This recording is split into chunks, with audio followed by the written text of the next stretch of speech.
The first book of Moses, called Genesis.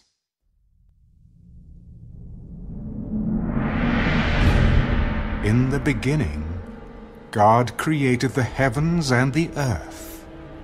The earth was without form and void, and darkness was on the face of the deep. And the Spirit of God was hovering over the face of the waters.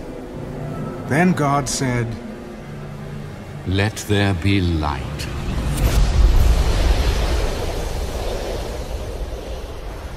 And there was light. And God saw the light, that it was good. And God divided the light from the darkness. God called the light day, and the darkness he called night. So the evening and the morning were the first day. Let there be a firmament in the midst of the waters, and let it divide the waters from the waters. Thus God made the firmament, and divided the waters which were under the firmament from the waters which were above the firmament. And it was so. And God called the firmament heaven. So the evening and the morning were the second day. Let the waters under the heavens be gathered together in one place, and let the dry land appear.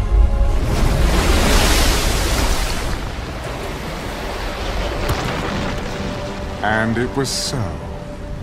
And God called the dry land earth, and the gathering together of the waters he called seas. And God saw that it was good. Let the earth bring forth grass, the herb that yields seed, and the fruit tree that yields fruit according to its kind, whose seed is in itself on the earth. And it was so.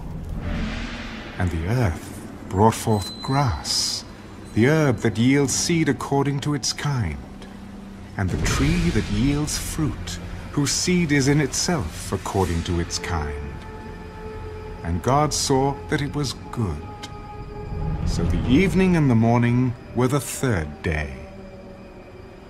Let there be lights in the firmament of the heavens to divide the day from the night, and let them be for signs and seasons, and for days and years.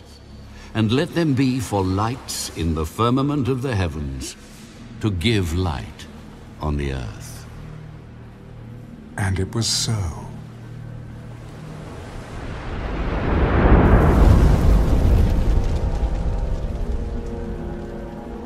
Then God made two great lights, the greater light to rule the day, and the lesser light to rule the night. He made the stars also. God set them in the firmament of the heavens to give light on the earth, and to rule over the day and over the night, and to divide the light from the darkness. And God saw that it was good. So the evening and the morning were the fourth day. Let the waters abound with an abundance of living creatures, and let birds fly above the earth across the face of the firmament of the heavens. So God created great sea creatures and every living thing that moves, with which the waters abounded, according to their kind, and every winged bird according to its kind. And God saw that it was good, and God blessed them. Be fruitful and multiply, and fill the waters in the seas, and let birds multiply on the earth. So the evening and the morning were the fifth day. Let the earth bring forth the living creature according to its kind, cattle and creeping thing and beast of the earth, each according to its kind. And it was so. And God made the beast of the earth according to its kind, cattle according to its kind, and everything that creeps on the earth according to its kind. And God saw that it was good.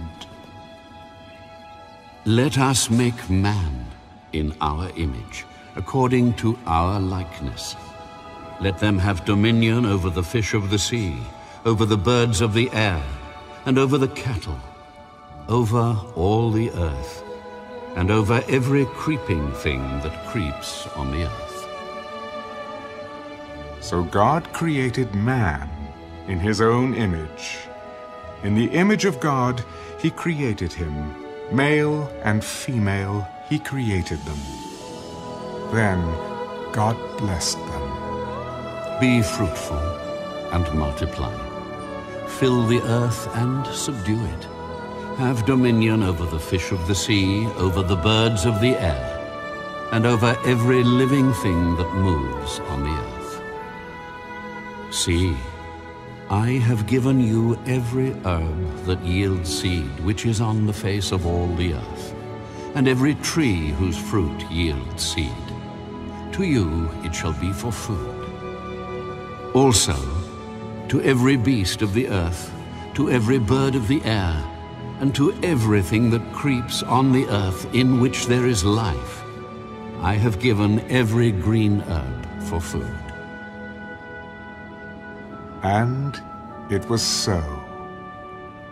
Then God saw everything that he had made, and indeed it was very good.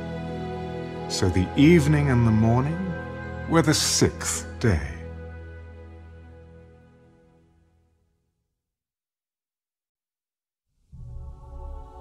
Thus the heavens and the earth, and all the host of them, were finished. And on the seventh day, God ended his work which he had done, and he rested on the seventh day from all his work which he had done.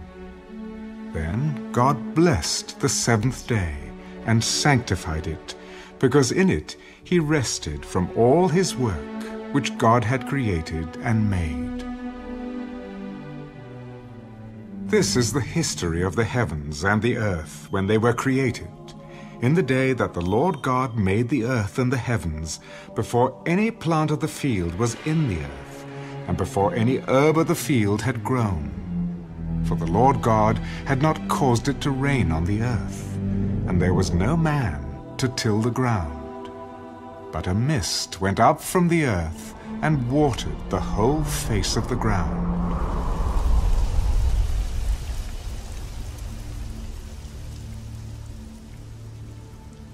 And the Lord God formed man of the dust of the ground, and breathed into his nostrils the breath of life.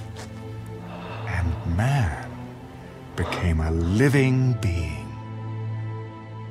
The Lord God planted a garden eastward in Eden, and there he put the man whom he had formed.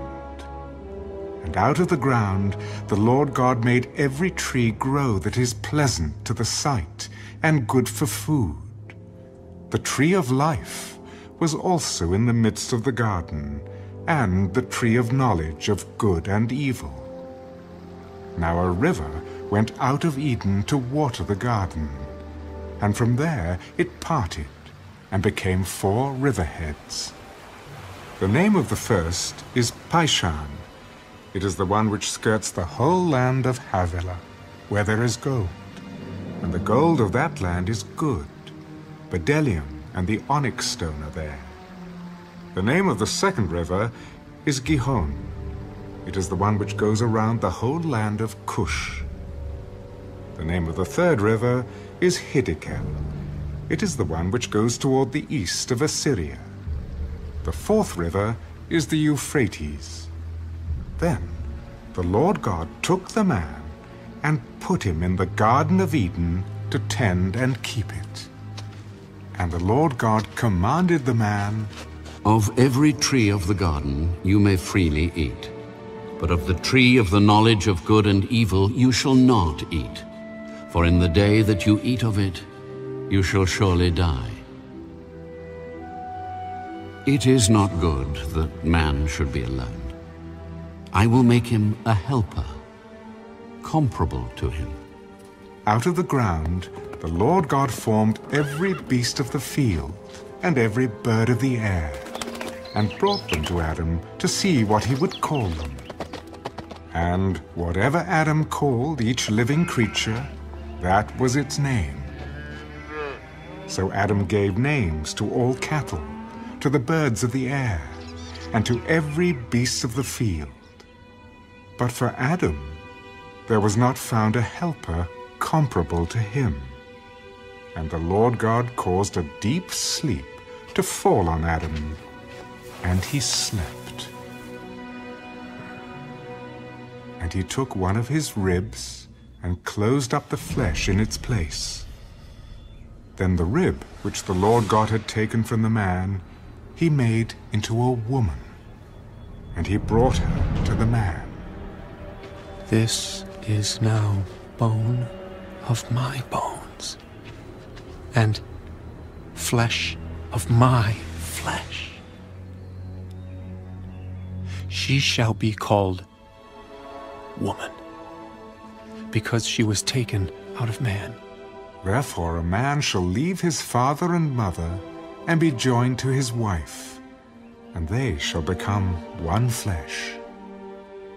And they were both naked, the man and his wife, and were not ashamed.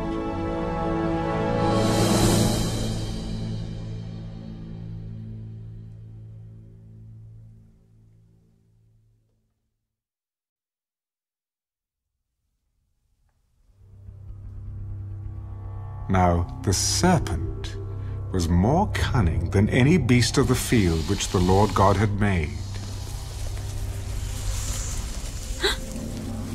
And he said to the woman, As God indeed said, you shall not eat of every tree of the garden.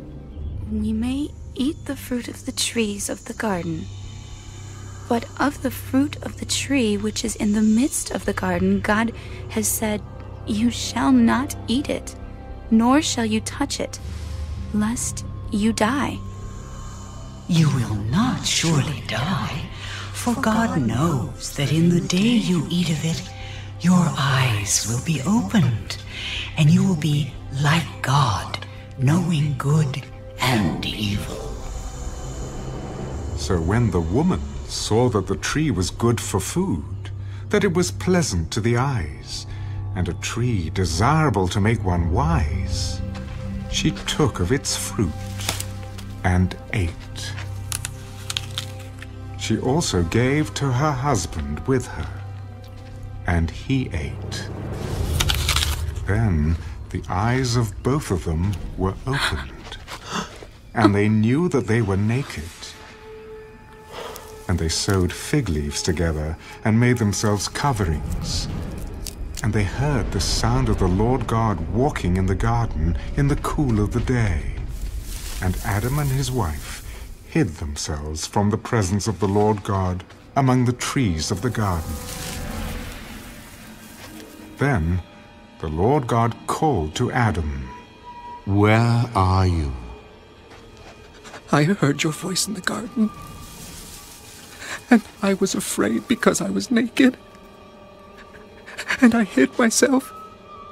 Who told you that you were naked?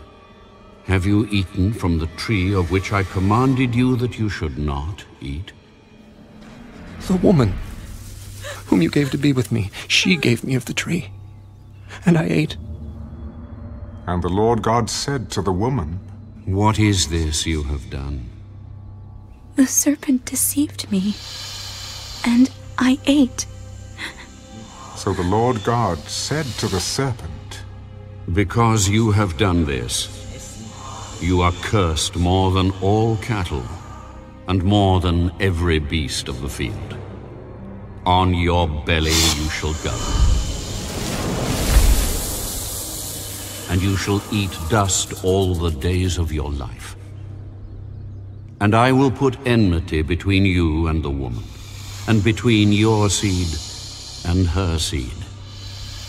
He shall bruise your head, and you shall bruise his heel. To the woman he said, I will greatly multiply your sorrow and your conception. In pain you shall bring forth children. Your desire shall be for your husband, and he shall rule over you. Then to Adam he said, Because you have heeded the voice of your wife, and have eaten from the tree of which I commanded you, saying, You shall not eat of it. Cursed is the ground for your sake. In toil you shall eat of it all the days of your life. Both thorns and thistles it shall bring forth for you. And you shall eat the herb of the field. In the sweat of your face you shall eat bread, till you return to the ground. For out of it you were taken. For dust you are, and to dust you shall return. And Adam called his wife's name Eve, because she was the mother of all living. Also for Adam and his wife, the Lord God made tunics of skin and clothed them. Then the Lord God said, Behold, the man has become like one of us, to know good and evil. And now, lest he put out his hand, and take also of the tree of life, and eat, and live forever. Therefore the Lord God sent him out of the Garden of Eden to till the ground from which he was taken. So he drove out the man, and he placed cherubim at the east of the Garden of Eden, and a flaming sword which turned every way, to guard the way to the tree of life.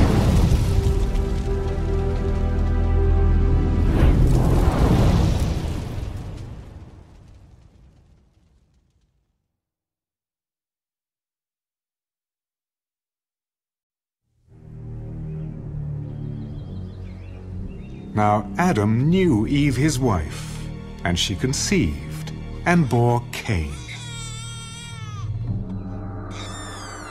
I have acquired a man from the Lord.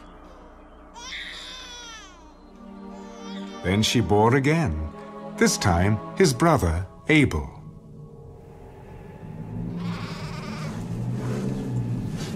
Now Abel was a keeper of sheep, but Cain was a tiller of the ground. And in the process of time, it came to pass that Cain brought an offering of the fruit of the ground to the Lord. Abel also brought of the firstborn of his flock and of their fat. And the Lord respected Abel and his offering, but he did not respect Cain and his offering. And Cain was very angry, and his countenance fell. So the Lord said to Cain, Why are you angry? And why has your countenance fallen? If you do well, will you not be accepted? And if you do not do well, sin lies at the door, and its desire is for you, but you should rule over it. Now Cain talked with Abel his brother. And it came to pass, when they were in the field, that Cain rose up against Abel his brother, and killed him.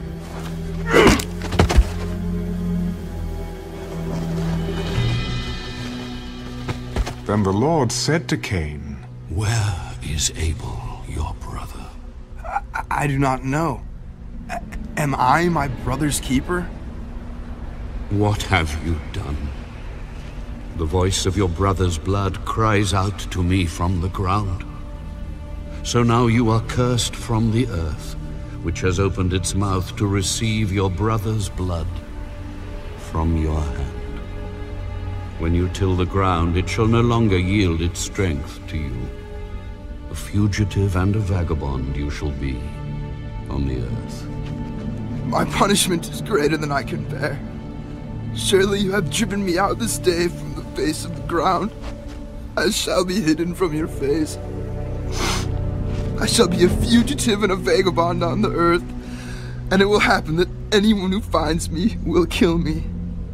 Therefore whoever kills Cain, vengeance shall be taken on him sevenfold. And the Lord set a mark on Cain, lest anyone finding him should kill him. Then Cain went out from the presence of the Lord, and dwelt in the land of Nod, on the east of Eden. And Cain knew his wife, and she conceived, and bore Enoch. And he built a city, and called the name of the city after the name of his son, Enoch. To Enoch was born Irad, and Irad begot Mehujael, and Mehujael begot Methushael, and Methushael begot Lamech. Then Lamech took for himself 2 wives. The name of one was Ada, and the name of the second was Zillah. And Ada bore Jabal. He was the father of those who dwell in tents and have livestock. His brother's name was Jubal. He was the father of all those who play the harp and flute. And as for Zillah, she also bore Tubal-Cain, an instructor of every craftsman in bronze and iron. And the sister of Tubal-Cain was Naamah. Then Lamech said to his wives, Ada and Zillah, hear my voice. Wives of Lamech, listen to my speech, for I have killed a man for wounding me, even a young man for hurting me. If Cain shall be avenged 7-fold, then Lamech 77-fold. And Adam knew his wife again, and she bore a son, and named him Seth. For God has appointed another seed for me instead of Abel, whom Cain killed. And as for Seth, to him also a son was born, and he named him Enosh. Then men began to call on the name of the Lord.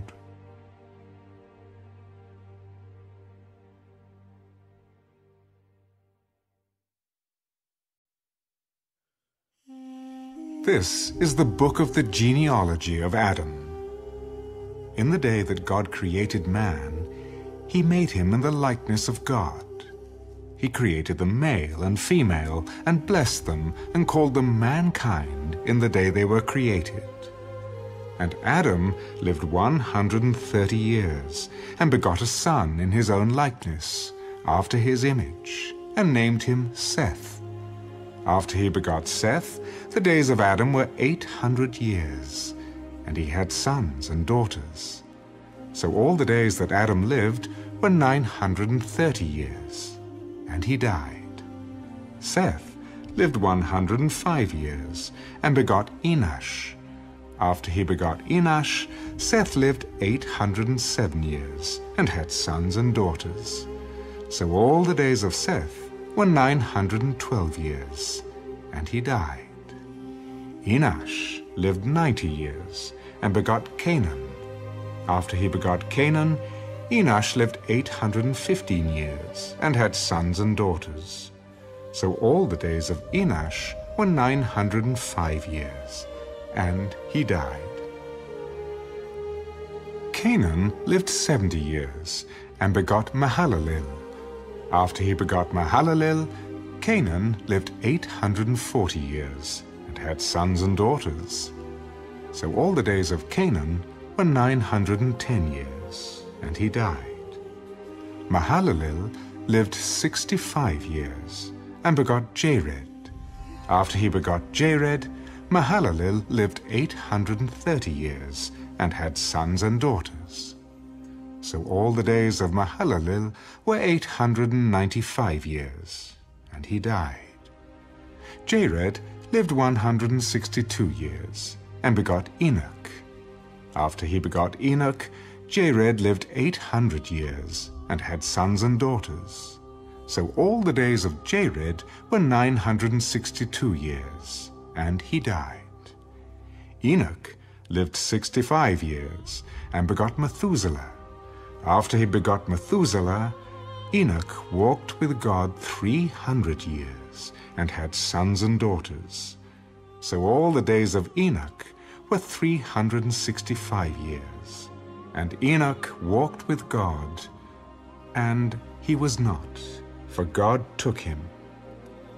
Methuselah lived 187 years and begot Lamech. After he begot Lamech, Methuselah lived 782 years and had sons and daughters. So all the days of Methuselah were 969 years, and he died. Lamech lived 182 years and had a son, and he called his name Noah. This one will comfort us concerning our work and the toil of our hands, because of the ground which the Lord has cursed. After he begot Noah, Lamech lived 595 years and had sons and daughters. So all the days of Lamech were 777 years, and he died. And Noah was 500 years old. And Noah begot Shem, Ham, and Japheth.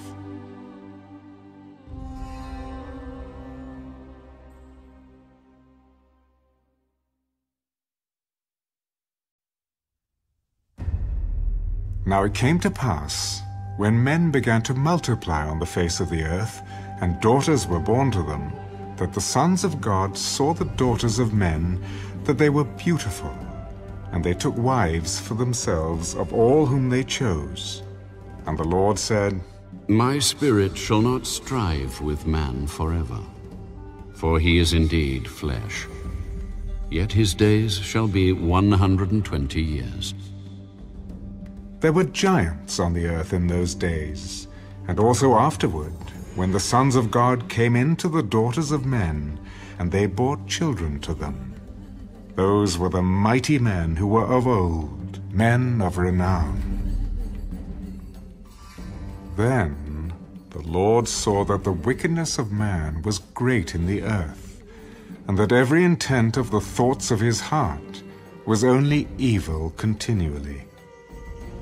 And the Lord was sorry that he had made man on the earth, and he was grieved in his heart. I will destroy man whom I have created from the face of the earth, both man and beast, creeping thing, and birds of the air. For I am sorry that I have made them. But Noah found grace in the eyes of the Lord. This is the genealogy of Noah. Noah was a just man, perfect in his generations. Noah walked with God. And Noah begot 3 sons, Shem, Ham, and Japheth. The earth also was corrupt before God, and the earth was filled with violence.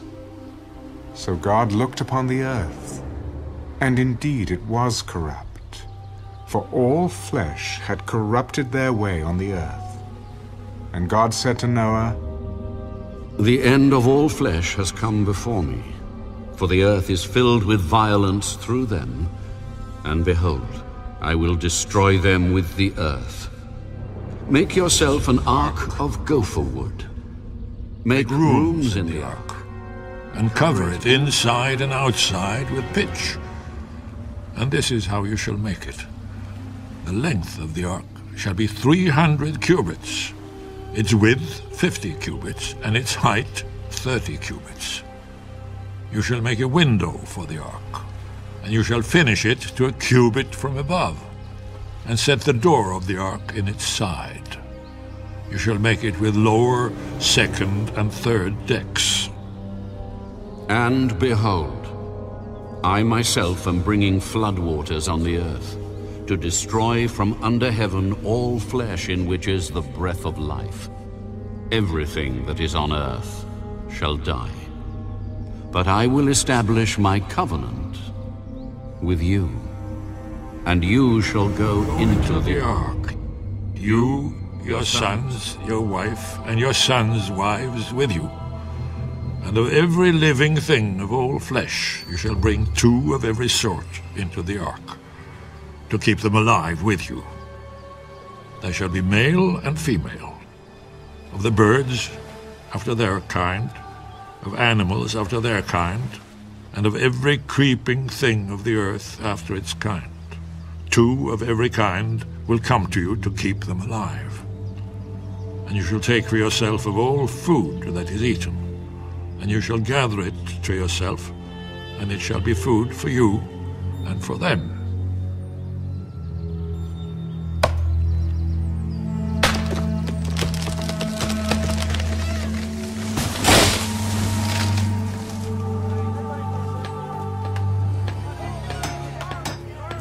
Thus Noah did, according to all that God commanded him, so he did.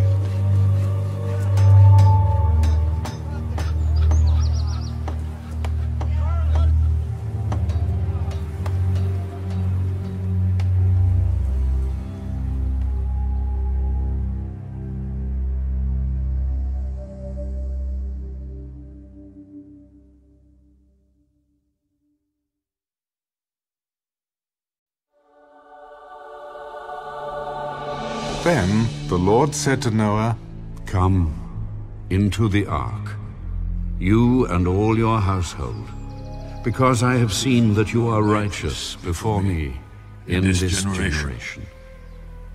You shall take with you 7 each of every clean animal, a male and his female. 2 each of animals that are unclean, a male and his female. Also 7 each of birds of the air, male and female, to keep the species alive on the face of all the earth. For after 7 more days I will cause it to rain on the earth 40 days and 40 nights. And I will destroy from the face of the earth all living things that I have made. And Noah did, according to all that the Lord commanded him. Noah was 600 years old when the flood waters were on the earth. So Noah, with his sons, his wife, and his sons' wives, went into the ark because of the waters of the flood. Of clean animals, of animals that are unclean, of birds, and of everything that creeps on the earth. 2 by 2 they went into the ark to Noah, male and female, as God had commanded them.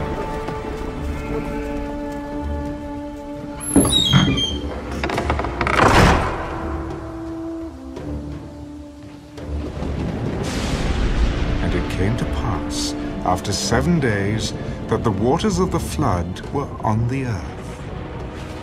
In the 600th year of Noah's life, in the 2nd month, the 17th day of the month, on that day, all the fountains of the great deep were broken up, and the windows of heaven were opened. And the rain was on the earth 40 days and 40 nights. On the very same day, Noah and Noah's sons, Shem, Ham, and Japheth, and Noah's wife, and the 3 wives of his sons with them, entered the ark. They and every beast after its kind, all cattle after their kind, every creeping thing that creeps on the earth after its kind, and every bird after its kind, every bird of every sort. And they went into the ark to Noah, 2 by 2, of all flesh in which is the breath of life. So those that entered, male and female of all flesh, went in as God commanded him. And the Lord shut him in.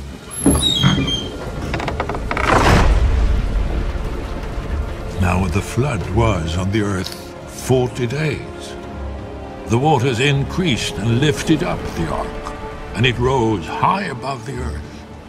The waters prevailed and greatly increased on the earth, and the ark moved about on the surface of the waters. And the waters prevailed exceedingly on the earth, and all the high hills under the whole heaven were covered. the waters prevailed 15 cubits upward, and the mountains were covered, and all flesh died that moved on the earth, birds and cattle and beasts, and every creeping thing that creeps on the earth, and every man. All in whose nostrils was the breath of the Spirit of life. All that was on the dry land died. So he destroyed all living things which were on the face of the ground, both man and cattle, creeping thing and bird of the air. They were destroyed from the earth. Only Noah and those who were with him in the ark remained alive, and the waters prevailed on the earth 150 days.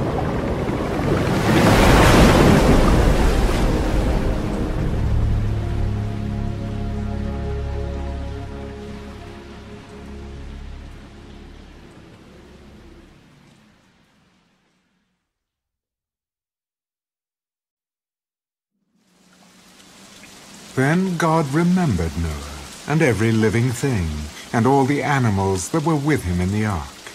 And God made a wind to pass over the earth, and the waters subsided. The fountains of the deep and the windows of heaven were also stopped, and the rain from heaven was restrained. And the waters receded continually from the earth. At the end of the 150 days, the waters decreased. Then the ark rested in the 7th month, the 17th day of the month, on the mountains of Ararat. And the waters decreased continually until the 10th month. In the 10th month, on the first day of the month, the tops of the mountains were seen. So it came to pass, at the end of 40 days, that Noah opened the window of the ark which he had made. Then he sent out a raven, which kept going to and fro until the waters had dried up from the earth. He also sent out from himself a dove, to see if the waters had receded from the face of the ground. But the dove found no resting place for the sole of her foot, and she returned into the ark to him, for the waters were on the face of the whole earth. So he put out his hand and took her, and drew her into the ark to himself. And he waited yet another 7 days, and again he sent the dove out from the ark. Then the dove came to him in the evening, and behold, a freshly plucked olive leaf was in her mouth. And Noah knew that the waters had receded from the earth. So he waited yet another 7 days, and sent out the dove, which did not return again to him any more.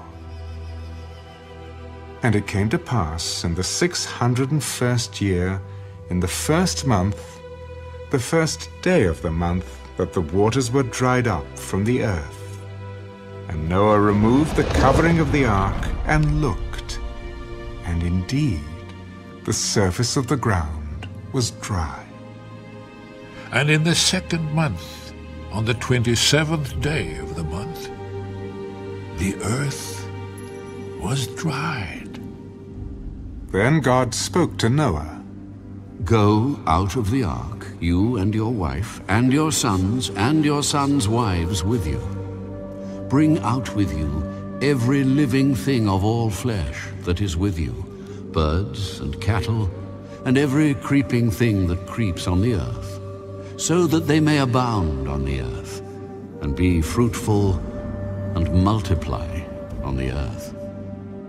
So Noah went out, and his sons, and his wife, and his sons' wives with him.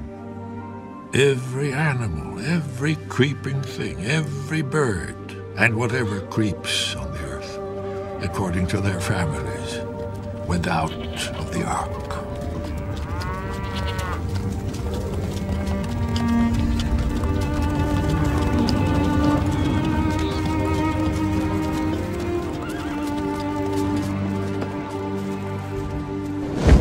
Then Noah built an altar to the Lord, and took of every clean animal and of every clean bird, and offered burnt offerings on the altar. And the Lord smelled a soothing aroma. Then the Lord said in his heart, I will never again curse the ground for man's sake, although the imagination of man's heart is evil from his youth. Nor will I again destroy every living thing, as I have done. While the earth remains, seed time and harvest, cold and heat, winter and summer, and day and night shall not cease.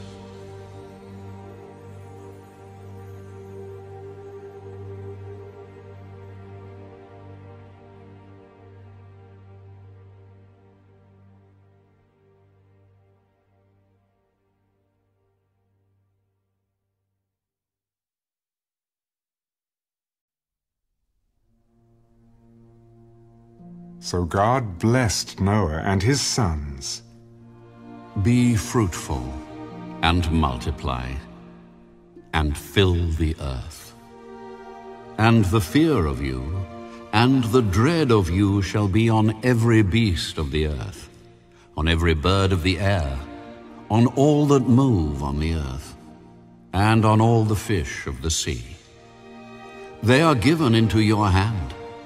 Every moving thing that lives shall be food for you.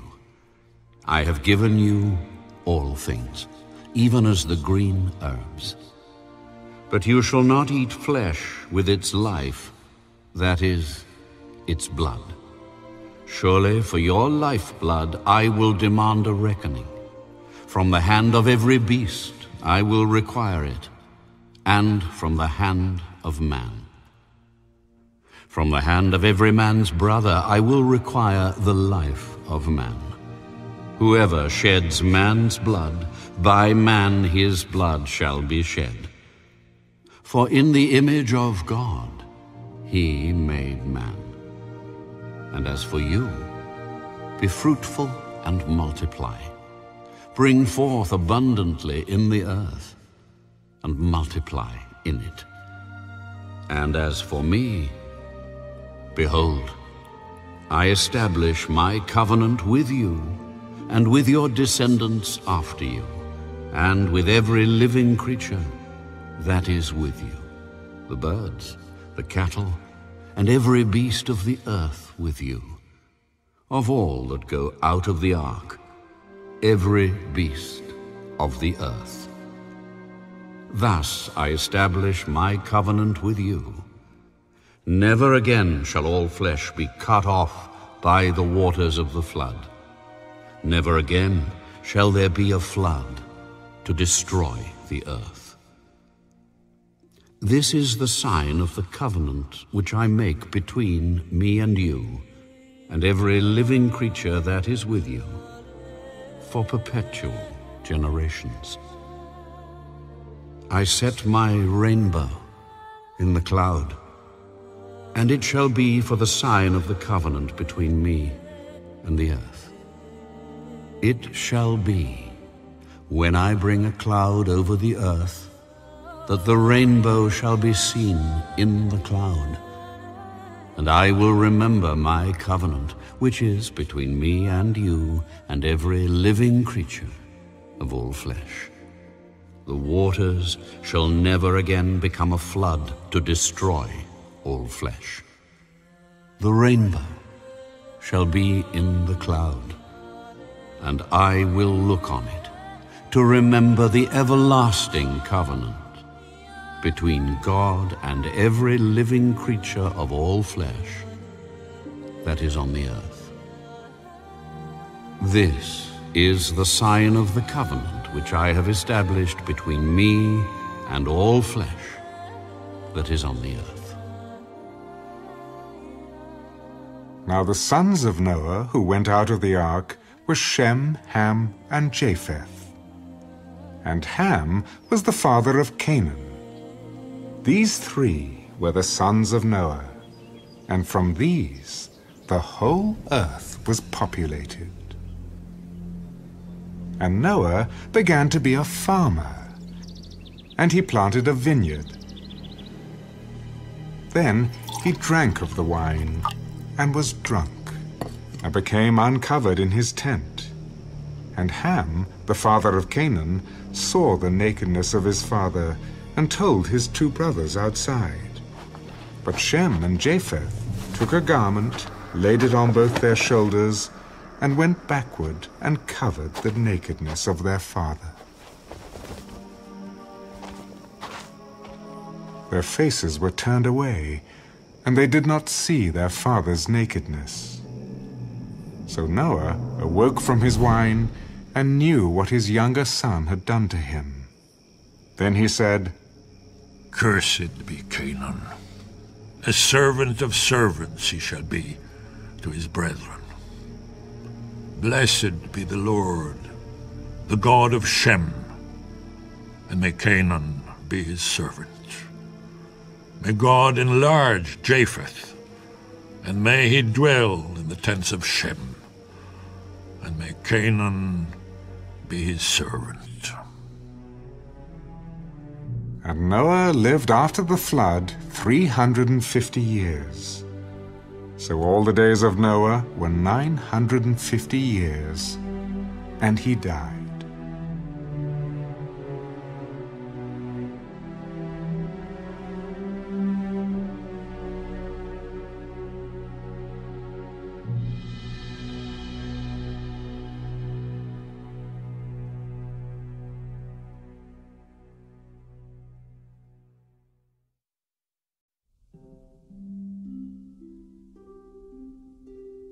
Now this is the genealogy of the sons of Noah, Shem, Ham, and Japheth.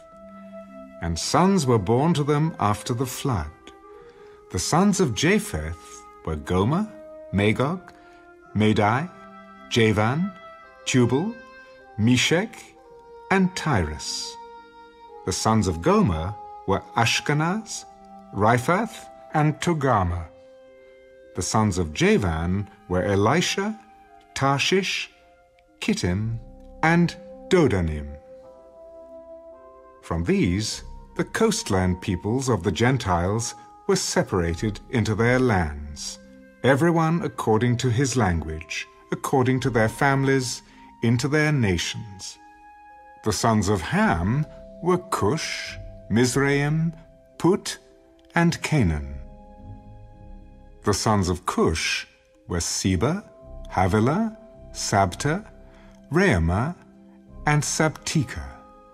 And the sons of Reumah were Sheba and Dedan. Cush begot Nimrod. He began to be a mighty one on the earth. He was a mighty hunter before the Lord. Therefore it is said, like Nimrod, the mighty hunter before the Lord. And the beginning of his kingdom was Babel, Erech, Akkad, and Calneh in the land of Shinar. From that land he went to Assyria and built Nineveh, Rehoboth-ir, Calah, and Resen, between Nineveh and Calah. That is the principal city. Mizraim begot Ludim, Anamim, Lehabim, Naphtunim, Pathrusim, and Casluhim, from whom came the Philistines, and Caphtorim. Canaan begot Sidon, his firstborn, and Heth, the Jebusite, the Amorite, and the Girgashite, the Hivite, the Arkite, and the Sinite, the Arvadite, the Zemarite, and the Hamathite. Afterward, the families of the Canaanites were dispersed, and the border of the Canaanites was from Sidon as you go towards Gerar, as far as Gaza. Then, as you go toward Sodom, Gomorrah, Admah, Zeboim, and as far as Lasha. These were the sons of Ham, according to their families, according to their languages, in their lands and in their nations. And the children were born also to Shem, the father of all the children of Eber, the brother of Japheth the elder. The sons of Shem were Elam, Asher, Arphaxad, Lud, and Aram. The sons of Aram were Uz, Hul, Gether, and Mash. Arphaxad begot Salah, and Salah begot Eber. To Eber were born 2 sons. The name of one was Peleg, for in his days the earth was divided, and his brother's name was Joktan. Joktan begat Almodad, Sheleph, Hazarmaveth, Jira, Hadoram, Uzal, Dikla, Obul, Abimael, Sheba, Ophir, Havilah, and Jobab. All these were the sons of Joktan, and their dwelling place was from Mesha as you go towards Sephar, the mountain of the east. These were the sons of Shem, according to their families, according to their languages, in their lands, according to their nations. These were the families of the sons of Noah, according to their generations, in their nations, and from these the nations were divided on the earth after the flood.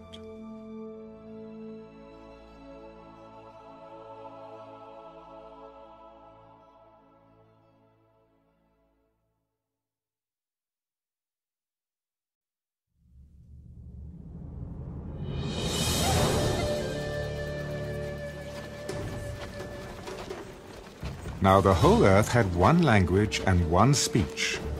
And it came to pass, as they journeyed from the east, that they found a plain in the land of Shinar, and they dwelt there. Then they said to one another, Come, let us make bricks and bake them thoroughly. They had brick for stone, and they had asphalt for mortar. Come, let us build ourselves a city, and a tower whose top is in the heavens. Let us make a name for ourselves, lest we be scattered abroad over the face of the whole earth. But the Lord came down to see the city and the tower, which the sons of men had built. Indeed, the people are one, and they all have one language. And this is what they begin to do. Now nothing that they propose to do will be withheld from them. Come, let us go down and there confuse their language, that they may not understand one another's speech. So the Lord scattered them abroad from there over the face of all the earth, and they ceased building the city. Therefore its name is called Babel, because there the Lord confused the language of all the earth, and from there the Lord scattered them abroad over the face of all the earth.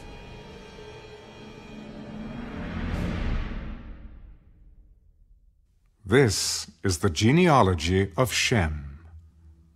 Shem was 100 years old, and begot Arphaxad, 2 years after the flood. After he begot Arphaxad, Shem lived 500 years, and begot sons and daughters. Arphaxad lived 35 years, and begot Salah. After he begot Salah, Arphaxad lived 403 years, and begot sons and daughters. Salah lived 30 years, and begot Eber.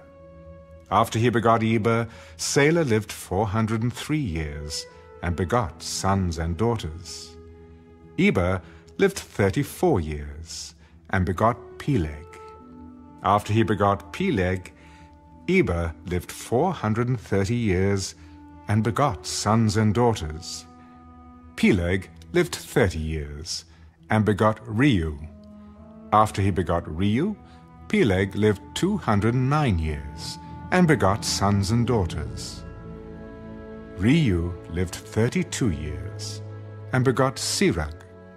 After he begot Sirach, Reu lived 207 years, and begot sons and daughters. Sirach lived 30 years, and begot Nahor. After he begot Nahor, Sirach lived 200 years, and begot sons and daughters. Nahor lived 29 years, and begot Terah. After he begot Terah, Nahor lived 119 years, and begot sons and daughters. Now Terah lived 70 years, and begot Abram, Nahor, and Haran. This is the genealogy of Terah. Terah begot Abram, Nahor, and Haran. Haran begot Lot, and Haran died before his father, Terah, in his native land, in Ur of the Chaldeans. Then Abram and Nahor took wives. The name of Abram's wife was Sarai, and the name of Nahor's wife Milcah, the daughter of Haran, the father of Milcah, and the father of Iscah. But Sarai was barren. She had no child. And Terah took his son Abram and his grandson Lot, the son of Haran, and his daughter-in-law Sarai, his son Abram's wife, and they went out with them from Ur of the Chaldeans to go to the land of Canaan. And they came to Haran and dwelt there. So the days of Terah were 205 years, and Terah died in Haran.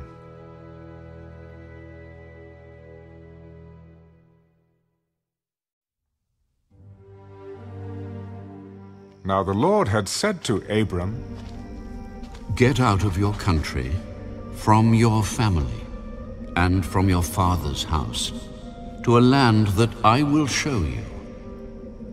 I will make you a great nation. I will bless you and make your name great, and you shall be a blessing. I will bless those who bless you, and I will curse him who curses you. And in you all the families of the earth shall be blessed." So Abram departed as the Lord had spoken to him, and Lot went with him. And Abram was 75 years old when he departed from Haran. Then Abram took Sarai his wife, and Lot his brother's son, and all their possessions that they had gathered, and the people whom they had acquired in Haran, and they departed to go to the land of Canaan. So they came to the land of Canaan. Abram passed through the land to the place of Shechem, as far as the terebinth tree of Moreh. And the Canaanites were then in the land. Then the Lord appeared to Abram. "To your descendants I will give this land." And there he built an altar to the Lord, who had appeared to him. And he moved from there to the mountain east of Bethel, and he pitched his tent, with Bethel on the west and Ai on the east. There he built an altar to the Lord, and called on the name of the Lord. So Abram journeyed, going on still toward the south. Now there was a famine in the land, and Abram went down to Egypt to dwell there, for the famine was severe in the land. And it came to pass, when he was close to entering Egypt, that he said to Sarai his wife, Indeed, I know that you are a woman of beautiful countenance. Therefore it will happen when the Egyptians see you that they will say, This is his wife, and they will kill me. But they will let you live. Please say you are my sister, that it may be well with me for your sake, and that I may live because of you. So it was, when Abram came into Egypt, that the Egyptians saw the woman, that she was very beautiful. The princes of Pharaoh also saw her, and commended her to Pharaoh. And the woman was taken to Pharaoh's house. He treated Abram well for her sake. He had sheep, oxen, male donkeys, male and female servants, female donkeys, and camels. But the Lord plagued Pharaoh and his house with great plagues because of Sarai, Abram's wife. And Pharaoh called Abram and said, "What is this you have done to me? Why did you not tell me that she was your wife? Why did you say she is my sister? I might have taken her as my wife. Now, therefore, here is your wife. Take her and go your way." So Pharaoh commanded his men concerning him, and they sent him away with his wife and all that he had.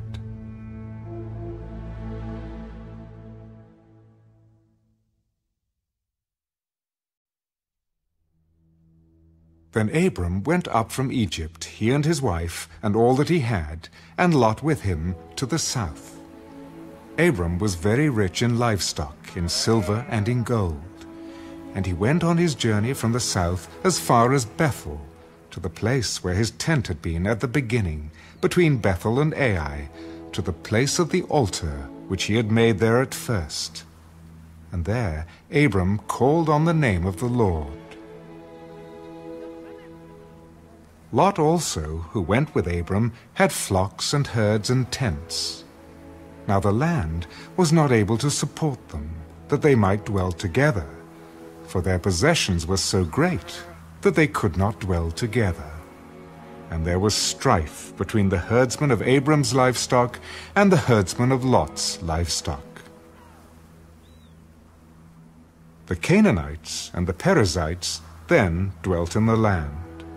So Abram said to Lot, "Please let there be no strife between you and me, and between my herdsmen and your herdsmen, for we are brethren. Is not the whole land before you? Please, separate from me.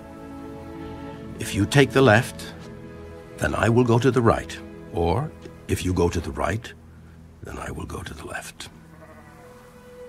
And Lot lifted his eyes and saw all the plain of Jordan, that it was well watered everywhere, before the Lord destroyed Sodom and Gomorrah, like the garden of the Lord, like the land of Egypt as you go toward Zoar. Then Lot chose for himself all the plain of Jordan, and Lot journeyed east, and they separated from each other. Abram dwelt in the land of Canaan, and Lot dwelt in the cities of the plain, and pitched his tent even as far as Sodom.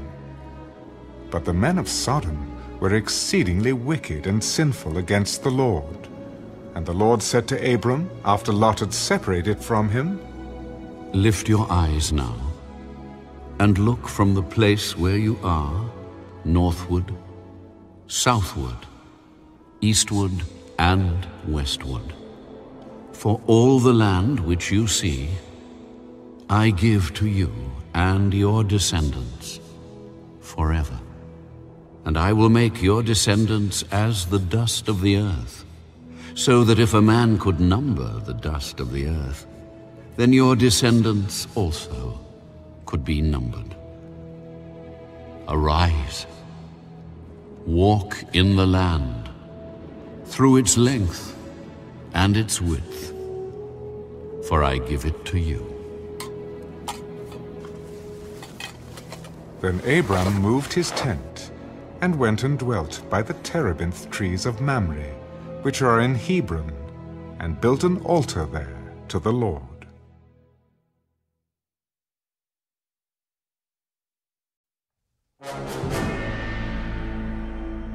And it came to pass, in the days of Amraphel, king of Shinar, Arioch, king of Elasa, Kedorlaomer, king of Elam, and Tidal, king of nations, that they made war with Bera, king of Sodom, Birsha, king of Gomorrah, Shinar, king of Admah, Shemeba, king of Zeboim, and the king of Bela, that is Zoar. All these joined together in the valley of Siddim, that is the Salt Sea. 12 years they served Chedorlaomer, and in the 13th year they rebelled. In the 14th year, Chedorlaomer and the kings that were with him came and attacked the Rephaim in Ashtaroth-Karnaim, the Zuzim in Ham, the Emim in Sheva-Kiriathaim, and the Horites in their mountain of Seir, as far as El Paran, which is by the wilderness. Then they turned back and came to En-Mishpat, that is, Kadesh, and attacked all the country of the Amalekites, and also the Amorites, who dwelt in Hazazon Tamar. And the king of Sodom, the king of Gomorrah, the king of Admah, the king of Zeboim, and the king of Bela, that is Zoar, went out and joined together in battle in the valley of Siddim against Chedorlaomer, king of Elam, Tidal, king of nations, Amraphel, king of Shinar, and Eriach, king of Elasah, 4 kings against 5. Now the valley of Siddim was full of asphalt pits, and the kings of Sodom and Gomorrah fled. Some fell there, and the remainder fled to the mountains. Then they took all the goods of Sodom and Gomorrah, and all their provisions, and went their way. They also took Lot, Abram's brother's son, who dwelt in Sodom, and his goods, and departed. Then one who had escaped came and told Abram the Hebrew, for he dwelt by the terebinth trees of Mamre, the Amorite, brother of Eshcol and brother of Anah, and they were allies with Abram. Now when Abram heard that his brother was taken captive, he armed his 318 trained servants who were born in his own house, and went in pursuit as far as Dan. He divided his forces against them by night, and he and his servants attacked them and pursued them as far as Hobah, which is north of Damascus. So he brought back all the goods, and also brought back his brother Lot and his goods, as well as the women and the people. And the king of Sodom went out to meet him at the valley of Sheva, that is, the king's valley, after his return from the defeat of Chedorlaomer, and the kings who were with him. Then Melchizedek, king of Salem, brought out bread and wine. He was the priest of God Most High. And he blessed him. Blessed be Abram, of God Most High, possessor of heaven and earth. And blessed be God Most High, who has delivered your enemies into your hand. And he gave him a tithe of all. Now the king of Sodom said to Abram, Give me the persons, and take the goods for yourself. But Abram said to the king of Sodom, I have raised my hand to the Lord God Most High, the possessor of heaven and earth, that I will take nothing, from a thread to a sandal strap, and that I will not take anything that is yours, lest you should say, I have made Abram rich, except only what the young men have eaten, and the portion of the men who went with me, Aner, Eshcol, and Mamre. Let them take their portion.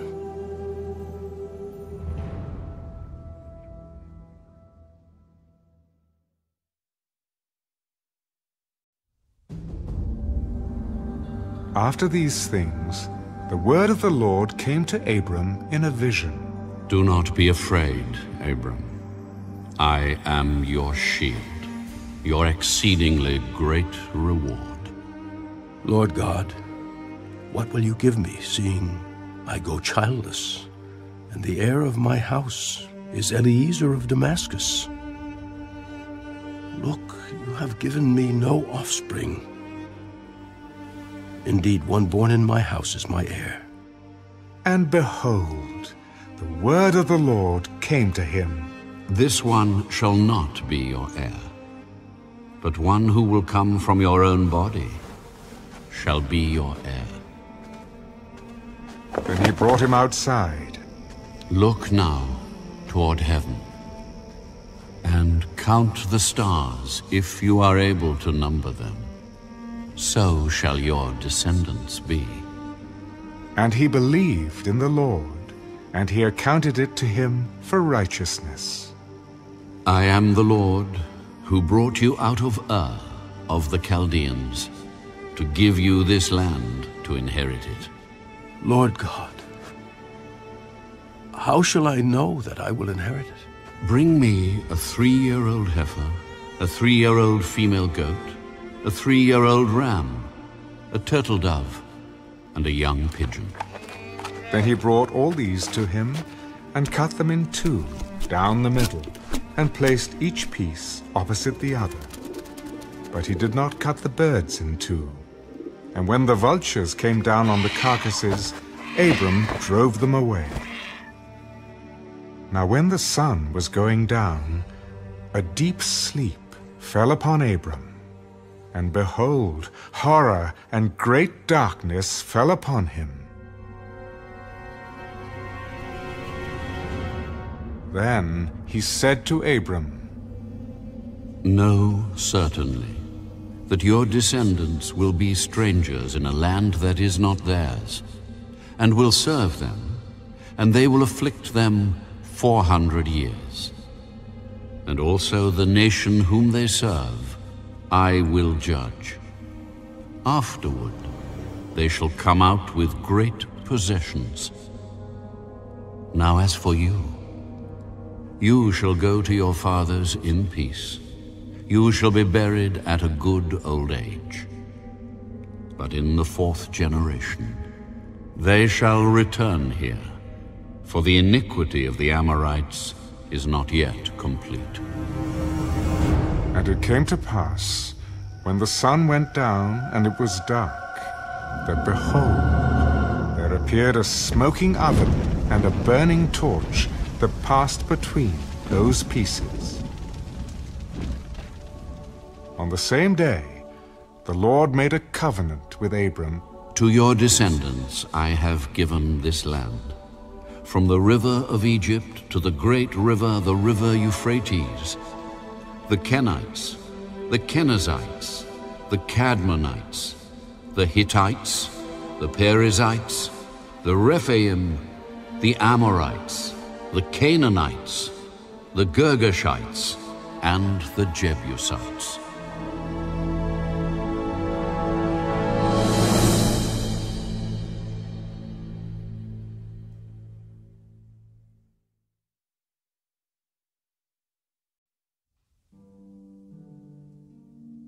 Now Sarai, Abram's wife, had borne him no children, and she had an Egyptian maidservant whose name was Hagar. So Sarai said to Abram, See now, the Lord has restrained me from bearing children. Please, go into my maid. Perhaps I shall obtain children by her. And Abram heeded the voice of Sarai. Then Sarai, Abram's wife, took Hagar, her maid, the Egyptian, and gave her to her husband, Abram, to be his wife, after Abram had dwelt 10 years in the land of Canaan. So he went in to Hagar, and she conceived. And when she saw that she had conceived, her mistress became despised in her eyes. Then Sarai said to Abram, My wrong be upon you. I gave my maid into your embrace, and when she saw that she had conceived, I became despised in her eyes. The Lord judge between you and me. Indeed, your maid is in your hand. Do to her as you please. And when Sarai dealt harshly with her, she fled from her presence. Now the angel of the Lord found her by a spring of water in the wilderness, by the spring on the way to Shur. And he said, Hagar, Sarai's maid, where have you come from? And where are you going? I'm fleeing from the presence of my mistress, Sarai. Return to your mistress and submit yourself under her hand. I will multiply your descendants exceedingly, so that they shall not be counted for multitude. Behold, you are with child, and you shall bear a son. You shall call his name Ishmael, because the Lord has heard your affliction. He shall be a wild man. His hand shall be against every man, and every man's hand against him. And he shall dwell in the presence of all his brethren. Then she called the name of the Lord who spoke to her, "You are the God who sees." For she said, Have I also here seen him who sees me? Therefore the well was called Beela-Hairoi. Observe, it is between Kadesh and Bered. So Hagar bore Abram a son. And Abram named his son, whom Hagar bore, Ishmael. Abram was 86 years old when Hagar bore Ishmael to Abram.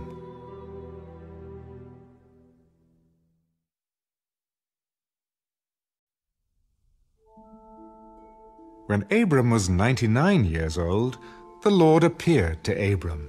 I am Almighty God. Walk before me and be blameless, and I will make my covenant between me and you, and will multiply you exceedingly. Then Abram fell on his face, and God talked with him. As for me, behold, my covenant is with you, and you shall be a father of many nations. No longer shall your name be called Abram, but your name shall be Abraham, for I have made you a father of many nations. I will make you exceedingly fruitful, and I will make nations of you, and kings shall come from you. And I will establish my covenant between me and you, and your descendants after you in their generations, for an everlasting covenant, to be God to you, and your descendants after you. Also I give to you and your descendants after you the land in which you are a stranger, all the land of Canaan as an everlasting possession, and I will be their God. As for you, you shall keep my covenant, you and your descendants after you throughout their generations. This is my covenant which you shall keep, between me and you and your descendants after you. Every male child among you shall be circumcised, and you shall be circumcised in the flesh of your foreskins, and it shall be a sign of the covenant between me and you. He who is 8 days old among you shall be circumcised, every male child in your generations, he who is born in your house, or bought with money from any foreigner who is not your descendant. He who is born in your house, and he who is bought with your money, must be circumcised. And my covenant shall be in your flesh, for an everlasting covenant. And the uncircumcised male child, who is not circumcised in the flesh of his foreskin, that person shall be cut off from his people. He has broken my covenant. As for Sarai, your wife, you shall not call her name Sarai, but Sarah shall be her name. And I will bless her, and also give you a son by her. Then I will bless her, and she shall be a mother of nations. Kings of peoples shall be from her. Then Abraham fell on his face and laughed, and said in his heart, Shall a child be born to a man who is 100 years old? And shall Sarah, who is 90 years old, bear a child? And Abraham said to God, Oh, that Ishmael might live before you. No, Sarah your wife shall bear you a son, and you shall call his name Isaac. I will establish my covenant with him for an everlasting covenant, and with his descendants after him. And as for Ishmael, I have heard you. Behold, I have blessed him, and will make him fruitful, and will multiply him exceedingly. He shall beget 12 princes, and I will make him a great nation. But my covenant I will establish with Isaac, whom Sarah shall bear to you at this set time next year. Then he finished talking with him, and God went up from Abraham. So Abraham took Ishmael his son, all who were born in his house, and all who were bought with his money, every male among the men of Abraham's house, and circumcised the flesh of their foreskins that very same day, as God had said to him. Abraham was 99 years old when he was circumcised in the flesh of his foreskin, and Ishmael his son was 13 years old when he was circumcised in the flesh of his foreskin. That very same day Abraham was circumcised, and his son Ishmael, and all the men of his house, born in the house or bought with money from a foreigner, were circumcised with him.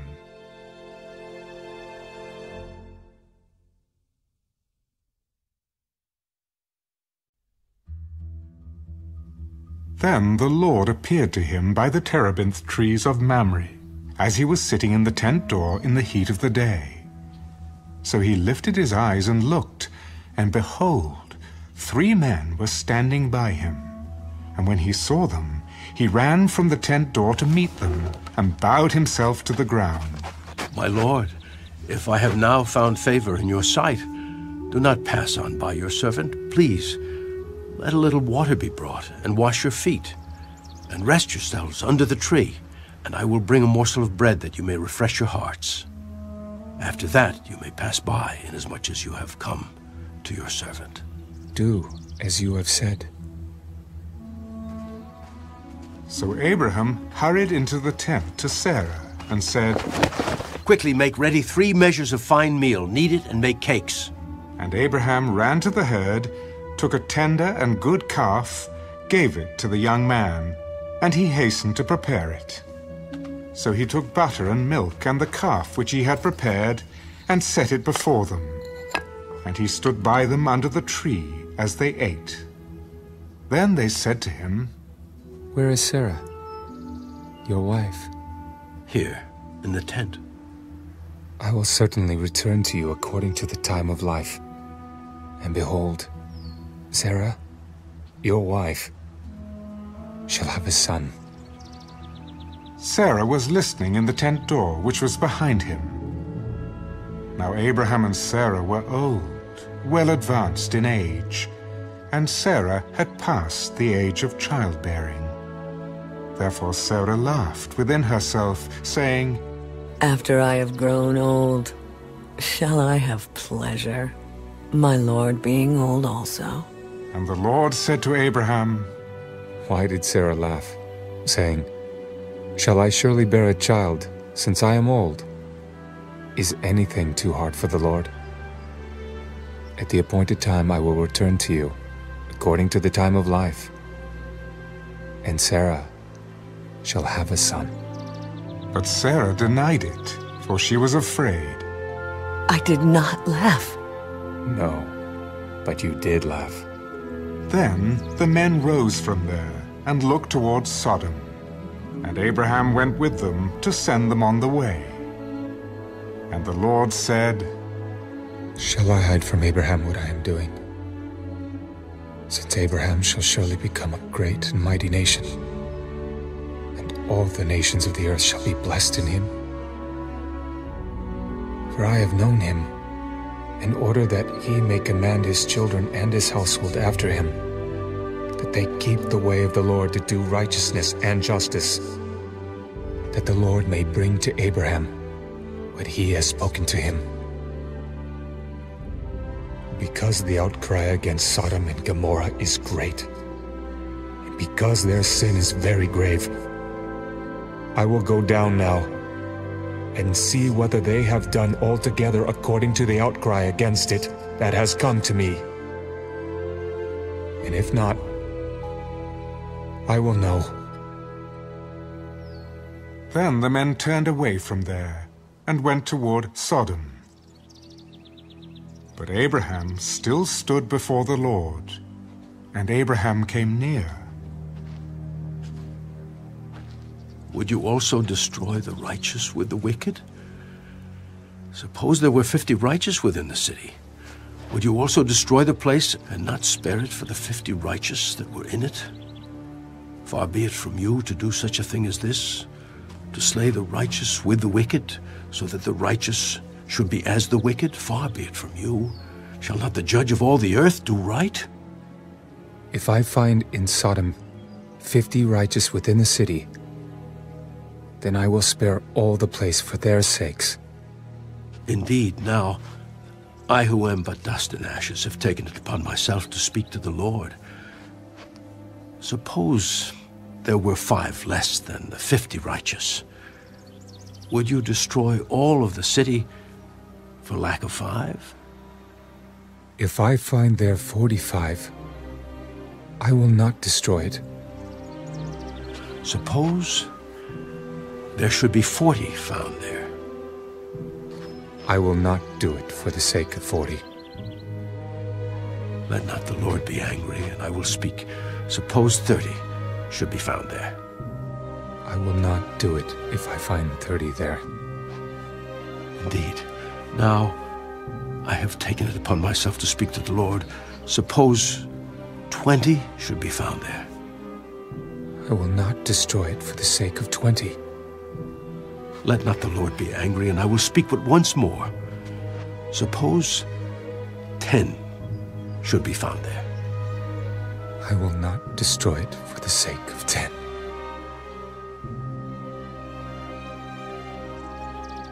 So the Lord went his way as soon as he had finished speaking with Abraham. And Abraham returned to his place.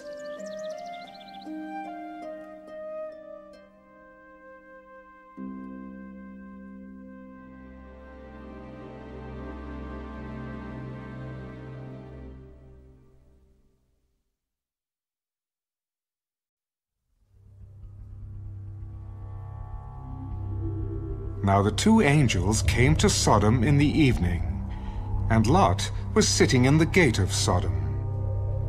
When Lot saw them, he rose to meet them, and he bowed himself with his face toward the ground.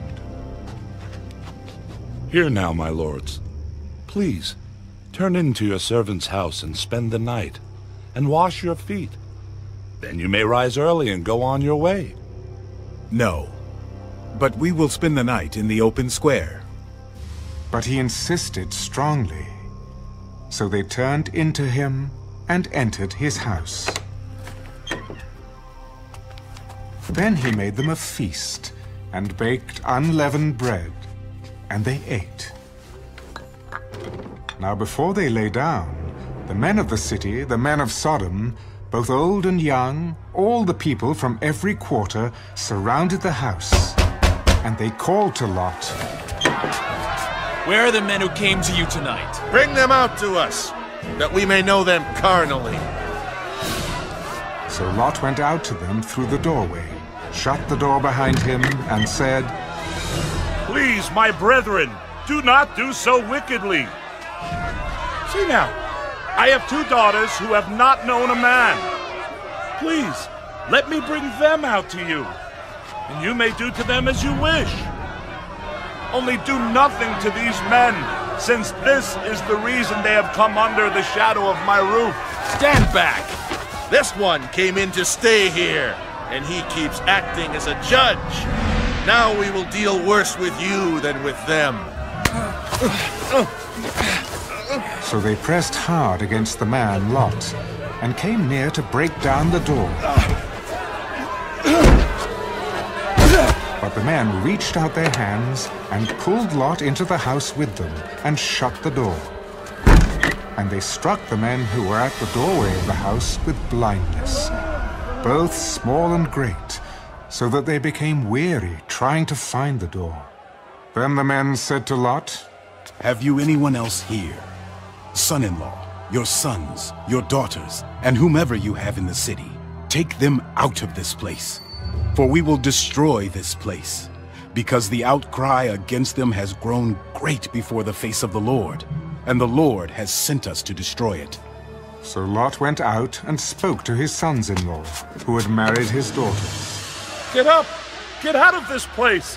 For the Lord will destroy this city!" But to his sons-in-law he seemed to be joking.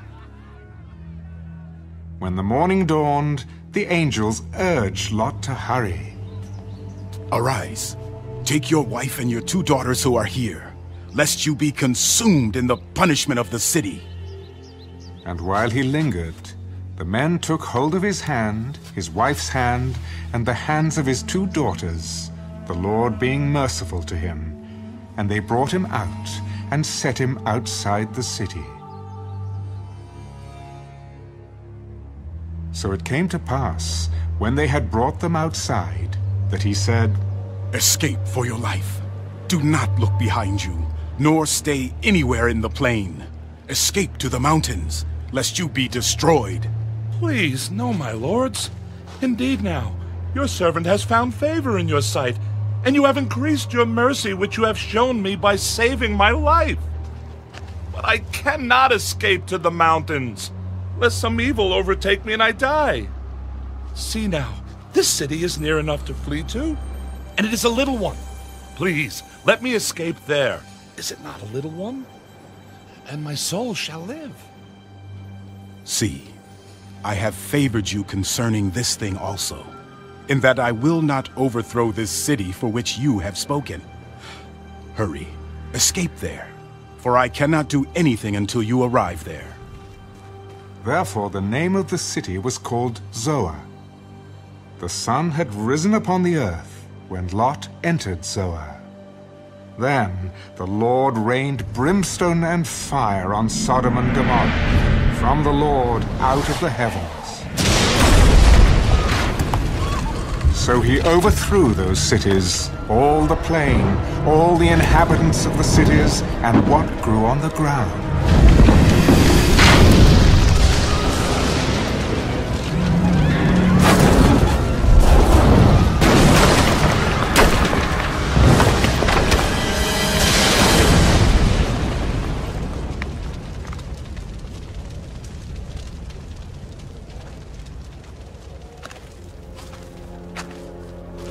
But his wife looked back behind him.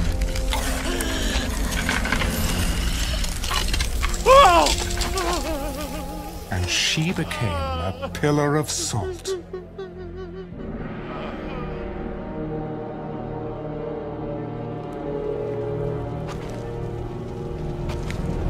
And Abraham went early in the morning to the place where he had stood before the Lord.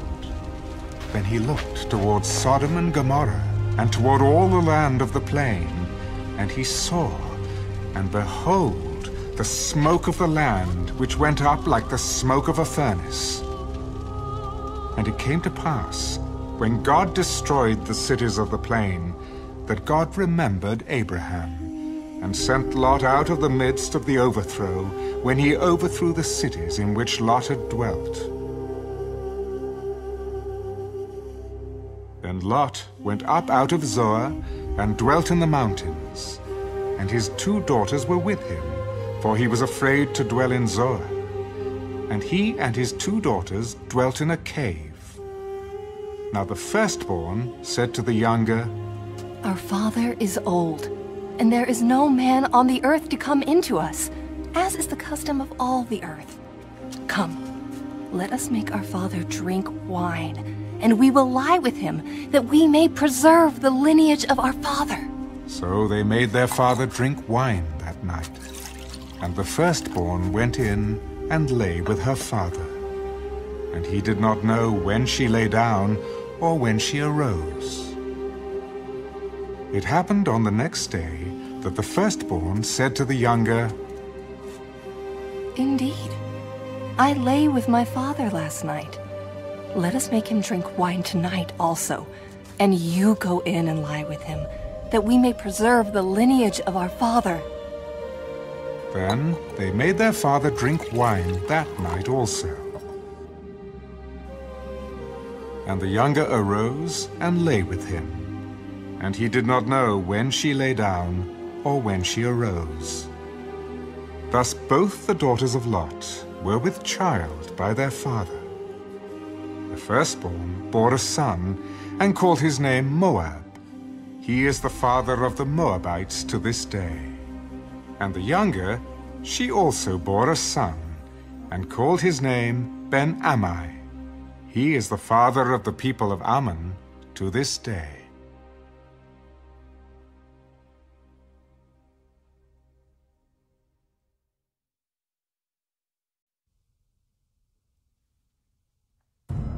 And Abraham journeyed from there to the south, and dwelt between Kadesh and Shur, and stayed in Gerar.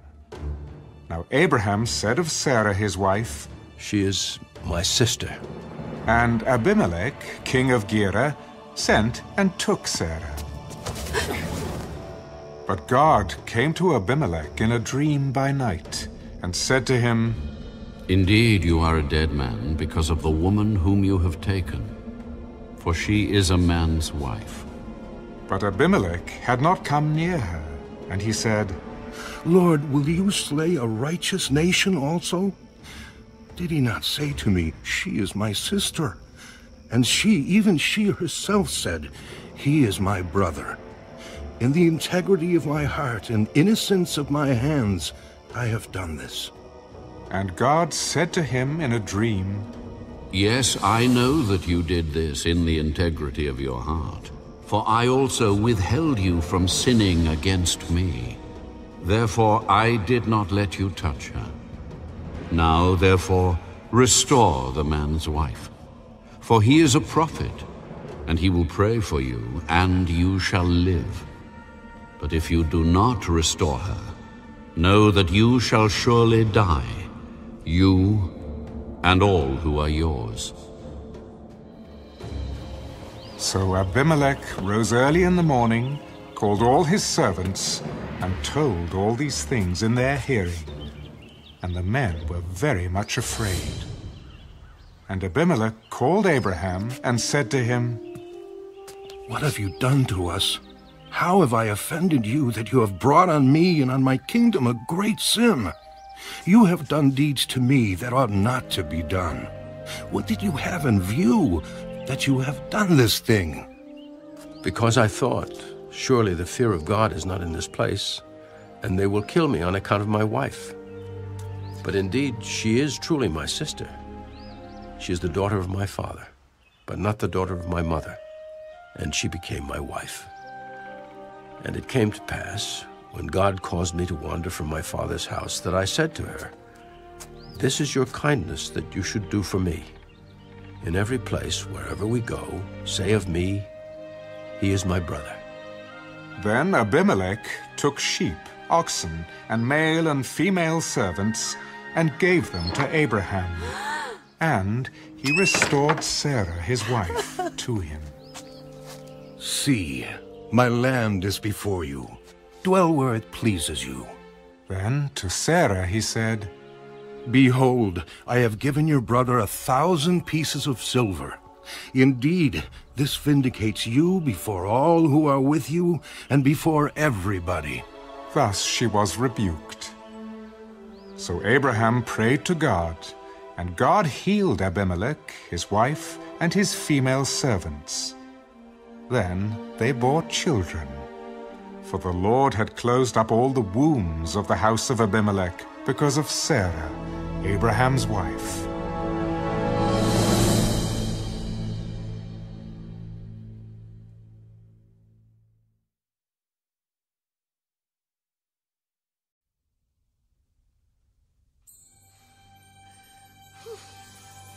the Lord visited Sarah as he had said, and the Lord did for Sarah as he had spoken. For Sarah conceived and bore Abraham a son in his old age, at the set time of which God had spoken to him. And Abraham called the name of his son who was born to him, whom Sarah bore to him, Isaac. Then Abraham circumcised his son Isaac when he was 8 days old, as God had commanded him.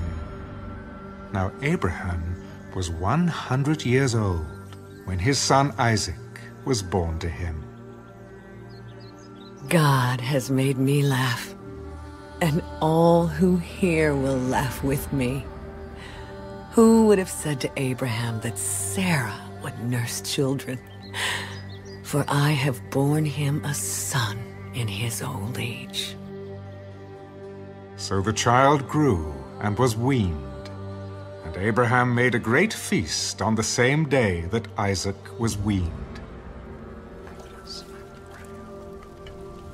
And Sarah saw the son of Hagar, the Egyptian, whom she had borne to Abraham, scoffing. Therefore she said to Abraham, Cast out this bondwoman and her son, for the son of this bondwoman shall not be heir with my son, namely with Isaac.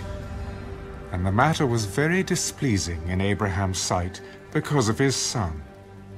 But God said to Abraham, Do not let it be displeasing in your sight because of the lad or because of your bondwoman. Whatever Sarah has said to you, listen to her voice. For in Isaac your seed shall be called. Yet I will also make a nation of the son of the bondwoman, because he is your seed. So Abraham rose early in the morning and took bread and a skin of water, and putting it on her shoulder, he gave it and the boy to Hagar, and sent her away. Then she departed and wandered in the wilderness of Beersheba, and the water in the skin was used up, and she placed the boy under one of the shrubs.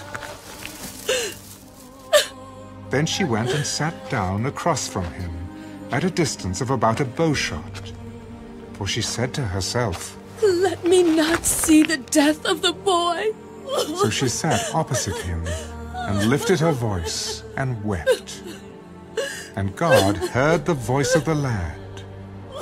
And the angel of God called to Hagar out of heaven, and said to her, What ails you, Hagar? Fear not, for God has heard the voice of the lad where he is. Arise, lift up the lad, and hold him with your hand, for I will make him a great nation. Then God opened her eyes, and she saw a well of water. And she went and filled the skin with water, and gave the lad a drink. So God was with the lad, and he grew and dwelt in the wilderness, and became an archer. He dwelt in the wilderness of Paran, and his mother took a wife for him from the land of Egypt.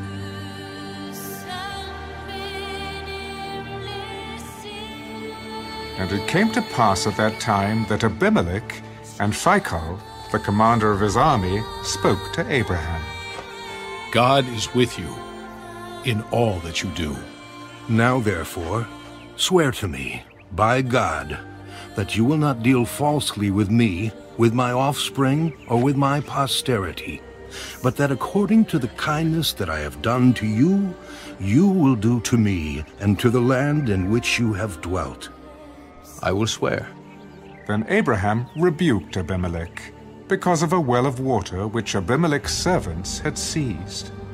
I do not know who has done this thing. You did not tell me, nor had I heard of it until today.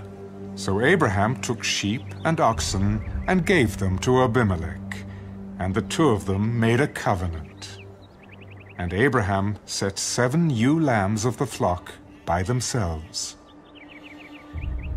Then Abimelech asked Abraham, "What is the meaning of these 7 ewe lambs which you have set by themselves?"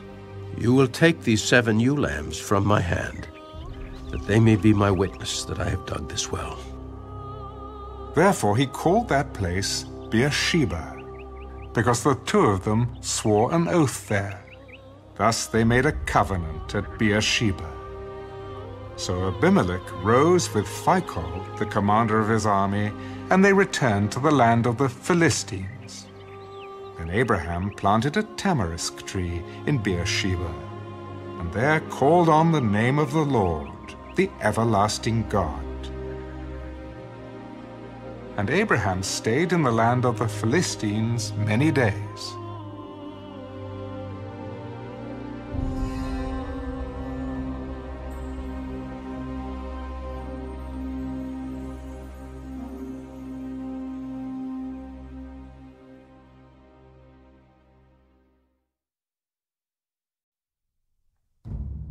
Now it came to pass after these things that God tested Abraham. Abraham, here I am. Take now your son, your only son Isaac, whom you love, and go to the land of Moriah, and offer him there as a burnt offering on one of the mountains of which I shall tell you. So Abraham rose early in the morning and saddled his donkey, and took 2 of his young men with him, and Isaac his son.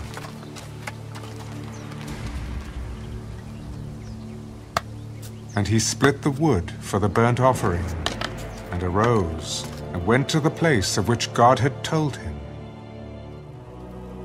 Then on the 3rd day, Abraham lifted his eyes, and saw the place afar off. And Abraham said to his young men, Stay here with the donkey. The lad and I will go yonder and worship, and we will come back to you. So Abraham took the wood of the burnt offering and laid it on Isaac his son. And he took the fire in his hand and a knife, and the 2 of them went together. But Isaac spoke to Abraham his father. My father. Here I am, my son. Look, the fire and the wood. But where is the lamb for a burnt offering? My son, God will provide for himself the lamb for a burnt offering. So the 2 of them went together. Then they came to the place of which God had told him. And Abraham built an altar there, and placed the wood in order. And he bound Isaac his son, and laid him on the altar, upon the wood. And Abraham stretched out his hand, and took the knife to slay his son. But the angel of the Lord called to him from heaven, Abraham! Abraham! Here I am. Do not lay your hand on the lad, or do anything to him. For now I know that you fear God, since you have not withheld your son, your only son, from me. Then Abraham lifted his eyes and looked, and there behind him was a ram caught in a thicket by its horns. So Abraham went and took the ram and offered it up for a burnt offering instead of his son. And Abraham called the name of the place, "The Lord will provide." As it is said to this day, "In the mount of the Lord it shall be provided." Then the angel of the Lord called to Abraham a second time out of heaven. By myself I have sworn, says the Lord, because you have done this thing, and have not withheld your son, your only son. Blessing, I will bless you, And multiplying, I will multiply your descendants as the stars of the heaven, and as the sand which is on the seashore. And your descendants shall possess the gate of their enemies. In your seed, all the nations of the earth shall be blessed, because you have obeyed my voice.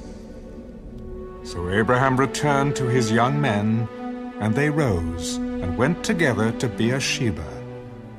And Abraham dwelt at Beersheba. Now it came to pass after these things that it was told Abraham, saying, Indeed, Milcah also has borne children to your brother Nahor, Uz his firstborn, Buz his brother, Kemuel the father of Aram, Chesed, Hazo, Pildash, Jidlaph, and Bethuel. And Bethuel begot Rebekah. These 8 Milcah bore to Nahor, Abraham's brother. His concubine, whose name was Reumah, also bore Teber, Gaham, Phahash, and Maacah.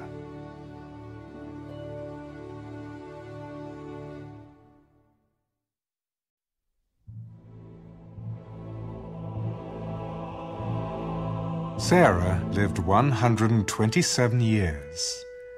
These were the years of the life of Sarah.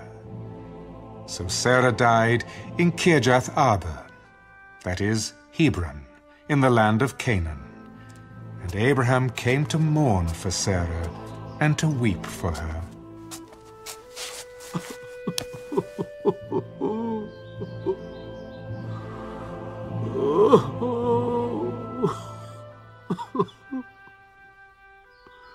Then Abraham stood up before his dead and spoke to the sons of Heth. I am a foreigner and a visitor among you.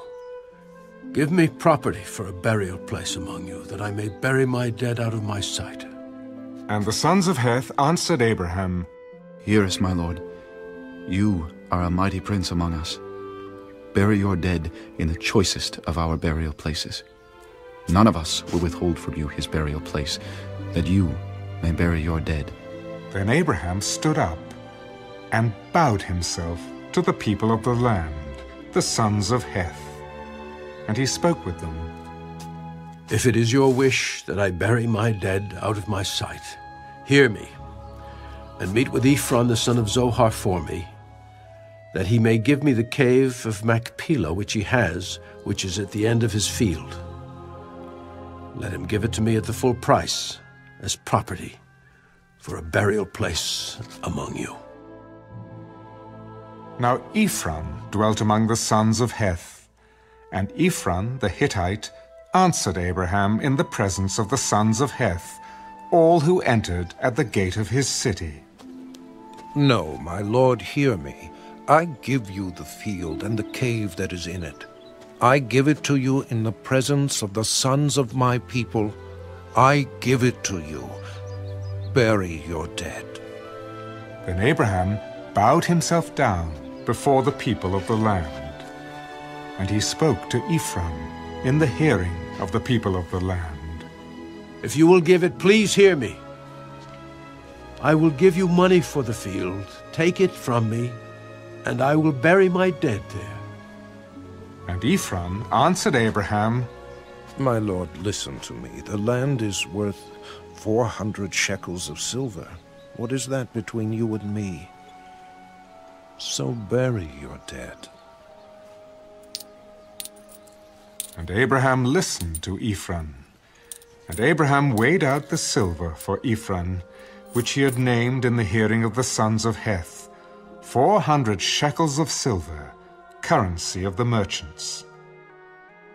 So the field of Ephron, which was in Machpelah, which was before Mamre, the field and the cave which was in it, and all the trees that were in the field, which were within all the surrounding borders, were deeded to Abraham as a possession in the presence of the sons of Heth, before all who went in at the gate of his city. And after this, Abraham buried Sarah his wife in the cave of the field of Machpelah, before Mamre, that is Hebron, in the land of Canaan. So the field and the cave that is in it were deeded to Abraham by the sons of Heth as property for a burial place.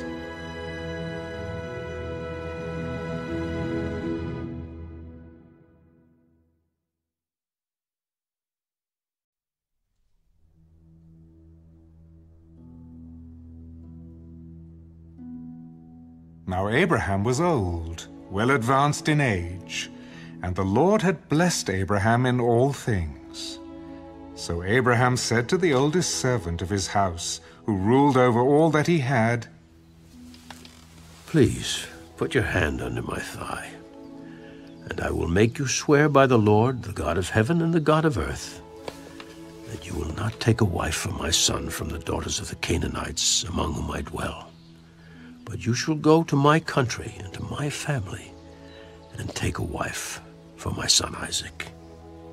And the servant said to him, "Perhaps the woman will not be willing to follow me to this land. Must I take your son back to the land from which you came?" But Abraham said to him, "Beware that you do not take my son back there. The Lord God of heaven, who took me from my father's house and from the land of my family, and who spoke to me and swore to me, saying, 'To your descendants I give this land,' he will send his angel before you, and you shall take a wife for my son from there. And if the woman is not willing to follow you, then you will be released from this oath. Only do not take my son back there." So the servant put his hand under the thigh of Abraham his master, and swore to him concerning this matter. Then the servant took 10 of his master's camels and departed, for all his master's goods were in his hand. And he arose and went to Mesopotamia, to the city of Nahor. And he made his camels kneel down outside the city by a well of water at evening time, the time when women go out to draw water. O Lord God of my master Abraham, please give me success this day, and show kindness to my master Abraham. Behold, here I stand by the well of water, and the daughters of the men of the city are coming out to draw water. Now, let it be that the young woman to whom I say, 'Please let down your pitcher that I may drink,' and she says, 'Drink, and I will also give your camels a drink,' let her be the one you have appointed for your servant Isaac, and by this I will know that you have shown kindness to my master." And it happened, before he had finished speaking, that behold, Rebekah, who was born to Bethuel, son of Milcah, the wife of Nahor, Abraham's brother, came out with her pitcher on her shoulder.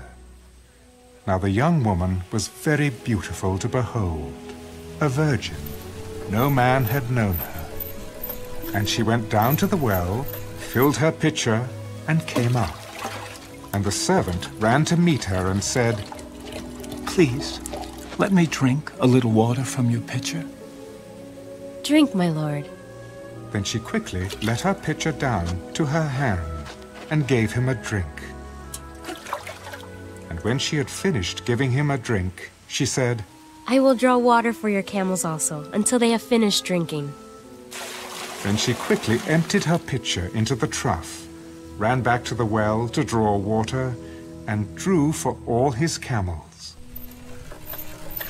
And the man, wondering at her, remained silent, so as to know whether the Lord had made his journey prosperous or not. So it was, when the camels had finished drinking, that the man took a golden nose ring weighing 1/2 shekel, and 2 bracelets for her wrists, weighing 10 shekels of gold, and said, "Whose daughter are you? Tell me, please, is there room in your father's house for us to lodge?"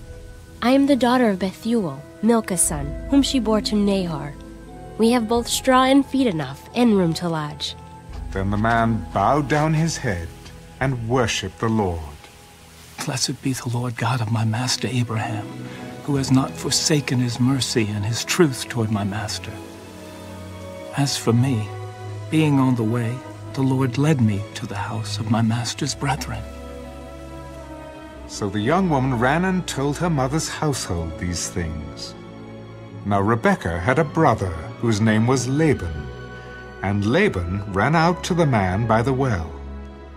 So it came to pass, when he saw the nose ring and the bracelets on his sister's wrists, and when he heard the words of his sister Rebekah saying, "Thus the man spoke to me," that he went to the man.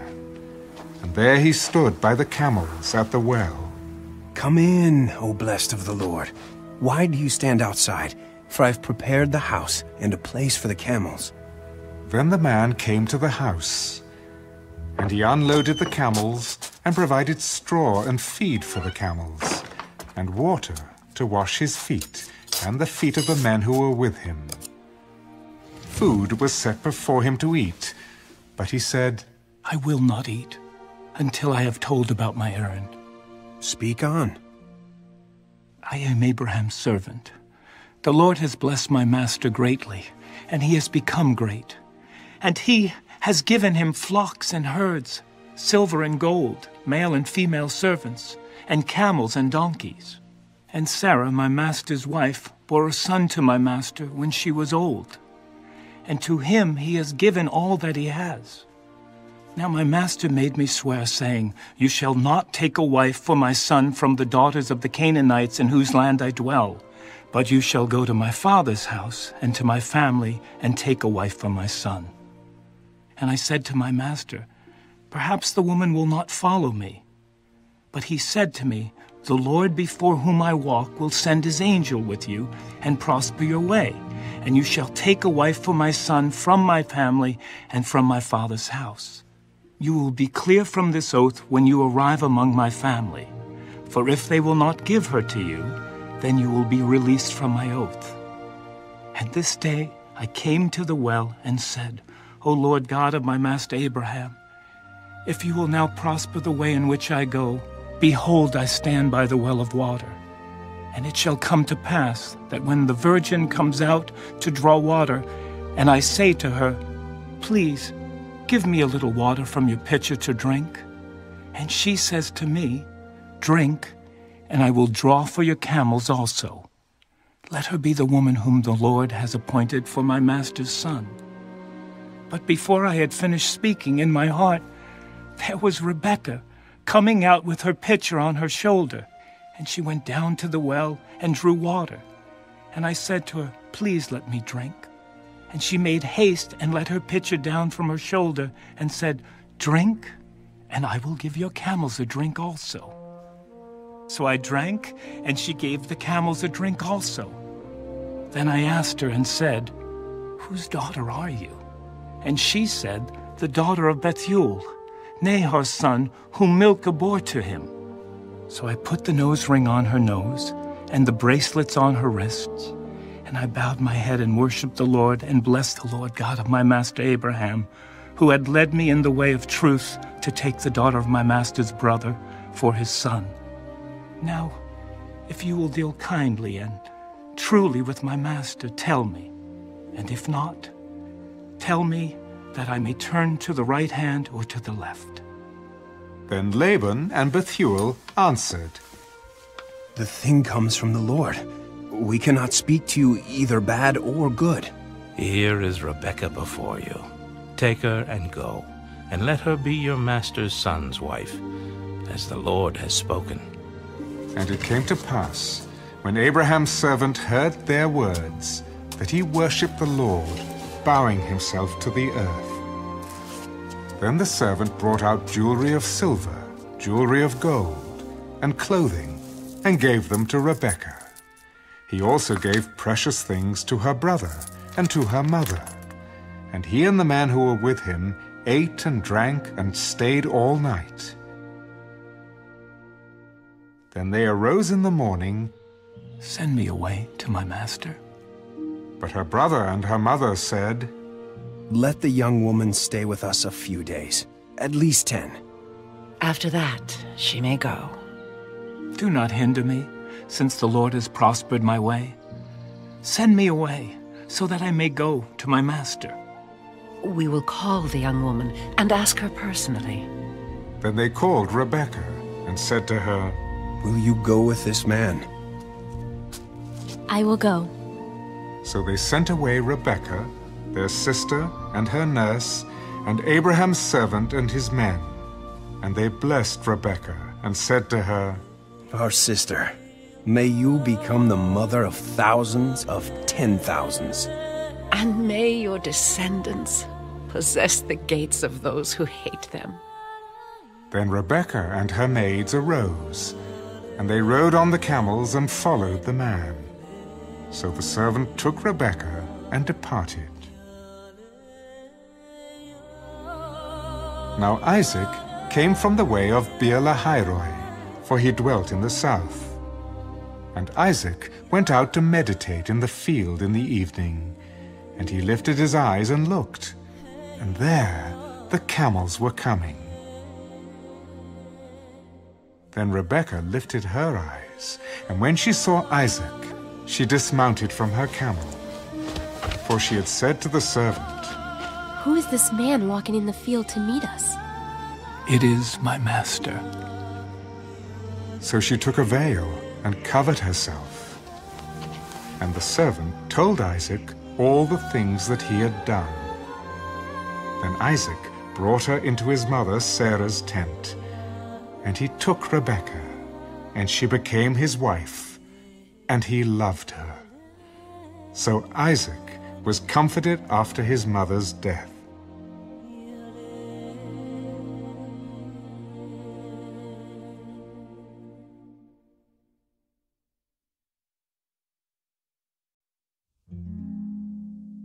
Abraham again took a wife, and her name was Keturah. And she bore him Zimran, Jokshan, Medan, Midian, Ishbak, and Shua. Jokshan begot Sheba and Dedan, and the sons of Dedan were Ashurim, Letushim, and Leamin. And the sons of Midian were Ephah, Ephur, Hanak, Abida, and Eldaah. All these were the children of Keturah.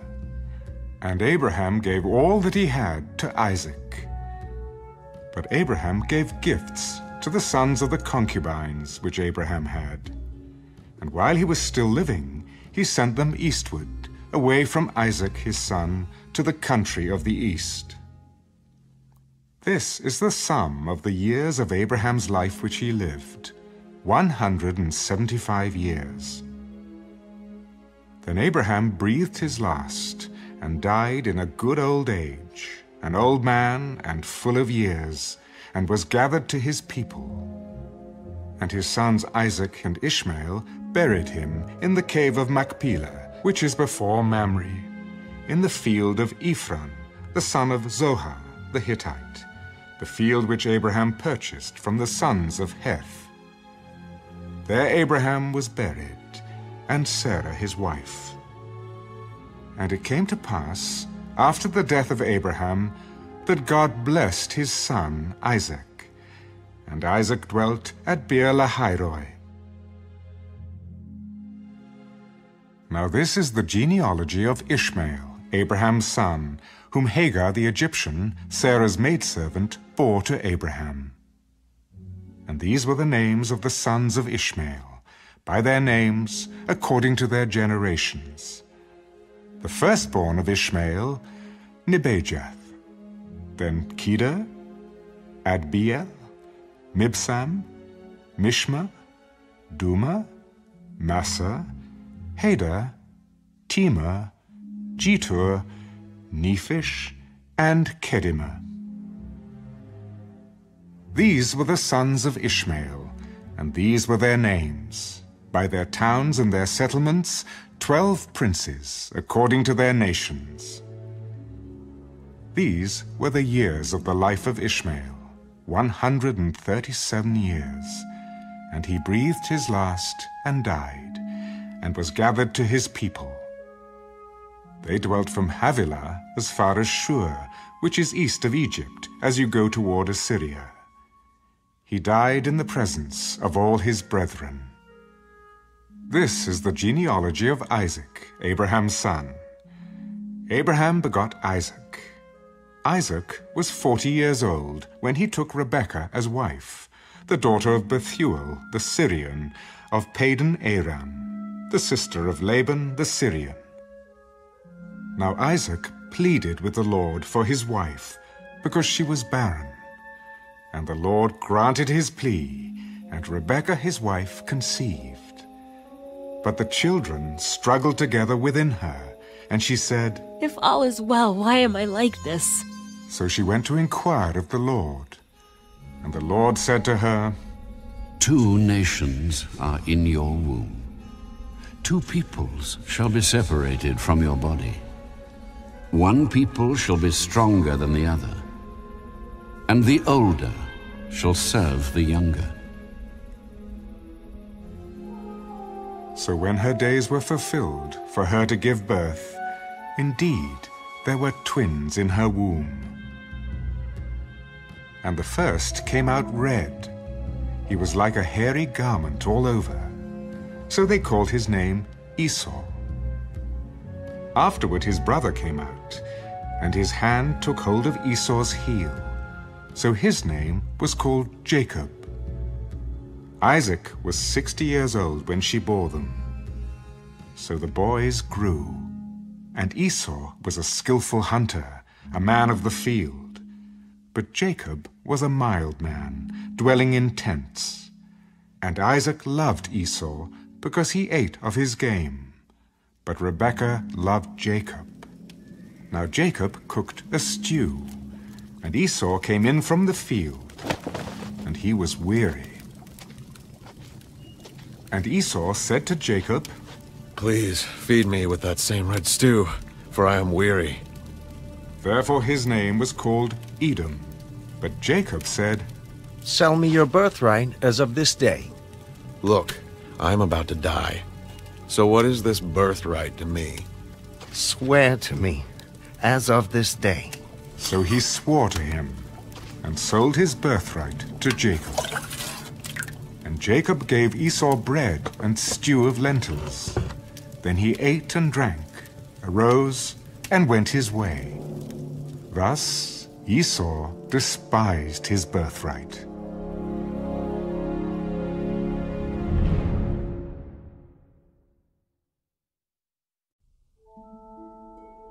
There was a famine in the land, besides the first famine that was in the days of Abraham.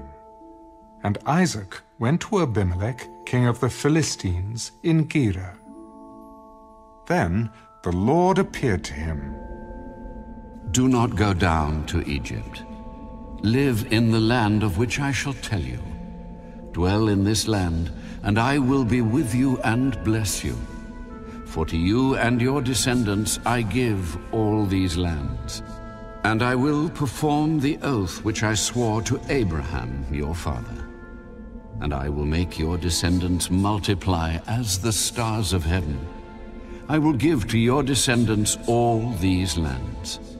And in your seed all the nations of the earth shall be blessed, because Abraham obeyed my voice, and kept my charge, my commandments, my statutes, and my laws." So Isaac dwelt in Gerar. And the men of the place asked about his wife. And he said, "She is my sister." For he was afraid to say, "She is my wife," because he thought, "lest the men of the place kill me for Rebekah, because she is beautiful to behold." Now it came to pass, when he had been there a long time, that Abimelech, king of the Philistines, looked through a window, and saw, and there was Isaac, showing endearment to Rebekah his wife. Then Abimelech called Isaac and said, "Quite obviously she is your wife. So how could you say, 'She is my sister'?" "Because I said, lest I die on account of her." "What is this you have done to us? One of the people might soon have lain with your wife, and you would have brought guilt on us." So Abimelech charged all his people, He who touches this man or his wife shall surely be put to death." Then Isaac sowed in that land, and reaped in the same year 100-fold. And the Lord blessed him. The man began to prosper, and continued prospering until he became very prosperous. For he had possessions of flocks, and possessions of herds, and a great number of servants.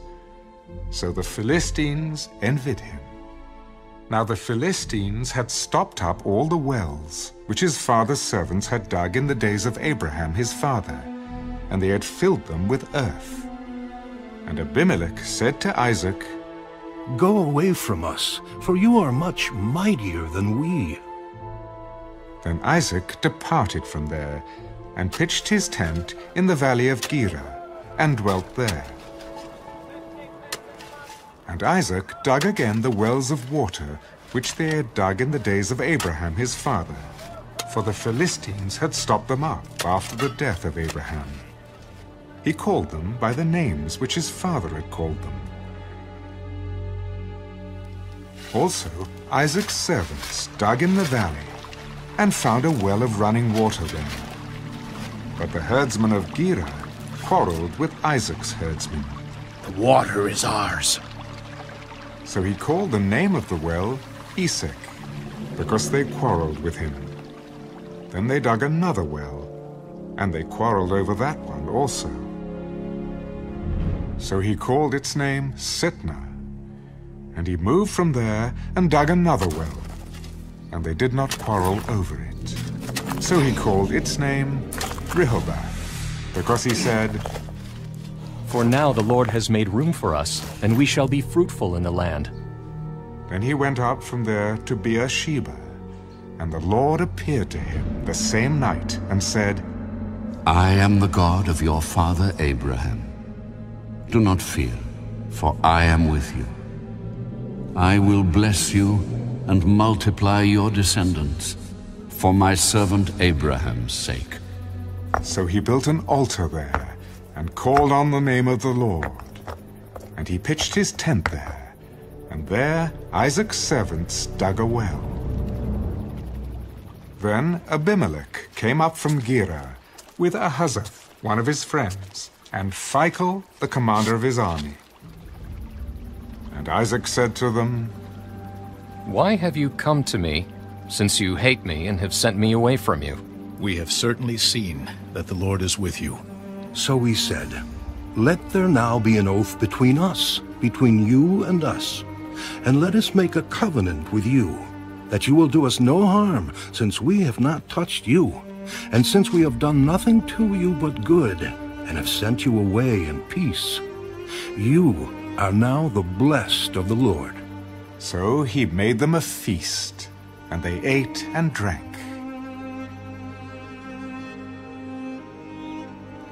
Then they arose early in the morning and swore an oath with one another. And Isaac sent them away, and they departed from him in peace. It came to pass the same day that Isaac's servants came and told him about the well which they had dug. "We have found water." So he called it Sheba. Therefore the name of the city is Beersheba to this day. When Esau was 40 years old, he took as wives Judith, the daughter of Beeri the Hittite, and Basemath, the daughter of Elon the Hittite. And they were a grief of mind to Isaac and Rebekah.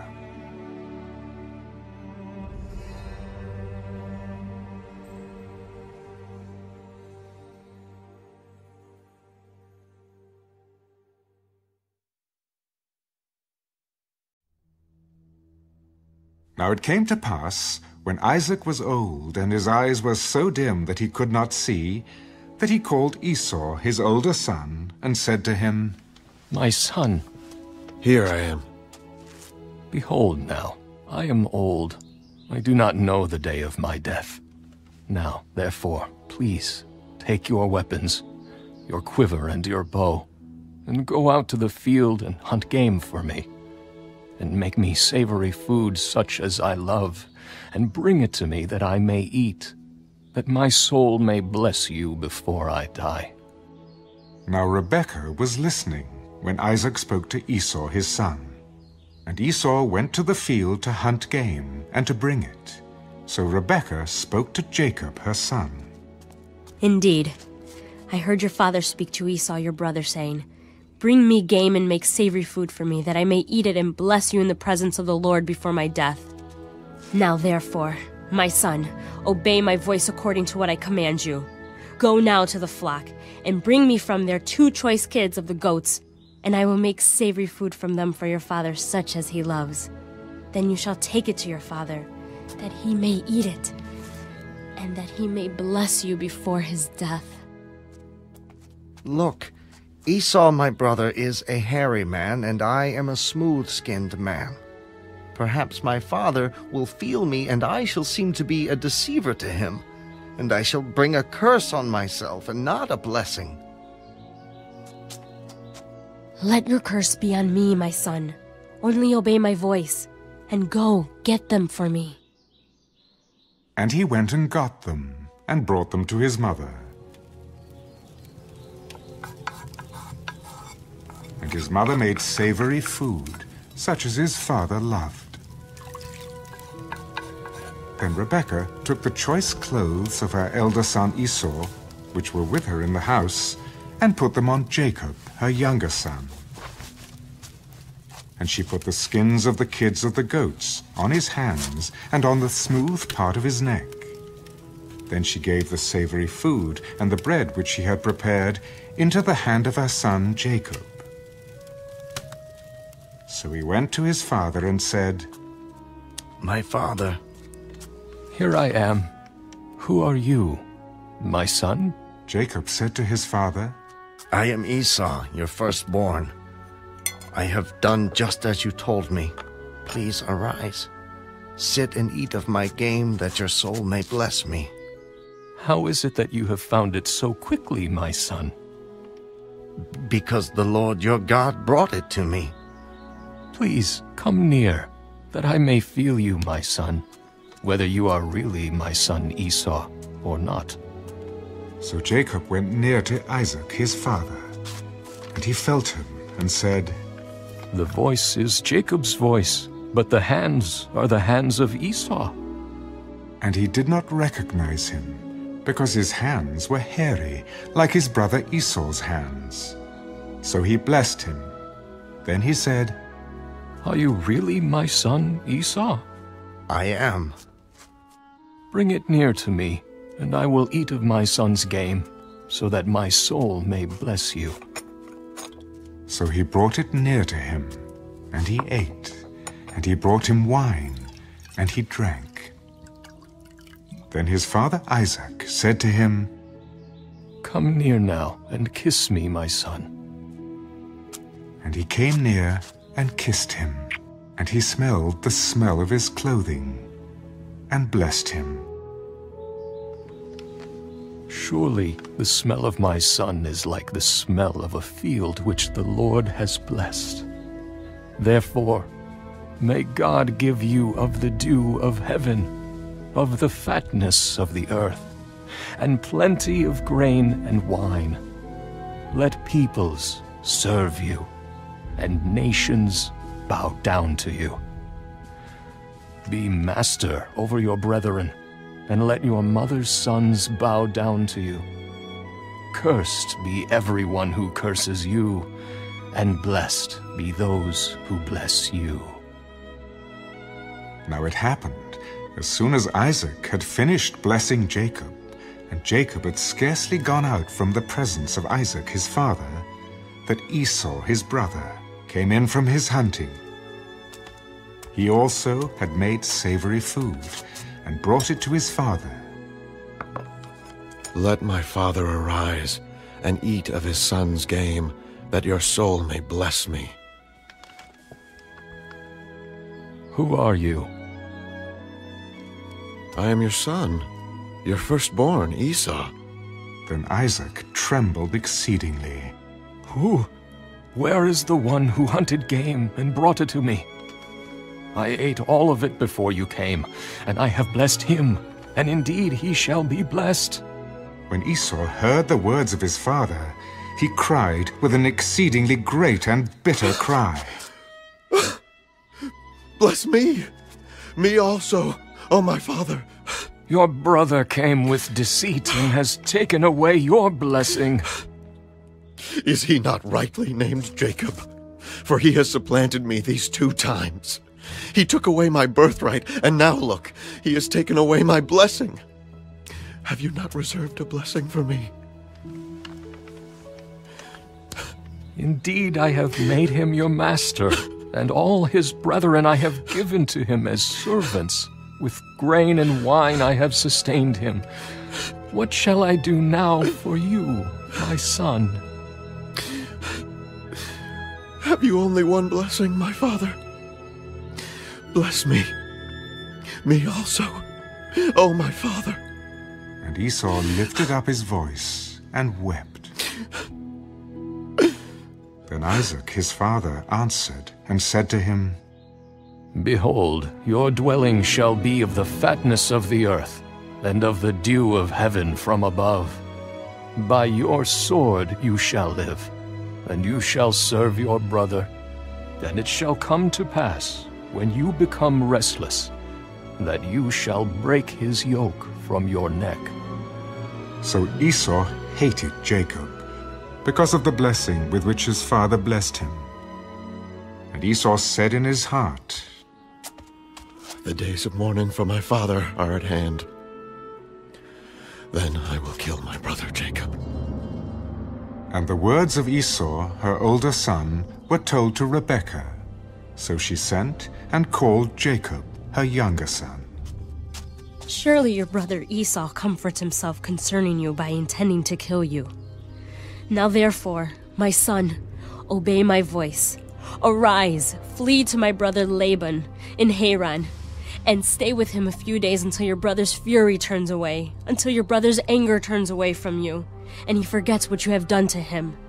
Then I will send and bring you from there. Why should I be bereaved also of you both in one day? And Rebekah said to Isaac,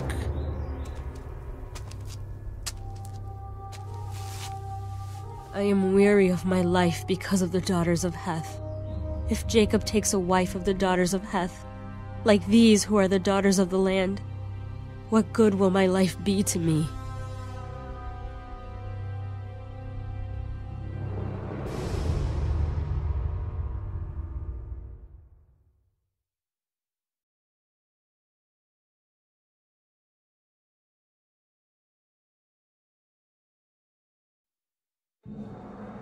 Then Isaac called Jacob and blessed him, and charged him, You shall not take a wife from the daughters of Canaan. Arise, go to Padan Aram, to the house of Bethuel, your mother's father, and take yourself a wife from there of the daughters of Laban, your mother's brother. May God Almighty bless you, and make you fruitful and multiply you, that you may be an assembly of peoples, and give you the blessing of Abraham, to you and your descendants with you, that you may inherit the land in which you are a stranger, which God gave to Abraham. So Isaac sent Jacob away, and he went to Padan Aram, to Laban, the son of Bethuel, the Syrian, the brother of Rebekah, the mother of Jacob and Esau. Esau saw that Isaac had blessed Jacob, and sent him away to Padan Aram, to take himself a wife from there, and that as he blessed him, he gave him a charge, saying, You shall not take a wife from the daughters of Canaan. And that Jacob had obeyed his father and his mother, and had gone to Padan Aram. Also Esau saw that the daughters of Canaan did not please his father Isaac. So Esau went to Ishmael, and took Mahalath, the daughter of Ishmael, Abraham's son, the sister of Nebajoth, to be his wife, in addition to the wives he had. Now Jacob went out from Beersheba, and went toward Haran. So he came to a certain place and stayed there all night, because the sun had set. And he took one of the stones of that place and put it at his head, and he lay down in that place to sleep. Then he dreamed, and behold, a ladder was set up on the earth, and its top reached to heaven, and there the angels of God were ascending and descending on it. And behold, the Lord stood above it. I am the Lord God of Abraham, your father, and the God of Isaac. The land on which you lie I will give to you and your descendants. Also your descendants shall be as the dust of the earth. You shall spread abroad to the west and the east, to the north and the south. And in you and in your seed all the families of the earth shall be blessed.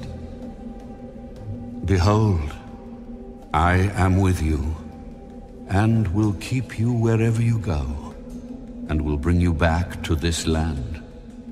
For I will not leave you until I have done what I have spoken to you.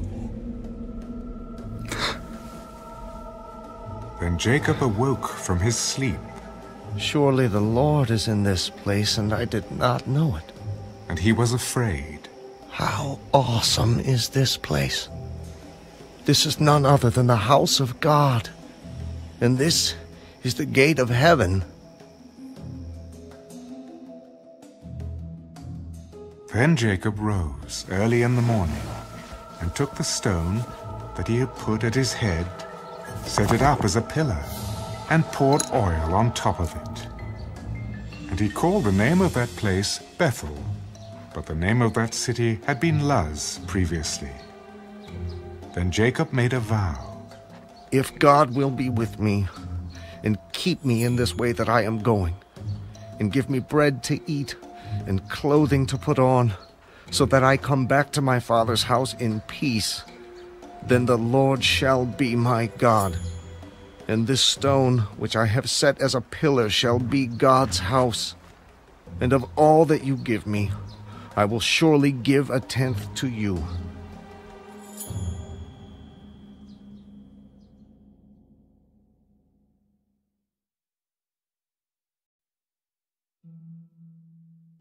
So Jacob went on his journey, and came to the land of the people of the east. And he looked, and saw a well in the field, and behold, there were 3 flocks of sheep lying by it, for out of that well they watered the flocks. A large stone was on the well's mouth. Now all the flocks would be gathered there, and they would roll the stone from the well's mouth, water the sheep, and put the stone back in its place on the well's mouth.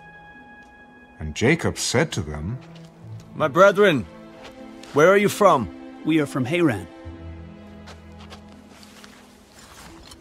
Do you know Laban, the son of Nahor? We know him. Is he well? He is well. And look, his daughter Rachel is coming with the sheep. Look, it is still high day. It is not time for the cattle to be gathered together. Water the sheep and go and feed them. We cannot until all the flocks are gathered together, and they have rolled the stone from the well's mouth. Then we water the sheep. Now while he was still speaking with them, Rachel came with her father's sheep, for she was a shepherdess. And it came to pass, when Jacob saw Rachel, the daughter of Laban, his mother's brother, and the sheep of Laban, his mother's brother, that Jacob went near and rolled the stone from the well's mouth, and watered the flock of Laban, his mother's brother. Then Jacob kissed Rachel, and lifted up his voice, and wept. And Jacob told Rachel that he was her father's relative, and that he was Rebekah's son. So she ran and told her father. Then it came to pass, when Laban heard the report about Jacob, his sister's son, that he ran to meet him, and embraced him and kissed him, and brought him to his house, So he told Laban all these things. And Laban said to him, "Surely you are my bone and my flesh." And he stayed with him for a month. Then Laban said to Jacob, "Because you are my relative, should you therefore serve me for nothing? Tell me, what should your wages be?" Now Laban had 2 daughters. The name of the elder was Leah, and the name of the younger was Rachel. Leah's eyes were delicate, but Rachel was beautiful of form and appearance. Now Jacob loved Rachel, so he said, "I will serve you 7 years for Rachel, your younger daughter." It is better that I give her to you than that I should give her to another man. Stay with me. So Jacob served 7 years for Rachel, and they seemed only a few days to him because of the love he had for her. Then Jacob said to Laban, "Give me my wife, for my days are fulfilled, that I may go into her." And Laban gathered together all the men of the place and made a feast. Now it came to pass in the evening that he took Leah his daughter and brought her to Jacob, and he went into her. And Laban gave his maid Zilpah to his daughter Leah as a maid. So it came to pass in the morning that, behold, it was Leah. And he said to Laban, "What is this you have done to me? Was it not for Rachel that I served you? Why then have you deceived me?" It must not be done so in our country, to give the younger before the firstborn. Fulfill her week, and we will give you this one also for the service which you will serve with me still another 7 years. Then Jacob did so, and fulfilled her week. So he gave him his daughter Rachel as wife also. And Laban gave his maid Bilhah to his daughter Rachel as a maid. Then Jacob also went in to Rachel, and he also loved Rachel more than Leah. And he served with Laban still another 7 years. When the Lord saw that Leah was unloved, he opened her womb, but Rachel was barren. So Leah conceived and bore a son, and she called his name Reuben, for she said, "The Lord has surely looked on my affliction.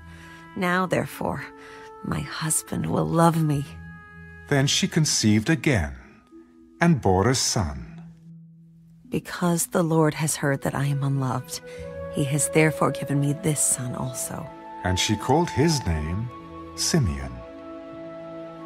She conceived again and bore a son.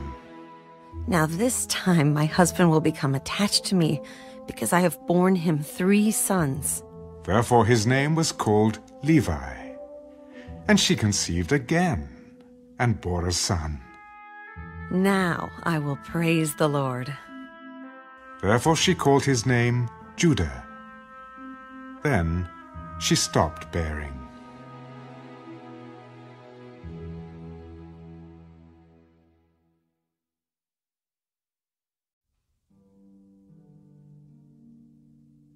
Now when Rachel saw that she bore Jacob no children, Rachel envied her sister and said to Jacob, "Give me children, or else I die." And Jacob's anger was aroused against Rachel. "Am I in the place of God, who has withheld from you the fruit of the womb?" "Here's my maid, Bilhah. Go into her, and she will bear a child on my knees, that I also may have children by her." Then she gave him Bilhah, her maid, as wife, and Jacob went into her. And Bilhah conceived, and bore Jacob a son. Then Rachel said, "God has judged my case, and he has also heard my voice and given me a son." Therefore she called his name Dan. And Rachel's maid Bilhah conceived again, and bore Jacob a second son. Then Rachel said, With great wrestlings I have wrestled with my sister, and indeed, I have prevailed. So she called his name Naphtali. When Leah saw that she had stopped bearing, she took Zilpah her maid and gave her to Jacob as wife. And Leah's maid Zilpah bore Jacob a son. Then Leah said, "A troop comes." So she called his name Gad. And Leah's maid Zilpah bore Jacob a second son. I am happy, for the daughters will call me blessed. So she called his name Asher. Now Reuben went in the days of wheat harvest and found mandrakes in the field, and brought them to his mother Leah. Then Rachel said to Leah, "Please, give me some of your son's mandrakes." Is it a small matter that you have taken away my husband? Would you take away my son's mandrakes also? Therefore, he will lie with you tonight for your son's mandrakes. When Jacob came out of the field in the evening, Leah went out to meet him. You must come in to me, for I have surely hired you with my son's mandrakes. And he lay with her that night. And God listened to Leah, and she conceived, and bore Jacob a fifth son. God has given me my wages, because I have given my maid to my husband. So she called his name Issachar. Then Leah conceived again, and bore Jacob a sixth son. God has endowed me with a good endowment. Now my husband will dwell with me, because I have borne him 6 sons. So she called his name Zebulun. Afterward she bore a daughter, and called her name Dinah. Then God remembered Rachel, and God listened to her, and opened her womb. And she conceived, and bore a son. God has taken away my reproach. So she called his name Joseph. The Lord shall add to me another son. And it came to pass, when Rachel had borne Joseph, that Jacob said to Laban, "Send me away, that I may go to my own place and to my country. Give me my wives and my children for whom I have served you, and let me go. For you know my service, which I have done for you." Please, stay, if I have found favor in your eyes. For I have learned by experience that the Lord has blessed me for your sake. Name me your wages, and I will give it. You know how I have served you, and how your livestock has been with me. For what you had before I came was little, and it has increased to a great amount. The Lord has blessed you since my coming. And now, when shall I also provide for my own house? What shall I give you? You shall not give me anything. If you will do this thing for me, I will again feed and keep your flocks. Let me pass through all your flock today, removing from there all the speckled and spotted sheep, and all the brown ones among the lambs, and the spotted and speckled among the goats, and these shall be my wages. So my righteousness will answer for me in time to come, when the subject of my wages comes before you. Every one that is not speckled and spotted among the goats, and brown among the lambs, will be considered stolen if it is with me. Oh, that it were according to your word. So he removed that day the male goats that were speckled and spotted, all the female goats that were speckled and spotted, every one that had some white in it, and all the brown ones among the lambs, and gave them into the hand of his sons. Then he put 3 days' journey between himself and Jacob, and Jacob fed the rest of Laban's flocks.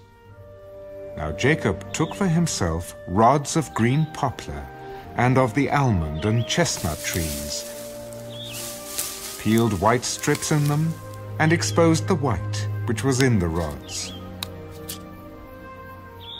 And the rods which he had peeled he set before the flocks in the gutters, in the watering troughs where the flocks came to drink, so that they should conceive when they came to drink. So the flocks conceived before the rods, and the flocks brought forth streaked, speckled, and spotted. Then Jacob separated the lambs, and made the flocks face toward the streaked and all the brown in the flock of Laban. But he put his own flocks by themselves, and did not put them with Laban's flock. And it came to pass, whenever the stronger livestock conceived, that Jacob placed the rods before the eyes of the livestock in the gutters, that they might conceive among the rods. But when the flocks were feeble, he did not put them in. So the feebler were Laban's, and the stronger Jacob's. Thus the man became exceedingly prosperous, and had large flocks, female and male servants, and camels and donkeys.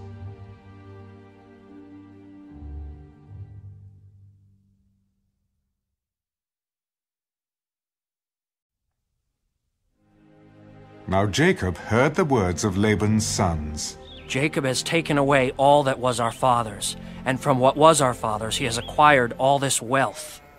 And Jacob saw the countenance of Laban, and indeed it was not favorable toward him as before.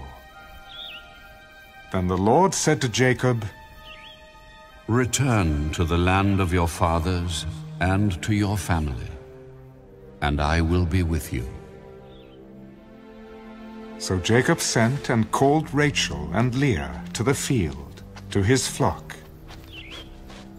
I see your father's countenance, that it is not favorable toward me as before, but the God of my father has been with me. And you know that with all my might I have served your father, yet your father has deceived me and changed my wages 10 times. But God did not allow him to hurt me. If he said thus, "The speckled shall be your wages," then all the flocks bore speckled. And if he said thus, "The streaked shall be your wages," then all the flocks bore streaked.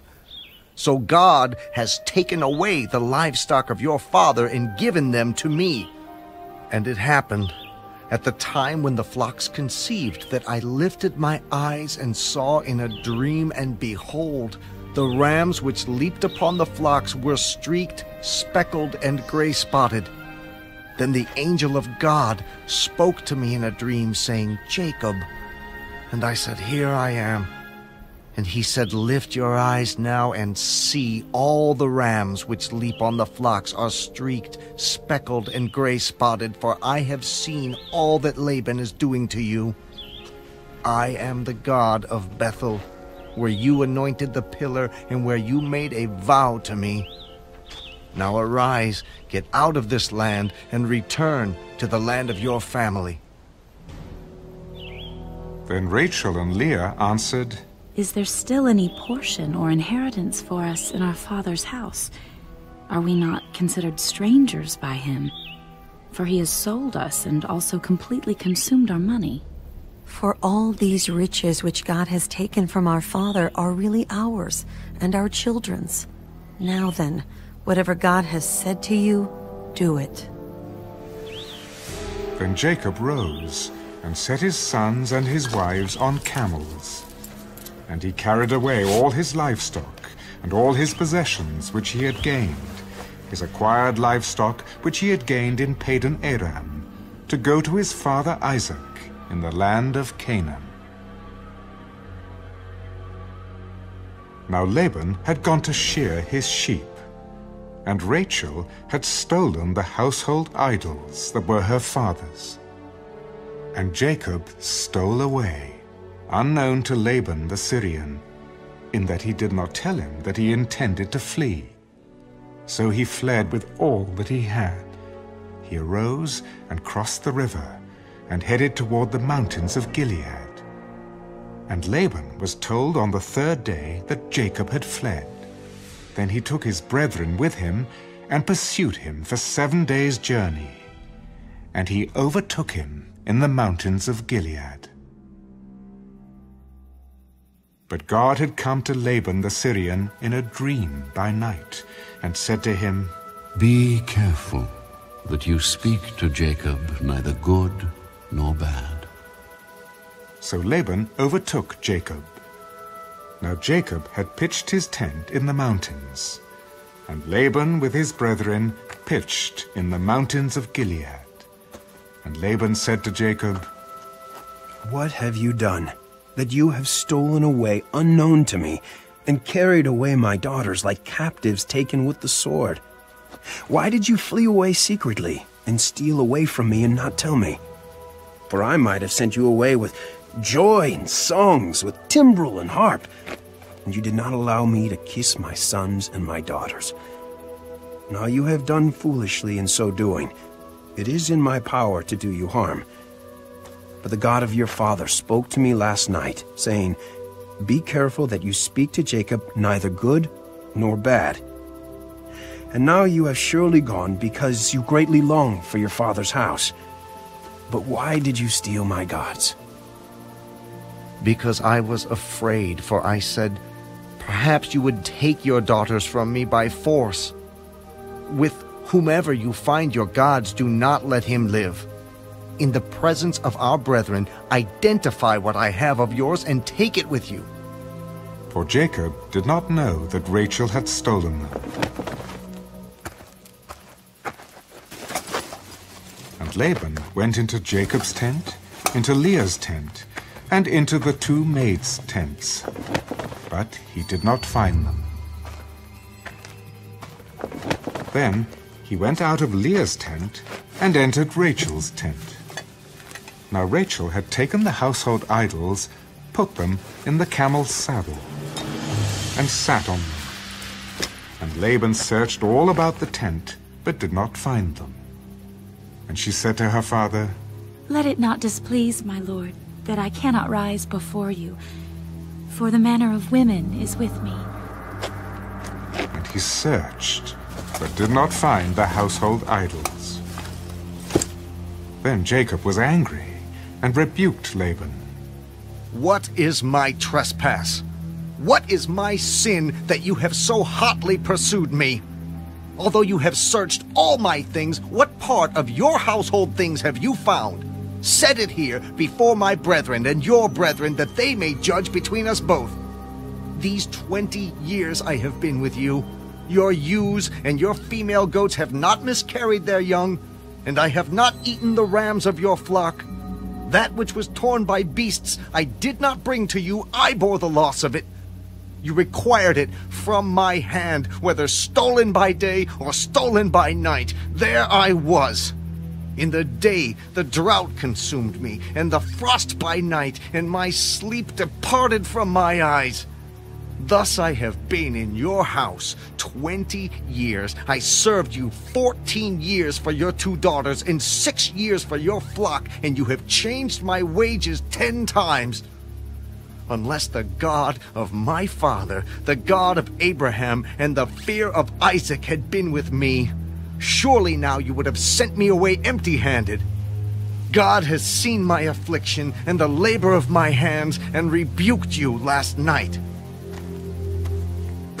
"These daughters are my daughters, and these children are my children, and this flock is my flock. All that you see is mine. What can I do this day to these my daughters, or to their children whom they have borne? Now therefore come, let us make a covenant, you and I, and let it be a witness between you and me." So Jacob took a stone and set it up as a pillar. Then Jacob said to his brethren, "Gather stones." And they took stones and made a heap, and they ate there on the heap. Laban called it Jegar-sahar-jutha, but Jacob called it Gilead. "This heap is a witness between you and me this day." Therefore its name was called Gilead, also Mizpah, because he said, "May the Lord watch between you and me, when we are absent one from another. If you afflict my daughters, or if you take other wives besides my daughters, although no man is with us, see, God is witness between you and me.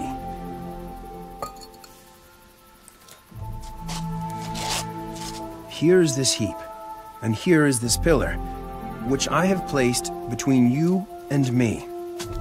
This heap is a witness, and this pillar is a witness, that I will not pass beyond this heap to you, and you will not pass beyond this heap and this pillar to me for harm. The God of Abraham, the God of Nahor, and the God of their father judge between us. And Jacob swore by the fear of his father Isaac. Then Jacob offered a sacrifice on the mountain, and called his brethren to eat bread. And they ate bread and stayed all night on the mountain. And early in the morning Laban arose, and kissed his sons and daughters, and blessed them. Then Laban departed, and returned to his place.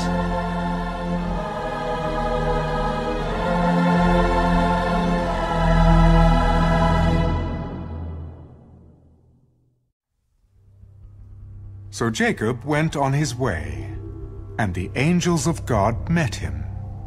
When Jacob saw them, he said, "This is God's camp." And he called the name of that place Mahanaim. Then Jacob sent messengers before him to Esau his brother in the land of Seir, the country of Edom. And he commanded them, "Speak thus to my lord Esau. Thus your servant Jacob says, I have dwelt with Laban and stayed there until now. I have oxen, donkeys, flocks, and male and female servants, and I have sent to tell my lord, that I may find favor in your sight." Then the messengers returned to Jacob. "We came to your brother Esau, and he also is coming to meet you, and 400 men are with him." So Jacob was greatly afraid and distressed. And he divided the people that were with him, and the flocks and herds and camels, into 2 companies. "If Esau comes to the one company and attacks it, then the other company which is left will escape.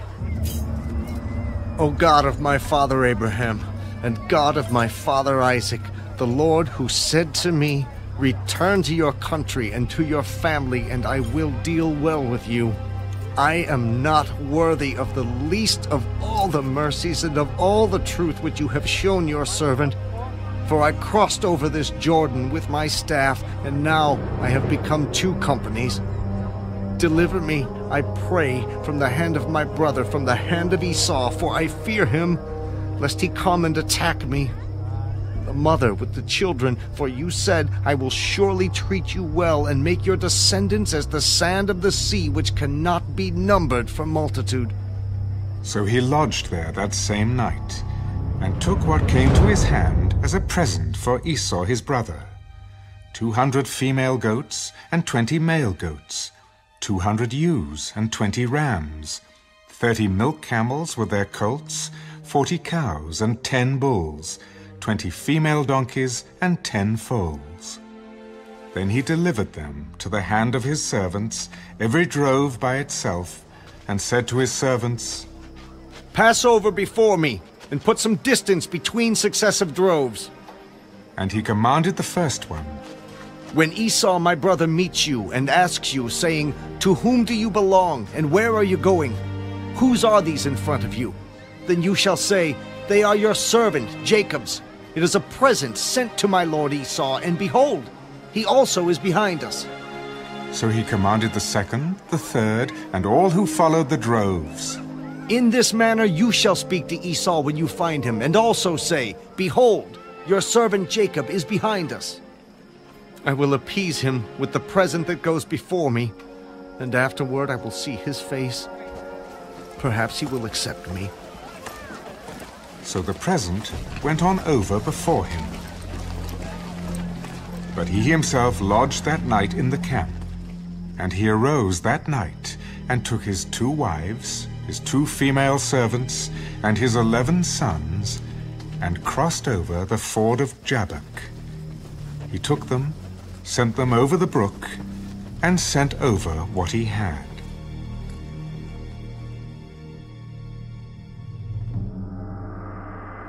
Then Jacob was left alone, and a man wrestled with him until the breaking of day.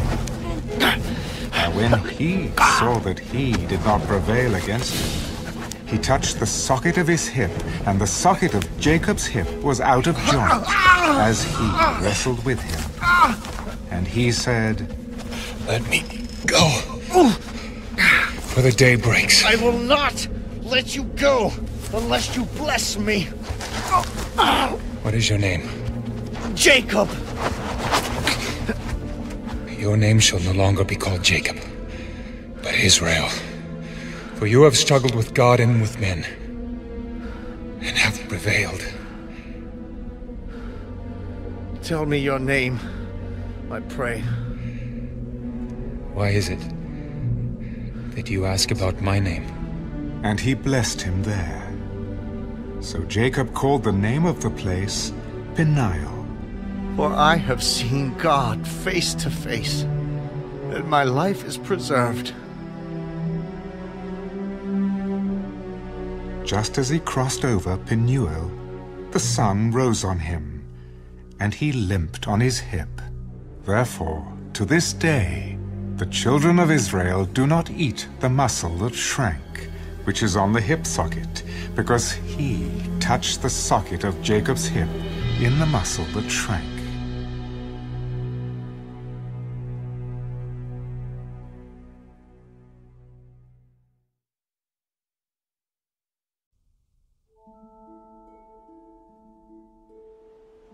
Now Jacob lifted his eyes and looked, and there Esau was coming, and with him were 400 men.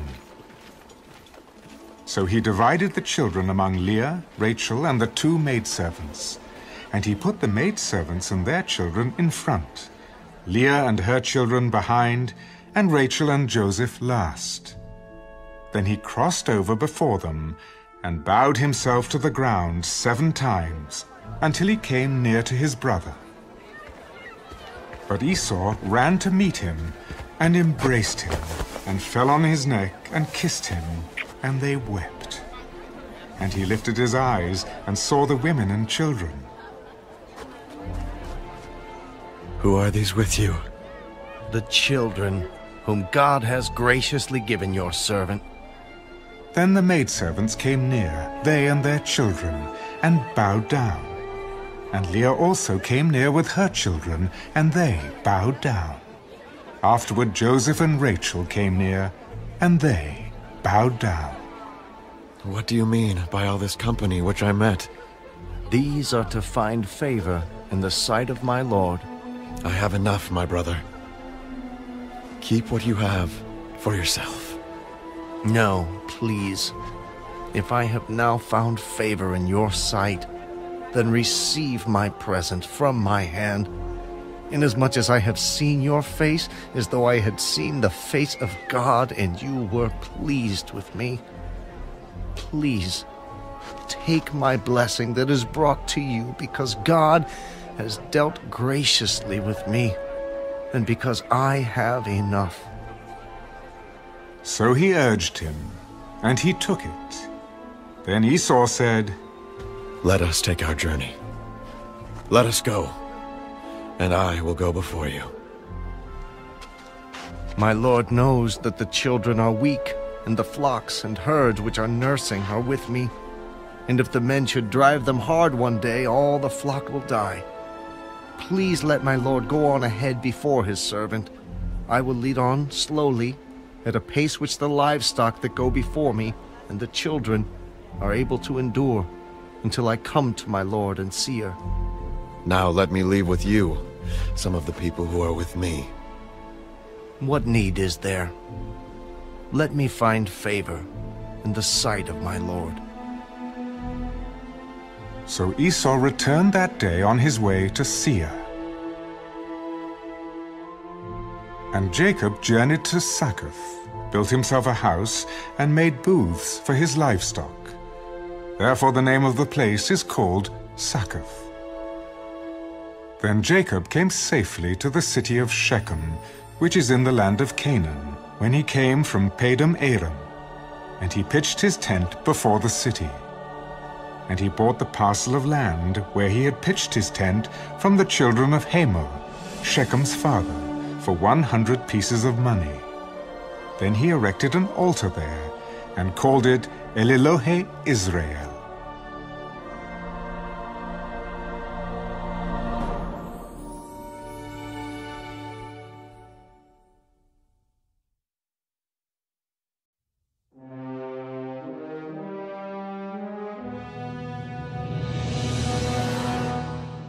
Now Dinah, the daughter of Leah, whom she had borne to Jacob, went out to see the daughters of the land.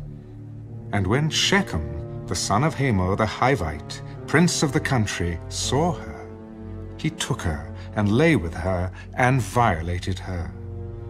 His soul was strongly attracted to Dinah, the daughter of Jacob, and he loved the young woman and spoke kindly to the young woman. So Shechem spoke to his father Hamor, "Get me this young woman as a wife." And Jacob heard that he had defiled Dinah his daughter. Now his sons were with his livestock in the field, so Jacob held his peace until they came. Then Hamor, the father of Shechem, went out to Jacob to speak with him. And the sons of Jacob came in from the field when they heard it. And the men were grieved and very angry, because he had done a disgraceful thing in Israel by lying with Jacob's daughter, a thing which ought not to be done. But Hamor spoke with them. "The soul of my son Shechem longs for your daughter. Please give her to him as a wife, and make marriages with us. Give your daughters to us, and take our daughters to yourselves, so you shall dwell with us, and the land shall be before you. Dwell and trade in it, and acquire possessions for yourselves in it." Then Shechem said to her father and her brothers, "Let me find favor in your eyes, and whatever you say to me I will give. Ask me ever so much dowry and gift, and I will give according to what you say to me. But give me the young woman as a wife." But the sons of Jacob answered Shechem and Hamor his father, and spoke deceitfully, because he had defiled Dinah their sister. "We cannot do this thing, to give our sister to one who is uncircumcised, for that would be a reproach to us. But on this condition we will consent to you. If you will become as we are, if every male of you is circumcised, then we will give our daughters to you, and we will take your daughters to us, and we will dwell with you, and we will become one people. But if you will not heed us and be circumcised, then we will take our daughter and be gone." And their words pleased Hamor and Shechem, Hamor's son. So the young man did not delay to do the thing, because he delighted in Jacob's daughter. He was more honorable than all the household of his father.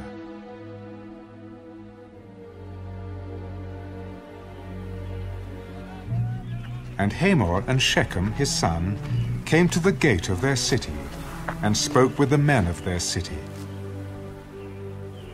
"These men are at peace with us. Therefore, let them dwell in the land and trade in it.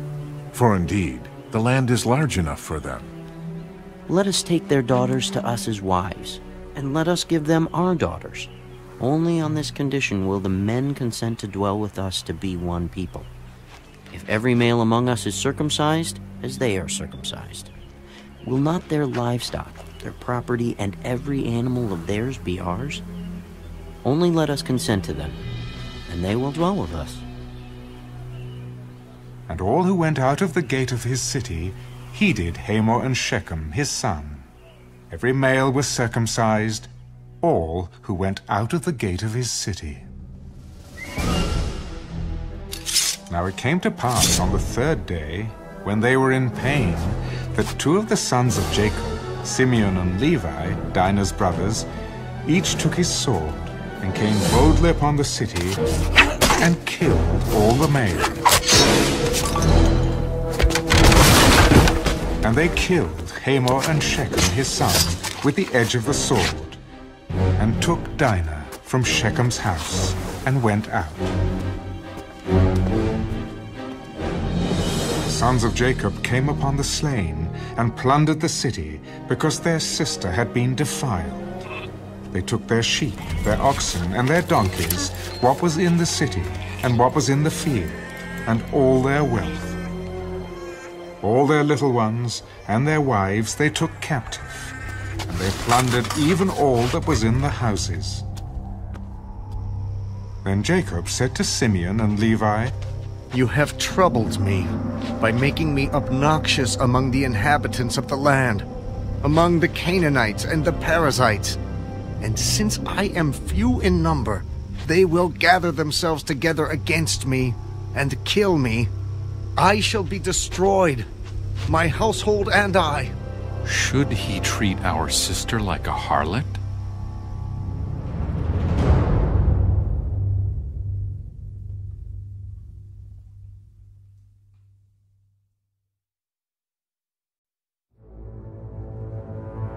Then God said to Jacob, "Arise, go up to Bethel and dwell there, and make an altar there to God, who appeared to you when you fled from the face of Esau, your brother." And Jacob said to his household and to all who were with him, "Put away the foreign gods that are among you. Purify yourselves and change your garments. Then let us arise and go up to Bethel, and I will make an altar there to God, who answered me in the day of my distress, and has been with me in the way which I have gone." So they gave Jacob all the foreign gods which were in their hands, and the earrings which were in their ears. And Jacob hid them under the terebinth tree, which was by Shechem. And they journeyed, and the terror of God was upon the cities that were all around them, and they did not pursue the sons of Jacob. So Jacob came to Luz, that is, Bethel, which is in the land of Canaan, he and all the people who were with him.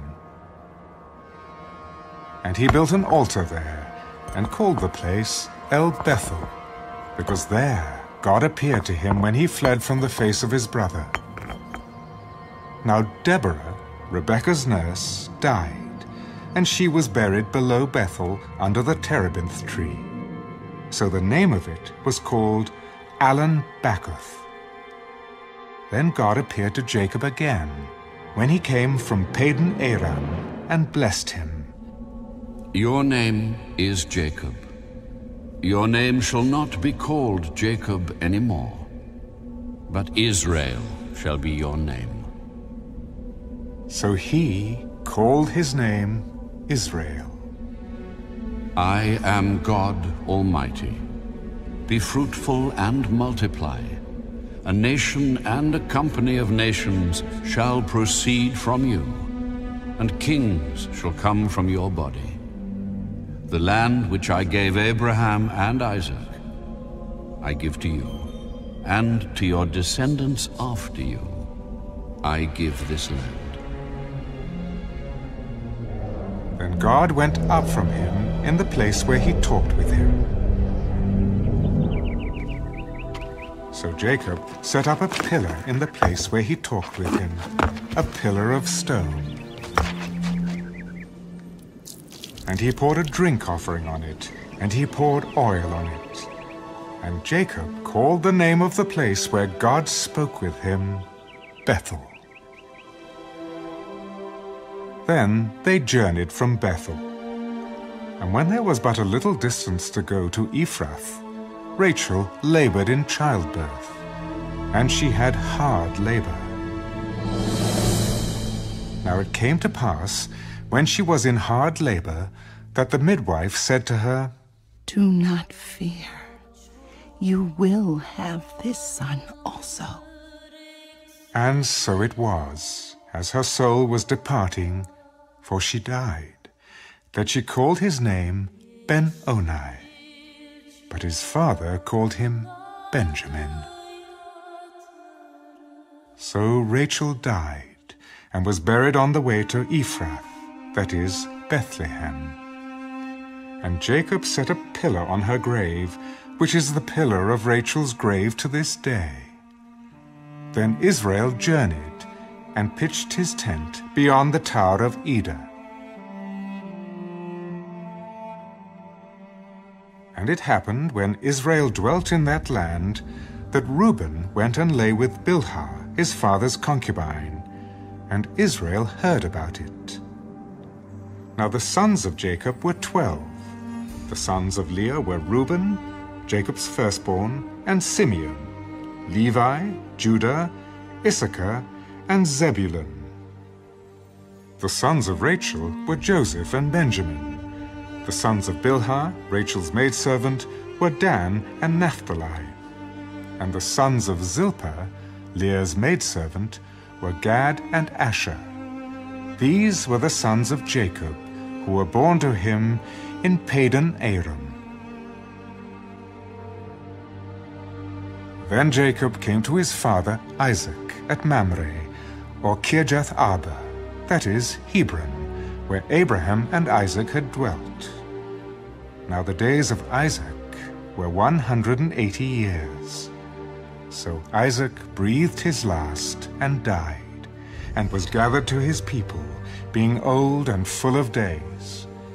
And his sons Esau and Jacob buried him.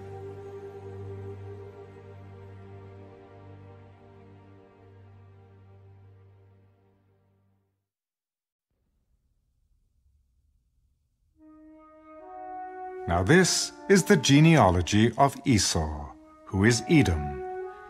Esau took his wives from the daughters of Canaan, Adah, the daughter of Elon, the Hittite, Aholibamah, the daughter of Anah, the daughter of Zibeon, the Hivite, and Basemath, Ishmael's daughter, sister of Nebajoth. Now Adah bore Eliphaz to Esau, and Basemath bore Ruel. And Aholibamah bore Jeush, Jalam, and Korah. These were the sons of Esau, who were born to him in the land of Canaan. Then Esau took his wives, his sons, his daughters, and all the persons of his household, his cattle, and all his animals, and all his goods which he had gained in the land of Canaan, and went to a country away from the presence of his brother Jacob. For their possessions were too great for them to dwell together, and the land where they were strangers could not support them because of their livestock. So Esau dwelt in Mount Seir. Esau is Edom, and this is the genealogy of Esau, the father of the Edomites, in Mount Seir. These were the names of Esau's sons: Eliphaz, the son of Adah, the wife of Esau, and Ruel, the son of Basemath, the wife of Esau. And the sons of Eliphaz were Teman, Omar, Zepho, Gatam, and Kenaz. Now Timnah was the concubine of Eliphaz, Esau's son, and she bore Amalek to Eliphaz. These were the sons of Adah, Esau's wife. These were the sons of Ruel: Nahath, Zerah, Shammah, and Mizah. These were the sons of Basemath, Esau's wife. These were the sons of Aholibamah, Esau's wife, the daughter of Anah, the daughter of Zibeon. And she bore to Esau Jeush, Jalam, and Korah. These were the chiefs of the sons of Esau.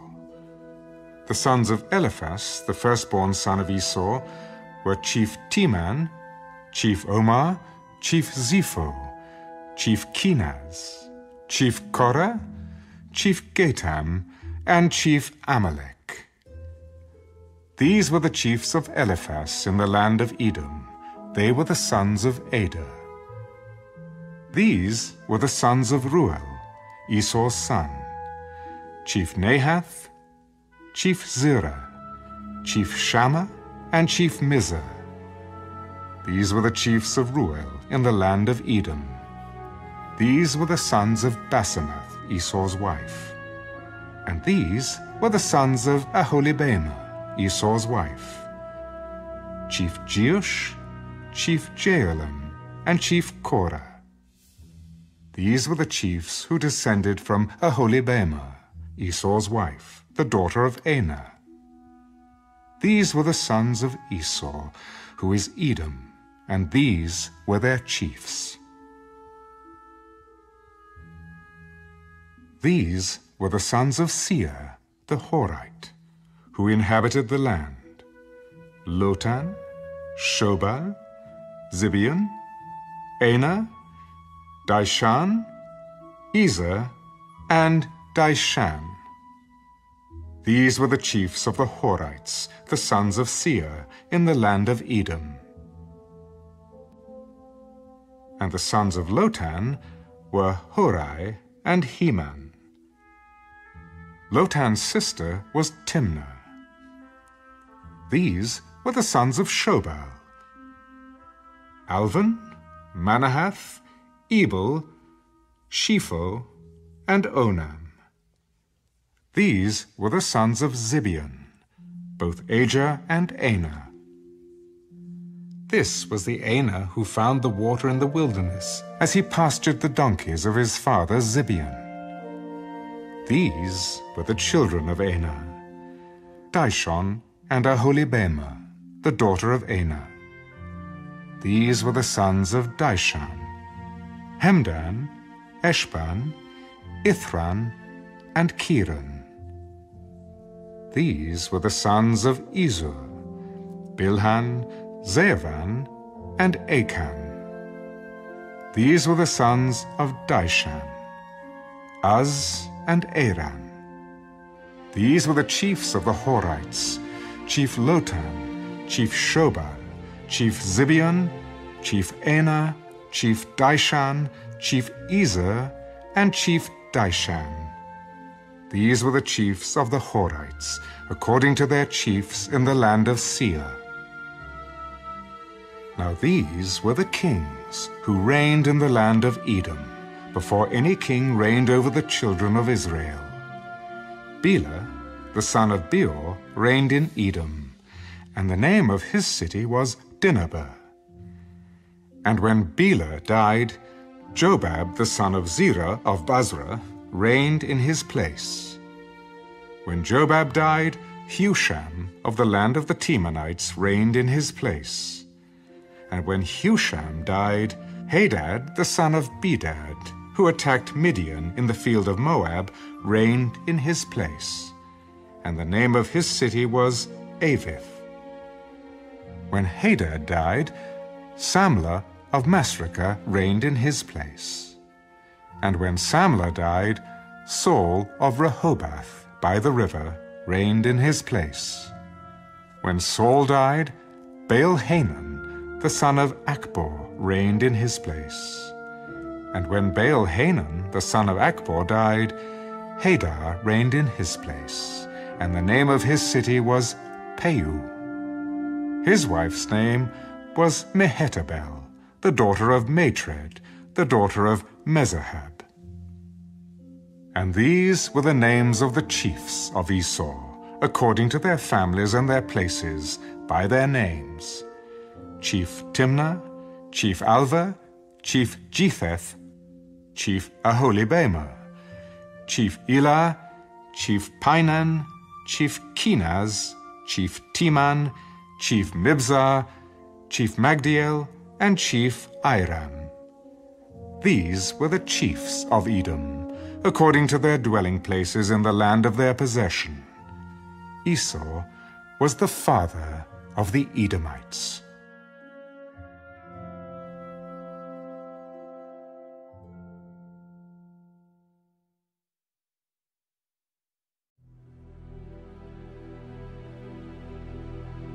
Now Jacob dwelt in the land where his father was a stranger, in the land of Canaan. This is the history of Jacob. Joseph, being 17 years old, was feeding the flock with his brothers. And the lad was with the sons of Bilhah and the sons of Zilpah, his father's wives. And Joseph brought a bad report of them to his father. Now Israel loved Joseph more than all his children, because he was the son of his old age. Also, he made him a tunic of many colors. But when his brothers saw that their father loved him more than all his brothers, they hated him and could not speak peaceably to him. Now Joseph had a dream, and he told it to his brothers, and they hated him even more. So he said to them, "Please, hear this dream which I have dreamed. There we were, binding sheaves in the field. Then, behold, my sheaf arose and also stood upright, and indeed your sheaves stood all around, and bowed down to my sheaf." And his brothers said to him, "Shall you indeed reign over us? Or shall you indeed have dominion over us?" So they hated him even more for his dreams and for his words. Then he dreamed still another dream, and told it to his brothers. "Look, I have dreamed another dream, and this time the sun, the moon, and the 11 stars bowed down to me." So he told it to his father and his brothers, and his father rebuked him. "What is this dream that you have dreamed? Shall your mother and I and your brothers indeed come to bow down to the earth before you?" And his brothers envied him, but his father kept the matter in mind. Then his brothers went to feed their father's flock in Shechem. And Israel said to Joseph, "Are not your brothers feeding the flock in Shechem? Come, I will send you to them." So he said to him, "Here I am." "Please go and see if it is well with your brothers and well with the flocks, and bring back word to me." So he sent him out of the valley of Hebron, and he went to Shechem. Now a certain man found him, and there he was, wandering in the field. "What are you seeking?" "I am seeking my brothers. Please, tell me where they are feeding their flocks." "They have departed from here, for I heard them say, 'Let us go to Dothan.'" So Joseph went after his brothers, and found them in Dothan. Now when they saw him afar off, even before he came near them, they conspired against him to kill him. "Look, this dreamer is coming." Come, therefore, let us now kill him and cast him into some pit, and we shall say, 'Some wild beast has devoured him.' We shall see what will become of his dreams." But Reuben heard it, and he delivered him out of their hands. "Let us not kill him. Shed no blood, but cast him into this pit which is in the wilderness. And do not lay a hand on him." That he might deliver him out of their hands, and bring him back to his father. So it came to pass, when Joseph had come to his brothers, that they stripped Joseph of his tunic, the tunic of many colors that was on him. Then they took him and cast him into a pit. And the pit was empty, there was no water in it. And they sat down to eat a meal. Then they lifted their eyes and looked, and there was a company of Ishmaelites coming from Gilead with their camels, bearing spices, balm, and myrrh, on their way to carry them down to Egypt. So Judah said to his brothers, "What profit is there if we kill our brother and conceal his blood? Come and let us sell him to the Ishmaelites, and let not our hand be upon him, for he is our brother and our flesh." And his brothers listened. Then Midianite traders passed by. So the brothers pulled Joseph up and lifted him out of the pit, and sold him to the Ishmaelites for 20 shekels of silver. And they took Joseph to Egypt. Then Reuben returned to the pit, and indeed Joseph was not in the pit, and he tore his clothes, and he returned to his brothers. The lad is no more. And I, where shall I go? So they took Joseph's tunic, killed a kid of the goats, and dipped the tunic in the blood. Then they sent the tunic of many colors, and they brought it to their father. We have found this. Do you know whether it is your son's tunic or not? And he recognized it. It is my son's tunic. A wild beast has devoured him. Without doubt, Joseph is torn to pieces. Then Jacob tore his clothes, put sackcloth on his waist, and mourned for his son many days. And all his sons and all his daughters arose to comfort him. But he refused to be comforted. For I shall go down into the grave to my son in mourning. Thus his father wept for him. Now the Midianites had sold him in Egypt to Potiphar, an officer of Pharaoh and captain of the guard.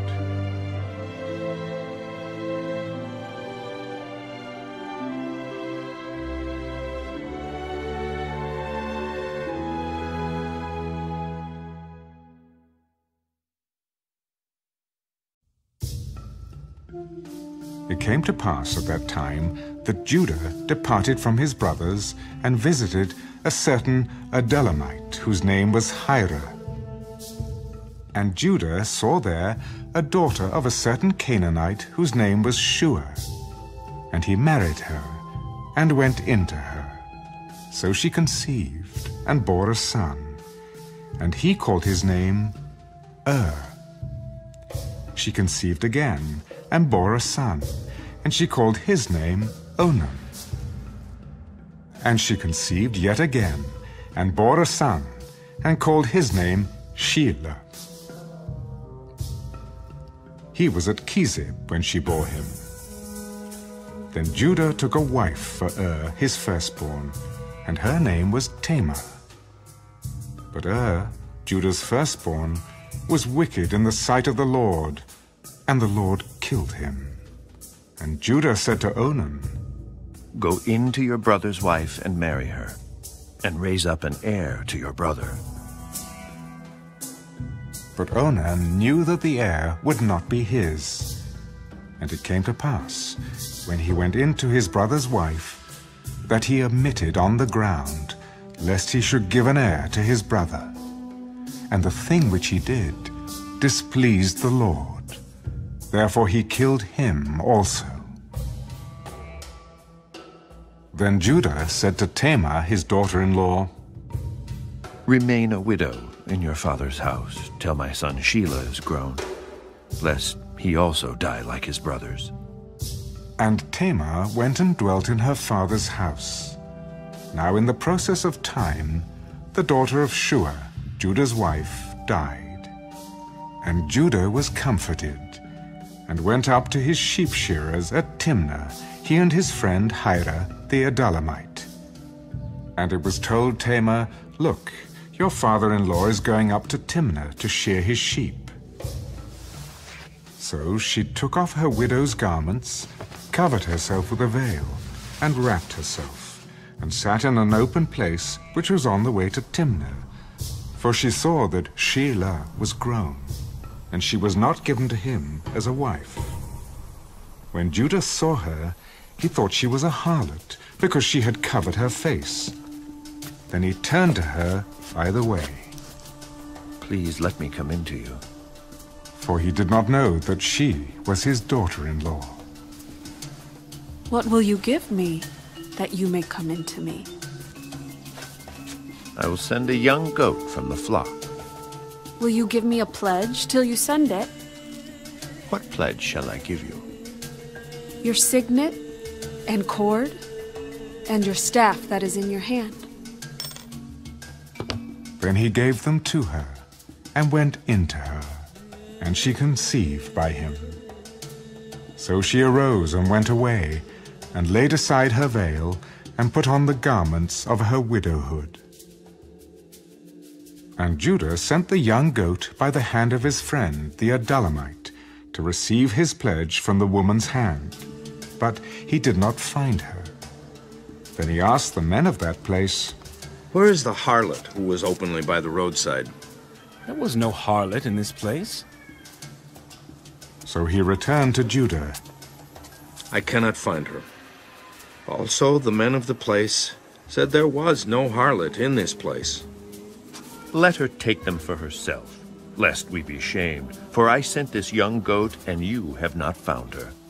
And it came to pass, about 3 months after, that Judah was told, "Tamar, your daughter-in-law, has played the harlot. Furthermore, she is with child by harlotry." Bring her out, and let her be burned. When she was brought out, she sent to her father-in-law, By the man to whom these belong, I am with child. Please determine whose these are, the signet and cord and staff. So Judah acknowledged them. She has been more righteous than I, because I did not give her to Shelah, my son. And he never knew her again. Now it came to pass, at the time for giving birth, that behold, twins were in her womb. And so it was, when she was giving birth, that the one put out his hand, and the midwife took a scarlet thread and bound it on his hand. This one came out first. And it happened, as he drew back his hand, that his brother came out unexpectedly. How did you break through?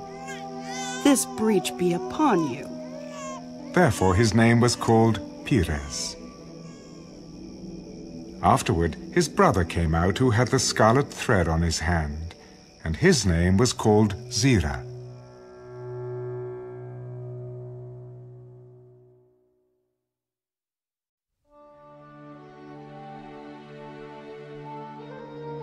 Now Joseph had been taken down to Egypt, and Potiphar, an officer of Pharaoh, captain of the guard, an Egyptian, bought him from the Ishmaelites who had taken him down there. The Lord was with Joseph, and he was a successful man, and he was in the house of his master, the Egyptian. And his master saw that the Lord was with him, and that the Lord made all he did to prosper in his hand. So Joseph found favor in his sight and served him. Then he made him overseer of his house, and all that he had he put under his authority. So it was, from the time that he made him an overseer of his house and all that he had, that the Lord blessed the Egyptian's house for Joseph's sake. And the blessing of the Lord was on all that he had in the house and in the field. Thus he left all that he had in Joseph's hand, and he did not know what he had, except for the bread which he ate. Now Joseph was handsome in form and appearance. And it came to pass, after these things, that his master's wife cast longing eyes on Joseph. Lie with me. But he refused. Look, my master does not know what is with me in the house, and he has committed all that he has to my hand. There is no one greater in this house than I, nor has he kept back anything from me. But you, because you are his wife. How then can I do this great wickedness and sin against God? So it was, as she spoke to Joseph day by day, that he did not heed her, to lie with her or to be with her. But it happened about this time, when Joseph went into the house to do his work, and none of the men of the house was inside, that she caught him by his garment. Lie with me. But he left his garment in her hand, and fled, and ran outside. And so it was, when she saw that he had left his garment in her hand, and fled outside, that she called to the men of her house and spoke to them. See, he has brought into us a Hebrew to mock us. He came in to me to lie with me, and I cried out with a loud voice. And it happened when he heard that I lifted my voice and cried out that he left his garment with me and fled and went outside. So she kept his garment with her until his master came home. Then she spoke to him with words like these. The Hebrew servant whom you brought to us came in to me to mock me. So it happened as I lifted my voice and cried out that he left his garment with me and fled outside. So it was, when his master heard the words which his wife spoke to him, your servant did to me after this manner, that his anger was aroused. Then Joseph's master took him and put him into the prison, a place where the king's prisoners were confined. And he was there in the prison. But the Lord was with Joseph and showed him mercy, and he gave him favor in the sight of the keeper of the prison. And the keeper of the prison committed to Joseph's hand all the prisoners who were in the prison. Whatever they did there, it was his doing. The keeper of the prison did not look into anything that was under Joseph's authority, because the Lord was with him, and whatever he did, the Lord made it prosper.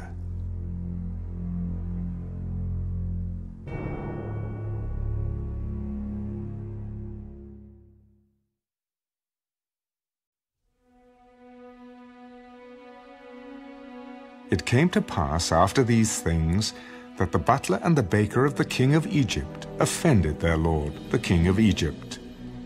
And Pharaoh was angry with his 2 officers, the chief butler and the chief baker. So he put them in custody in the house of the captain of the guard, in the prison, the place where Joseph was confined. And the captain of the guard charged Joseph with them, and he served them. So they were in custody for a while. Then the butler and the baker of the king of Egypt, who were confined in the prison, had a dream. Both of them, each man's dream in one night, and each man's dream with its own interpretation. And Joseph came into them in the morning and looked at them, and saw that they were sad. So he asked Pharaoh's officers, who were with him in the custody of his lord's house, "Why do you look so sad today?"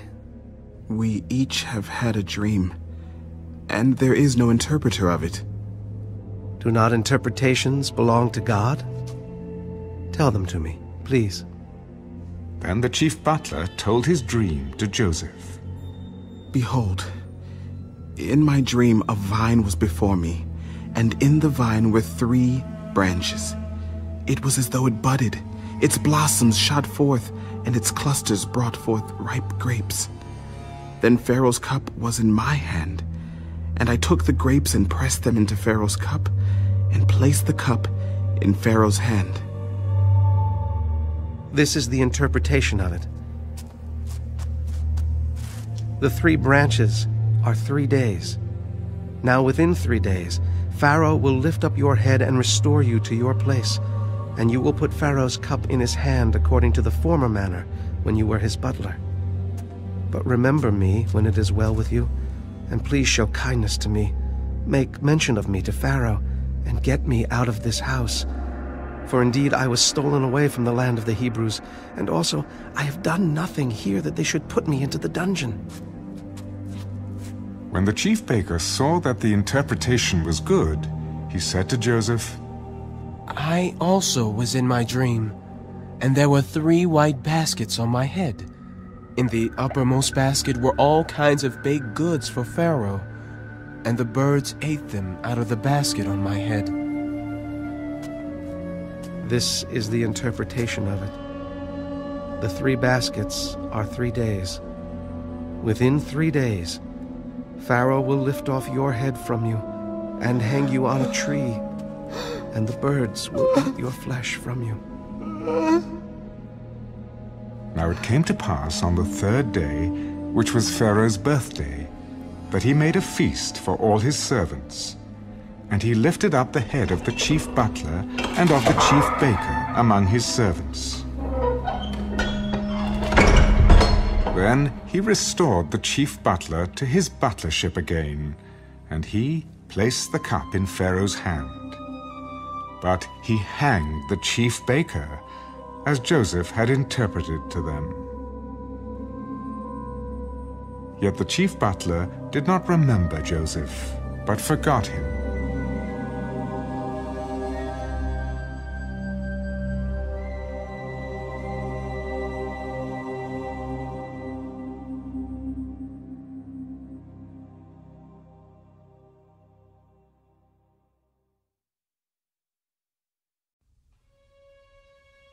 Then it came to pass, at the end of 2 full years, that Pharaoh had a dream.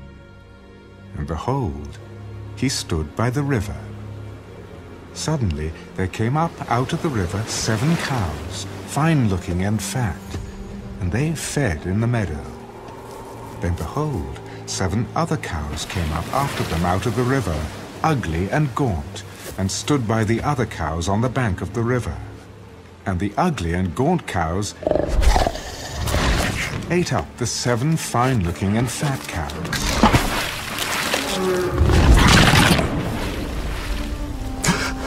So Pharaoh awoke. He slept and dreamed a second time. And suddenly 7 heads of grain came up on one stalk, plump and good. Then behold, 7 thin heads, blighted by the east wind, sprang up after them. And the 7 thin heads devoured the 7 plump and full heads. So Pharaoh awoke, and indeed it was a dream. Now it came to pass in the morning that his spirit was troubled, and he sent and called for all the magicians of Egypt and all its wise men. And Pharaoh told them his dreams, but there was no one who could interpret them for Pharaoh. Then the chief butler spoke to Pharaoh. I remember my faults this day. When Pharaoh was angry with his servants and put me in custody in the house of the captain of the guard, both me and the chief baker, we each had a dream in one night, he and I. Each of us dreamed according to the interpretation of his own dream. Now there was a young Hebrew man with us there, a servant of the captain of the guard. And we told him, and he interpreted our dreams for us. To each man he interpreted according to his own dream. And it came to pass, just as he interpreted for us, so it happened. He restored me to my office, and he hanged him. Then Pharaoh sent and called Joseph, and they brought him quickly out of the dungeon. And he shaved, changed his clothing, and came to Pharaoh. And Pharaoh said to Joseph, I have had a dream, and there is no one who can interpret it. But I have heard it said of you that you can understand a dream, to interpret it. So Joseph answered Pharaoh, saying, It is not in me. God will give Pharaoh an answer of peace. Behold, in my dream I stood on the bank of the river. Suddenly 7 cows came up out of the river, fine-looking and fat, and they fed in the meadow. Then behold, 7 other cows came up after them, poor and very ugly and gaunt, such ugliness as I have never seen in all the land of Egypt. And the gaunt and ugly cows ate up the first 7, the fat cows. When they had eaten them up, no one would have known that they had eaten them, for they were just as ugly as at the beginning. So I awoke. Also I saw in my dream, and suddenly 7 heads came up on one stalk, full and good. Then, behold, 7 heads, withered, thin, and blighted by the east wind, sprang up after them. And the thin heads devoured the 7 good heads.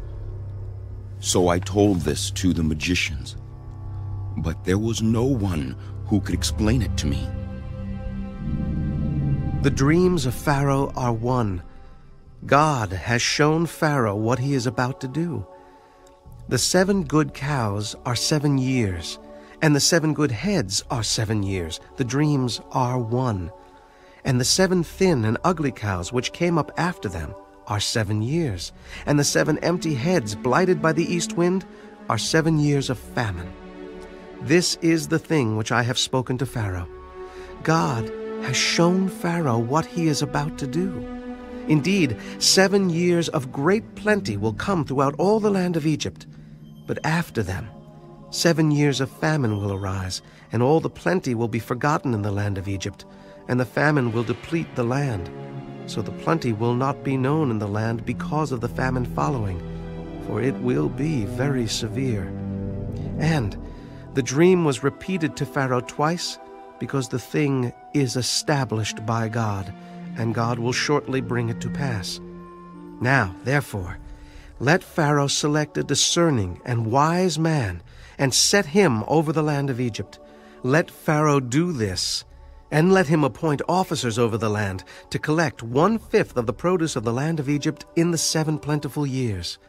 And let them gather all the food of those good years that are coming, and store up grain under the authority of Pharaoh, and let them keep food in the cities.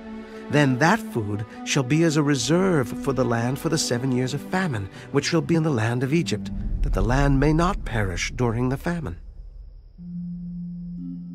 So the advice was good in the eyes of Pharaoh and in the eyes of all his servants. And Pharaoh said to his servants, "Can we find such a one as this, a man in whom is the Spirit of God?" Then Pharaoh said to Joseph, "Inasmuch as God has shown you all this, there is no one as discerning and wise as you. You shall be over my house, and all my people shall be ruled according to your word. Only in regard to the throne will I be greater than you. See, I have set you over all the land of Egypt." Then Pharaoh took his signet ring off his hand and put it on Joseph's hand. And he clothed him in garments of fine linen and put a gold chain around his neck. And he had him ride in the 2nd chariot which he had. And they cried out before him, "Bow the knee!" So he set him over all the land of Egypt. Pharaoh also said to Joseph, "I am Pharaoh, and without your consent no man may lift his hand or foot in all the land of Egypt." And Pharaoh called Joseph's name Zaphnath-Paaneah, and he gave him as a wife Asenath, the daughter of Potiphar, priest of On. So Joseph went out over all the land of Egypt. Joseph was 30 years old when he stood before Pharaoh, king of Egypt. And Joseph went out from the presence of Pharaoh and went throughout all the land of Egypt. Now, in the 7 plentiful years, the ground brought forth abundantly. So he gathered up all the food of the 7 years which were in the land of Egypt, and laid up the food in the cities. He laid up in every city the food of the fields which surrounded them. Joseph gathered very much grain, as the sand of the sea, until he stopped counting, for it was immeasurable. And to Joseph were born 2 sons before the years of famine came, whom Asenath, the daughter of Potiphar, priest of On, bore to him. Joseph called the name of the firstborn Manasseh. For God has made me forget all my toil and all my father's house. And the name of the second he called Ephraim. For God has caused me to be fruitful in the land of my affliction. Then the 7 years of plenty which were in the land of Egypt ended, and the 7 years of famine began to come, as Joseph had said. The famine was in all lands, but in all the land of Egypt there was bread. So when all the land of Egypt was famished, the people cried to Pharaoh for bread. Then Pharaoh said to all the Egyptians, "Go to Joseph. Whatever he says to you, do." The famine was over all the face of the earth, and Joseph opened all the storehouses and sold to the Egyptians. And the famine became severe in the land of Egypt. So all countries came to Joseph in Egypt to buy grain, because the famine was severe in all lands.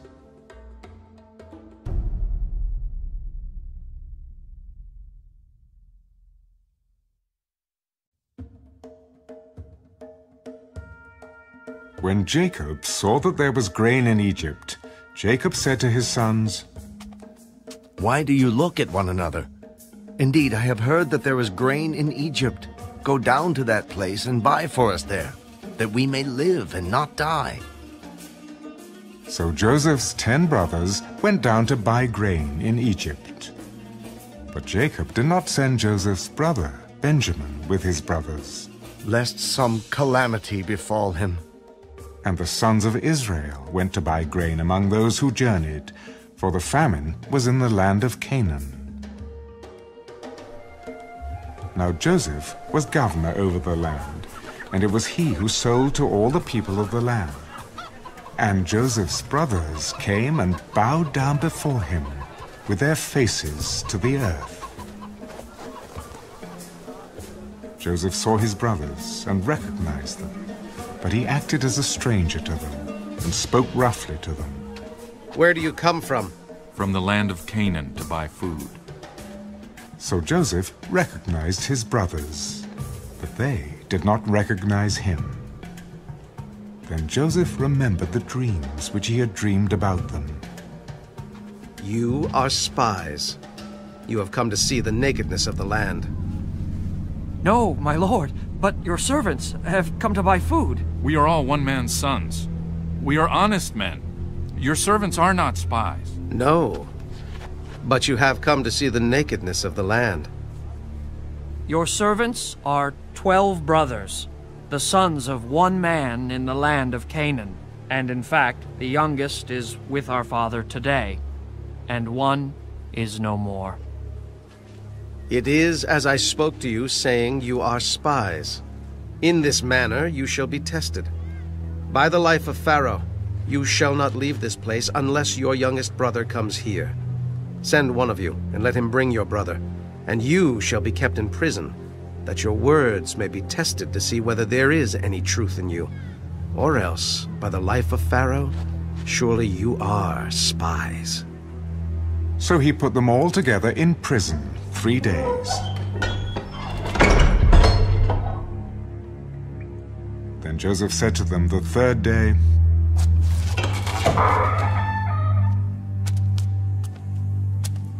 "Do this and live, for I fear God. If you are honest men, let one of your brothers be confined to your prison house. But you, go and carry grain for the famine of your houses, and bring your youngest brother to me, so your words will be verified, and you shall not die." And they did so. Then they said to one another, "We are truly guilty concerning our brother, for we saw the anguish of his soul when he pleaded with us, and we would not hear. Therefore, this distress has come upon us."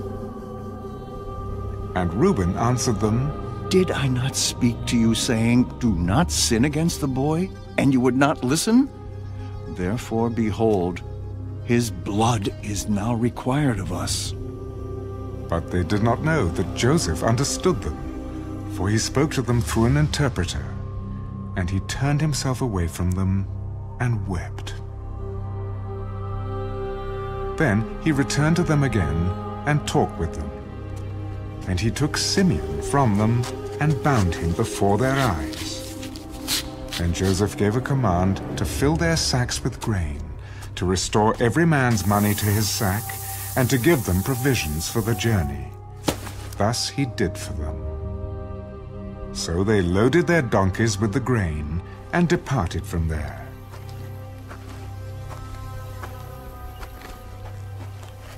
But as one of them opened his sack to give his donkey feed at the encampment, he saw his money, and there it was, in the mouth of his sack. My money has been restored, and there it is, in my sack. Then their hearts failed them, and they were afraid, saying to one another, "What is this that God has done to us?"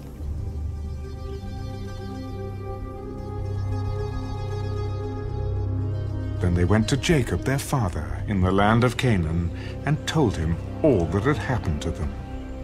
The man who is lord of the land spoke roughly to us and took us for spies of the country. But we said to him, "We are honest men.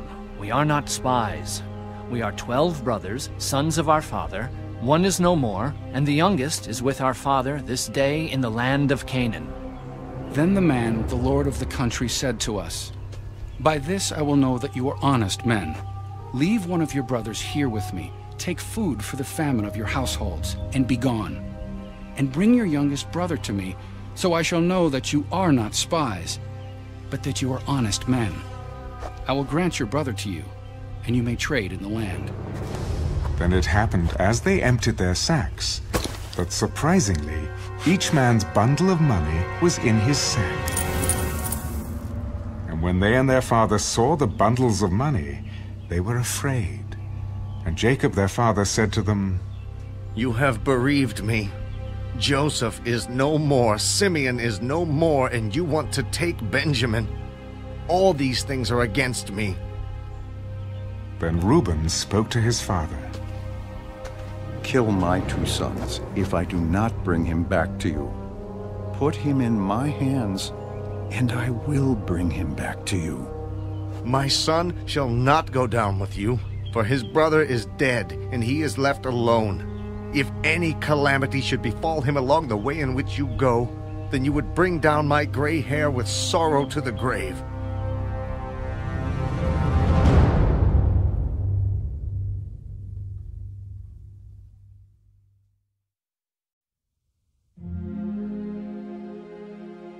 Now the famine was severe in the land.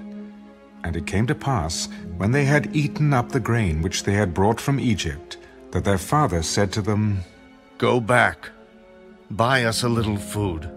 But Judah spoke to him, "The man solemnly warned us, saying, 'You shall not see my face, unless your brother is with you. If you send our brother with us, we will go down and buy you food. But if you will not send him, we will not go down. For the man said to us, You shall not see my face, unless your brother is with you.'" Why did you deal so wrongfully with me as to tell the man whether you had still another brother? The man asked us pointedly about ourselves and our family, saying, "Is your father still alive? Have you another brother?" And we told him according to these words. Could we possibly have known that he would say, "Bring your brother down"? Then Judah said to Israel his father, "Send the lad with me, and we will arise and go, that we may live and not die. Both we and you, and also our little ones. I myself will be surety for him. From my hand you shall require him. If I do not bring him back to you and set him before you, then let me bear the blame forever. For if we had not lingered, surely by now we would have returned the second time." If it must be so, then do this. Take some of the best fruits of the land in your vessels and carry down a present for the man. A little balm and a little honey, spices and myrrh, pistachio nuts and almonds. Take double money in your hand, and take back in your hand the money that was returned in the mouth of your sacks. Perhaps it was an oversight. Take your brother also, and arise, go back to the man. And may God Almighty give you mercy before the man, that he may release your other brother and Benjamin. If I am bereaved, I am bereaved." So the men took that present and Benjamin, and they took double money in their hand, and arose and went down to Egypt, and they stood before Joseph. When Joseph saw Benjamin with them, he said to the steward of his house, "Take these men to my home, and slaughter an animal and make ready, for these men will dine with me at noon." Then the man did as Joseph ordered, and the man brought the men into Joseph's house. Now the men were afraid, because they were brought into Joseph's house. "It is because of the money, which was returned in our sacks the first time, that we are brought in, so that he may make a case against us and seize us, to take us as slaves with our donkeys." When they drew near to the steward of Joseph's house, they talked with him at the door of the house. "Oh, sir, we indeed came down the first time to buy food, but it happened when we came to the encampment that we opened our sacks, and there each man's money was in the mouth of his sack, our money in full weight. So we have brought it back in our hand." "And we have brought down other money in our hands to buy food. We do not know who put our money in our sacks." Peace be with you. Do not be afraid. Your God and the God of your father has given you treasure in your sacks. I had your money. Then he brought Simeon out to them. So the man brought the men into Joseph's house and gave them water, and they washed their feet, and he gave their donkeys feed. Then they made the present ready for Joseph's coming at noon, for they heard that they would eat bread there.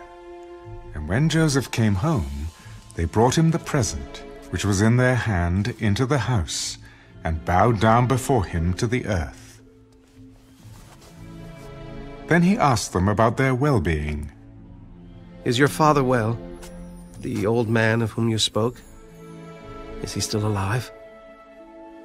Your servant, our father, is in good health. He is still alive. And they bowed their heads down and prostrated themselves. Then he lifted his eyes and saw his brother Benjamin, his mother's son. "Is this your younger brother of whom you spoke to me?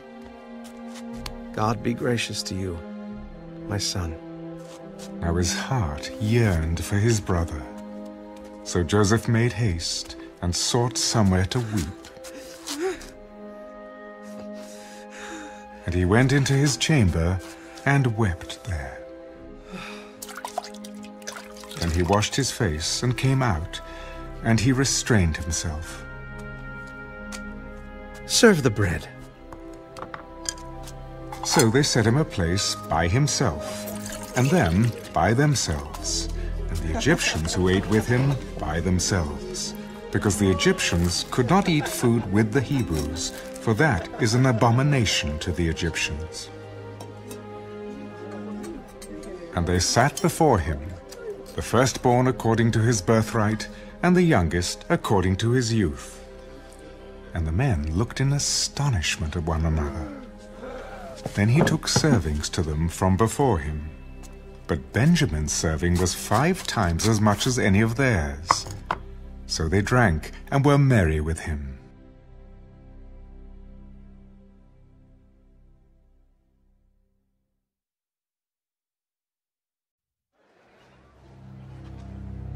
And he commanded the steward of his house, "Fill the men's sacks with food, as much as they can carry, and put each man's money in the mouth of his sack.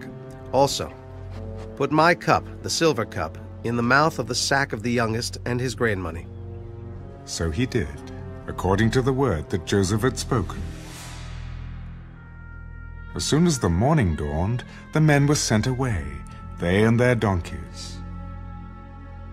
When they had gone out of the city and were not yet far off, Joseph said to his steward, "Get up, follow the men, and when you overtake them, say to them, 'Why have you repaid evil for good? Is not this the one from which my lord drinks, and with which he indeed practices divination? You have done evil in so doing.'" So he overtook them, and he spoke to them these same words. And they said to him, Why does my lord say these words? Far be it from us that your servants should do such a thing. Look, We brought back to you from the land of Canaan the money which we found in the mouth of our sacks. How then could we steal silver or gold from your lord's house? With whomever of your servants it is found, let him die. And we also will be my lord's slaves. No, also let it be according to your words. He with whom it is found shall be my slave, and you shall be blameless. Then each man speedily let down his sack to the ground, and each opened his sack. So he searched. He began with the oldest and left off with the youngest. And the cup was found in Benjamin's sack. Then they tore their clothes, and each man loaded his donkey and returned to the city. So Judah and his brothers came to Joseph's house, and he was still there, and they fell before him on the ground. And Joseph said to them, "What deed is this you have done? Did you not know that such a man as I can certainly practice divination?" Then Judah said, "What shall we say to my lord? What shall we speak? Or how shall we clear ourselves? God has found out the iniquity of your servants. Here we are, my lord's slaves, both we and he also with whom the cup was found." Far be it from me that I should do so. The man in whose hand the cup was found, he shall be my slave. And as for you, go up in peace to your father. Then Judah came near to him. "Oh, my lord, please let your servant speak a word in my lord's hearing, and do not let your anger burn against your servant, for you are even like Pharaoh." My lord asked his servants, saying, "Have you a father or a brother?" And we said to my lord, "We have a father, an old man, and a child of his old age who is young. His brother is dead, and he alone is left of his mother's children, and his father loves him." Then you said to your servants, "Bring him down to me, that I may set my eyes on him."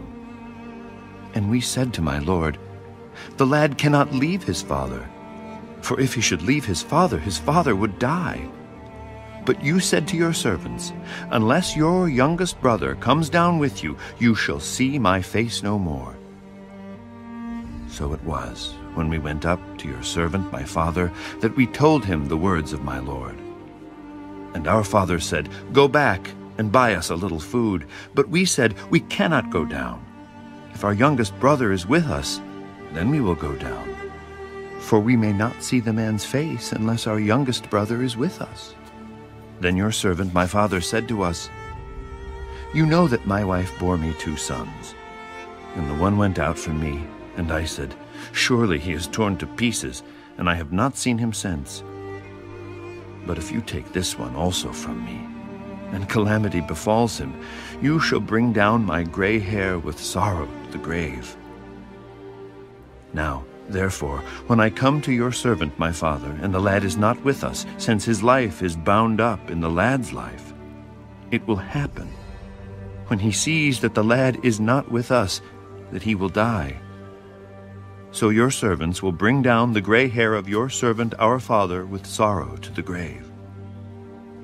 For your servant became surety for the lad to my father, saying, 'If I do not bring him back to you, then I shall bear the blame before my father forever.' Now, therefore, please, let your servant remain instead of the lad as a slave to my lord, and let the lad go up with his brothers. For how shall I go up to my father if the lad is not with me, lest perhaps I see the evil that would come upon my father?"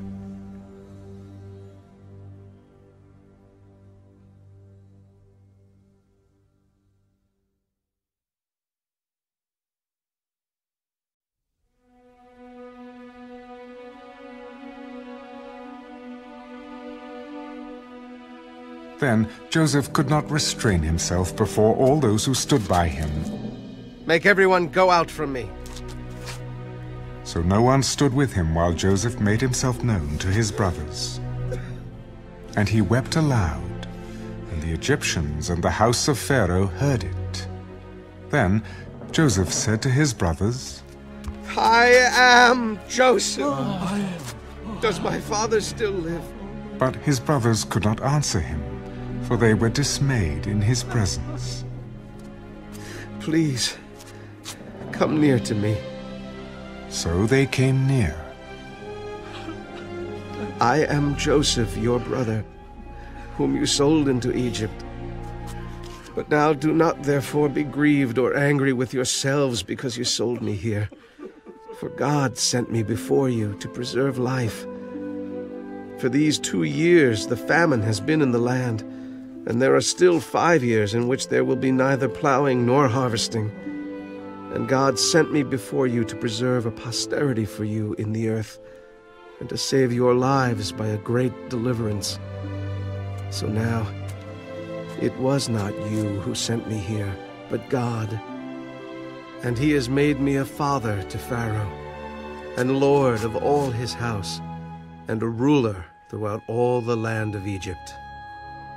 Hurry, and go up to my father and say to him, Thus says your son Joseph, God has made me lord of all Egypt. Come down to me, do not tarry.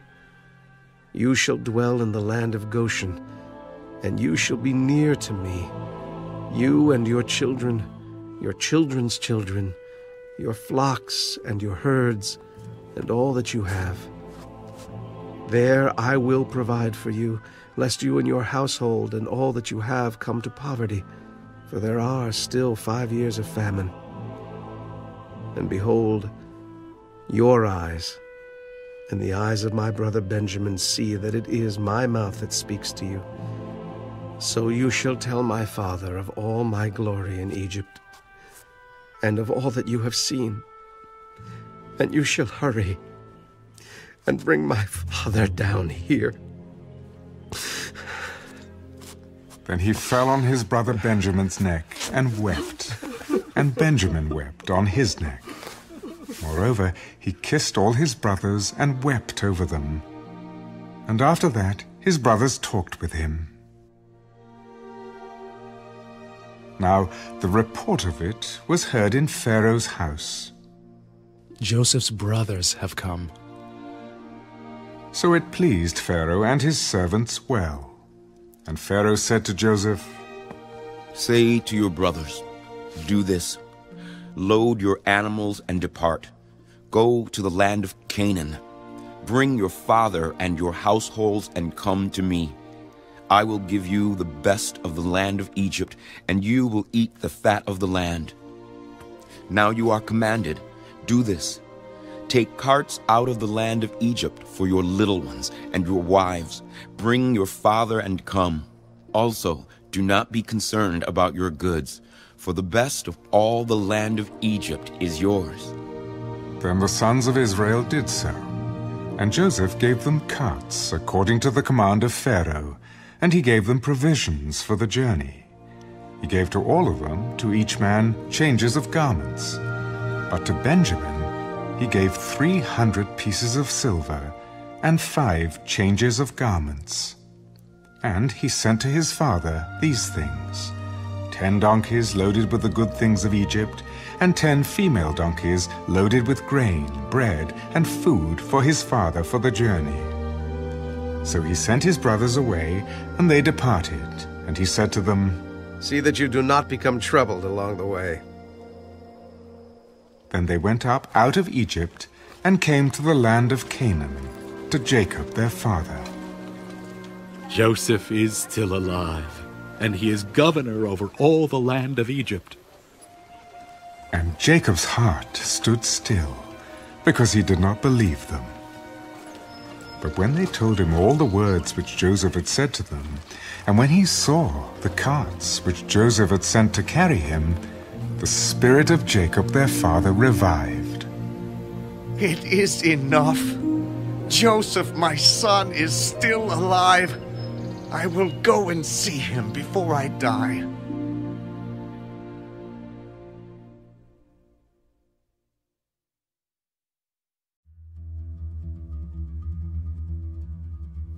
So Israel took his journey with all that he had, and came to Beersheba, and offered sacrifices to the God of his father Isaac. Then God spoke to Israel in the visions of the night. Jacob, Jacob. Here I am. I am God, the God of your father. Do not fear to go down to Egypt, for I will make of you a great nation there. I will go down with you to Egypt, and I will also surely bring you up again, and Joseph will put his hand on your eyes. Then Jacob arose from Beersheba, and the sons of Israel carried their father Jacob, their little ones and their wives, in the carts which Pharaoh had sent to carry him.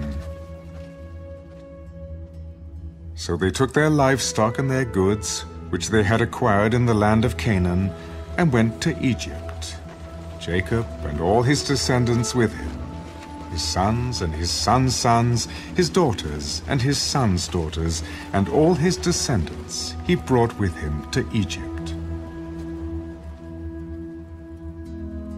Now these were the names of the children of Israel, Jacob and his sons, who went to Egypt. Reuben was Jacob's firstborn. The sons of Reuben were Hanok, Palu, Hezron, and Carmi. The sons of Simeon were Jemuel, Jamin, Ohad, Jachin, Zohar, and Shaul, the son of a Canaanite woman. The sons of Levi were Gershon, Kohath, and Merari. The sons of Judah were Onan, Shelah, Perez, and Zerah. But and Onan died in the land of Canaan. The sons of Perez were Hezron and Hamul. The sons of Issachar were Tola, Puvah, Job, and Shimron. The sons of Zebulun were Sered, Elan, and Jaleel. These were the sons of Leah, whom she bore to Jacob in Padan Aram, with his daughter Dinah. All the persons, his sons and his daughters, were 33. The sons of Gad were Ziphian, Haggai, Shunai, Esban, Eri, Arodai, and Areli. The sons of Asher were Jimnah, Ishua, Isui, Beriah, and Serah, their sister. And the sons of Beriah were Heber and Malchiel. These were the sons of Zilpah, whom Laban gave to Leah his daughter, and these she bore to Jacob, 16 persons. The sons of Rachel, Jacob's wife, were Joseph and Benjamin. And to Joseph in the land of Egypt were born Manasseh and Ephraim, whom Asenath, the daughter of Potiphera, priest of On, bore to him. The sons of Benjamin were Bela, Becher, Ashbel, Gera, Naaman, Ehi, Rash, Mappim, Huppim, and Ard. These were the sons of Rachel, who were born to Jacob, 14 persons in all. The son of Dan was Hushim. The sons of Naphtali were Jaziel, Guni, Jezer, and Shillem. These were the sons of Bilhah, whom Laban gave to Rachel his daughter, and she bore these to Jacob, 7 persons in all. All the persons who went with Jacob to Egypt, who came from his body, besides Jacob's sons' wives, were 66 persons in all. And the sons of Joseph who were born to him in Egypt were 2 persons. All the persons of the house of Jacob who went to Egypt were 70. Then he sent Judah before him to Joseph, to point out before him the way to Goshen. And they came to the land of Goshen. So Joseph made ready his chariot and went up to Goshen to meet his father Israel. And he presented himself to him, and fell on his neck, and wept on his neck a good while. And Israel said to Joseph, Now let me die, since I have seen your face, because you are still alive. Then Joseph said to his brothers and to his father's household, I will go up and tell Pharaoh, and say to him, My brothers and those of my father's house who were in the land of Canaan have come to me, and the men are shepherds, for their occupation has been to feed livestock. And they have brought their flocks, their herds, and all that they have. So it shall be when Pharaoh calls you and says, What is your occupation? That you shall say, Your servant's occupation has been with livestock from our youth even till now, both we and also our fathers, that you may dwell in the land of Goshen, for every shepherd is an abomination to the Egyptians.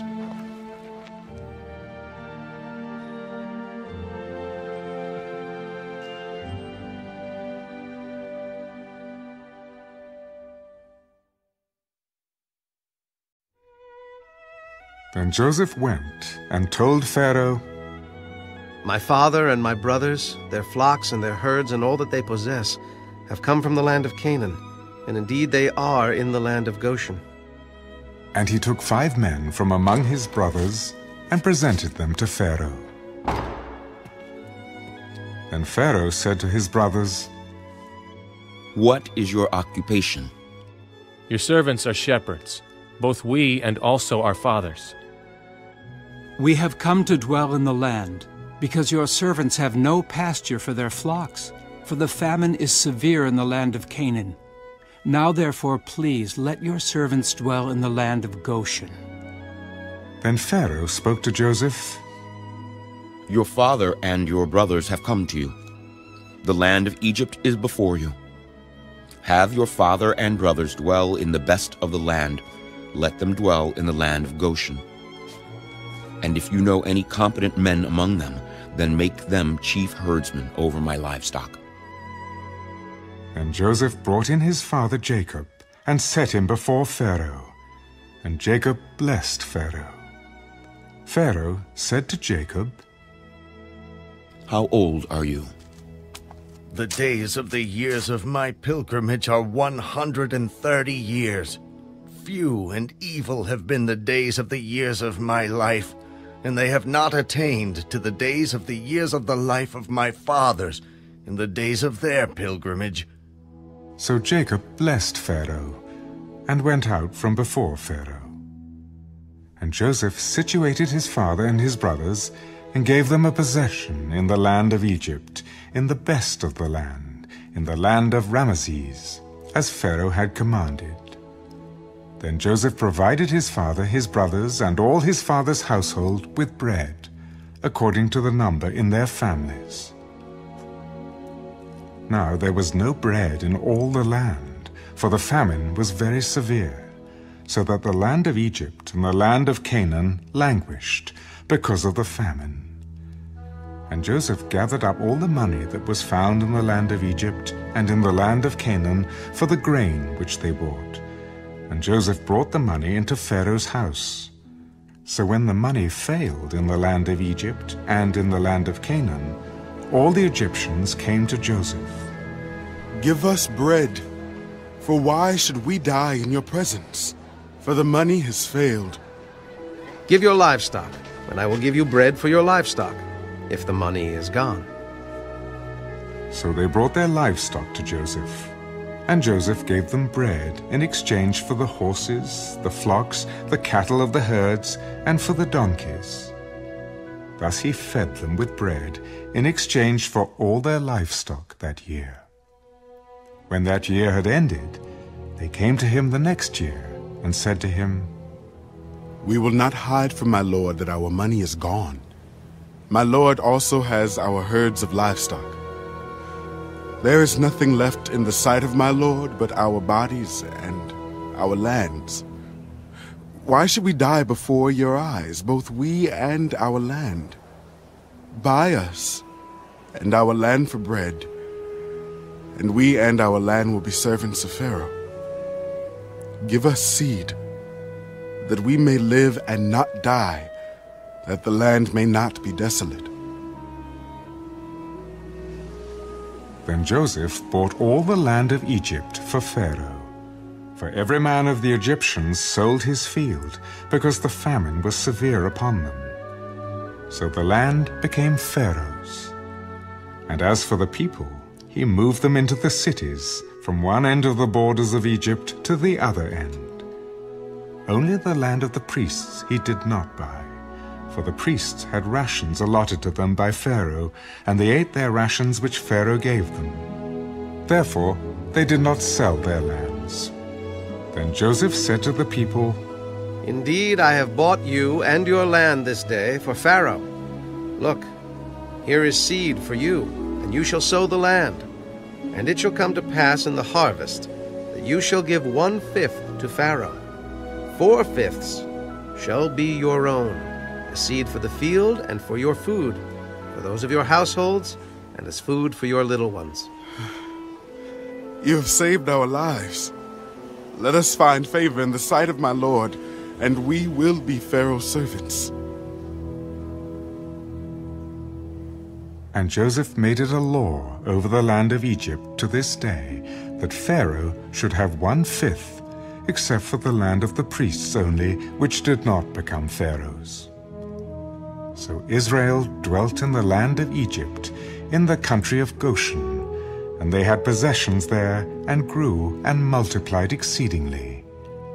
And Jacob lived in the land of Egypt 17 years. So the length of Jacob's life was 147 years. When the time drew near that Israel must die, he called his son Joseph. Now, if I have found favor in your sight, please put your hand under my thigh and deal kindly and truly with me. Please do not bury me in Egypt, but let me lie with my fathers. You shall carry me out of Egypt and bury me in their burial place. I will do as you have said. Swear to me. And he swore to him. So Israel bowed himself on the head of the bed.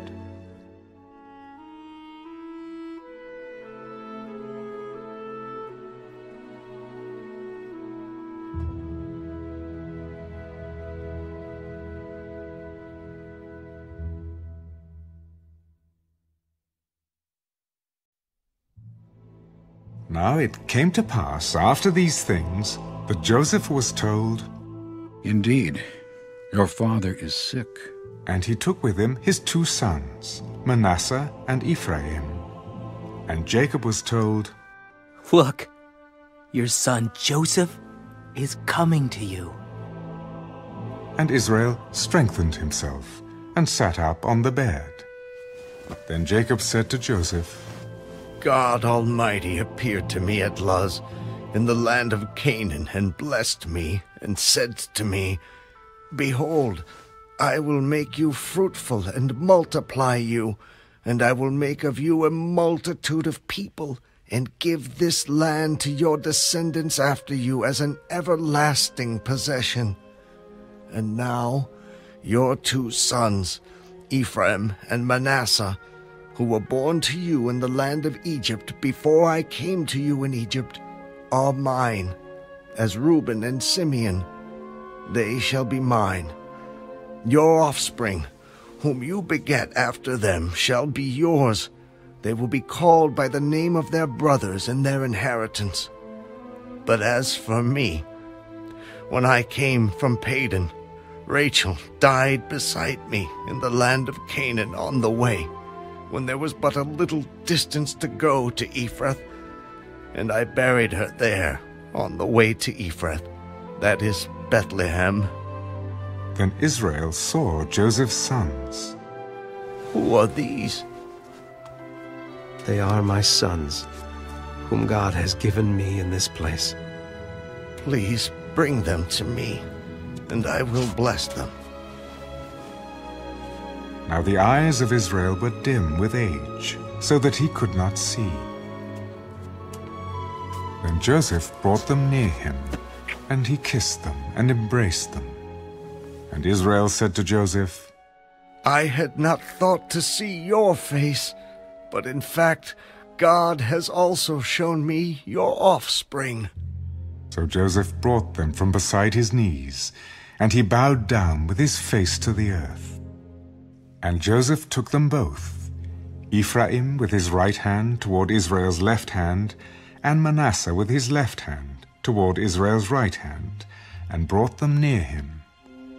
Then Israel stretched out his right hand and laid it on Ephraim's head, who was the younger, and his left hand on Manasseh's head, guiding his hands knowingly, for Manasseh was the firstborn. And he blessed Joseph. God, before whom my fathers Abraham and Isaac walked, the God who has fed me all my life long to this day, the angel who has redeemed me from all evil, bless the lads. Let my name be named upon them, and the name of my fathers, Abraham and Isaac, and let them grow into a multitude in the midst of the earth. Now when Joseph saw that his father laid his right hand on the head of Ephraim, it displeased him. So he took hold of his father's hand to remove it from Ephraim's head to Manasseh's head. And Joseph said to his father, Not so, my father, for this one is the firstborn. Put your right hand on his head. But his father refused. I know, my son, I know. He also shall become a people, and he also shall be great. But truly, his younger brother shall be greater than he, and his descendants shall become a multitude of nations. So he blessed them that day. By you Israel will bless, saying, May God make you as Ephraim and as Manasseh. And thus he set Ephraim before Manasseh. Then Israel said to Joseph, Behold, I am dying, but God will be with you and bring you back to the land of your fathers. Moreover, I have given to you one portion above your brothers, which I took from the hand of the Amorite with my sword and my bow.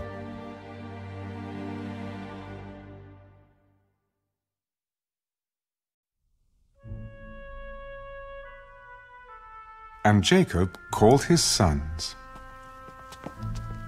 Gather together, that I may tell you what shall befall you in the last days.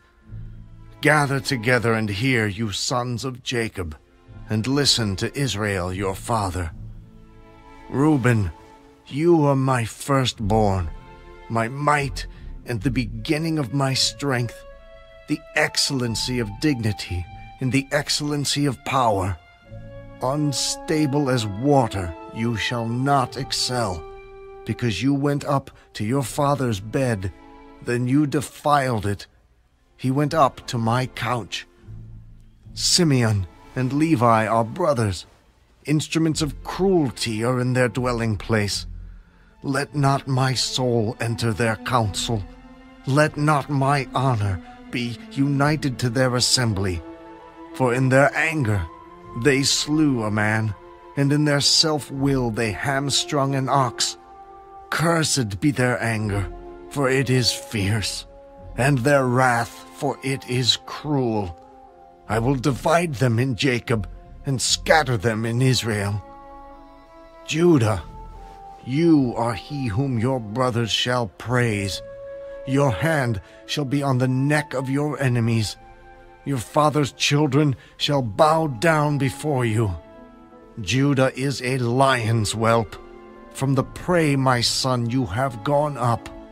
He bows down, he lies down as a lion, and as a lion, who shall rouse him? The scepter shall not depart from Judah, nor a lawgiver from between his feet. until Shiloh comes, and to him shall be the obedience of the people, binding his donkey to the vine, and his donkey's colt to the choice vine. He washed his garments in wine, and his clothes in the blood of grapes. His eyes are darker than wine, and his teeth whiter than milk. Zebulun shall dwell by the haven of the sea.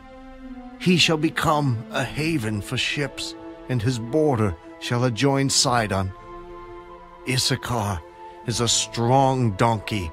Lying down between two burdens, he saw that rest was good, and that the land was pleasant. He bowed his shoulder to bear a burden, and became a band of slaves. Dan shall judge his people as one of the tribes of Israel. Dan shall be a serpent by the way, a viper by the path, that bites the horse's heels so that its rider shall fall backward. I have waited for your salvation, O Lord. Gad, a troop shall tramp upon him, but he shall triumph at last. Bread from Asher shall be rich, and he shall yield royal dainties.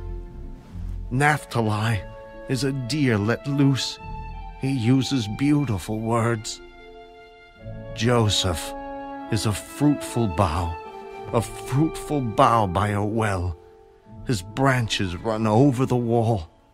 The archers have bitterly grieved him, shot at him, and hated him, but his bow remained in strength, and the arms of his hands were made strong by the hands of the mighty God of Jacob. From there is the shepherd, the stone of Israel. By the God of your father who will help you, and by the Almighty who will bless you with blessings of heaven above, blessings of the deep that lies beneath, blessings of the breasts and of the womb. The blessings of your father have excelled the blessings of my ancestors, up to the utmost bound of the everlasting hills. They shall be on the head of Joseph, and on the crown of the head of him who was separate from his brothers. Benjamin is a ravenous wolf. In the morning he shall devour the prey, and at night he shall divide the spoil. All these are the 12 tribes of Israel, and this is what their father spoke to them. And he blessed them. He blessed each one according to his own blessing. Then he charged them, I am to be gathered to my people. Bury me with my fathers in the cave that is in the field of Ephron the Hittite, in the cave that is in the field of Machpelah, which is before Mamre in the land of Canaan, which Abraham bought with the field of Ephron the Hittite as a possession for a burial place. There they buried Abraham and Sarah his wife. There they buried Isaac and Rebekah his wife, and there I buried Leah. The field and the cave that is there were purchased from the sons of Heth.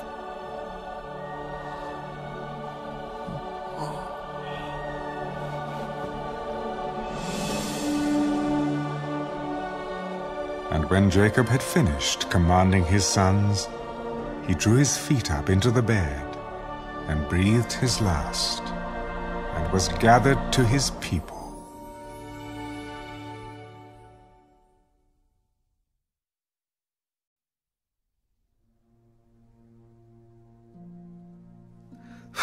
Then Joseph fell on his father's face, and wept over him, and kissed him. And Joseph commanded his servants, the physicians, to embalm his father. So the physicians embalmed Israel.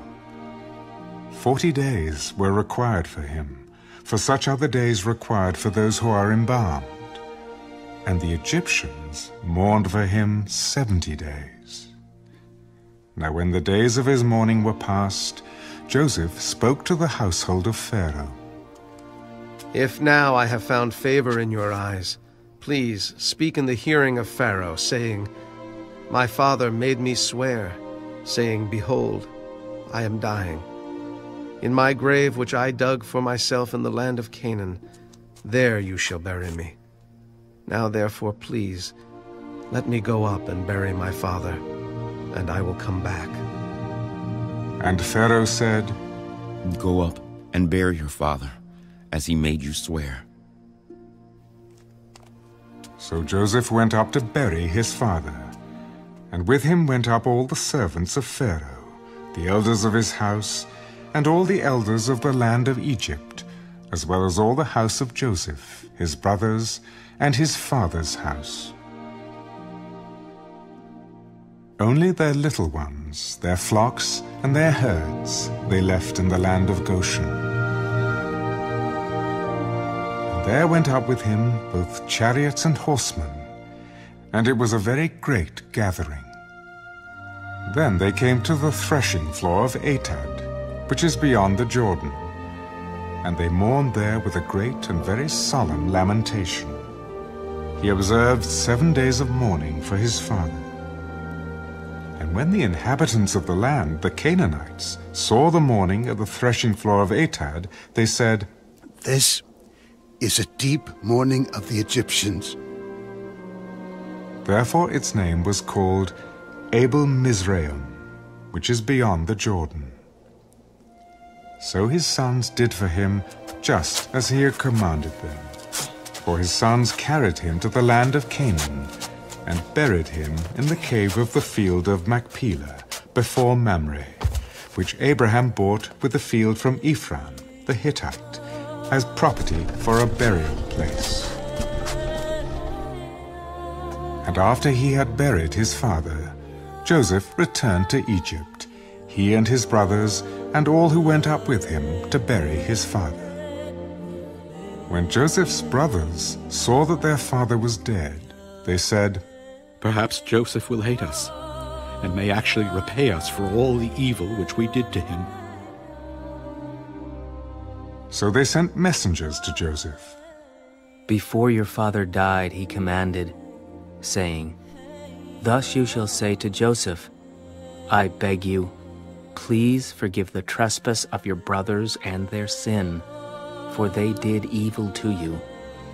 Now please, forgive the trespass of the servants of the God of your father.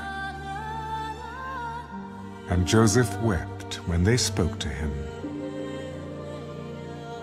Then his brothers also went and fell down before his face. Behold, we are your servants. Do not be afraid, for am I in the place of God? But as for you, you meant evil against me, but God meant it for good, in order to bring it about as it is this day, to save many people alive. Now therefore, do not be afraid. I will provide for you and your little ones. And he comforted them, and spoke kindly to them. So Joseph dwelt in Egypt, he and his father's household. And Joseph lived 110 years. Joseph saw Ephraim's children to the 3rd generation. The children of Machir, the son of Manasseh, were also brought up on Joseph's knees. And Joseph said to his brethren, I am dying, but God will surely visit you and bring you out of this land to the land of which he swore to Abraham, to Isaac, and to Jacob. Then Joseph took an oath from the children of Israel. God will surely visit you, and you shall carry up my bones from here. So Joseph died, being 110 years old, and they embalmed him, and he was put in a coffin, in Egypt.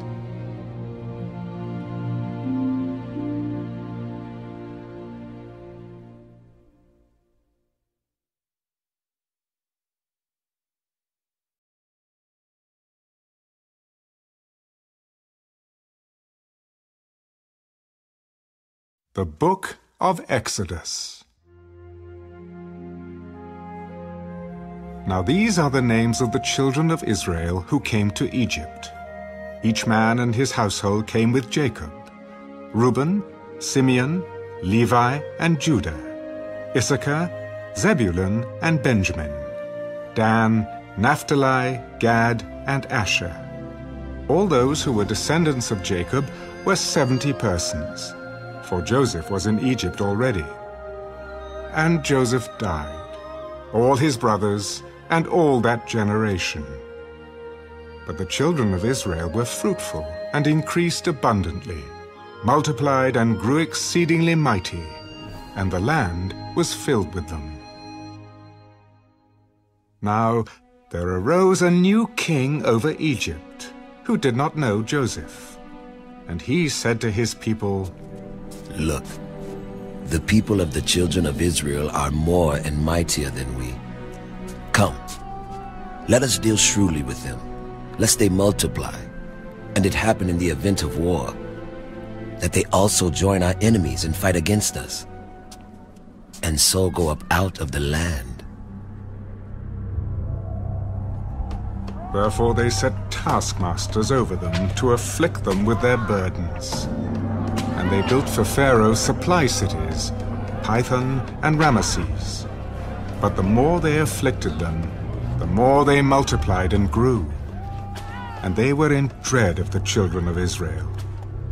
So the Egyptians made the children of Israel serve with rigor, and they made their lives bitter with hard bondage, in mortar, in brick, and in all manner of service in the field. All their service in which they made them serve was with rigor. Then the king of Egypt spoke to the Hebrew midwives, of whom the name of one was Shiphrah, and the name of the other Puah. "When you do the duties of a midwife for the Hebrew women, and see them on the birth stools, if it is a son, then you shall kill him. But if it is a daughter, then she shall live." But the midwives feared God, and did not do as the king of Egypt commanded them, but saved the male children alive. So the king of Egypt called for the midwives and said to them, "Why have you done this thing, and saved the male children alive?" "Because the Hebrew women are not like the Egyptian women, for they are lively and give birth before the midwives come to them." Therefore God dealt well with the midwives, and the people multiplied and grew very mighty. And so it was, because the midwives feared God, that he provided households for them. So Pharaoh commanded all his people, "Every son who is born you shall cast into the river, and every daughter you shall save alive."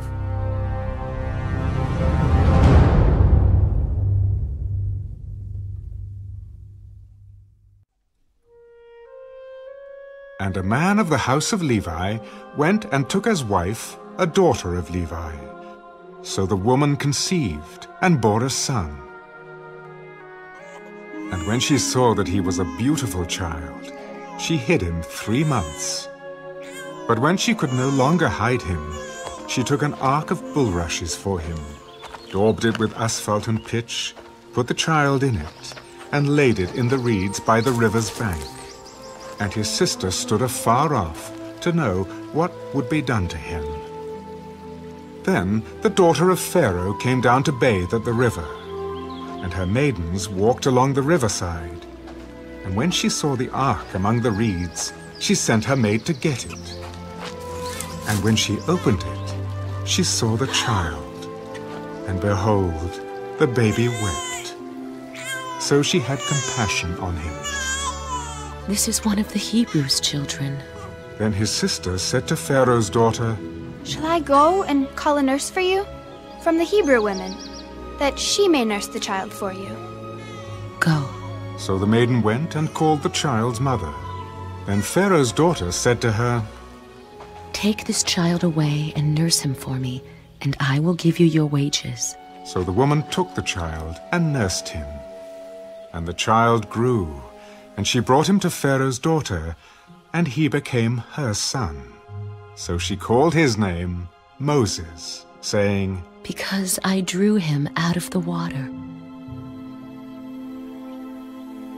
Now it came to pass in those days, when Moses was grown, that he went out to his brethren and looked at their burdens.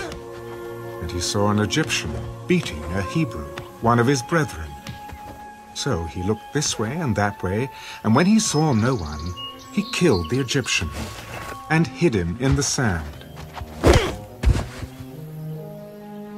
And when he went out the second day, behold, 2 Hebrew men were fighting. And he said to the one who did the wrong, Why are you striking your companion? Who made you a prince and a judge over us? Do you intend to kill me as you killed the Egyptian? So Moses feared and said, Surely this thing is known. When Pharaoh heard of this matter, he sought to kill Moses. But Moses fled from the face of Pharaoh and dwelt in the land of Midian. And he sat down by a well. Now the priest of Midian had 7 daughters. And they came and drew water, and they filled the troughs to water their father's flock. Then the shepherds came and drove them away. But Moses stood up and helped them, and watered their flock. When they came to Reuel, their father, he said, How is it that you have come so soon today? An Egyptian delivered us from the hand of the shepherds, and he also drew enough water for us, and watered the flock. And where is he? Why is it that you have left the man? Call him, that he may eat bread. Then Moses was content to live with the man, and he gave Zipporah his daughter to Moses. And she bore him a son. He called his name Gershom, for he said, I have been a stranger in a foreign land. Now it happened in the process of time that the king of Egypt died. Then the children of Israel groaned because of the bondage, and they cried out. And their cry came up to God because of the bondage. So God heard their groaning, and God remembered his covenant with Abraham, with Isaac, and with Jacob. And God looked upon the children of Israel, and God acknowledged them.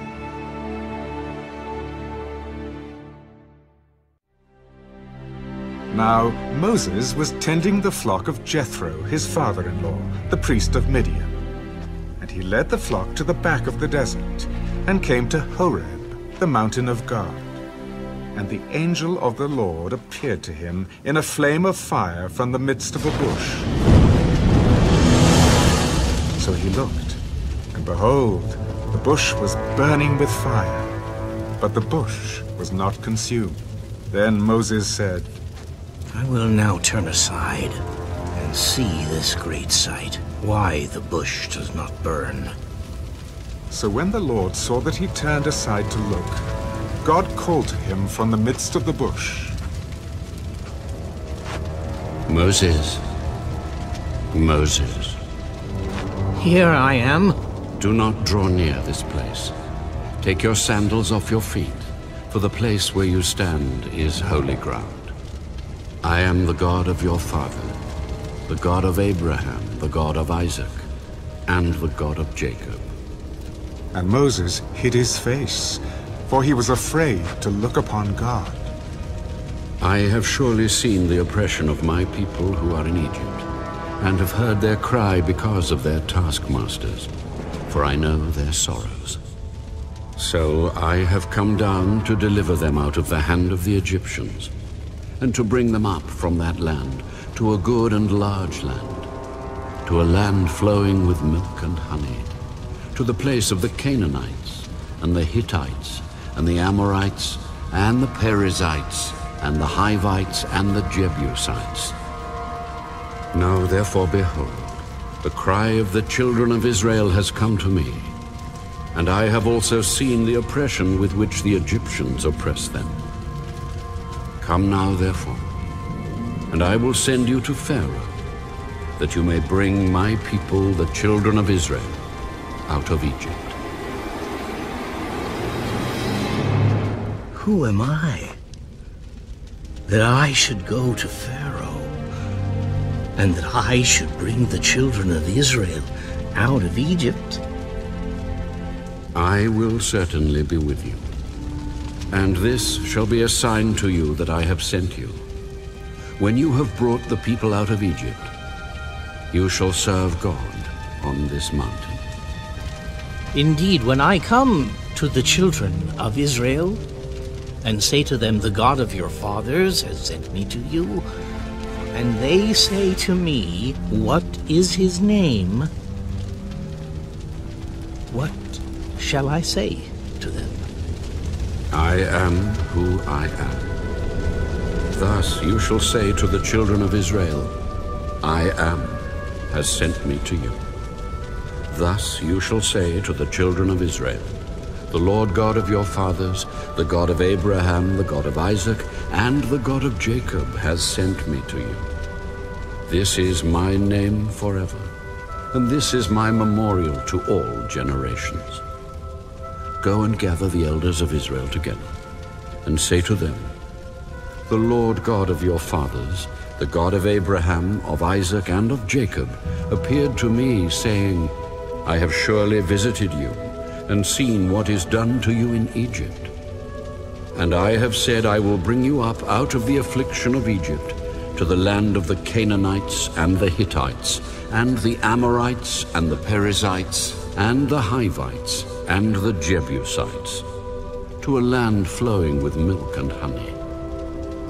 Then they will heed your voice, and you shall come, you and the elders of Israel, to the king of Egypt. And you shall say to him, the Lord God of the Hebrews has met with us. And now, please, let us go 3 days' journey into the wilderness, that we may sacrifice to the Lord our God. But I am sure that the king of Egypt will not let you go, no, not even by a mighty hand. So I will stretch out my hand and strike Egypt with all my wonders, which I will do in its midst. And after that he will let you go. And I will give this people favor in the sight of the Egyptians, and it shall be when you go, that you shall not go empty-handed. But every woman shall ask of her neighbor, namely, of her who dwells near her house, articles of silver, articles of gold, and clothing. And you shall put them on your sons and on your daughters. So you shall plunder the Egyptians.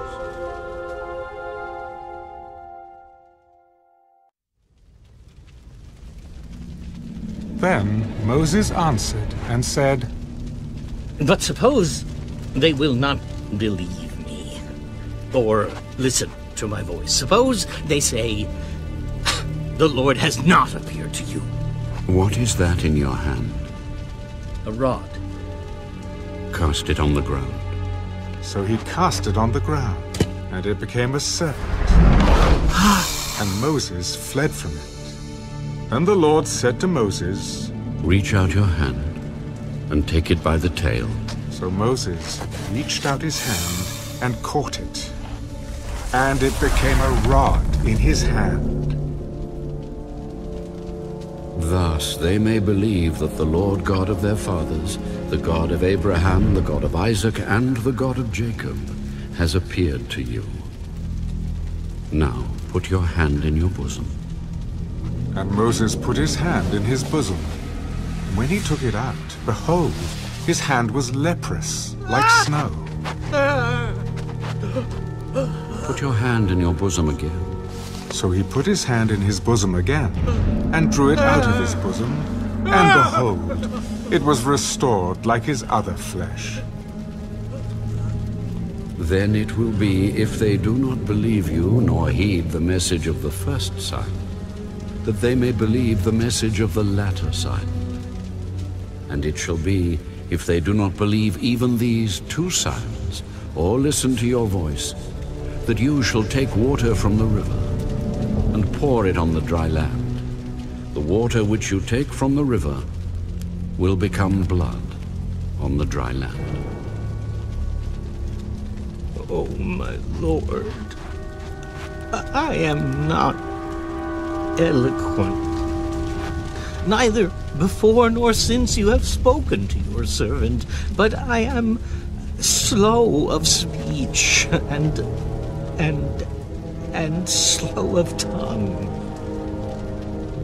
Who has made man's mouth?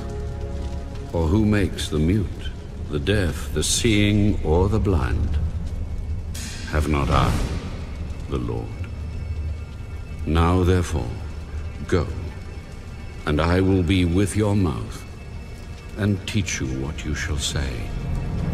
Oh, my Lord, please, send by the hand of whomever else you may send. So the anger of the Lord was kindled against Moses. Is not Aaron the Levite your brother? I know he can speak well. And look, he is also coming out to meet you. When he sees you, he will be glad in his heart.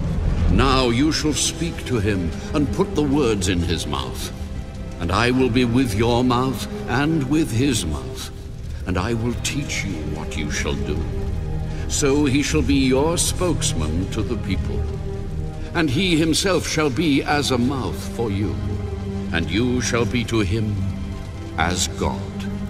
And you shall take this rod in your hand, with which you shall do the signs.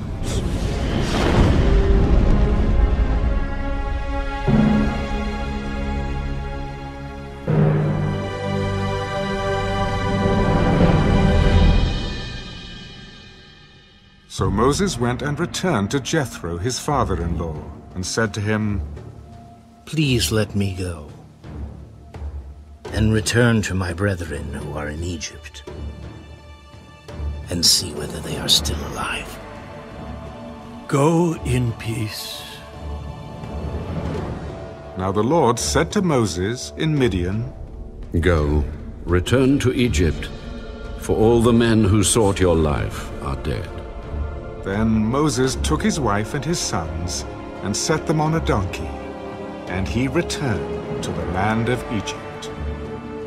And Moses took the rod of God in his hand, and the Lord said to Moses, When you go back to Egypt, see that you do all those wonders before Pharaoh, which I have put in your hand. But I will harden his heart, so that he will not let the people go. Then you shall say to Pharaoh, Thus says the Lord, Israel is my son, my firstborn. So I say to you, Let my son go, that he may serve me. But if you refuse to let him go, indeed I will kill your son, your firstborn. And it came to pass on the way, at the encampment, that the Lord met him and sought to kill him.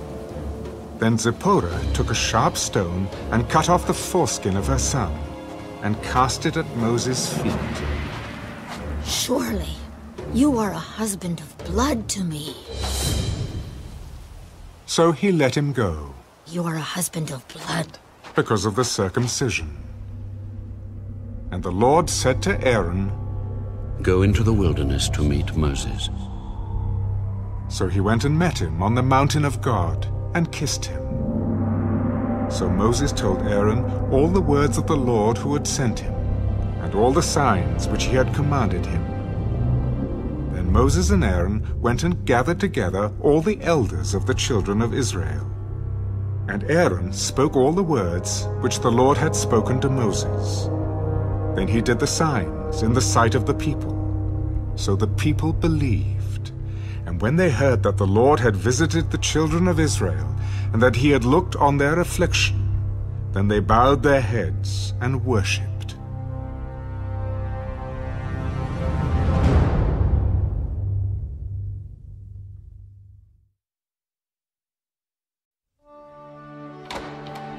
Afterward, Moses and Aaron went in and told Pharaoh, Thus says the Lord God of Israel, Let my people go, that they may hold a feast to me in the wilderness. Who is the Lord, that I should obey his voice to let Israel go? I do not know the Lord, nor will I let Israel go. The God of the Hebrews has met with us. Please, let us go 3 days' journey into the desert and sacrifice to the Lord our God, lest he fall upon us with pestilence or with the sword. Moses and Aaron, why do you take the people from their work? Get back to your labor. Look, the people of the land are many now, and you make them rest from their labor. So the same day, Pharaoh commanded the taskmasters of the people and their officers, You shall no longer give the people straw to make brick as before. Let them go and gather straw for themselves, and you shall lay on them the quota of bricks which they made before. You shall not reduce it, for they are idle. Therefore they cry out, saying, Let us go and sacrifice to our God. Let more work be laid on the men, that they may labor in it, and let them not regard false words. And the taskmasters of the people and their officers went out and spoke to the people. Thus says Pharaoh, I will not give you straw. Go, get yourselves straw where you can find it, yet none of your work will be reduced. So the people were scattered abroad throughout all the land of Egypt to gather stubble instead of straw, and the taskmasters forced them to hurry. Fulfill your work, your daily quota, as when there was straw. Also the officers of the children of Israel, whom Pharaoh's taskmasters had set over them, were beaten and were asked, Why have you not fulfilled your task in making brick both yesterday and today, as before? Then the officers of the children of Israel came and cried out to Pharaoh, saying, Why are you dealing thus with your servants? There is no straw given to your servants, and they say to us, Make brick. And indeed, your servants are beaten, but the fault is in your own people. You are idle. Idle. Therefore you say, Let us go and sacrifice to the Lord. Therefore go now and work, for no straw shall be given you, yea, you shall deliver the quota of bricks. And the officers of the children of Israel saw that they were in trouble after it was said, You shall not reduce any bricks from your daily quota.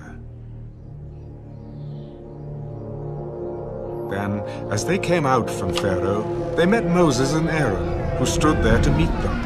And they said to them, Let the Lord look on you and judge, because you have made us abhorrent in the sight of Pharaoh and in the sight of his servants, to put a sword in their hand to kill us. So Moses returned to the Lord. Lord, why have you brought trouble on this people? Why is it you have sent me? For since I came to Pharaoh to speak in your name, he has done evil to this people. Neither have you delivered your people at all.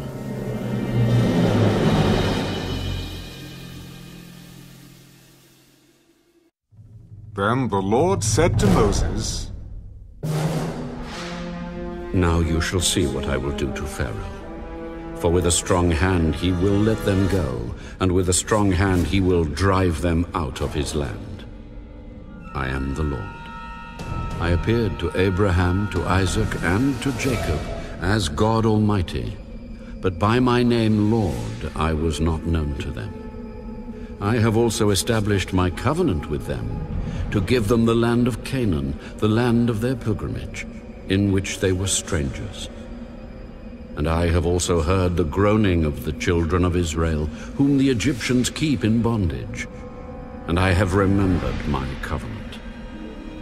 Therefore, say to the children of Israel, I am the Lord. I will bring you out from under the burdens of the Egyptians. I will rescue you from their bondage, and I will redeem you with an outstretched arm and with great judgments.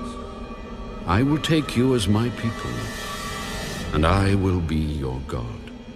Then you shall know that I am the Lord your God, who brings you out from under the burdens of the Egyptians. And I will bring you into the land which I swore to give to Abraham, Isaac, and Jacob. And I will give it to you as a heritage. I am the Lord. So Moses spoke thus to the children of Israel, but they did not heed Moses, because of anguish of spirit and cruel bondage. And the Lord spoke to Moses, Go in. Tell Pharaoh, king of Egypt, to let the children of Israel go out of his land.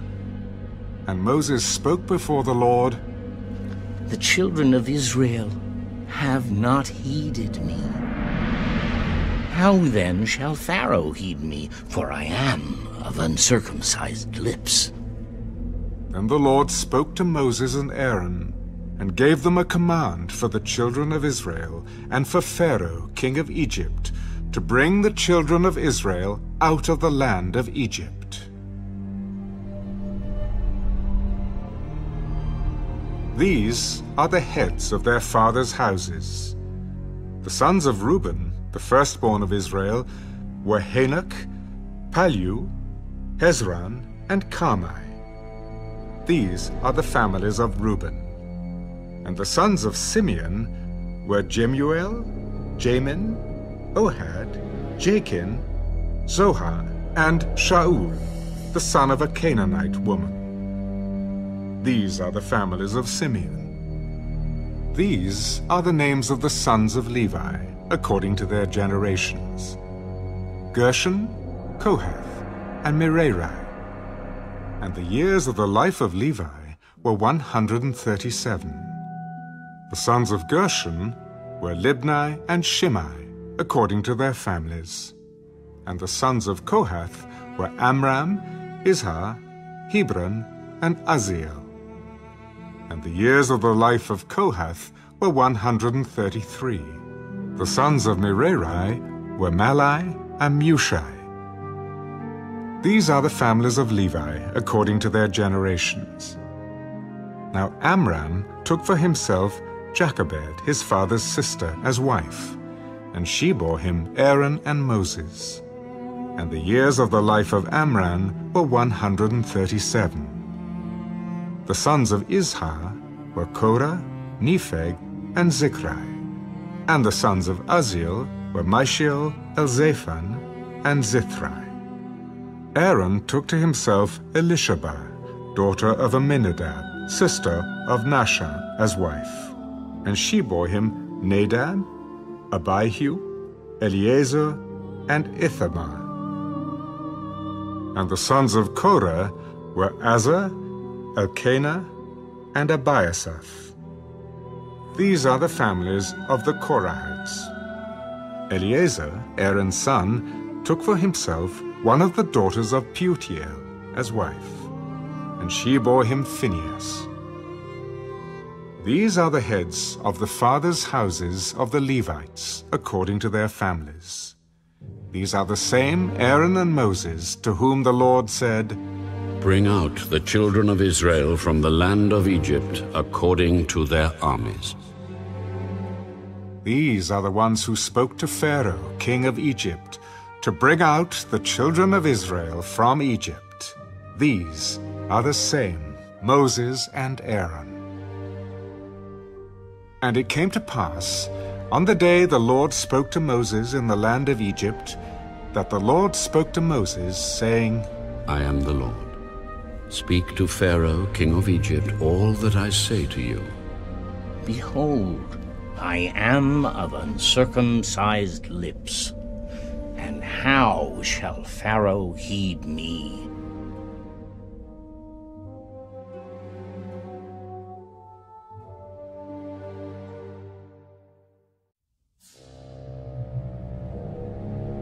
See, I have made you as God to Pharaoh, and Aaron your brother shall be your prophet. You shall speak all that I command you.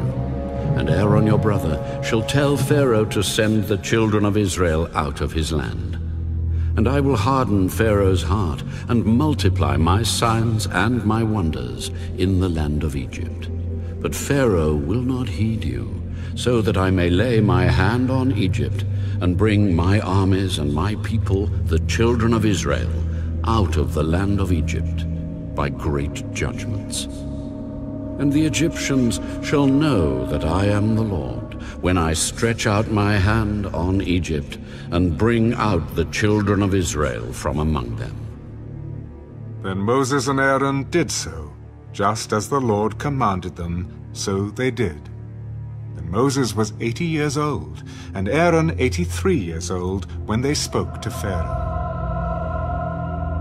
Then the Lord spoke to Moses and Aaron.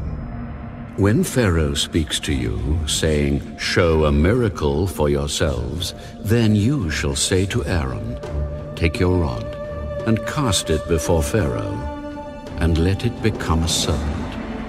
So Moses and Aaron went in to Pharaoh, and they did so, just as the Lord commanded. And Aaron cast down his rod before Pharaoh and before his servants, and it became a serpent. But Pharaoh also called the wise men and the sorcerers. So the magicians of Egypt, they also did in like manner with their enchantments. For every man threw down his rod, and they became serpents. But Aaron's rod swallowed up their rods. And Pharaoh's heart grew hard, and he did not heed them as the Lord had said. So the Lord said to Moses, Pharaoh's heart is hard. He refuses to let the people go. Go to Pharaoh in the morning, when he goes out to the water, and you shall stand by the river's bank to meet him. And the rod which was turned to a serpent you shall take in your hand. And you shall say to him, "The Lord God of the Hebrews has sent me to you, saying, Let my people go, that they may serve me in the wilderness. But indeed, until now, you would not hear. Thus says the Lord, By this you shall know that I am the Lord. Behold, I will strike the waters which are in the river with the rod that is in my hand, and they shall be turned to blood. And the fish that are in the river shall die, the river shall stink, and the Egyptians will loathe to drink the water of the river. Then the Lord spoke to Moses, Say to Aaron, Take your rod, and stretch out your hand over the waters of Egypt, over their streams, over their rivers, over their ponds, and over all their pools of water, that they may become blood. And there shall be blood throughout all the land of Egypt, both in buckets of wood and pitchers of stone. And Moses and Aaron did so, just as the Lord commanded. So he lifted up the rod and struck the waters that were in the river, in the sight of Pharaoh and in the sight of his servants. And all the waters that were in the river were turned to blood. The fish that were in the river died. The river stank, and the Egyptians could not drink the water of the river. So there was blood throughout all the land of Egypt. Then the magicians of Egypt did so with their enchantments, and Pharaoh's heart grew hard, and he did not heed them, as the Lord had said. And Pharaoh turned and went into his house, neither was his heart moved by this. So all the Egyptians dug all around the river for water to drink, because they could not drink the water of the river. And 7 days passed after the Lord had struck the river.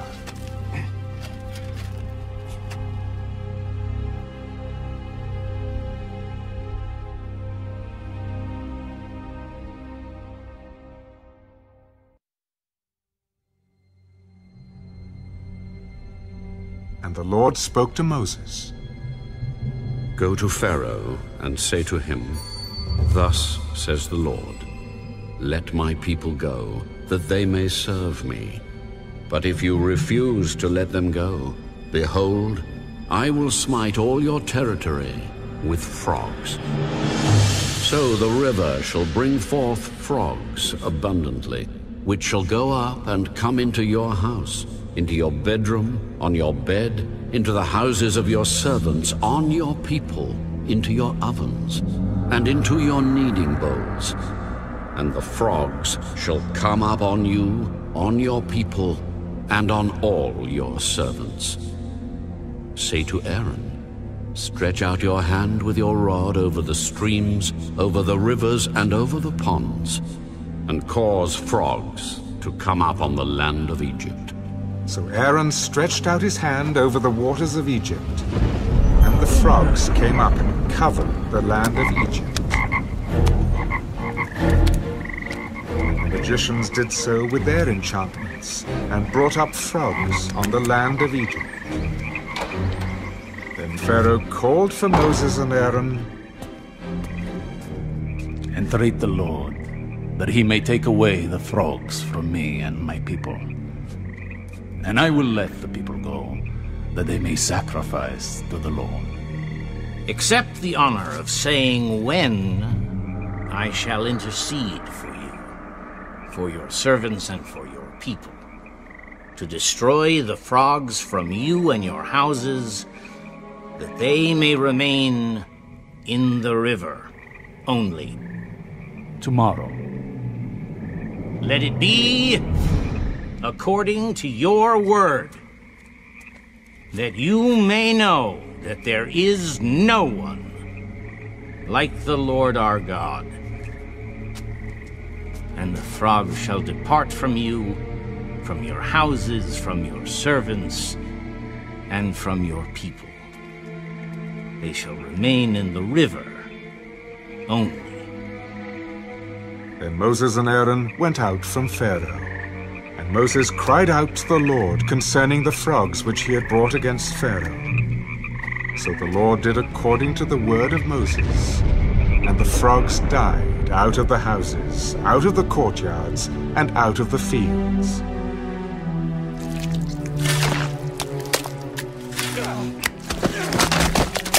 They gathered them together in heaps, and the land stank. But when Pharaoh saw that there was relief, he hardened his heart and did not heed them, as the Lord had said. So the Lord said to Moses, Say to Aaron, Stretch out your rod, and strike the dust of the land, so that it may become lice throughout all the land of Egypt.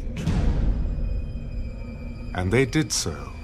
For Aaron stretched out his hand with his rod, and struck the dust of the earth, and it became lice on man and beast. All the dust of the land became lice throughout all the land of Egypt. Now the magicians so worked with their enchantments to bring forth lice, but they could not. So there were lice on man and beast. Then the magicians said to Pharaoh, This is the finger of God. But Pharaoh's heart grew hard, and he did not heed them, just as the Lord had said. And the Lord said to Moses, Rise early in the morning, and stand before Pharaoh as he comes out to the water. Then say to him, Thus says the Lord, Let my people go, that they may serve me. Or else, if you will not let my people go, behold, I will send swarms of flies on you and your servants, on your people and into your houses. The houses of the Egyptians shall be full of swarms of flies, and also the ground on which they stand. And in that day I will set apart the land of Goshen, in which my people dwell, that no swarms of flies shall be there, in order that you may know that I am the Lord in the midst of the land. I will make a difference between my people and your people. Tomorrow this sign shall be. And the Lord did so. Thick swarms of flies came into the house of Pharaoh, into his servants' houses, and into all the land of Egypt. The land was corrupted because of the swarms of flies. Pharaoh called for Moses and Aaron. Go, sacrifice to your God in the land. But Moses said to him, It is not right to do so. For we would be sacrificing the abomination of the Egyptians to the Lord our God. If we sacrifice the abomination of the Egyptians before their eyes, then will they not stone us. We will go 3 days' journey into the wilderness and sacrifice to the Lord our God as he will command us. I will let you go, that you may sacrifice to the Lord your God in the wilderness. Only you shall not go very far away. Intercede for me. Indeed, I am going out from you, and I will entreat the Lord that the swarms of flies may depart tomorrow from Pharaoh, from his servants, and from his people. But let Pharaoh not deal deceitfully anymore in not letting the people go to sacrifice to the Lord. So Moses went out from Pharaoh and entreated the Lord.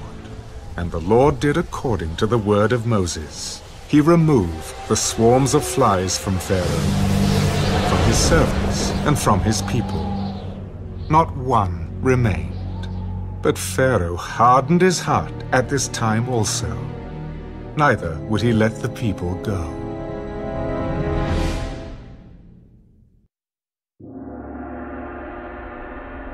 Then the Lord said to Moses, Go into Pharaoh, and tell him, Thus says the Lord God of the Hebrews, Let my people go, that they may serve me.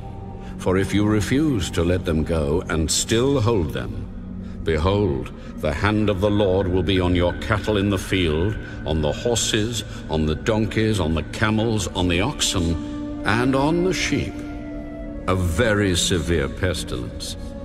And the Lord will make a difference between the livestock of Israel and the livestock of Egypt. So nothing shall die of all that belongs to the children of Israel. Then the Lord appointed a set time. Tomorrow the Lord will do this thing in the land. So the Lord did this thing on the next day, and all the livestock of Egypt died. But of the livestock of the children of Israel, not one died. Then Pharaoh sent, and indeed not even one of the livestock of the Israelites was dead.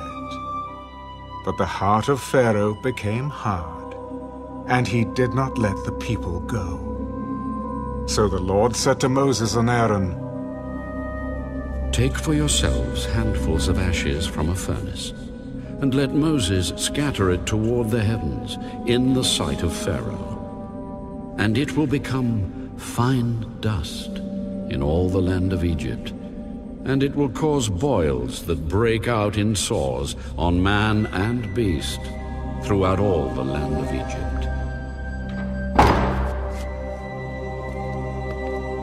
Then they took ashes from the furnace and stood before Pharaoh, and Moses scattered them toward heaven. And they caused boils that break out in sores on man and beast. And the magicians could not stand before Moses because of the boils, for the boils were on the magicians and on all the Egyptians. But the Lord hardened the heart of Pharaoh, and he did not heed them, just as the Lord had spoken to Moses. Then the Lord said to Moses, Rise early in the morning, and stand before Pharaoh, and say to him, Thus says the Lord God of the Hebrews, Let my people go, that they may serve me. For at this time I will send all my plagues to your very heart, and on your servants and on your people, that you may know that there is none like me in all the earth. Now if I had stretched out my hand and struck you and your people with pestilence, then you would have been cut off from the earth. But indeed, for this purpose I have raised you up, that I may show my power in you, and that my name may be declared in all the earth. As yet you exalt yourself against my people, in that you will not let them go. Behold, tomorrow about this time, I will cause very heavy hail to rain down, such as has not been in Egypt since its founding, until now. Therefore send now, and gather your livestock, and all that you have in the field, for the hail shall come down on every man and every animal which is found in the field, and is not brought home. And they shall die. He who feared the word of the Lord among the servants of Pharaoh made his servants and his livestock flee to the houses. But he who did not regard the word of the Lord left his servants and his livestock in the field. Then the Lord said to Moses, Stretch out your hand toward heaven, that there may be hail in all the land of Egypt, on man, on beast, and on every herb of the field, throughout the land of Egypt. And Moses stretched out his rod toward heaven.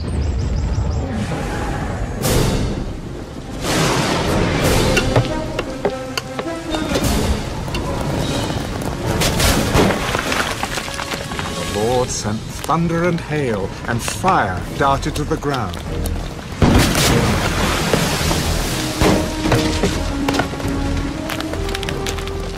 The Lord rained hail on the land of Egypt. So there was hail, and fire mingled with the hail, so very heavy that there was none like it in all the land of Egypt since it became a nation. The hail struck throughout the whole land of Egypt, all that was in the field, both man and beast, and the hail struck every herb of the field, and broke every tree of the field. Only in the land of Goshen, where the children of Israel were, there was no hail. And Pharaoh sent and called for Moses and Aaron. I have sinned this time. The Lord is righteous, and my people and I are wicked. Entreat the Lord, that there may be no more mighty thundering and hail, for it is enough. I will let you go. You shall stay no longer. As soon as I have gone out of the city, I will spread out my hands to the Lord. The thunder will cease, and there will be no more hail, that you may know that the earth is the Lord's. But as for you and your servants, I know that you will not yet fear the Lord God. Now the flax and the barley were struck, for the barley was in the head, and the flax was in bud. But the wheat and the spelt were not struck, for they are late crops. So Moses went out of the city from Pharaoh and spread out his hands to the Lord.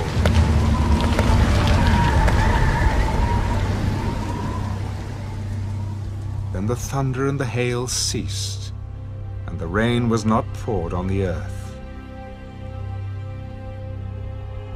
And when Pharaoh saw that the rain, the hail, and the thunder had ceased, he sinned yet more, and he hardened his heart, he and his servants. So the heart of Pharaoh was hard, neither would he let the children of Israel go, as the Lord had spoken by Moses.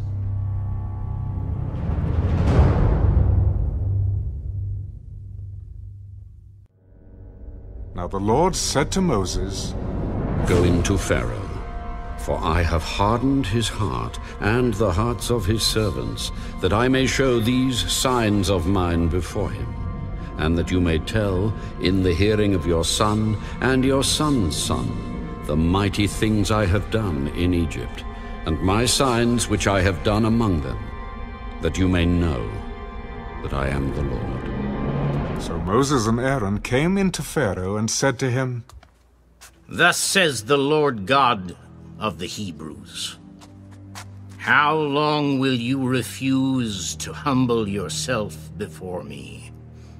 Let my people go that they may serve me, or else if you refuse to let my people go, behold, tomorrow I will bring locusts into your territory, and they shall cover the face of the earth, so that no one will be able to see the earth, and they shall eat the residue of what is left, which remains to you from the hail.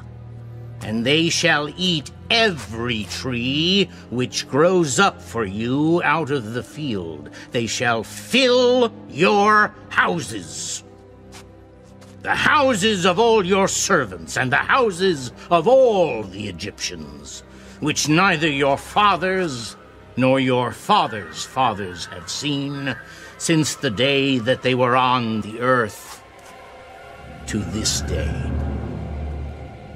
And he turned and went out from Pharaoh. Then Pharaoh's servants said to him, How long shall this man be a snare to us? Let the men go, that they may serve the Lord their God. Do you not yet know that Egypt is destroyed? So Moses and Aaron were brought again to Pharaoh.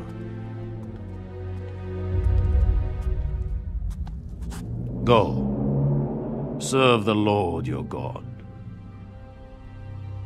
Who are the ones that are going? We will go with our young and our old, with our sons and our daughters, with our flocks and our herds we will go, for we must hold a feast to the Lord.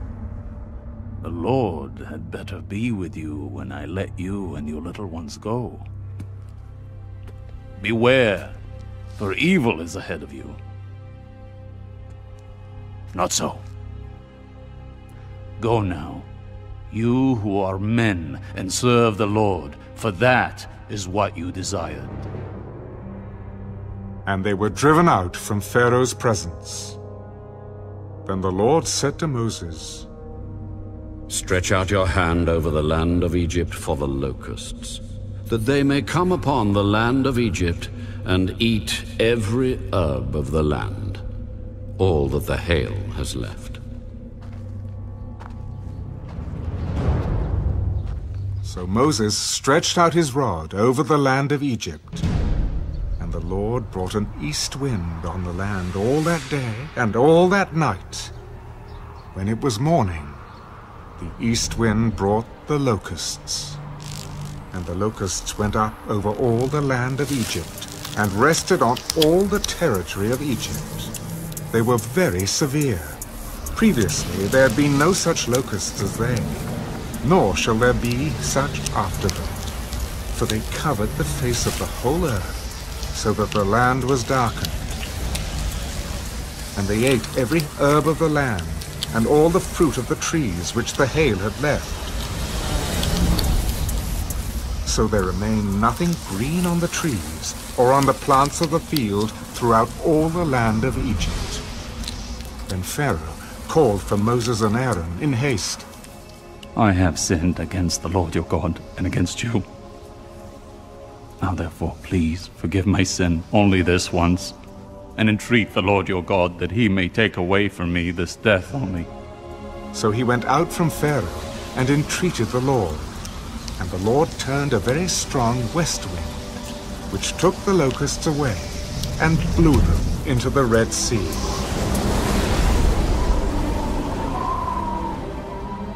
There remained not one locust in all the territory of Egypt. But the Lord hardened Pharaoh's heart, and he did not let the children of Israel go. Then the Lord said to Moses, "Stretch out your hand toward heaven, that there may be darkness over the land of Egypt, darkness which may even be felt." So Moses stretched out his hand toward heaven, and there was thick darkness in all the land of Egypt 3 days. They did not see one another, nor did anyone rise from his place for 3 days. But all the children of Israel had light in their dwellings. Then Pharaoh called to Moses, "Go, serve the Lord. Only let your flocks and your herds be kept back. Let your little ones also go with you." But Moses said, "You must also give us sacrifices and burnt offerings, that we may sacrifice to the Lord our God. Our livestock also shall go with us. Not a hoof shall be left behind, for we must take some of them to serve the Lord our God. And even we do not know with what we must serve the Lord until we arrive there." But the Lord hardened Pharaoh's heart, and he would not let them go.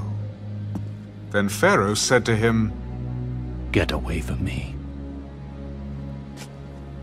Take heed to yourself, and see my face no more.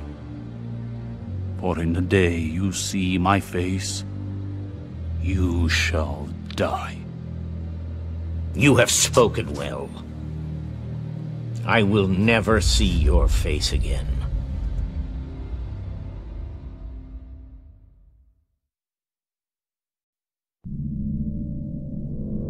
And the Lord said to Moses, "I will bring one more plague on Pharaoh and on Egypt. Afterward he will let you go from here. When he lets you go, he will surely drive you out of here altogether. Speak now in the hearing of the people, and let every man ask from his neighbor and every woman from her neighbor articles of silver and articles of gold." And the Lord gave the people favor in the sight of the Egyptians. Moreover, the man Moses was very great in the land of Egypt, in the sight of Pharaoh's servants, and in the sight of the people. Then Moses said, "Thus says the Lord, about midnight I will go out into the midst of Egypt, and all the firstborn in the land of Egypt shall die. From the firstborn of Pharaoh, who sits on his throne, even to the firstborn of the female servant who is behind the handmill, and all the firstborn of the animals. Then there shall be a great cry throughout all the land of Egypt, such as was not like it before, nor shall be like it again.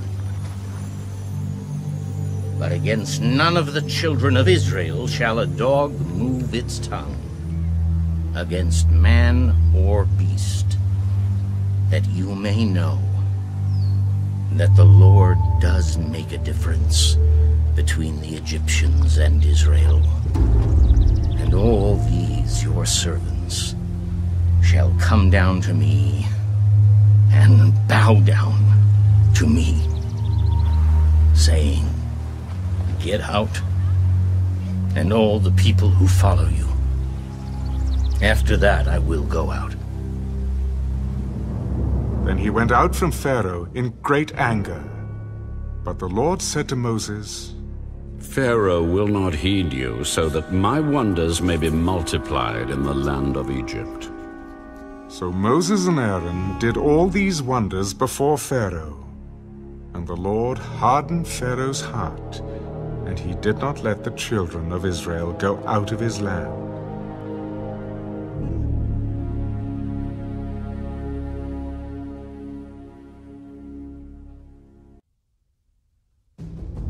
Now the Lord spoke to Moses and Aaron in the land of Egypt. This month shall be your beginning of months. It shall be the first month of the year to you. Speak to all the congregation of Israel, saying, On the 10th of this month, every man shall take for himself a lamb, according to the house of his father, a lamb for a household. And if the household is too small for the lamb, let him and his neighbor next to his house take it according to the number of the persons. According to each man's need, you shall make your count for the lamb. Your lamb shall be without blemish, a male of the first year. You may take it from the sheep or from the goats. Now you shall keep it until the 14th day of the same month. Then the whole assembly of the congregation of Israel shall kill it at twilight.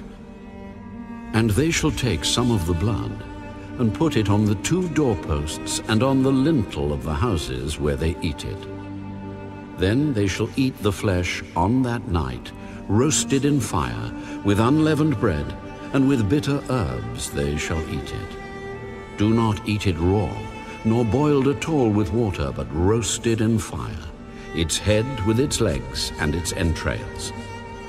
You shall let none of it remain until morning, and what remains of it until morning you shall burn with fire. And thus you shall eat it, with a belt on your waist, your sandals on your feet, and your staff in your hand. So you shall eat it in haste. It is the Lord's Passover. For I will pass through the land of Egypt on that night, and will strike all the firstborn in the land of Egypt, both man and beast. And against all the gods of Egypt I will execute judgment. I am the Lord. Now the blood shall be a sign for you on the houses where you are. And when I see the blood, I will pass over you.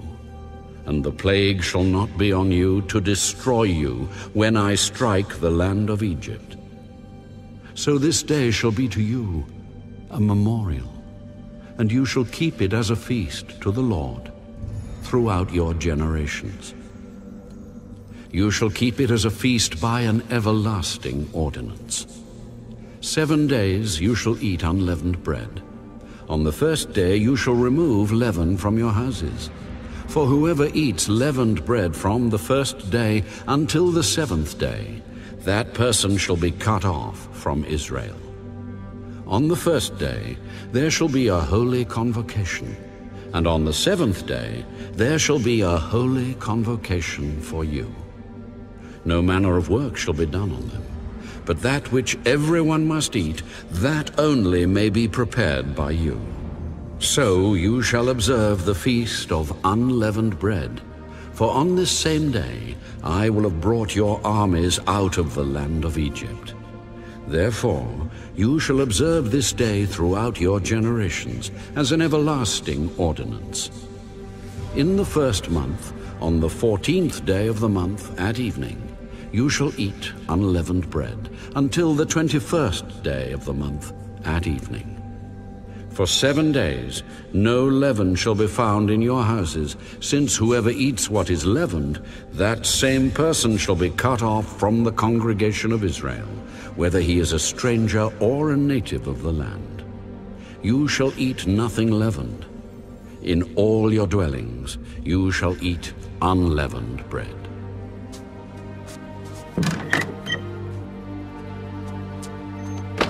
Then Moses called for all the elders of Israel and said to them, Pick out and take lambs for yourselves according to your families, and kill the Passover lamb. And you shall take a bunch of hyssop, dip it in the blood that is in the basin, and strike the lintel and the 2 doorposts with the blood that is in the basin. And none of you shall go out of the door of his house until morning. For the Lord will pass through to strike the Egyptians, and when he sees the blood on the lintel and on the 2 doorposts, the Lord will pass over the door and not allow the destroyer to come into your houses to strike you. And you shall observe this thing as an ordinance for you and your sons forever. It will come to pass when you come to the land which the Lord will give you just as he promised, that you shall keep this service. And it shall be, when your children say to you, "What do you mean by this service?" that you shall say, "It is the Passover sacrifice of the Lord, who passed over the houses of the children of Israel in Egypt, when he struck the Egyptians and delivered our households." So the people bowed their heads and worshipped. Then the children of Israel went away and did so. Just as the Lord had commanded Moses and Aaron, so they did.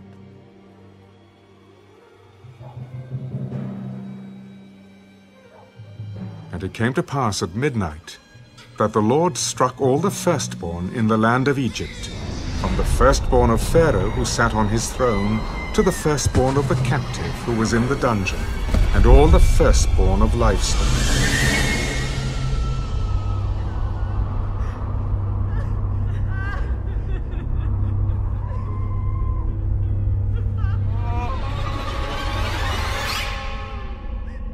So Pharaoh rose in the night, he, all his servants, and all the Egyptians, and there was a great cry in Egypt, for there was not a house where there was not one dead.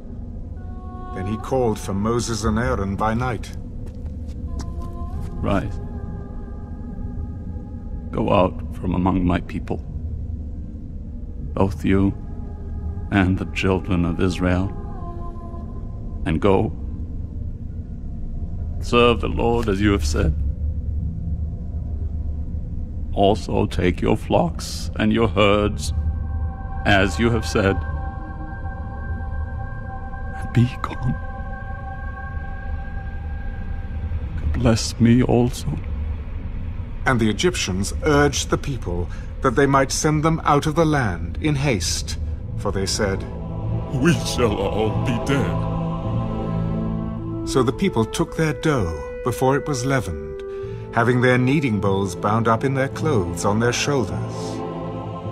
Now the children of Israel had done according to the word of Moses, and they had asked from the Egyptians articles of silver, articles of gold, and clothing.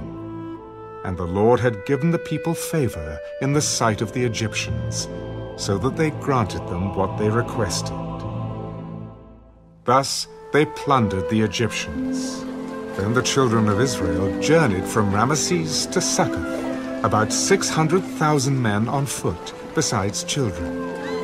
A mixed multitude went up with them also, and flocks and herds, a great deal of livestock. And they baked unleavened cakes of the dough which they had brought out of Egypt, for it was not leavened, because they were driven out of Egypt and could not wait, nor had they prepared provisions for themselves. Now the sojourn of the children of Israel who lived in Egypt was 430 years.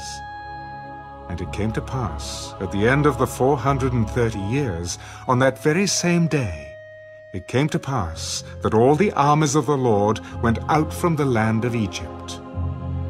It is a night of solemn observance to the Lord for bringing them out of the land of Egypt. This is that night of the Lord, a solemn observance for all the children of Israel throughout their generations. And the Lord said to Moses and Aaron, "This is the ordinance of the Passover. No foreigner shall eat it, but every man's servant who is bought for money, when you have circumcised him, then he may eat it. A sojourner and a hired servant shall not eat it. In one house it shall be eaten. You shall not carry any of the flesh outside the house, nor shall you break one of its bones. all the congregation of Israel shall keep it. And when a stranger dwells with you and wants to keep the Passover to the Lord, let all his males be circumcised, and then let him come near and keep it. And he shall be as a native of the land. For no uncircumcised person shall eat it. One law shall be for the native born and for the stranger who dwells among you. Thus all the children of Israel did, as the Lord commanded Moses and Aaron, so they did. And it came to pass, on that very same day, that the Lord brought the children of Israel out of the land of Egypt, according to their armies.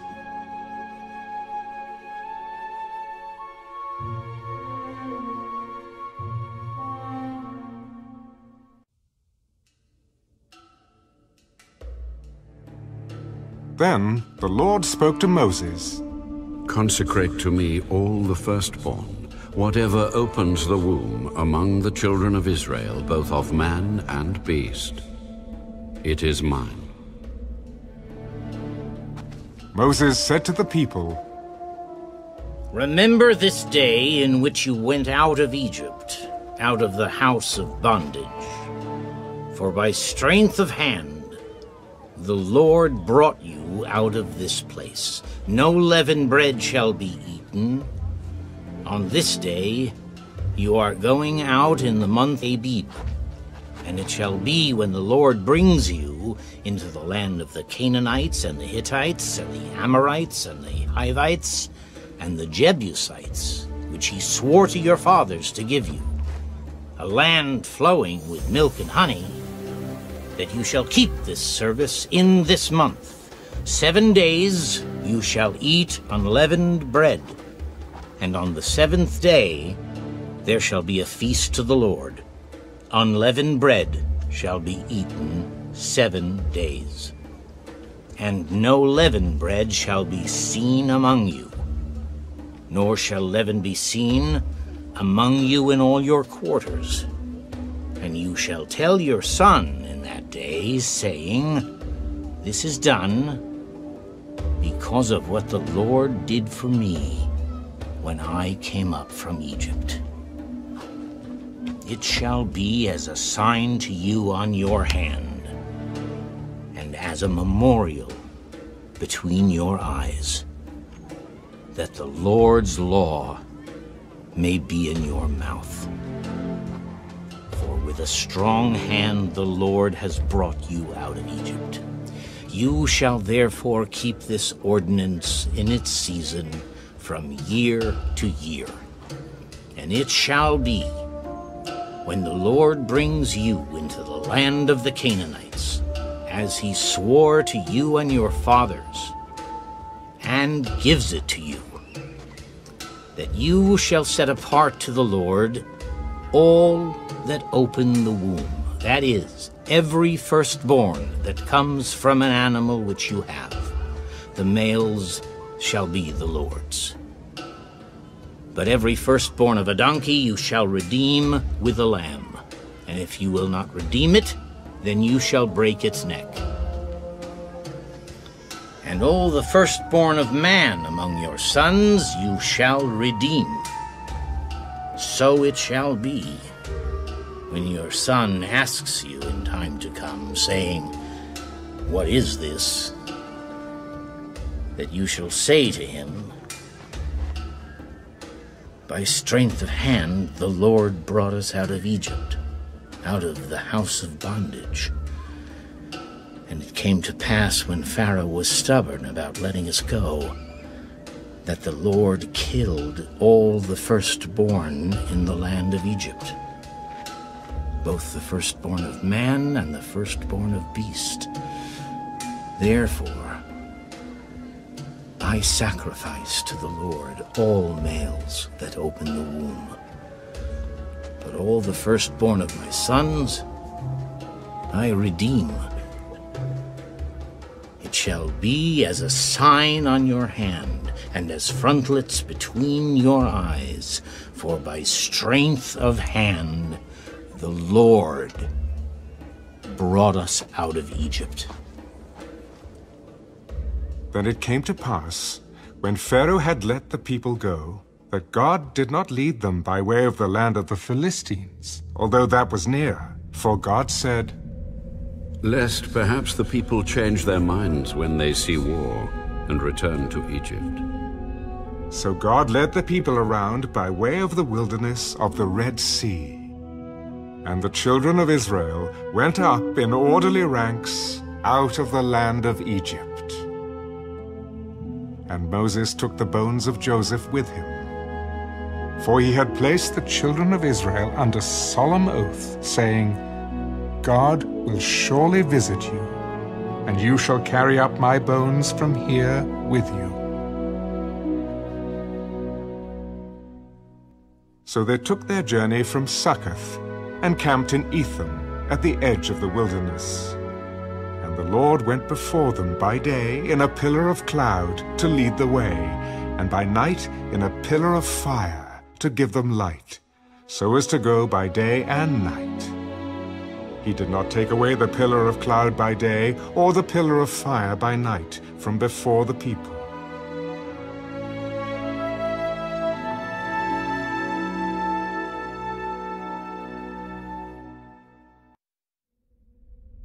Now the Lord spoke to Moses, saying, Speak to the children of Israel, that they turn and camp before Pi-hahiroth, between Migdol and the sea, opposite Baal-zephon. You shall camp before it by the sea.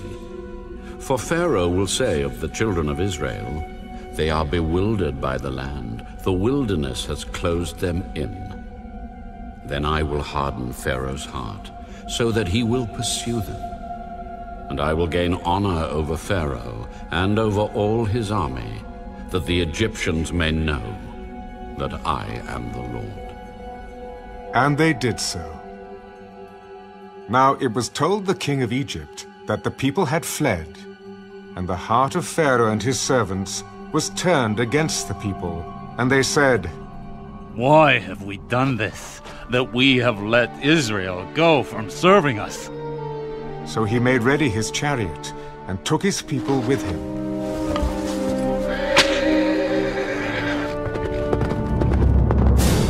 Also he took 600 choice chariots and all the chariots of Egypt with captains over every one of them. And the Lord hardened the heart of Pharaoh, king of Egypt, and he pursued the children of Israel. And the children of Israel went out with boldness. So the Egyptians pursued them, all the horses and chariots of Pharaoh, his horsemen and his army, and overtook them camping by the sea beside Pi-hahiroth before Baal-zephon. And when Pharaoh drew near, the children of Israel lifted their eyes, and behold, the Egyptians marched after them. So they were very afraid. The children of Israel cried out to the Lord. Then they said to Moses, Because there were no graves in Egypt? Have you taken us away to die in the wilderness? Why have you so dealt with us to bring us up out of Egypt? Is this not the word that we told you in Egypt, saying, Let us alone, that we may serve the Egyptians? For it would have been better for us to serve the Egyptians than that we should die in the wilderness. Do not be afraid. Stand still and see the salvation of the Lord, which he will accomplish for you today.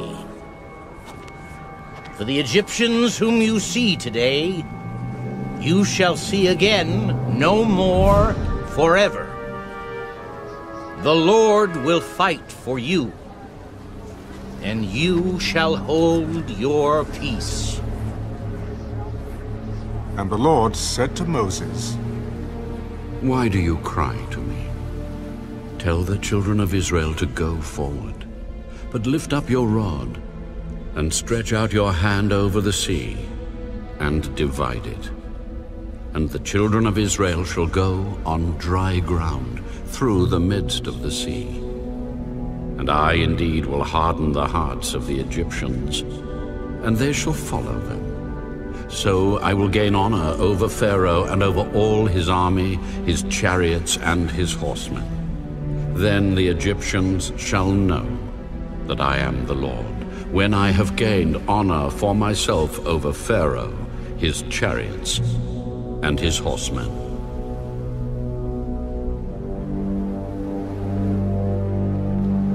And the angel of God, who went before the camp of Israel, moved and went behind them, and the pillar of cloud went from before them and stood behind them.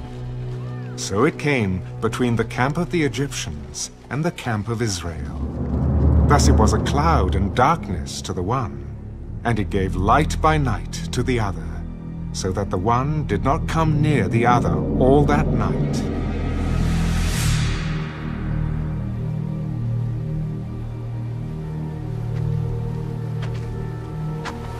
Then Moses stretched out his hand over the sea, and the Lord caused the sea to go back by a strong east wind all that night.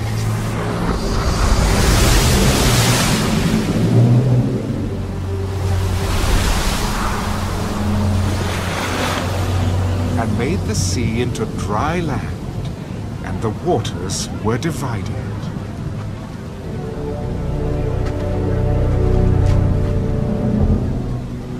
So the children of Israel went into the midst of the sea, on the dry ground, and the waters were a wall to them on their right hand and on their left. And the Egyptians pursued and went after them into the midst of the sea, all Pharaoh's horses, his chariots, and his horsemen.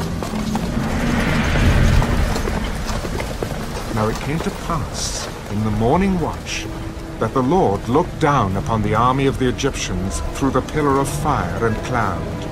And he troubled the army of the Egyptians. And he took off their chariot wheels, so that they drove them with difficulty. And the Egyptians said, "Let us flee from the face of Israel, for the Lord fights for them against the Egyptians." Then the Lord said to Moses, "Stretch out your hand over the sea, that the waters may come back upon the Egyptians, on their chariots, and on their horsemen." And Moses stretched out his hand over the sea. And when the morning appeared, the sea returned to its full depth, while the Egyptians were fleeing into it.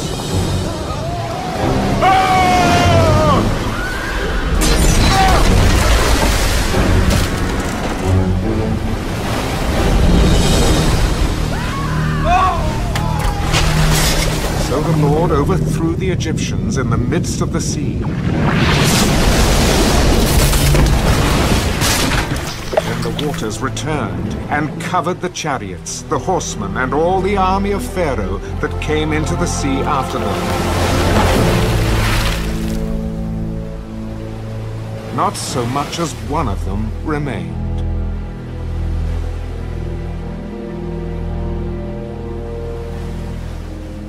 But the children of Israel had walked on dry land in the midst of the sea, and the waters were a wall to them on their right hand and on their left. So the Lord saved Israel that day out of the hand of the Egyptians. And Israel saw the Egyptians dead on the seashore. Thus Israel saw the great work which the Lord had done in Egypt. So the people feared the Lord and believed the Lord and his servant Moses.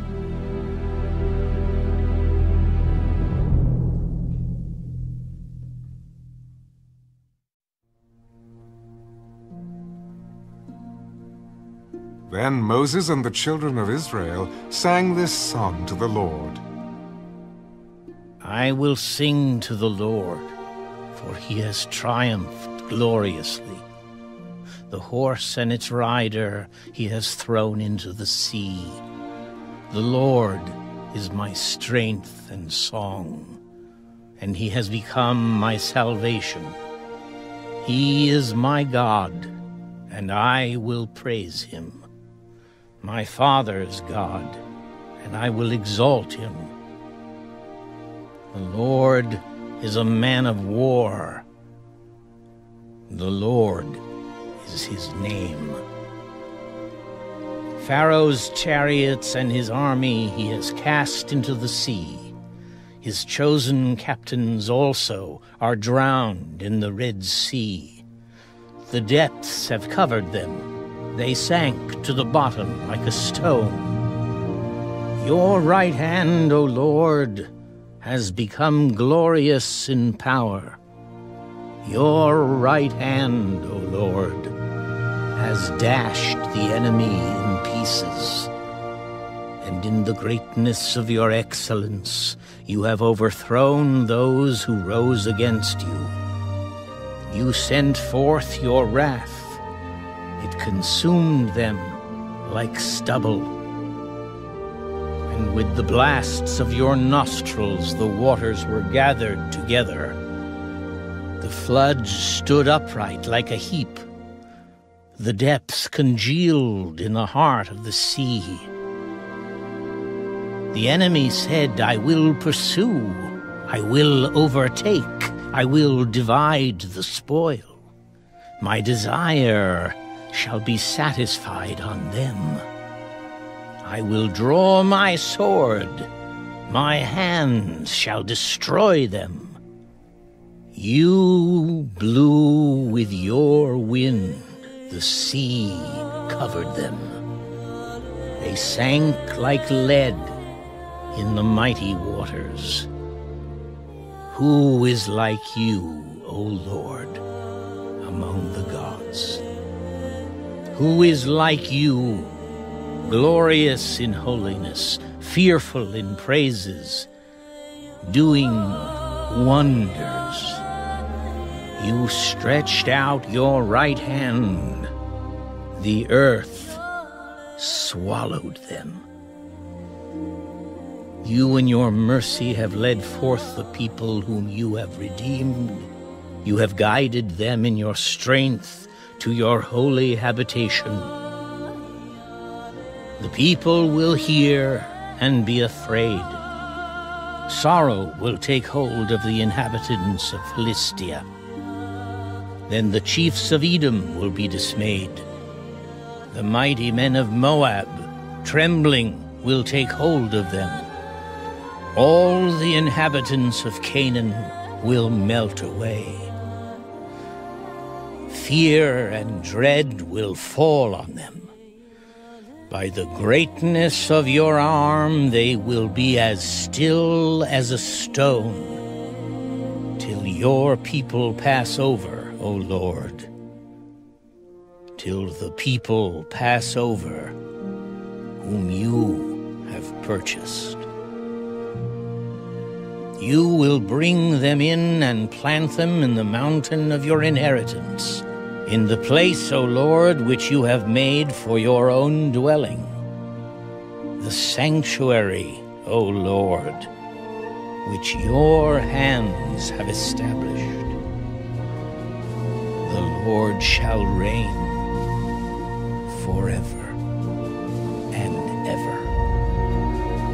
For the horses of Pharaoh went with his chariots and his horsemen into the sea, and the Lord brought back the waters of the sea upon them. But the children of Israel went on dry land in the midst of the sea. Then Miriam, the prophetess, the sister of Aaron, took the timbrel in her hand, and all the women went out after her with timbrels and with dances. Sing to the Lord, for he has triumphed gloriously. The horse and its rider he has thrown into the sea. So Moses brought Israel from the Red Sea. Then they went out into the wilderness of Shur. And they went 3 days in the wilderness and found no water.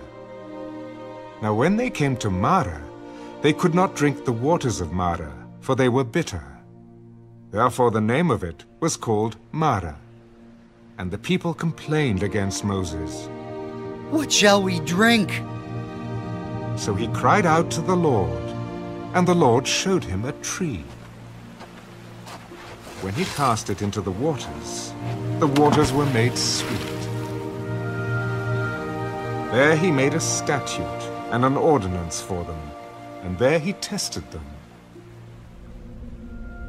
If you diligently heed the voice of the Lord your God, and do what is right in his sight, give ear to his commandments, and keep all his statutes, I will put none of the diseases on you which I have brought on the Egyptians. For I am the Lord who heals you. Then they came to Elim, where there were 12 wells of water and 70 palm trees. So they camped there by the waters.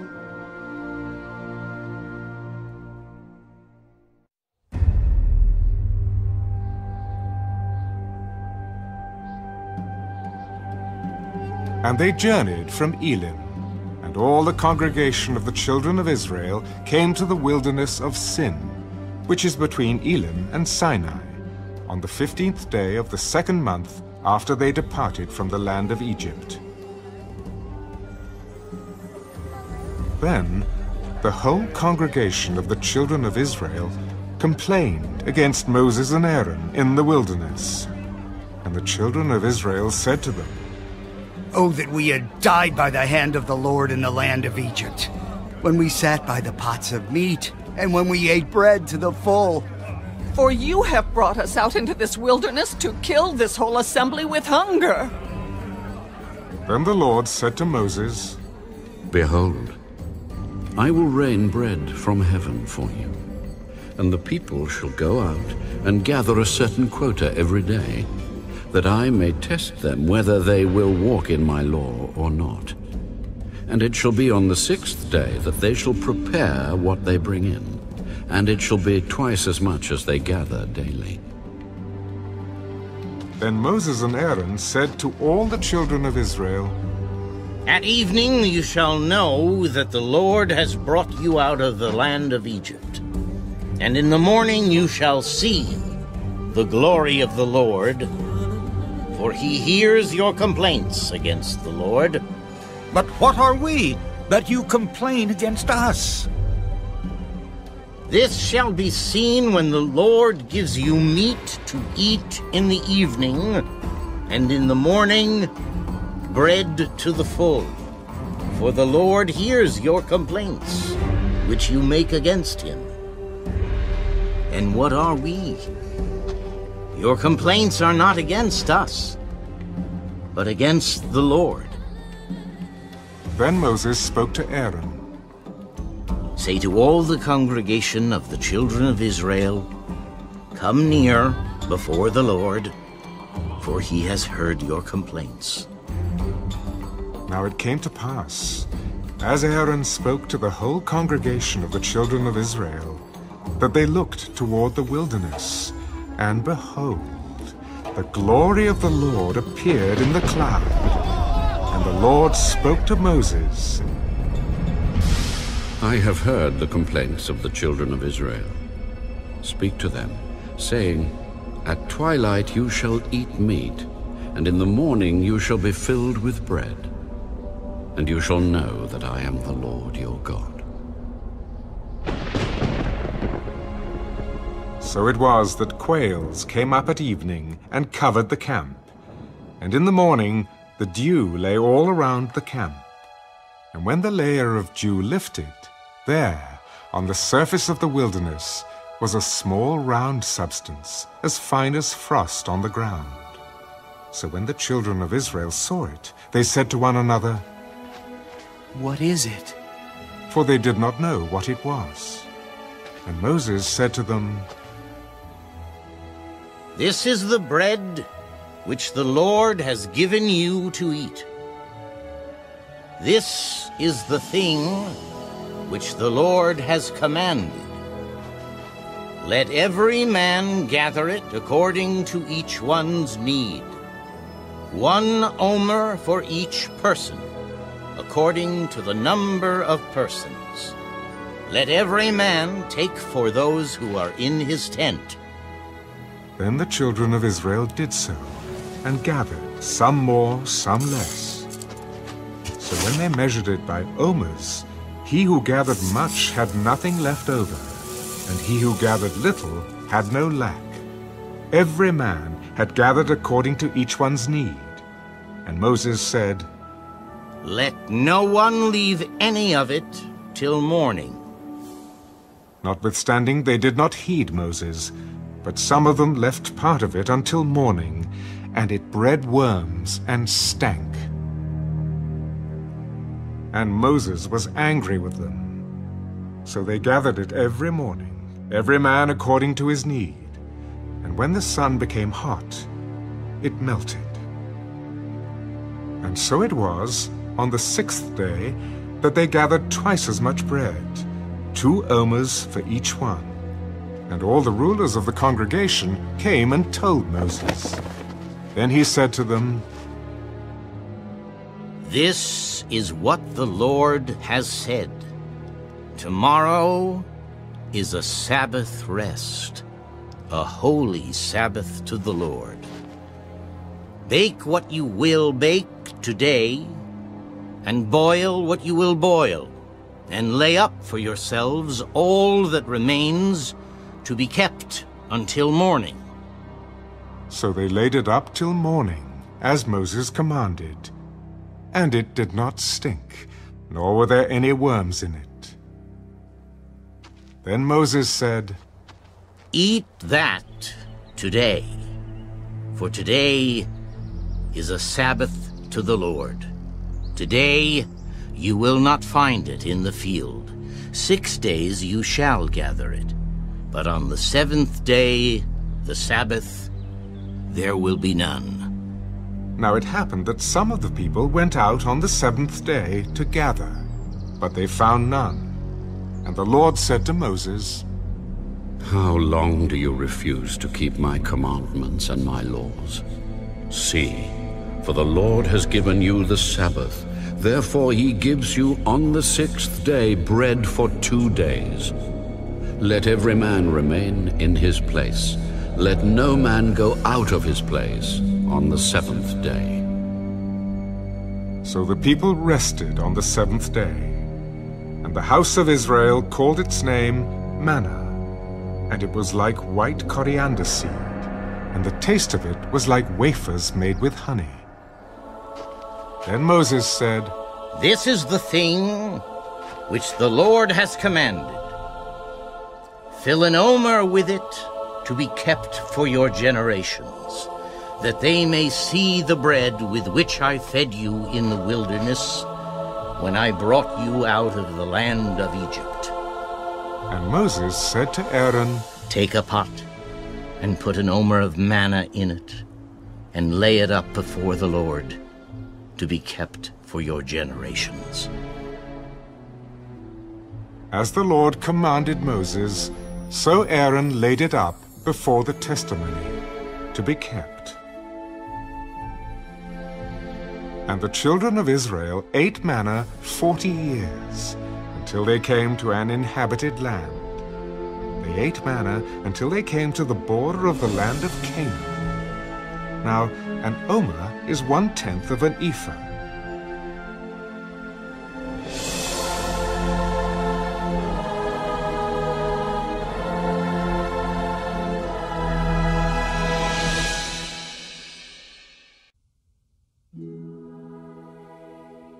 Then all the congregation of the children of Israel set out on their journey from the wilderness of Sin, according to the commandment of the Lord, and camped in Rephidim.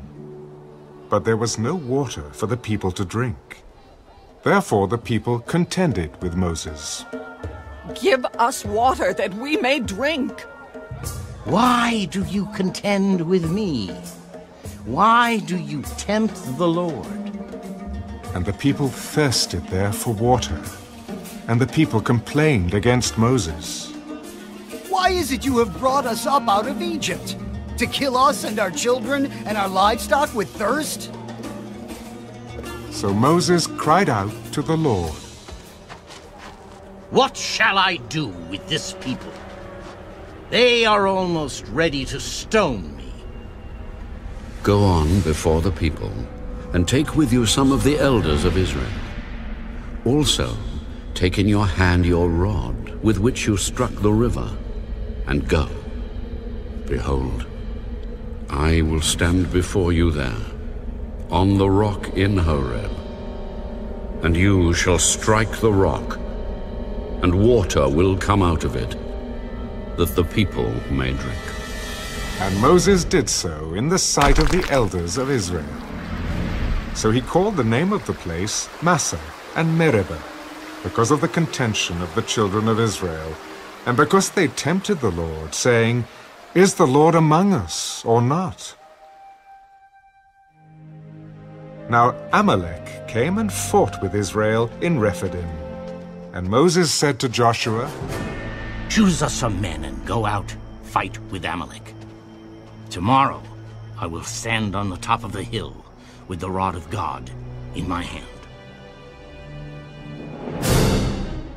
So Joshua did as Moses said to him, and fought with Amalek. And Moses, Aaron, and Hur went up to the top of the hill.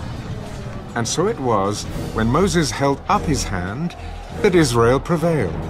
And when he let down his hand, Amalek prevailed. But Moses' hands became heavy. So they took a stone and put it under him, and he sat on it.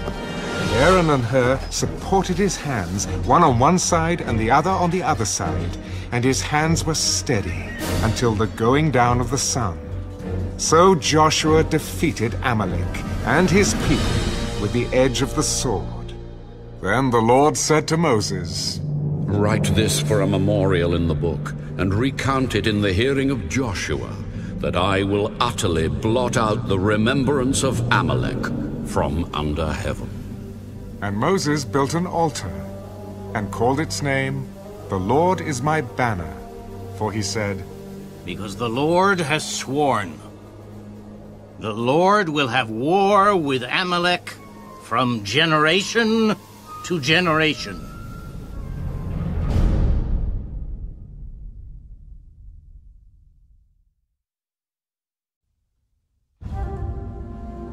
And Jethro, the priest of Midian, Moses' father-in-law, heard of all that God had done for Moses and for Israel, his people, that the Lord had brought Israel out of Egypt. Then Jethro, Moses' father-in-law, took Zipporah, Moses' wife, after he had sent her back with her 2 sons, of whom the name of one was Gershom. For Moses said, "I have been a stranger in a foreign land." And the name of the other was Eleazar. For he said, "The God of my father was my help, and delivered me from the sword of Pharaoh." And Jethro, Moses' father-in-law, came with his sons and his wife to Moses in the wilderness, where he was encamped at the mountain of God. Now he had said to Moses, "I, your father-in-law Jethro, am coming to you, with your wife, and her 2 sons with her." So Moses went out to meet his father-in-law, bowed down, and kissed him. And they asked each other about their well-being, and they went into the tent.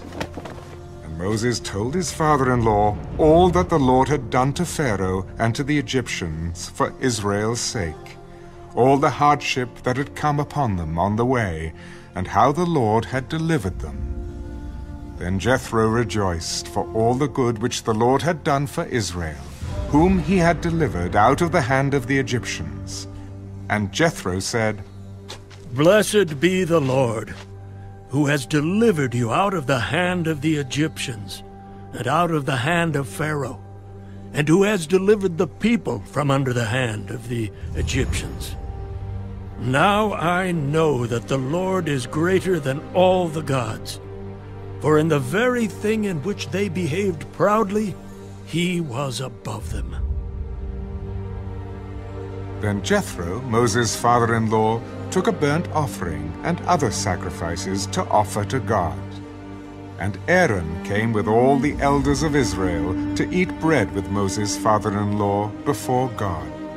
And so it was, on the next day, that Moses sat to judge the people.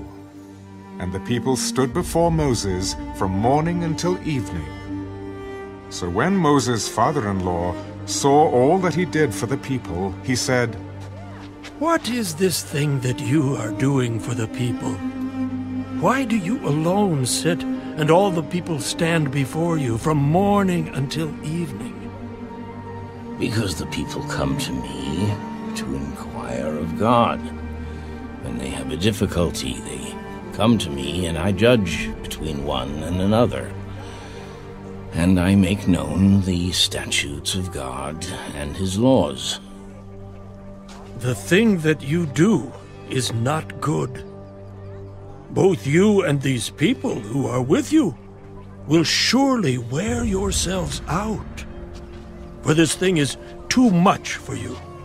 You are not able to perform it by yourself. Listen now to my voice. I will give you counsel, and God will be with you. Stand before God for the people, so that you may bring the difficulties to God. And you shall teach them the statutes and the laws, and show them the way in which they must walk, and the work they must do. Moreover, you shall select from all the people able men, such as fear God, men of truth, hating covetousness, and place such over them to be rulers of thousands, rulers of hundreds, rulers of 50s, and rulers of 10s. And let them judge the people at all times. Then it will be that every great matter they shall bring to you, but every small matter they themselves shall judge. So it will be easier for you, for they will bear the burden with you. If you do this thing, and God so commands you, then you will be able to endure, and all this people will also go to their place in peace. So Moses heeded the voice of his father-in-law and did all that he had said. And Moses chose able men out of all Israel and made them heads over the people, rulers of thousands, rulers of hundreds, rulers of 50s, and rulers of 10s. So they judged the people at all times. The hard cases they brought to Moses, but they judged every small case themselves. Then Moses let his father-in-law depart, and he went his way to his own land.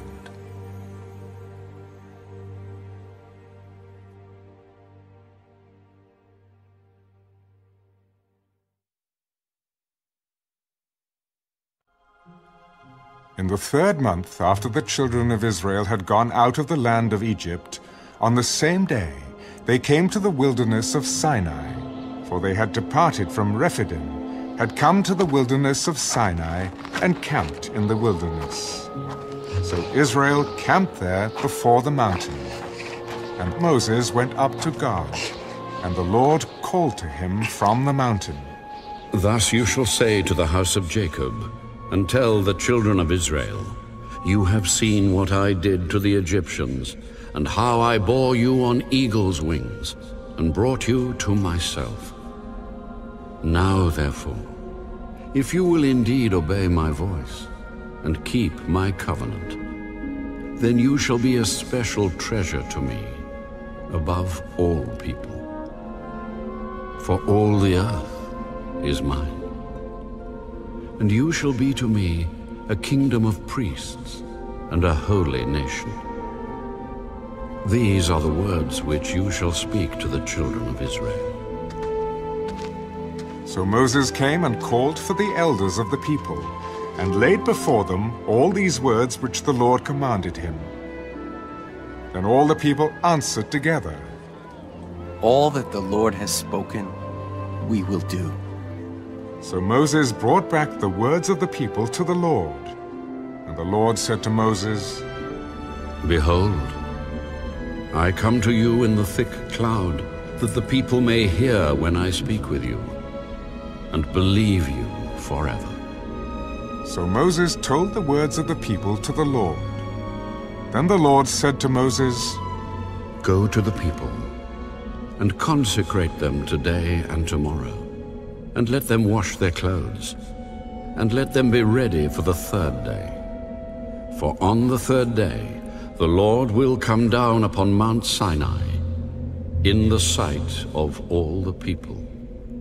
You shall set bounds for the people all around, saying, Take heed to yourselves that you do not go up to the mountain, or touch its base. Whoever touches the mountain shall surely be put to death.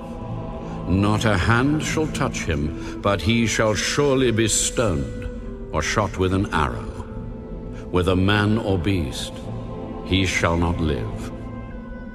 When the trumpet sounds long, they shall come near the mountain. So Moses went down from the mountain to the people, and sanctified the people, and they washed their clothes.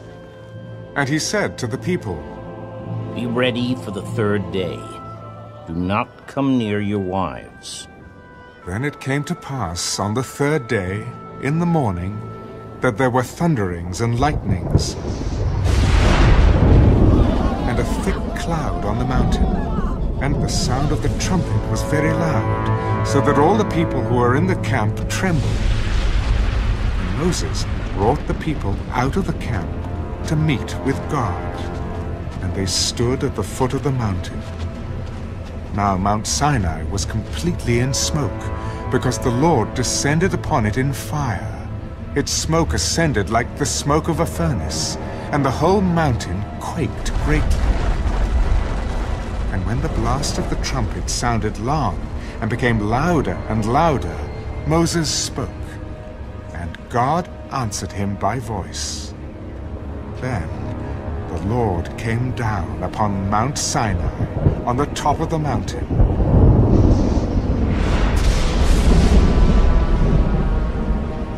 And the Lord called Moses to the top of the mountain, and Moses went up. And the Lord said to Moses, Go down and warn the people, lest they break through to gaze at the Lord, and many of them perish. Also let the priests who come near the Lord consecrate themselves, lest the Lord break out against them. But Moses said to the Lord, The people cannot come up to Mount Sinai, for you warned us, saying, Set bounds around the mountain, and consecrate it. Then the Lord said to him, Away, get down, and then come up, you and Aaron with you. But do not let the priest and the people break through to come up to the Lord, lest he break out against them. So Moses went down to the people and spoke to them.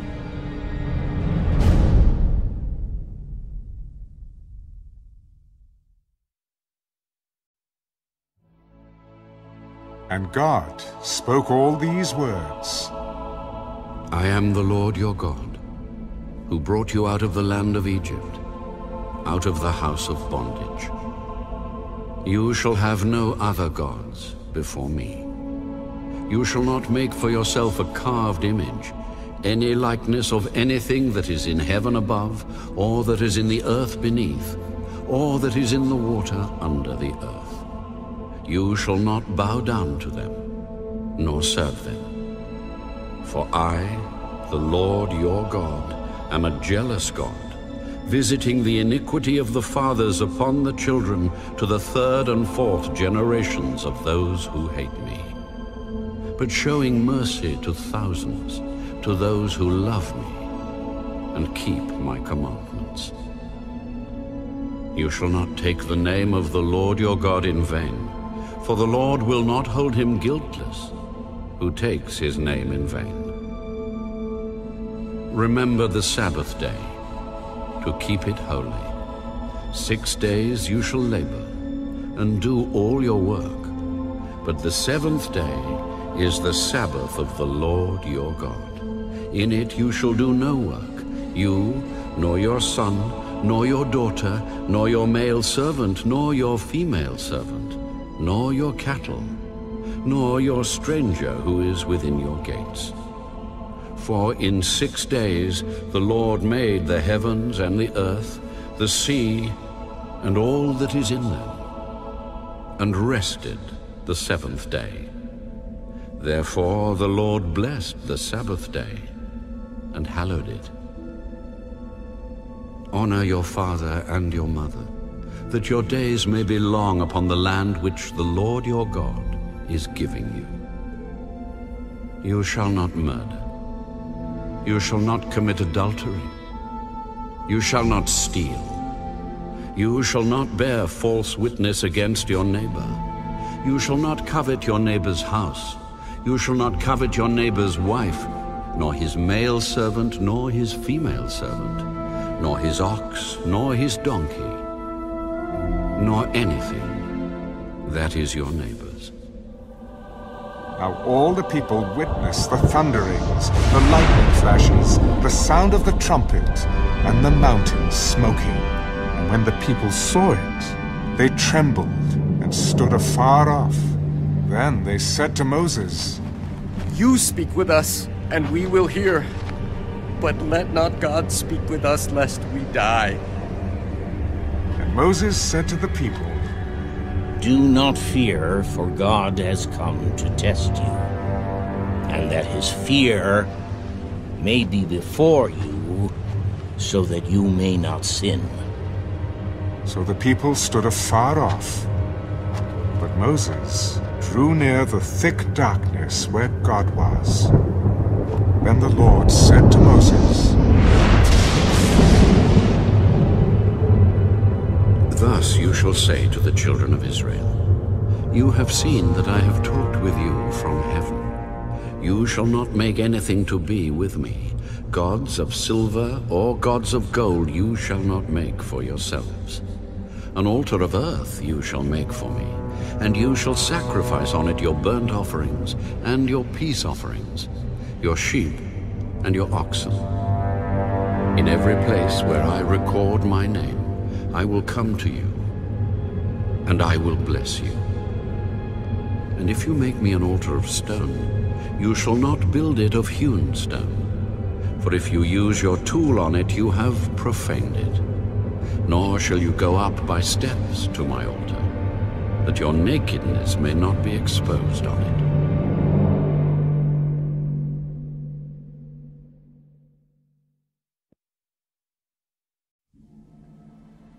Now these are the judgments which you shall set before them. If you buy a Hebrew servant, he shall serve 6 years, and in the 7th he shall go out free and pay nothing. If he comes in by himself, he shall go out by himself. If he comes in married, then his wife shall go out with him. If his master has given him a wife, and she has borne him sons or daughters, the wife and her children shall be her master's, and he shall go out by himself. But if the servant plainly says, I love my master, my wife, and my children, I will not go out free, then his master shall bring him to the judges. He shall also bring him to the door or to the doorpost, and his master shall pierce his ear with an awl, and he shall serve him forever. And if a man sells his daughter to be a female slave, she shall not go out as the male slaves do. If she does not please her master, who has betrothed her to himself, then he shall let her be redeemed. He shall have no right to sell her to a foreign people, since he has dealt deceitfully with her. And if he has betrothed her to his son, he shall deal with her according to the custom of daughters. If he takes another wife, he shall not diminish her food, her clothing, and her marriage rights. And if he does not do these 3 for her, then she shall go out free without paying money. He who strikes a man so that he dies shall surely be put to death. However, if he did not lie in wait, but God delivered him into his hand, then I will appoint for you a place where he may flee. But if a man acts with premeditation against his neighbor to kill him by treachery, you shall take him from my altar, that he may die. And he who strikes his father or his mother shall surely be put to death. He who kidnaps a man and sells him, or if he is found in his hand, shall surely be put to death. And he who curses his father or his mother shall surely be put to death. If men contend with each other, and one strikes the other with a stone or with his fist, and he does not die, but is confined to his bed, if he rises again and walks about outside with his staff, then he who struck him shall be acquitted. He shall only pay for the loss of his time, and shall provide for him to be thoroughly healed. And if a man beats his male or female servant with a rod, so that he dies under his hand, he shall surely be punished. Notwithstanding, if he remains alive a day or two, he shall not be punished, for he is his property. If men fight and hurt a woman with child, so that she gives birth prematurely, yet no harm follows, he shall surely be punished accordingly, as the woman's husband imposes on him, and he shall pay as the judges determine. But if any harm follows, then you shall give life for life, eye for eye, tooth for tooth, hand for hand, foot for foot, burn for burn, wound for wound, stripe for stripe. If a man strikes the eye of his male or female servant and destroys it, he shall let him go free for the sake of his eye. And if he knocks out the tooth of his male or female servant, he shall let him go free for the sake of his tooth. If an ox gores a man or a woman to death, then the ox shall surely be stoned, and its flesh shall not be eaten, but the owner of the ox shall be acquitted. But if the ox tended to thrust with its horn in times past, and it has been made known to his owner, and he has not kept it confined, so that it has killed a man or a woman, the ox shall be stoned, and its owner also shall be put to death. If there is imposed on him a sum of money, then he shall pay to redeem his life, whatever is imposed on him, whether it has gored a son or gored a daughter, according to this judgment, it shall be done to him. If the ox gores a male or female servant, he shall give to their master 30 shekels of silver, and the ox shall be stoned. And if a man opens a pit, or if a man digs a pit and does not cover it, and an ox or a donkey falls in it, the owner of the pit shall make it good. He shall give money to their owner, but the dead animal shall be his. If one man's ox hurts another's so that it dies, then they shall sell the live ox and divide the money from it, and the dead ox they shall also divide. Or if it was known that the ox tended to thrust in time past, and its owner has not kept it confined, he shall surely pay ox for ox, and the dead animal shall be his own.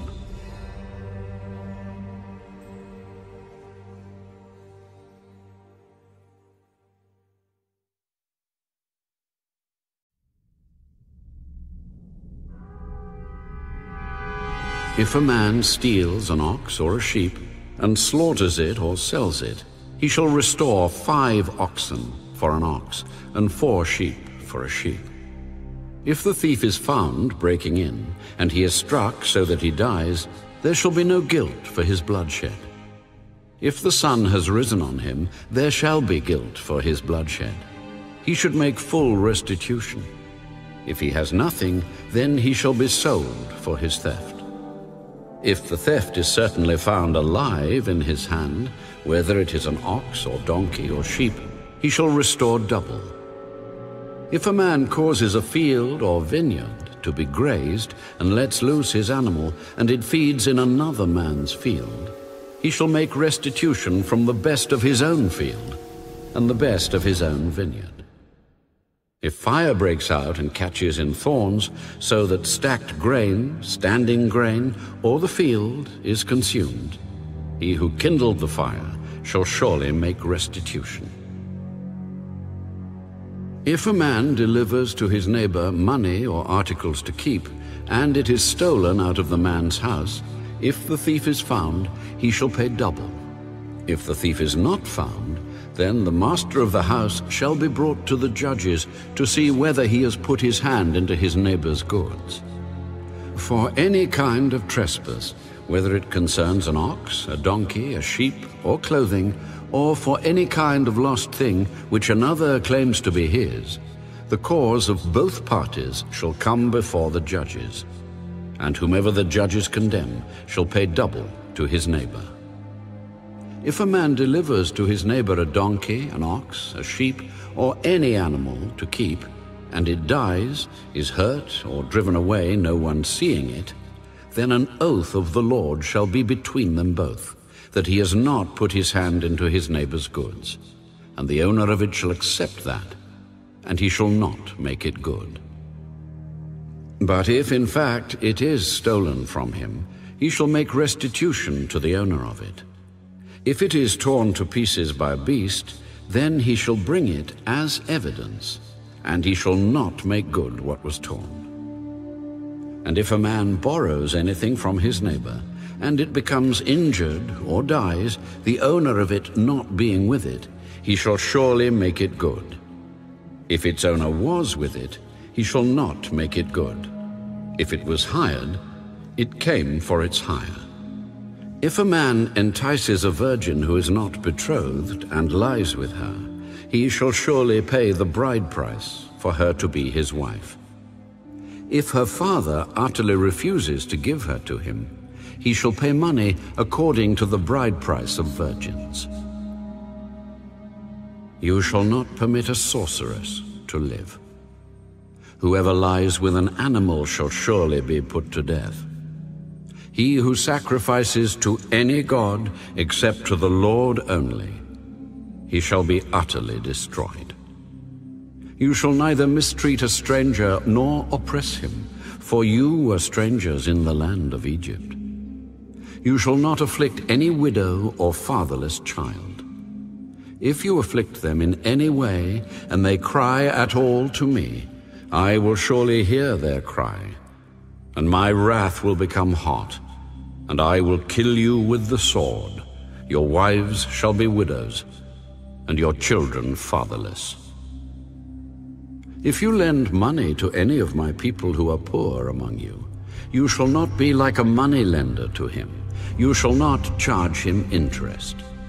If you ever take your neighbor's garment as a pledge, you shall return it to him before the sun goes down. For that is his only covering. It is his garment for his skin. What will he sleep in?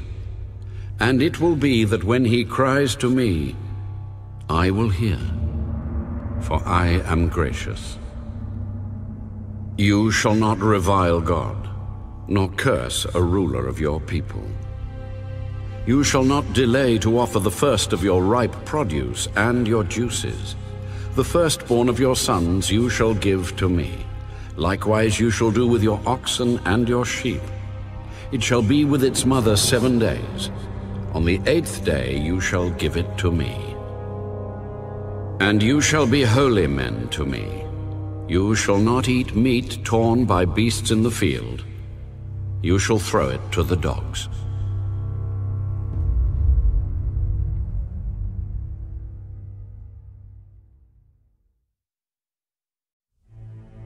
You shall not circulate a false report. Do not put your hand with the wicked to be an unrighteous witness. You shall not follow a crowd to do evil, nor shall you testify in a dispute so as to turn aside after many, to pervert justice. You shall not show partiality to a poor man in his dispute. If you meet your enemy's ox or his donkey going astray, you shall surely bring it back to him again.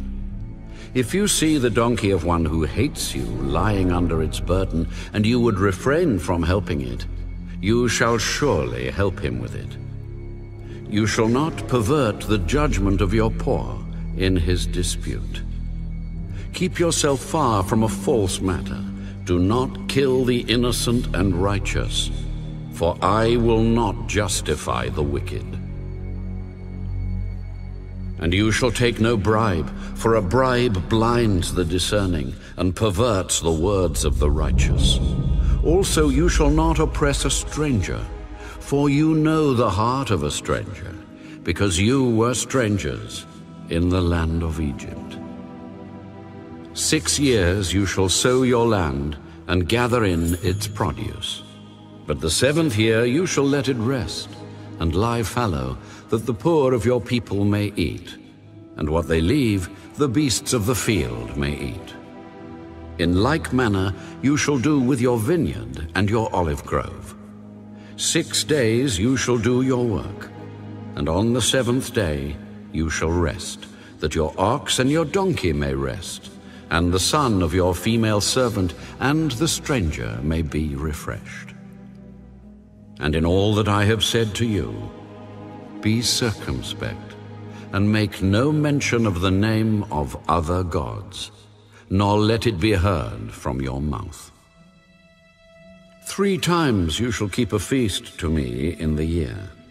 You shall keep the feast of unleavened bread. You shall eat unleavened bread 7 days, as I commanded you, at the time appointed in the month of Abib. For in it you came out of Egypt. None shall appear before me empty. And the feast of harvest, the first fruits of your labors which you have sown in the field.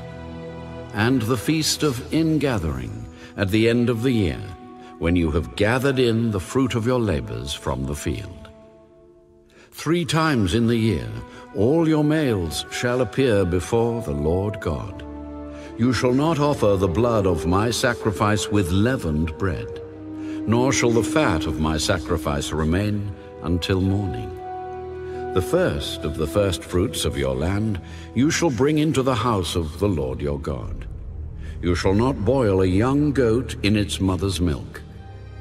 Behold, I send an angel before you to keep you in the way, and to bring you into the place which I have prepared. Beware of him, and obey his voice.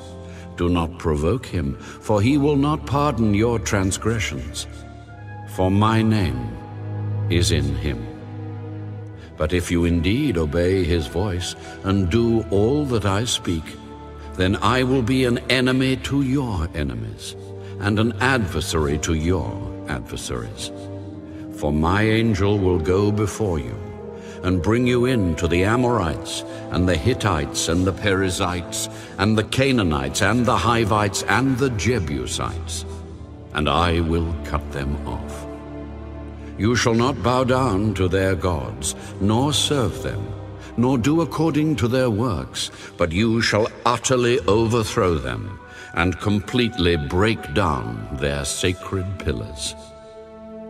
So you shall serve the Lord your God, and he will bless your bread and your water. And I will take sickness away from the midst of you. No one shall suffer miscarriage or be barren in your land. I will fulfill the number of your days. I will send my fear before you. I will cause confusion among all the people to whom you come, and will make all your enemies turn their backs to you. And I will send hornets before you, which shall drive out the Hivite, the Canaanite, and the Hittite from before you. I will not drive them out from before you in 1 year, lest the land become desolate, and the beasts of the field become too numerous for you. Little by little I will drive them out from before you, until you have increased, and you inherit the land. And I will set your bounds from the Red Sea to the sea Philistia, and from the desert to the river. For I will deliver the inhabitants of the land into your hand, and you shall drive them out before you. You shall make no covenant with them, nor with their gods. They shall not dwell in your land, lest they make you sin against me. For if you serve their gods, it will surely be a snare to you.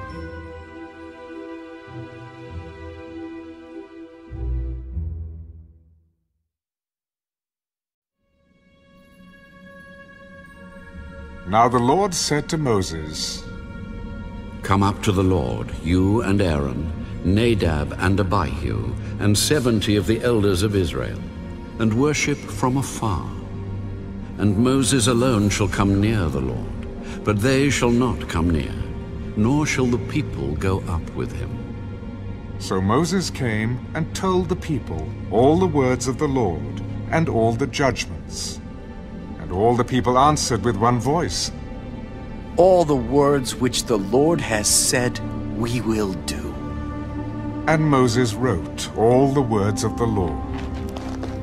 And he rose early in the morning and built an altar at the foot of the mountain, and 12 pillars, according to the 12 tribes of Israel.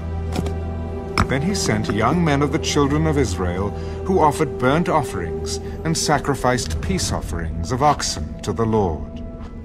And Moses took half the blood and put it in basins, and half the blood he sprinkled on the altar. Then he took the book of the covenant and read in the hearing of the people. And they said, "All that the Lord has said we will do, and be obedient." And Moses took the blood, sprinkled it on the people, and said, "This is the blood of the covenant which the Lord has made with you, according to all these words." Then Moses went up, also Aaron, Nadab, and Abihu, and 70 of the elders of Israel, and they saw the God of Israel. And there was under his feet, as it were, a paved work of sapphire stone, and it was like the very heavens in its clarity. But on the nobles of the children of Israel he did not lay his hand. So they saw God, and they ate and drank.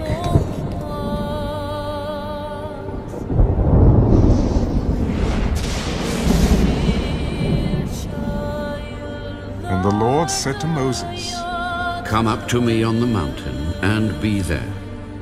And I will give you tablets of stone, and the law and commandments which I have written, that you may teach them."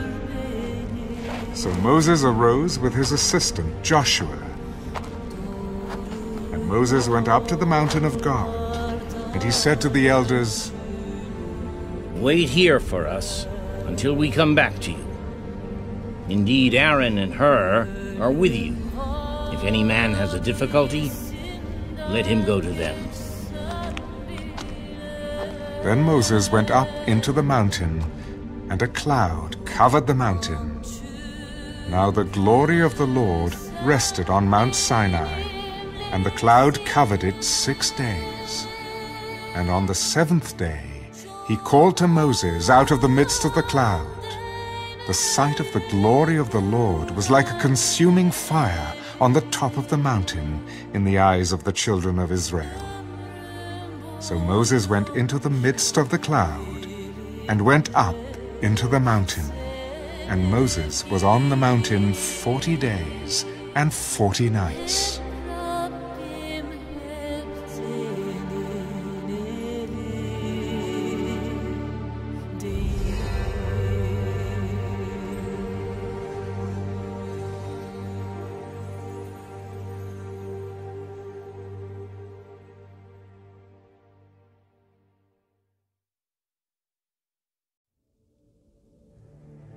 Then the Lord spoke to Moses. "Speak to the children of Israel, that they bring me an offering. From everyone who gives it willingly with his heart, you shall take my offering. And this is the offering which you shall take from them: gold, silver, and bronze, blue, purple, and scarlet thread, fine linen and goat's hair, ram skins dyed red, badger skins, and acacia wood, oil for the light, and spices for the anointing oil and for the sweet incense, onyx stones, and stones to be set in the ephod and in the breastplate. And let them make me a sanctuary, that I may dwell among them, according to all that I show you, that is, the pattern of the tabernacle, and the pattern of all its furnishings, just so you shall make it. And they shall make an ark of acacia wood. 2.5 cubits shall be its length, 1.5 cubits its width, and 1.5 cubits its height. And you shall overlay it with pure gold, Inside and out you shall overlay it, and shall make on it a molding of gold all around. You shall cast 4 rings of gold for it, and put them in its 4 corners. 2 rings shall be on one side, and 2 rings on the other side. And you shall make poles of acacia wood, and overlay them with gold. You shall put the poles into the rings on the sides of the ark, that the ark may be carried by them. The poles shall be in the rings of the ark. They shall not be taken from it. And you shall put into the ark the testimony which I will give you. You shall make a mercy seat of pure gold. 2.5 cubits shall be its length, and 1.5 cubits its width. And you shall make 2 cherubim of gold. Of hammered work you shall make them at the 2 ends of the mercy seat. Make 1 cherub at one end, and the other cherub at the other end. You shall make the cherubim at the 2 ends of it of one piece with the mercy seat. And the cherubim shall stretch out their wings above, covering the mercy seat with their wings, and they shall face one another. The faces of the cherubim shall be toward the mercy seat. You shall put the mercy seat on top of the ark, and in the ark you shall put the testimony that I will give you. And there I will meet with you, and I will speak with you from above the mercy seat, from between the 2 cherubim which are on the ark of the testimony, about everything which I will give you in commandment to the children of Israel.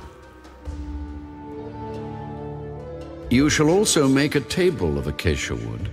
2 cubits shall be its length, 1 cubit its width, and 1.5 cubits its height.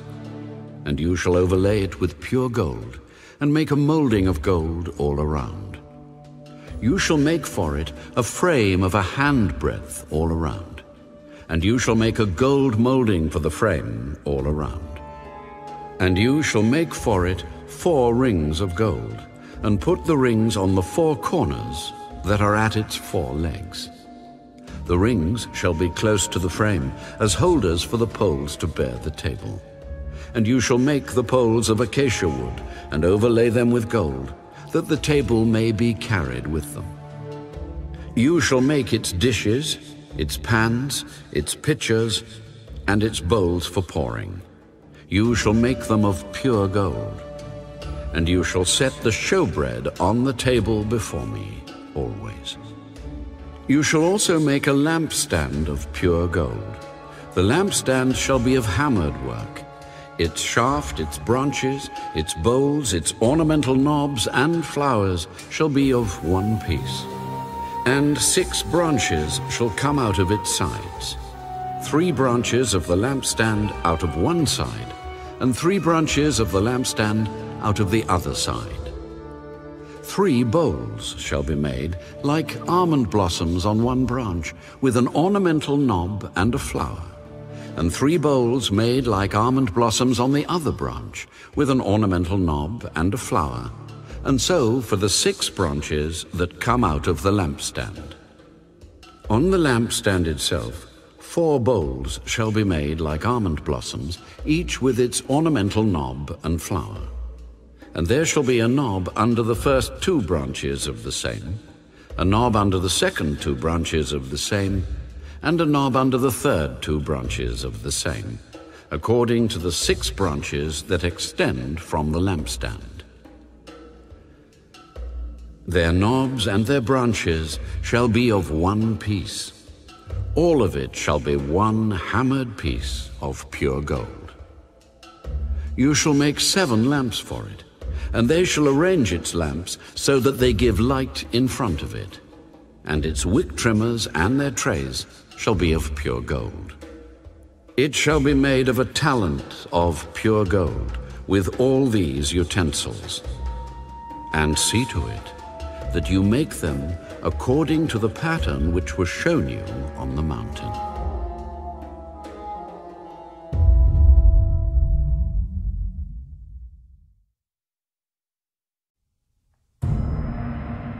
Moreover, you shall make the tabernacle with 10 curtains of fine woven linen, and blue, purple, and scarlet thread.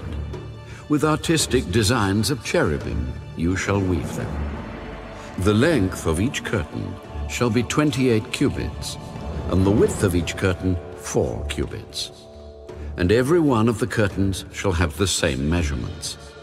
5 curtains shall be coupled to one another, and the other 5 curtains shall be coupled to one another. And you shall make loops of blue yarn on the edge of the curtain on the selvage of one set, and likewise you shall do on the outer edge of the other curtain of the second set. 50 loops you shall make in the one curtain, and 50 loops you shall make on the edge of the curtain that is on the end of the second set, that the loops may be clasped to one another. And you shall make 50 clasps of gold, and couple the curtains together with the clasps, so that it may be one tabernacle. You shall also make curtains of goat's hair to be a tent over the tabernacle. You shall make 11 curtains. The length of each curtain shall be 30 cubits, and the width of each curtain 4 cubits. And the 11 curtains shall all have the same measurements. And you shall couple 5 curtains by themselves, and 6 curtains by themselves. And you shall double over the 6th curtain at the forefront of the tent. You shall make 50 loops on the edge of the curtain that is outermost in one set, and 50 loops on the edge of the curtain of the second set. And you shall make 50 bronze clasps. Put the clasps into the loops, and couple the tent together, that it may be one. The remnant that remains of the curtains of the tent, the half curtain that remains, shall hang over the back of the tabernacle. And a cubit on one side, and a cubit on the other side of what remains of the length of the curtains of the tent shall hang over the sides of the tabernacle, on this side and on that side, to cover it. You shall also make a covering of ram skins dyed red for the tent, and a covering of badger skins above that. And for the tabernacle you shall make the boards of acacia wood standing upright. 10 cubits shall be the length of a board, and a cubit and a half shall be the width of each board. 2 tenons shall be in each board for binding one to another. Thus you shall make for all the boards of the tabernacle. And you shall make the boards for the tabernacle 20 boards for the south side. You shall make 40 sockets of silver under the 20 boards, 2 sockets under each of the boards for its 2 tenons. And for the second side of the tabernacle, the north side, there shall be 20 boards, and there 40 sockets of silver, 2 sockets under each of the boards. For the far side of the tabernacle, westward, you shall make 6 boards. And you shall also make 2 boards for the 2 back corners of the tabernacle. They shall be coupled together at the bottom, and they shall be coupled together at the top by 1 ring. Thus it shall be for both of them. They shall be for the 2 corners. So there shall be 8 boards with their sockets of silver, 16 sockets, 2 sockets under each of the boards. And you shall make bars of acacia wood, 5 for the boards on one side of the tabernacle, 5 bars for the boards on the other side of the tabernacle, and 5 bars for the boards on the side of the tabernacle, for the far side westward. The middle bar shall pass through the midst of the boards from end to end. You shall overlay the boards with gold, make their rings of gold as holders for the bars, and overlay the bars with gold. And you shall raise up the tabernacle according to its pattern, which you were shown on the mountain. You shall make a veil woven of blue, purple, and scarlet thread, and fine woven linen. It shall be woven with an artistic design of cherubim. You shall hang it upon the 4 pillars of acacia wood overlaid with gold. Their hooks shall be gold upon 4 sockets of silver. and you shall hang the veil from the clasps. Then you shall bring the ark of the testimony in there, behind the veil. The veil shall be a divider for you between the holy place and the most holy. You shall put the mercy seat upon the ark of the testimony in the most holy. You shall set the table outside the veil, and the lampstand across from the table on the side of the tabernacle toward the south. And you shall put the table on the north side. You shall make a screen for the door of the tabernacle, woven of blue, purple, and scarlet thread, and fine woven linen, made by a weaver. And you shall make for the screen 5 pillars of acacia wood, and overlay them with gold. Their hooks shall be gold, and you shall cast 5 sockets of bronze for them.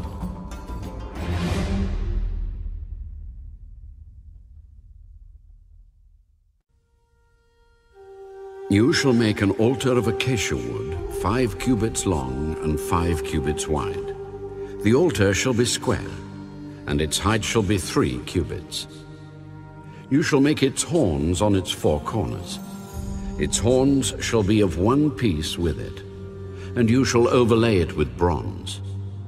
Also you shall make its pans to receive its ashes, and its shovels, and its basins, and its forks, and its fire pans. You shall make all its utensils of bronze. You shall make a grate for it, a network of bronze, and on the network you shall make 4 bronze rings at its 4 corners. You shall put it under the rim of the altar beneath, that the network may be midway up the altar. And you shall make poles for the altar, poles of acacia wood, and overlay them with bronze. The poles shall be put in the rings, and the poles shall be on the 2 sides of the altar to bear it. You shall make it hollow with boards. As it was shown you on the mountain, so shall they make it. You shall also make the court of the tabernacle. For the south side there shall be hangings for the court, made of fine woven linen, 100 cubits long for one side. And its 20 pillars and their 20 sockets shall be bronze. The hooks of the pillars and their bands shall be silver. Likewise, along the length of the north side, there shall be hangings 100 cubits long, with its 20 pillars and their 20 sockets of bronze, and the hooks of the pillars and their bands of silver. And along the width of the court on the west side shall be hangings of 50 cubits, with their 10 pillars and their 10 sockets. The width of the court on the east side shall be 50 cubits. The hangings on one side of the gate shall be 15 cubits, with their 3 pillars and their 3 sockets. And on the other side shall be hangings of 15 cubits, with their 3 pillars and their 3 sockets. For the gate of the court there shall be a screen 20 cubits long, woven of blue, purple, and scarlet thread, and fine woven linen, made by a weaver. It shall have 4 pillars and 4 sockets. All the pillars around the court shall have bands of silver. Their hooks shall be of silver, and their sockets of bronze.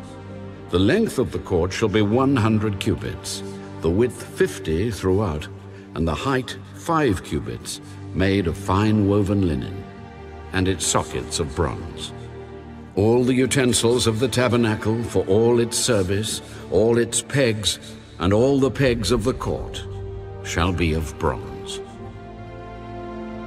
And you shall command the children of Israel that they bring you pure oil of pressed olives for the light, to cause the lamp to burn continually.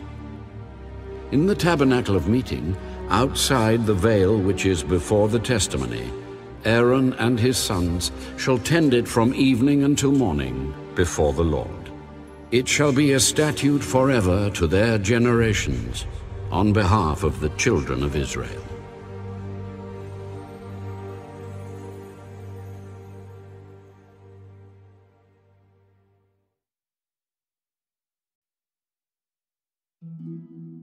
Now take Aaron your brother and his sons with him from among the children of Israel, that he may minister to me as priest, Aaron and Aaron's sons, Nadab, Abihu, Eleazar, and Ithamar. And you shall make holy garments for Aaron your brother, for glory and for beauty. So you shall speak to all who are gifted artisans, whom I have filled with the spirit of wisdom, that they may make Aaron's garments, to consecrate him, that he may minister to me as priest. And these are the garments which they shall make: a breastplate, an ephod, a robe, a skillfully woven tunic, a turban, and a sash. So they shall make holy garments for Aaron your brother and his sons, that he may minister to me as priest. They shall take the gold, blue, purple, and scarlet thread, and the fine linen, and they shall make the ephod of gold, blue, purple, and scarlet thread, and fine woven linen, artistically worked. It shall have 2 shoulder straps joined at its 2 edges, and so it shall be joined together. And the intricately woven band of the ephod, which is on it, shall be of the same workmanship, made of gold, blue, purple, and scarlet thread, and fine woven linen. Then you shall take 2 onyx stones, and engrave on them the names of the sons of Israel, 6 of their names on one stone, and 6 names on the other stone, in order of their birth. With the work of an engraver in stone, like the engravings of a signet, you shall engrave the 2 stones with the names of the sons of Israel. You shall set them in settings of gold. And you shall put the 2 stones on the shoulders of the ephod as memorial stones for the sons of Israel. So Aaron shall bear their names before the Lord on his 2 shoulders as a memorial. You shall also make settings of gold, and you shall make 2 chains of pure gold like braided cords, and fasten the braided chains to the settings. You shall make the breastplate of judgment, artistically woven according to the workmanship of the ephod. You shall make it of gold, blue, purple, and scarlet thread, and fine woven linen. You shall make it. It shall be doubled into a square.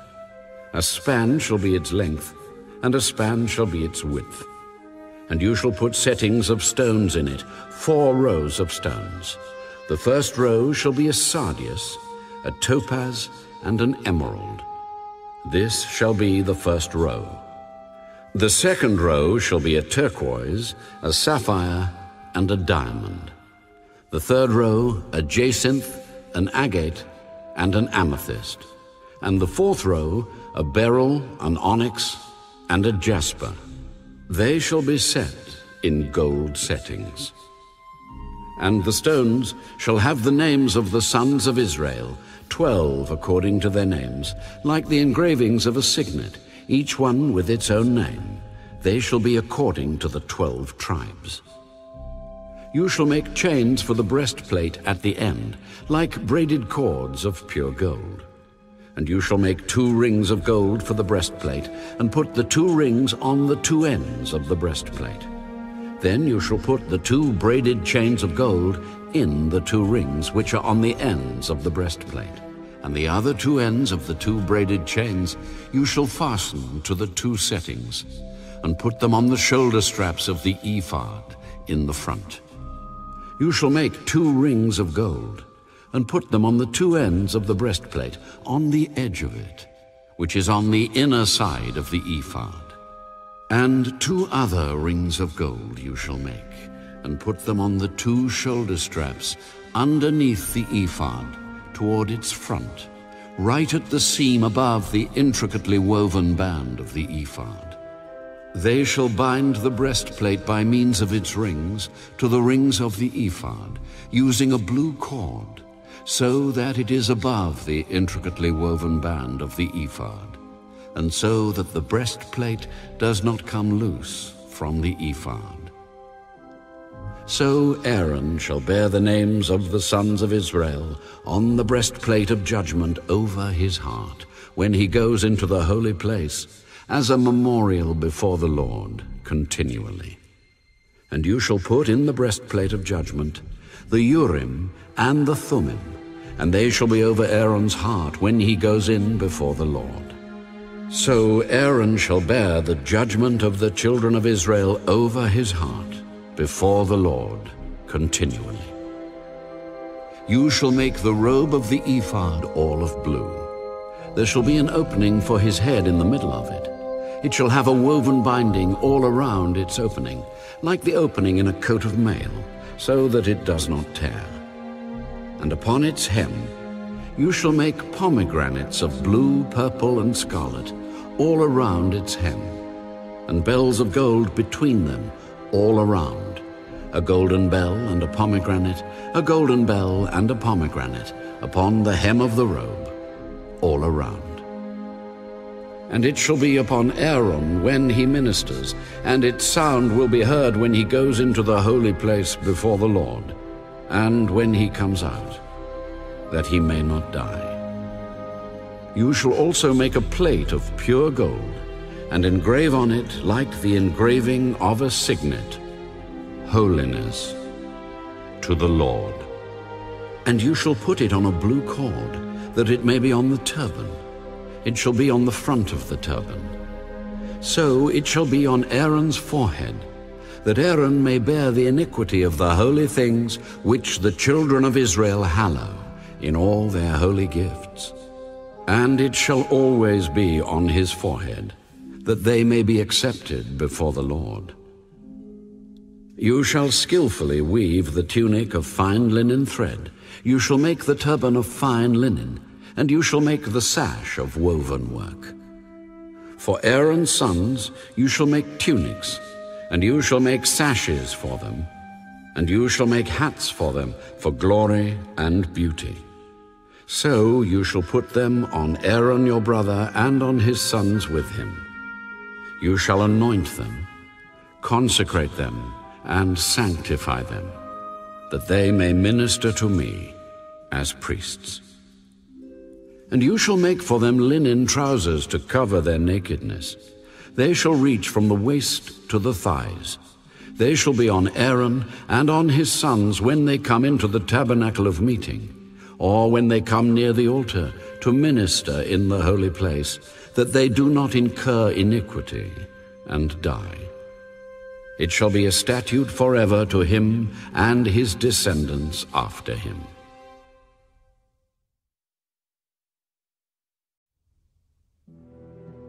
And this is what you shall do to them, to hallow them for ministering to me as priests. Take 1 young bull and 2 rams without blemish, and unleavened bread, unleavened cakes mixed with oil, and unleavened wafers anointed with oil. You shall make them of wheat flour. You shall put them in 1 basket, and bring them in the basket with the bull and the 2 rams. And Aaron and his sons you shall bring to the door of the tabernacle of meeting, and you shall wash them with water. Then you shall take the garments, put the tunic on Aaron, and the robe of the ephod, and the breastplate, and gird him with the intricately woven band of the ephod. You shall put the turban on his head, and put the holy crown on the turban. And you shall take the anointing oil, pour it on his head, and anoint him. Then you shall bring his sons, and put tunics on them. And you shall gird them with sashes, Aaron and his sons, and put the hats on them. The priesthood shall be theirs for a perpetual statute. So you shall consecrate Aaron and his sons. You shall also have the bull brought before the tabernacle of meeting, and Aaron and his sons shall put their hands on the head of the bull. Then you shall kill the bull before the Lord by the door of the tabernacle of meeting. You shall take some of the blood of the bull and put it on the horns of the altar with your finger, and pour all the blood beside the base of the altar. And you shall take all the fat that covers the entrails, the fatty lobe attached to the liver, and the 2 kidneys and the fat that is on them, and burn them on the altar. But the flesh of the bull, with its skin and its offal, you shall burn with fire outside the camp. It is a sin offering. You shall also take 1 ram, and Aaron and his sons shall put their hands on the head of the ram, and you shall kill the ram, and you shall take its blood and sprinkle it all around on the altar.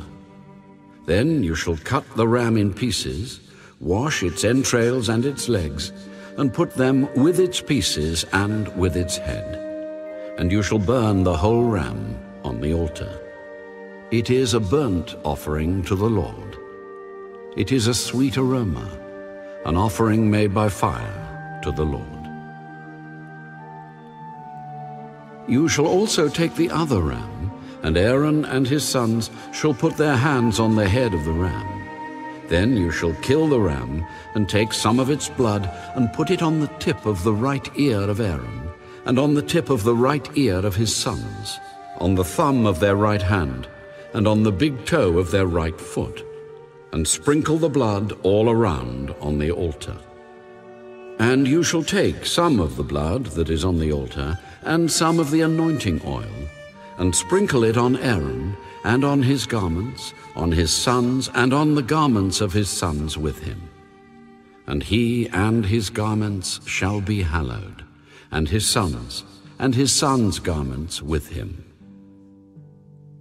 Also, you shall take the fat of the ram, the fat tail, the fat that covers the entrails, the fatty lobe attached to the liver, the 2 kidneys and the fat on them, the right thigh, for it is a ram of consecration, 1 loaf of bread, 1 cake made with oil, and 1 wafer from the basket of the unleavened bread that is before the Lord.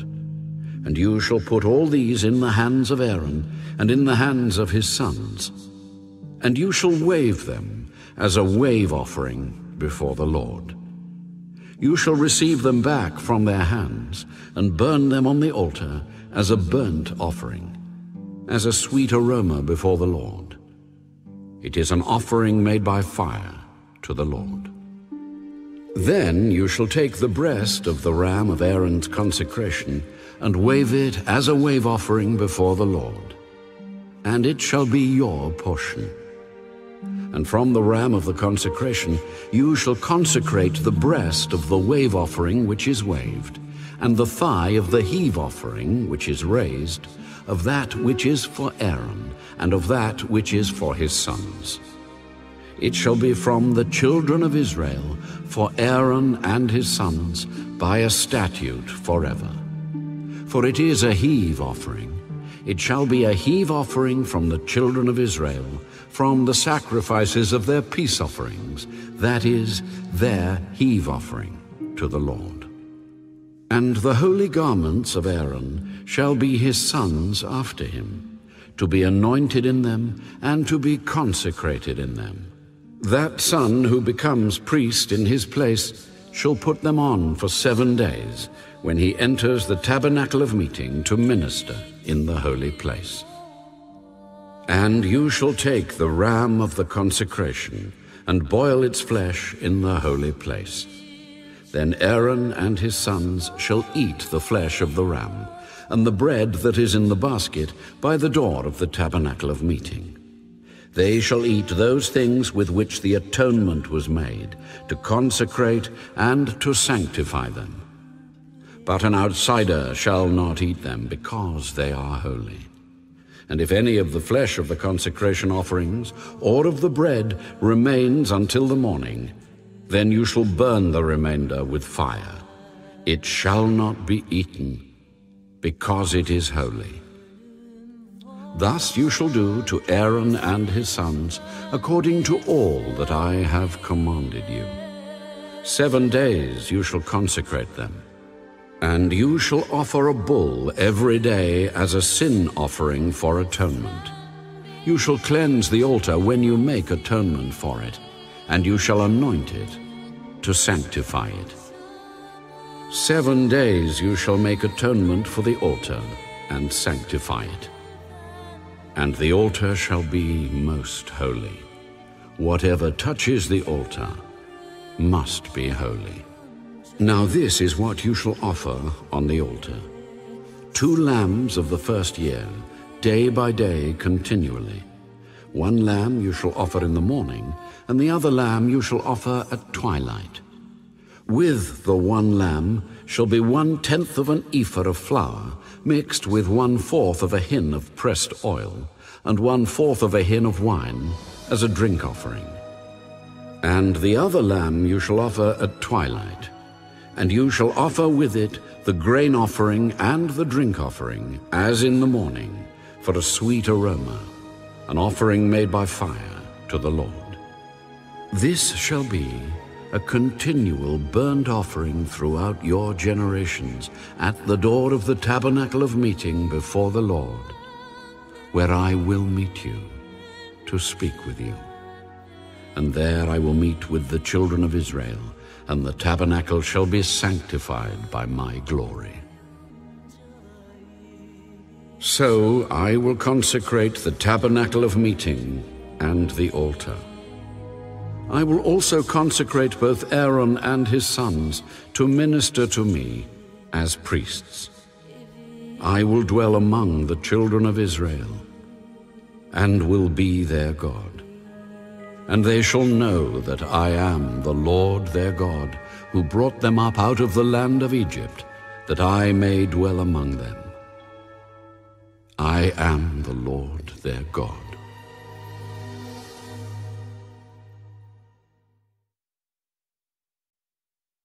You shall make an altar to burn incense on. You shall make it of acacia wood. A cubit shall be its length, and a cubit its width. It shall be square, and 2 cubits shall be its height. Its horns shall be of 1 piece with it. And you shall overlay its top, its sides all around, and its horns with pure gold.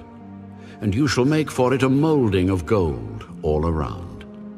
2 gold rings you shall make for it, under the molding on both its sides. You shall place them on its 2 sides, and they will be holders for the poles with which to bear it. You shall make the poles of acacia wood, and overlay them with gold. And you shall put it before the veil that is before the ark of the testimony, before the mercy seat that is over the testimony, where I will meet with you.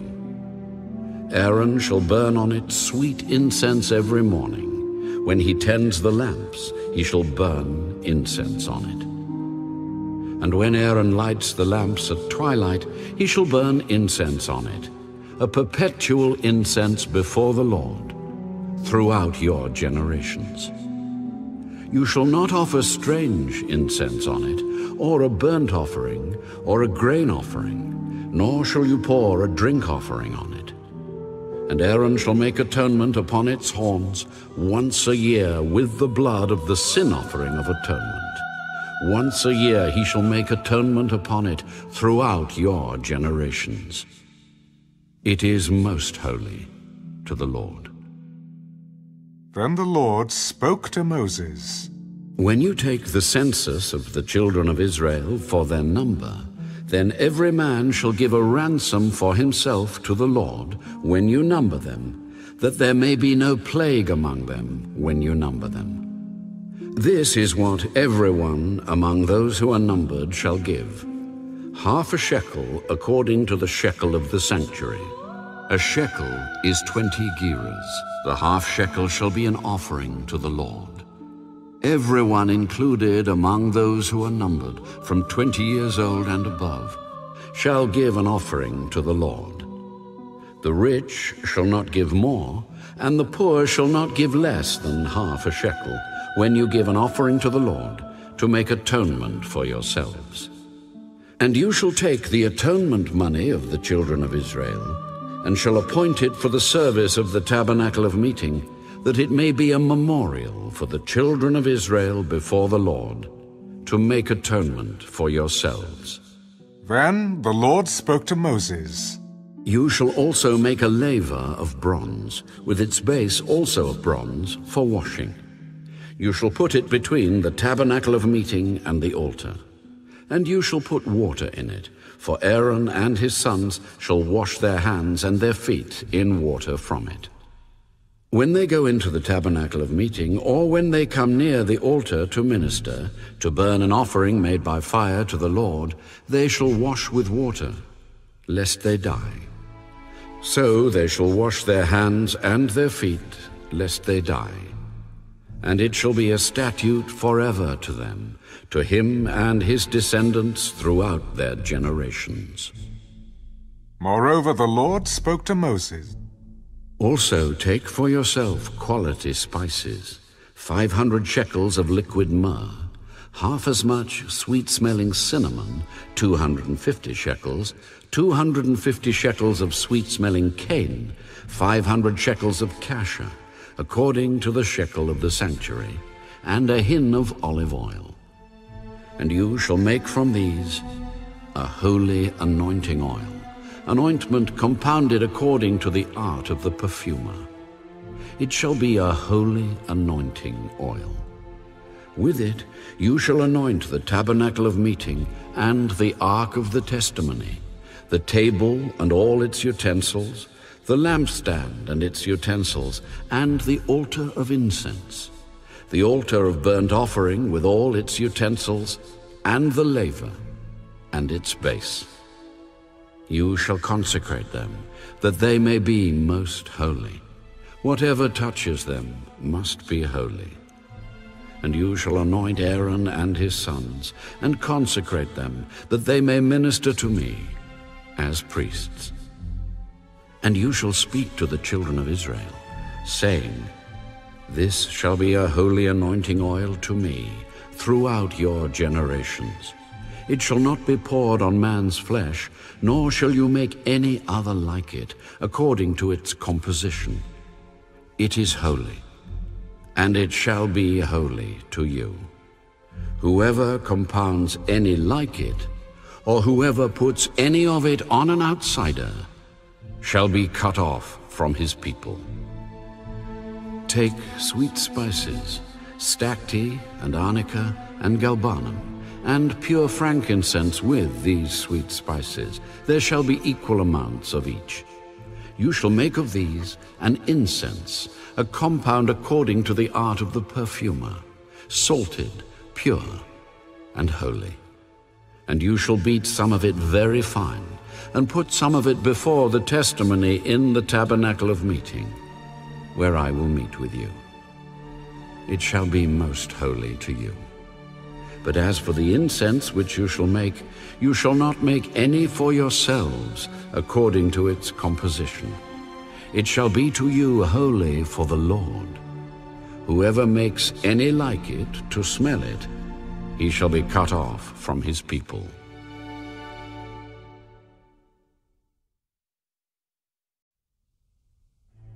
Then the Lord spoke to Moses, See, I have called by name Bezalel, the son of Uri, the son of Hur, of the tribe of Judah. And I have filled him with the Spirit of God, in wisdom, in understanding, in knowledge, and in all manner of workmanship, to design artistic works, to work in gold, in silver, in bronze, in cutting jewels for setting, in carving wood, and to work in all manner of workmanship.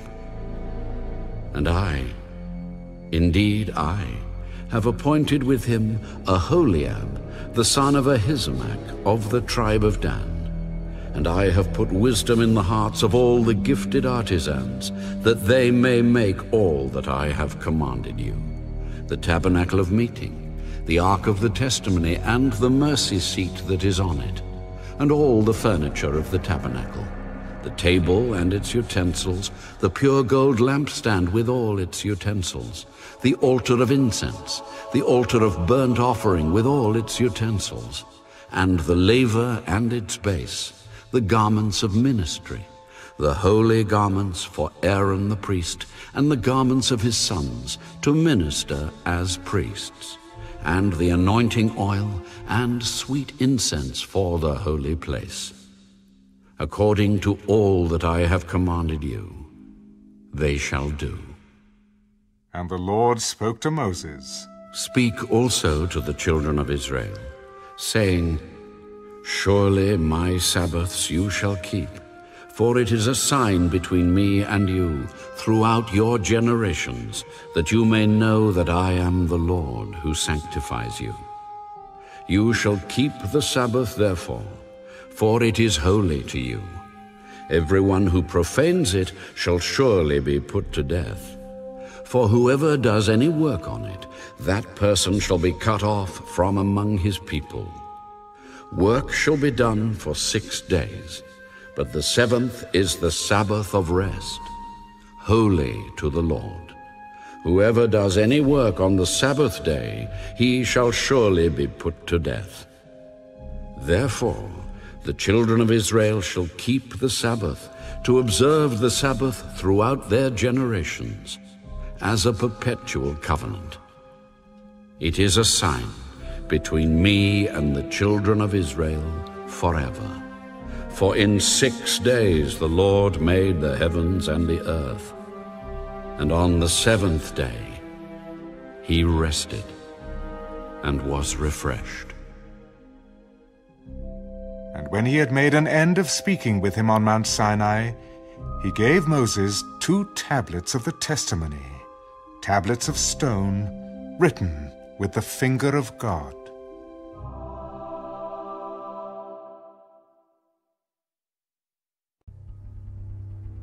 Now when the people saw that Moses delayed coming down from the mountain, the people gathered together to Aaron and said to him, Come, make us gods that shall go before us.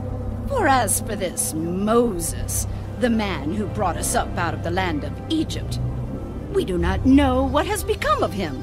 And Aaron said to them, Break off the golden earrings which are in the ears of your wives, your sons, and your daughters, and bring them to me. So all the people broke off the golden earrings which were in their ears, and brought them to Aaron. And he received the gold from their hand, and he fashioned it with an engraving tool, and made a molded calf. Then they said, This is your God, O Israel, that brought you out of the land of Egypt. So when Aaron saw it, he built an altar before it. And Aaron made a proclamation, Tomorrow is a feast to the Lord. Then they rose early on the next day, offered burnt offerings, and brought peace offerings. And the people sat down to eat and drink, and rose up to play. And the Lord said to Moses, Go, get down, for your people whom you brought out of the land of Egypt have corrupted themselves. They have turned aside quickly out of the way which I commanded them. They have made themselves a molded calf, and worshipped it, and sacrificed to it, and said, This is your God, O Israel, that brought you out of the land of Egypt. I have seen this people, and indeed it is a stiff-necked people. Now, therefore, let me alone, that my wrath may burn hot against them, and I may consume them, and I will make of you a great nation. And Moses pleaded with the Lord his God.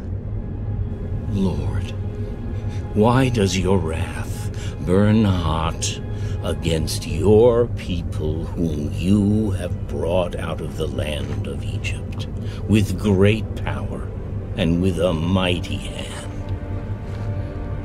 Why should the Egyptians speak and say, He brought them out to harm them, to kill them in the mountains, and to consume them from the face of the earth? Turn from your fierce wrath, and relent from this harm to your people. Remember Abraham, Isaac, and Israel, your servants, to whom you swore by your own self, and said to them, I will multiply your descendants as the stars of heaven, and all this land that I have spoken of, I give to your descendants, and they shall inherit it forever. So the Lord relented from the harm which he said he would do to his people. And Moses turned and went down from the mountain, and the 2 tablets of the testimony were in his hand. The tablets were written on both sides. On the one side and on the other they were written. Now the tablets were the work of God, and the writing was the writing of God engraved on the tablets. And when Joshua heard the noise of the people as they shouted, he said to Moses, There is a noise of war in the camp. It is not the noise of the shout of victory, nor the noise of the cry of defeat, but the sound of singing I hear. So it was, as soon as he came near the camp, that he saw the calf and the dancing. So Moses' anger became hot, and he cast the tablets out of his hands and broke them at the foot of the mountain. Then he took the calf which they had made, burned it in the fire, and ground it to powder.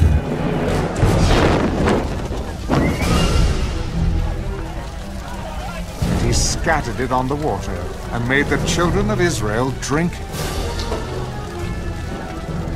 Moses said to Aaron, What did this people do to you, that you have brought so great a sin upon them? Do not let the anger of my Lord become hot. You know the people, that they are set on evil. For they said to me, Make us gods that shall go before us. As for this Moses, the man who brought us out of the land of Egypt, we do not know what has become of him. And I said to them, Whoever has any gold, let them break it off. So they gave it to me, and I cast it into the fire, and this calf came out. Now when Moses saw that the people were unrestrained, for Aaron had not restrained them, to their shame among their enemies, then Moses stood in the entrance of the camp and said, Whoever is on the Lord's side, come to me. And all the sons of Levi gathered themselves together to him. And he said to them, Thus says the Lord God of Israel, Let every man put his sword on his side and go in and out from entrance to entrance throughout the camp. And let every man kill his brother, every man his companion, and every man his neighbor. So the sons of Levi did according to the word of Moses. And about 3,000 men of the people fell that day.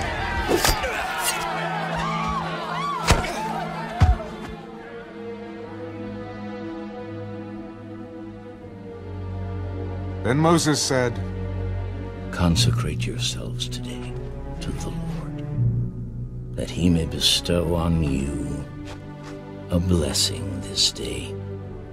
For every man has opposed his son and his brother.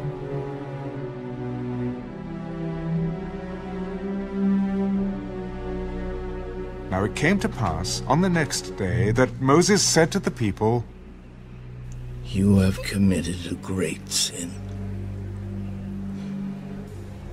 So now I will go up to the Lord. Perhaps I can make atonement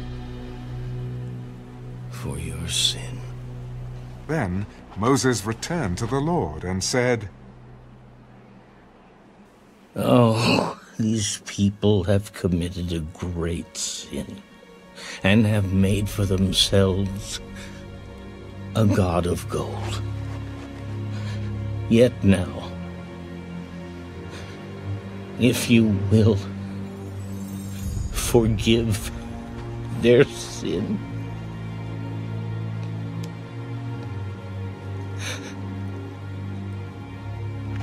but if not, I pray, blot me out of your book, which you have written." Whoever has sinned against me, I will blot him out of my book. Now therefore, go, lead the people to the place of which I have spoken to you. Behold, my angel shall go before you. Nevertheless, in the day when I visit for punishment, I will visit punishment upon them for their sin. So the Lord plagued the people because of what they did with the calf which Aaron made.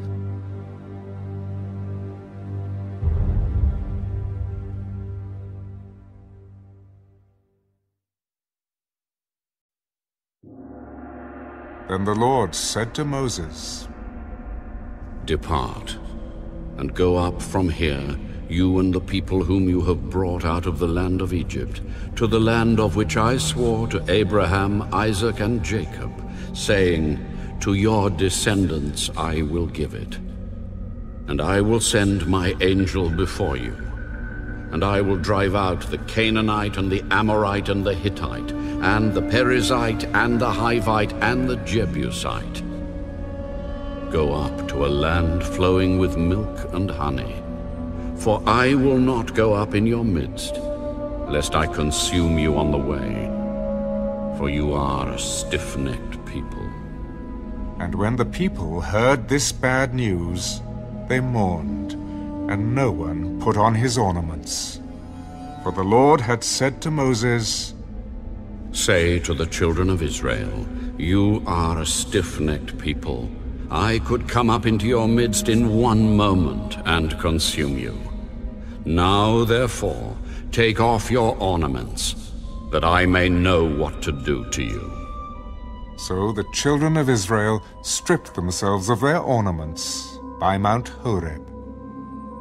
Moses took his tent and pitched it outside the camp, far from the camp, and called it the Tabernacle of Meeting. And it came to pass that everyone who sought the Lord went out to the Tabernacle of Meeting, which was outside the camp. So it was, whenever Moses went out to the tabernacle, that all the people rose, and each man stood at his tent door and watched Moses until he had gone into the tabernacle. And it came to pass, when Moses entered the tabernacle, that the pillar of cloud descended and stood at the door of the tabernacle, and the Lord talked with Moses.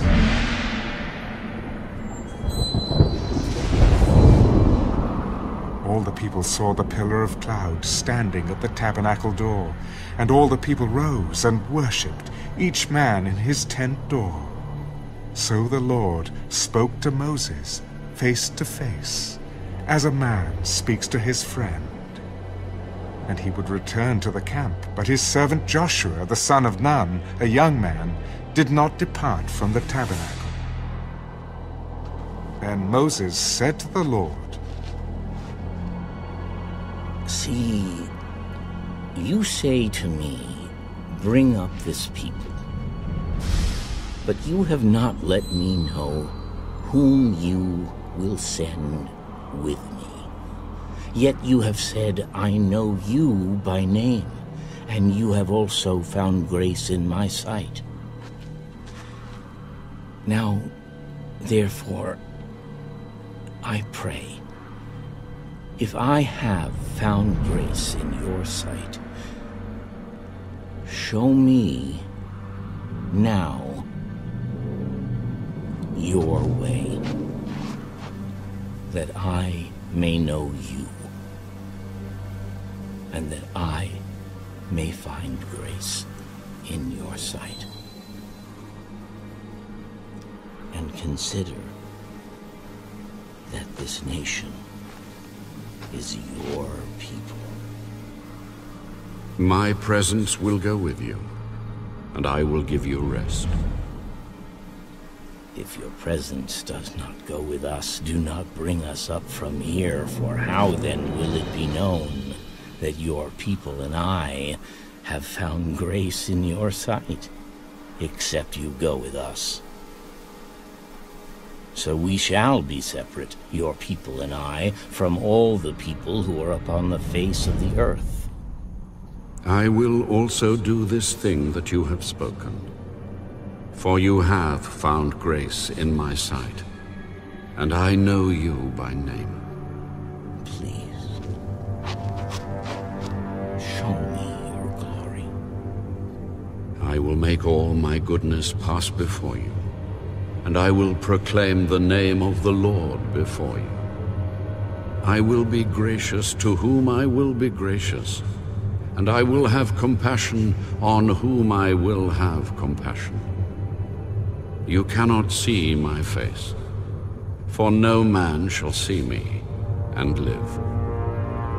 Here is a place by me, and you shall stand on the rock. So it shall be, while my glory passes by, that I will put you in the cleft of the rock, and will cover you with my hand while I pass by. Then I will take away my hand, and you shall see my back, but my face shall not be seen.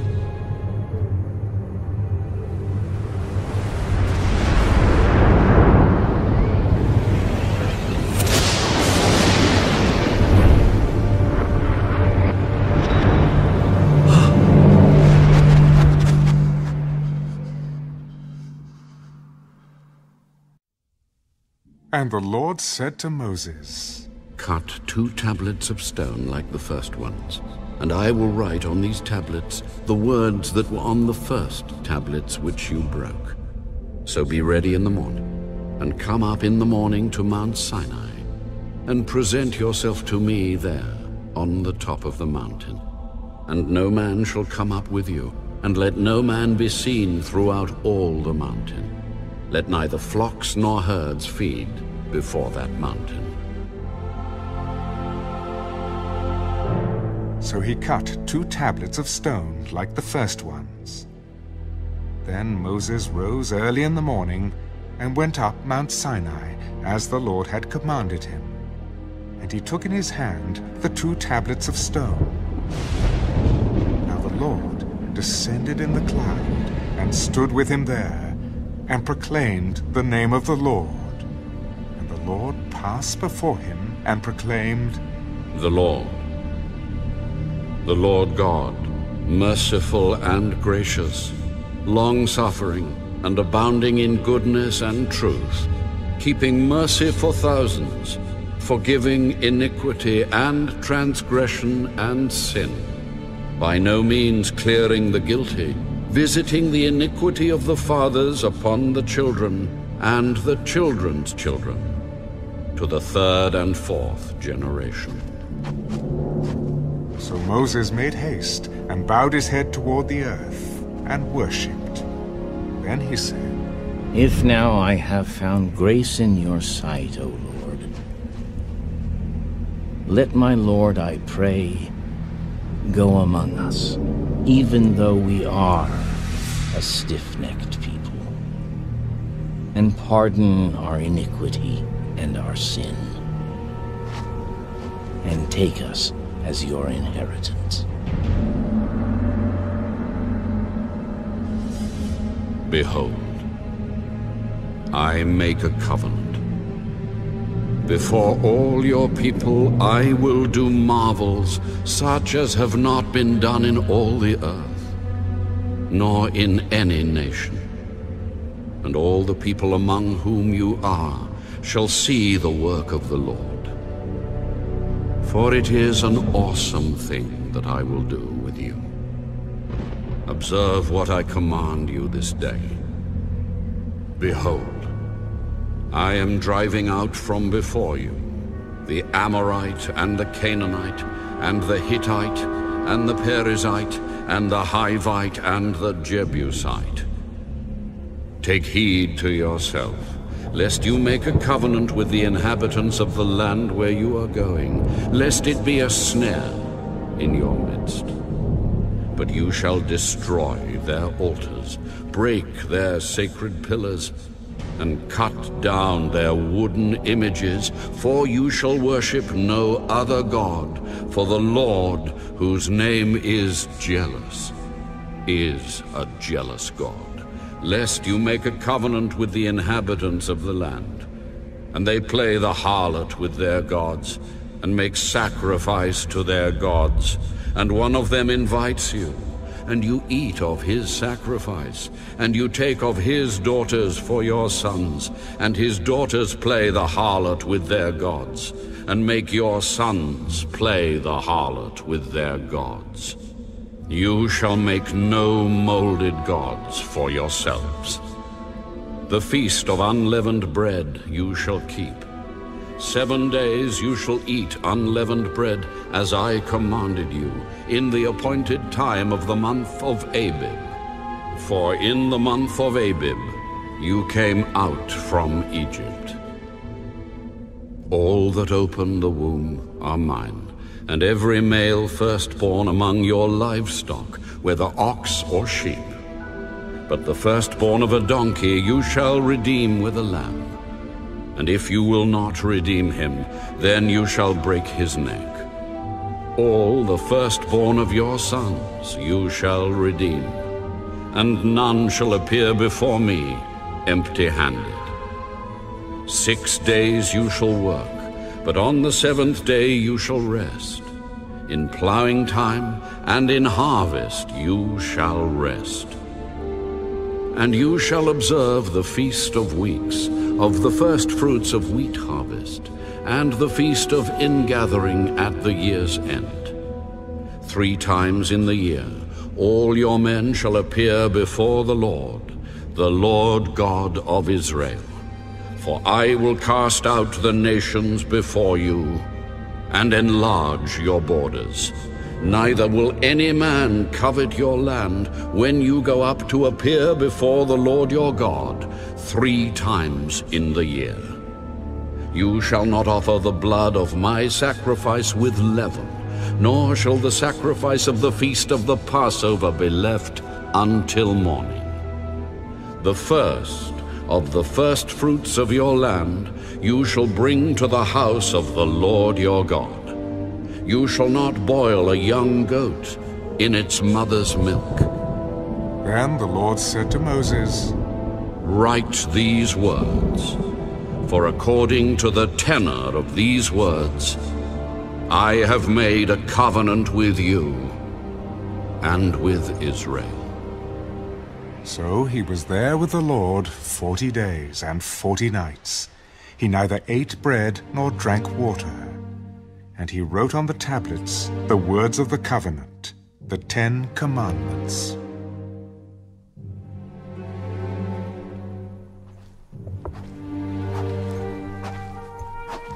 Now it was so, when Moses came down from Mount Sinai, and the 2 tablets of the testimony were in Moses' hand when he came down from the mountain, that Moses did not know that the skin of his face shone while he talked with him. So when Aaron and all the children of Israel saw Moses, behold, the skin of his face shone, and they were afraid to come near him. Then Moses called to them, and Aaron and all the rulers of the congregation returned to him, and Moses talked with them. Afterward, all the children of Israel came near, and he gave them as commandments all that the Lord had spoken with him on Mount Sinai. And when Moses had finished speaking with them, he put a veil on his face. But whenever Moses went in before the Lord to speak with him, he would take the veil off until he came out. and he would come out and speak to the children of Israel whatever he had been commanded. And whenever the children of Israel saw the face of Moses, that the skin of Moses' face shone, then Moses would put the veil on his face again, until he went in to speak with him.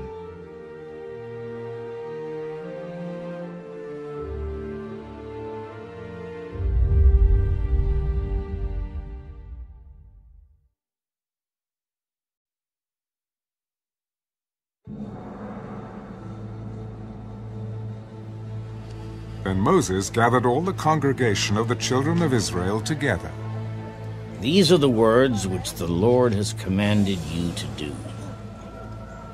Work shall be done for 6 days, but the 7th day shall be a holy day for you, a Sabbath of rest to the Lord.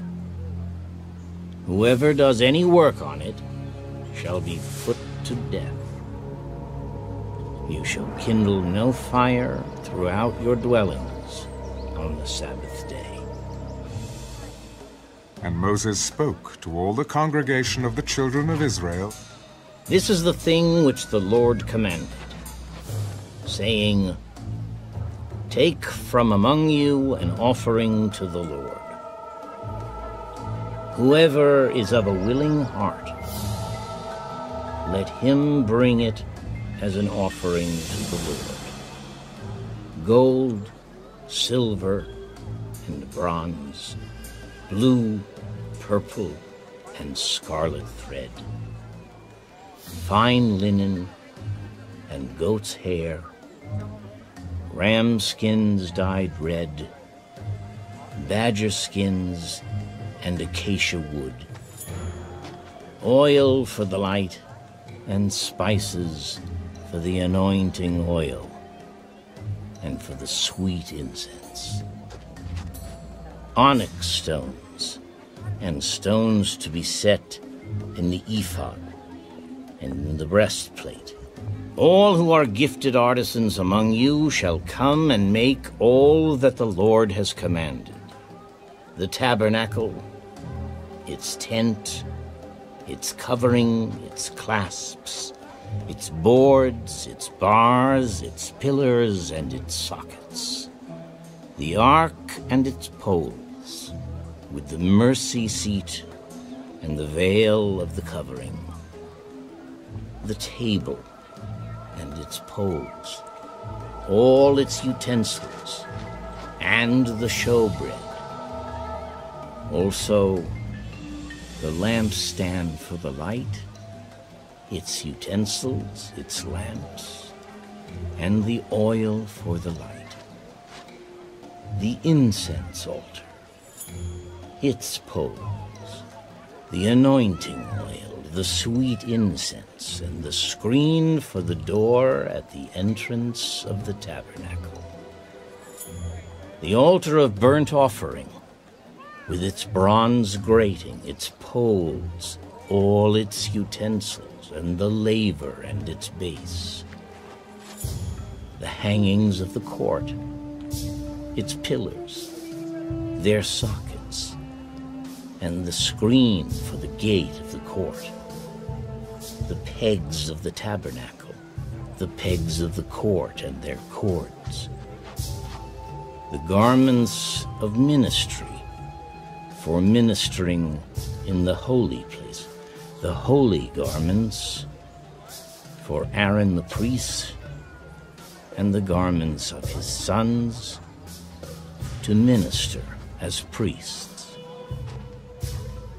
And all the congregation of the children of Israel departed from the presence of Moses. And everyone came whose heart was stirred, and everyone whose spirit was willing, and they brought the Lord's offering for the work of the tabernacle of meeting, for all its service, and for the holy garments. They came, both men and women, as many as had a willing heart, and brought earrings and nose rings, rings and necklaces, all jewelry of gold. That is, every man who made an offering of gold to the Lord. And every man with whom was found blue, purple, and scarlet thread, fine linen, and goat's hair, Red skins of rams and badger skins brought them. Everyone who offered an offering of silver or bronze brought the Lord's offering. And everyone with whom was found acacia wood for any work of service brought it. All the women who were gifted artisans spun yarn with their hands and brought what they had spun of blue, purple, and scarlet, and fine linen. And all the women whose hearts stirred with wisdom spun yarn of goat's hair. The rulers brought onyx stones, and the stones to be set in the ephod and in the breastplate, and spices and oil for the light, for the anointing oil, and for the sweet incense. The children of Israel brought a freewill offering to the Lord, all the men and women whose hearts were willing to bring material for all kinds of work which the Lord, by the hand of Moses, had commanded to be done. And Moses said to the children of Israel, See, the Lord has called by name Bezalel, the son of Uri, the son of Hur, of the tribe of Judah. And he has filled him with the Spirit of God, in wisdom and understanding, in knowledge and all manner of workmanship, to design artistic works, to work in gold and silver and bronze, in cutting jewels for setting, in carving wood, and to work in all manner of artistic workmanship. And he has put in his heart the ability to teach. In him and Aholiab, the son of Ahisamach, of the tribe of Dan. He has filled them with skill to do all manner of work of the engraver and the designer and the tapestry maker, in blue, purple, and scarlet thread, and fine linen, and of the weaver, those who do every work, and those who design artistic works.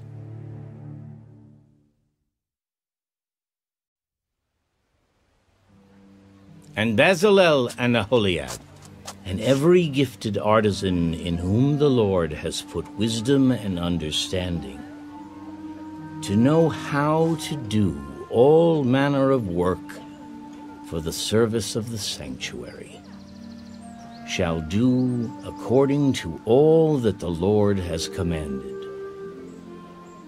Then Moses called Bezalel and Aholiab, and every gifted artisan in whose heart the Lord had put wisdom, everyone whose heart was stirred, to come and do the work.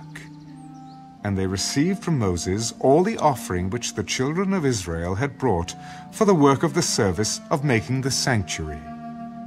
So they continued bringing to him freewill offerings every morning. And all the craftsmen who were doing all the work of the sanctuary came, each from the work he was doing, and they spoke to Moses. The people bring much more than enough for the service of the work which the Lord commanded us to do. So Moses gave a commandment, and they caused it to be proclaimed throughout the camp. Let neither man nor woman do any more work for the offering of the sanctuary. And the people were restrained from bringing, for the material they had was sufficient for all the work to be done, indeed, too much.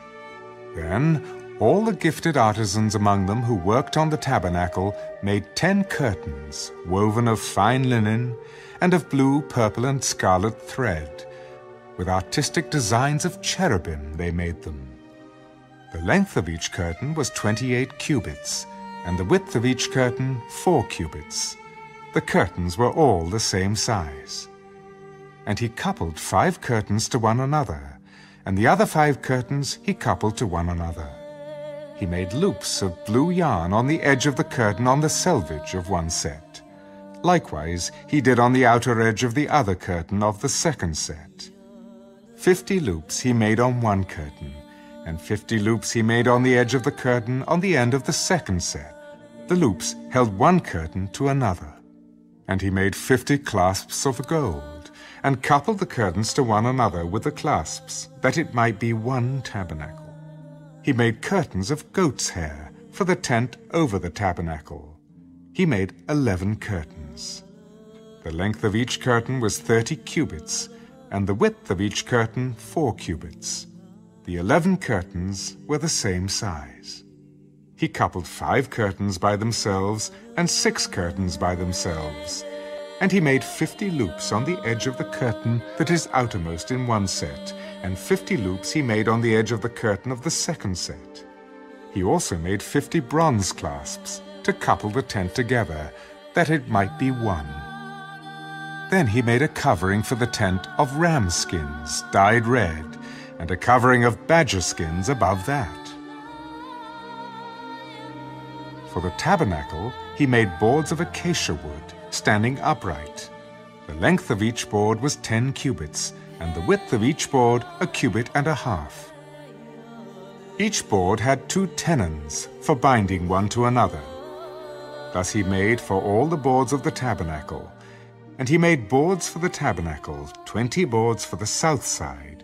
40 sockets of silver he made to go under the 20 boards, 2 sockets under each of the boards for its 2 tenons. And for the other side of the tabernacle, the north side, he made 20 boards, and their 40 sockets of silver, 2 sockets under each of the boards. For the west side of the tabernacle he made 6 boards. He also made 2 boards for the 2 back corners of the tabernacle, and they were coupled at the bottom and coupled together at the top by 1 ring. Thus he made both of them for the 2 corners. So there were 8 boards in their sockets, 16 sockets of silver, 2 sockets under each of the boards. And he made bars of acacia wood, 5 for the boards on the one side of the tabernacle, 5 bars for the boards on the other side of the tabernacle, and 5 bars for the boards of the tabernacle on the far side westward. And he made the middle bar to pass through the boards from one end to the other. He overlaid the boards with gold, made their rings of gold to be holders for the bars, and overlaid the bars with gold.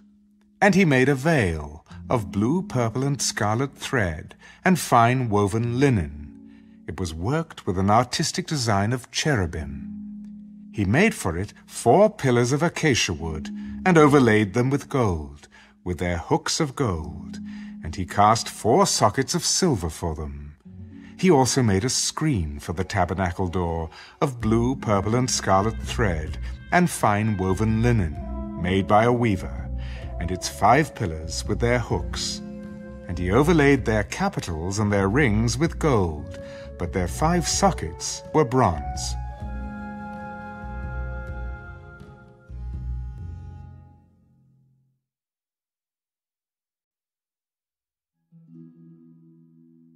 Then Bezalel made the ark of acacia wood. 2.5 cubits was its length, 1.5 cubits its width, and 1.5 cubits its height. He overlaid it with pure gold, inside and outside, and made a molding of gold all around it. And he cast for it 4 rings of gold to be set in its 4 corners, 2 rings on one side and 2 rings on the other side of it. He made poles of acacia wood and overlaid them with gold. And he put the poles into the rings at the sides of the ark, to bear the ark. He also made the mercy seat of pure gold.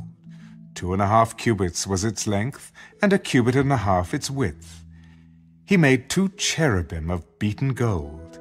He made them of one piece at the 2 ends of the mercy seat, 1 cherub at one end on this side, and the other cherub at the other end on that side. He made the cherubim at the 2 ends of one piece with the mercy seat. The cherubim spread out their wings above and covered the mercy seat with their wings. They faced one another. The faces of the cherubim were toward the mercy seat. He made the table of acacia wood. 2 cubits was its length, 1 cubit its width, and 1.5 cubits its height. And he overlaid it with pure gold, and made a molding of gold all around it. Also, he made a frame of a handbreadth all around it, and made a molding of gold for the frame all around it. And he cast for it 4 rings of gold, and put the rings on the 4 corners that were at its 4 legs. The rings were close to the frame, as holders for the poles to bear the table. And he made the poles of acacia wood to bear the table, and overlaid them with gold. He made of pure gold the utensils which were on the table, its dishes, its cups, its bowls, and its pitchers for pouring. He also made the lampstand of pure gold. Of hammered work he made the lampstand. Its shaft, its branches, its bowls, its ornamental knobs, and its flowers were of the same piece. And 6 branches came out of its sides, 3 branches of the lampstand out of one side, and 3 branches of the lampstand out of the other side. There were 3 bowls made like almond blossoms on one branch, with an ornamental knob and a flower, and 3 bowls made like almond blossoms on the other branch, with an ornamental knob and a flower, and so for the 6 branches coming out of the lampstand. And on the lampstand itself were 4 bowls made like almond blossoms, each with its ornamental knob and flower. There was a knob under the first 2 branches of the same, a knob under the second 2 branches of the same, and a knob under the third 2 branches of the same, according to the 6 branches extending from it. Their knobs and their branches were of one piece. All of it was one hammered piece of pure gold. And he made its 7 lamps, its wick trimmers, and its trays of pure gold. Of a talent of pure gold he made it, with all its utensils. He made the incense altar of acacia wood. Its length was a cubit, and its width a cubit. It was square, and 2 cubits was its height. Its horns were of one piece with it, and he overlaid it with pure gold, its top, its sides all around, and its horns. He also made for it a molding of gold all around it. He made 2 rings of gold for it under its molding, by its 2 corners on both sides, as holders for the poles with which to bear it. And he made the poles of acacia wood, and overlaid them with gold. He also made the holy anointing oil, and the pure incense of sweet spices, according to the work of the perfumer. He made the altar of burnt offering of acacia wood.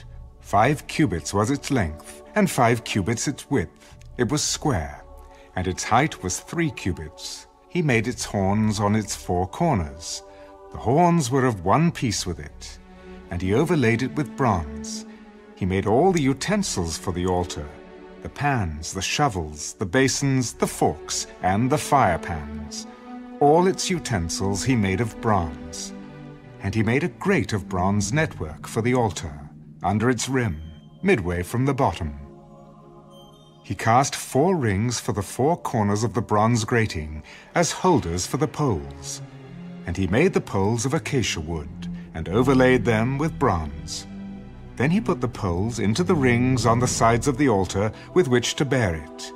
He made the altar hollow with boards. He made the laver of bronze, and its base of bronze, from the bronze mirrors of the serving women who assembled at the door of the tabernacle of meeting. Then he made the court on the south side. The hangings of the court were of fine woven linen, 100 cubits long. There were 20 pillars for them, with 20 bronze sockets. The hooks of the pillars and their bands were silver.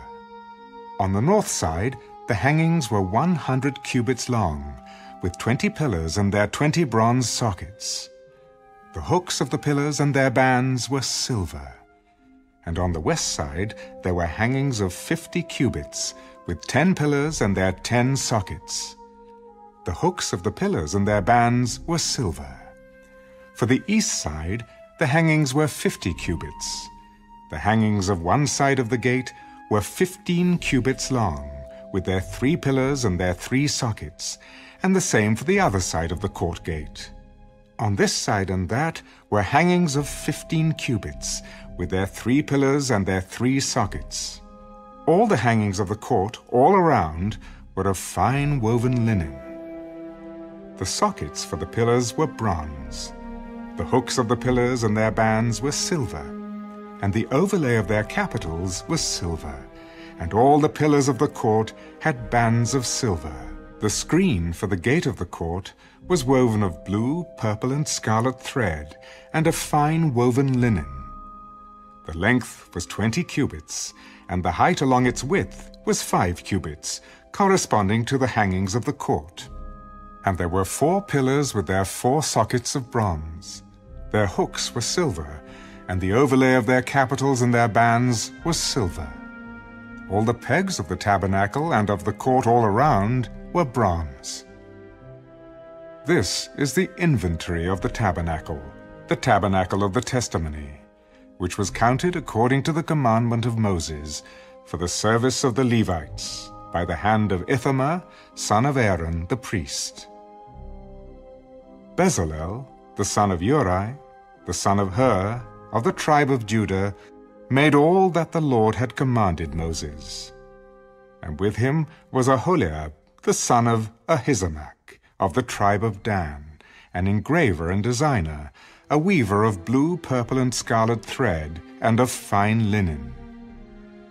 All the gold that was used in all the work of the holy place, that is, the gold of the offering, was 29 talents, and 730 shekels, according to the shekel of the sanctuary.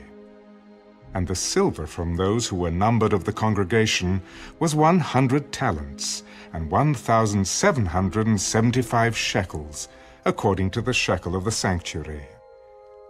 A beaker for each man, that is, half a shekel according to the shekel of the sanctuary, for everyone included in the numbering from 20 years old and above, for 603,550 men. And from the 100 talents of silver were cast the sockets of the sanctuary and the bases of the veil, 100 sockets from the 100 talents, 1 talent for each socket. Then from the 1,775 shekels he made hooks for the pillars, overlaid their capitals, and made bands for them. The offering of bronze was 70 talents, and 2,400 shekels. And with it he made the sockets for the door of the tabernacle of meeting, the bronze altar, the bronze grating for it, and all the utensils for the altar, the sockets for the court all around, the bases for the court gate, all the pegs for the tabernacle, and all the pegs for the court all around.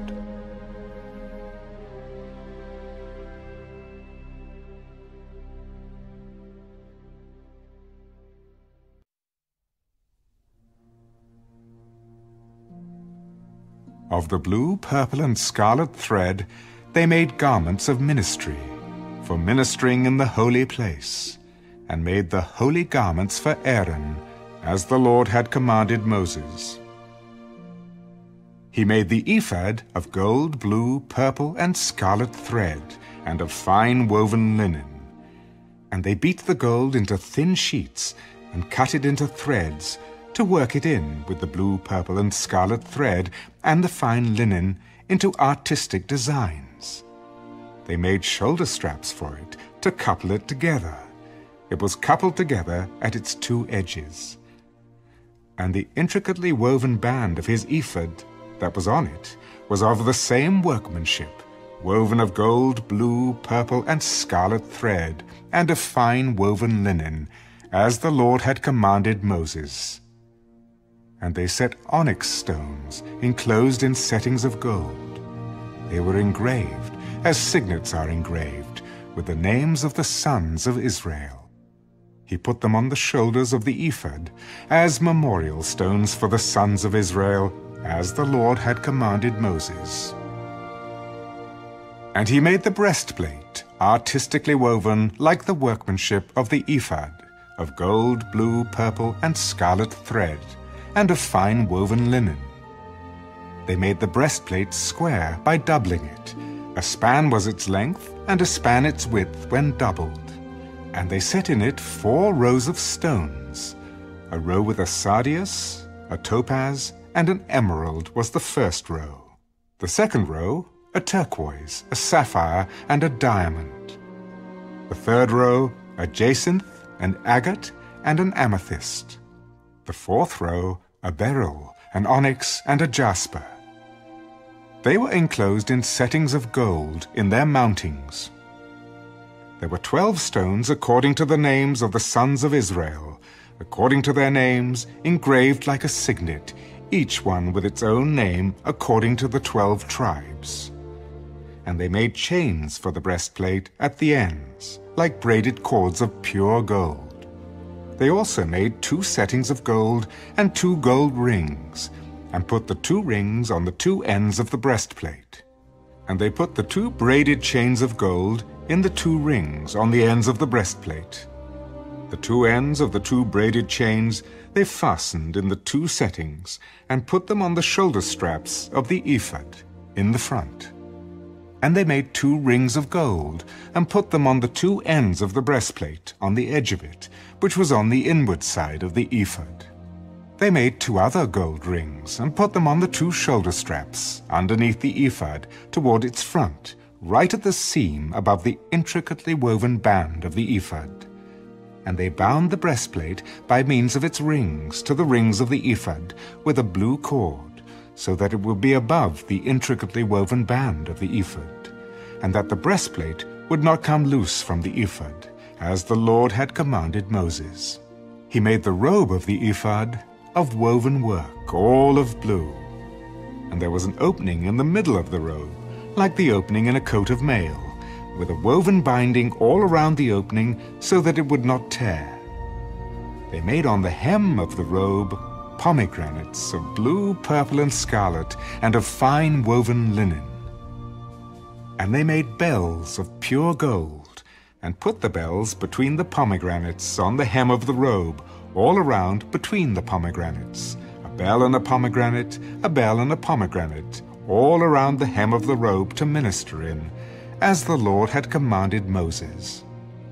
They made tunics, artistically woven of fine linen, for Aaron and his sons, a turban of fine linen, exquisite hats of fine linen, short trousers of fine woven linen, and a sash of fine woven linen with blue, purple, and scarlet thread, made by a weaver, as the Lord had commanded Moses.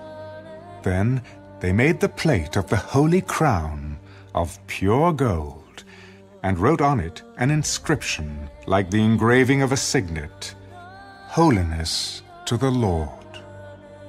And they tied to it a blue cord, to fasten it above on the turban, as the Lord had commanded Moses.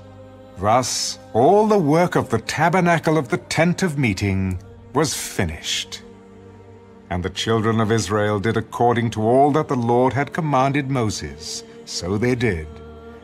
And they brought the tabernacle to Moses, the tent and all its furnishings, its clasps, its boards, its bars, its pillars, and its sockets, the covering of ram skins dyed red, the covering of badger skins, and the veil of the covering, the ark of the testimony with its poles, and the mercy seat, the table, all its utensils, and the showbread, the pure gold lampstand with its lamps, the lamps set in order, all its utensils, and the oil for light, the gold altar, the anointing oil, and the sweet incense, the screen for the tabernacle door, the bronze altar, its grate of bronze, its poles, and all its utensils, the laver with its base, the hangings of the court, its pillars and its sockets, the screen for the court gate, its cords and its pegs, all the utensils for the service of the tabernacle,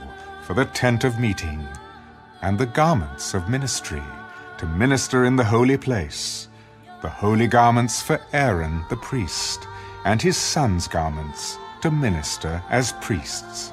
According to all that the Lord had commanded Moses, so the children of Israel did all the work.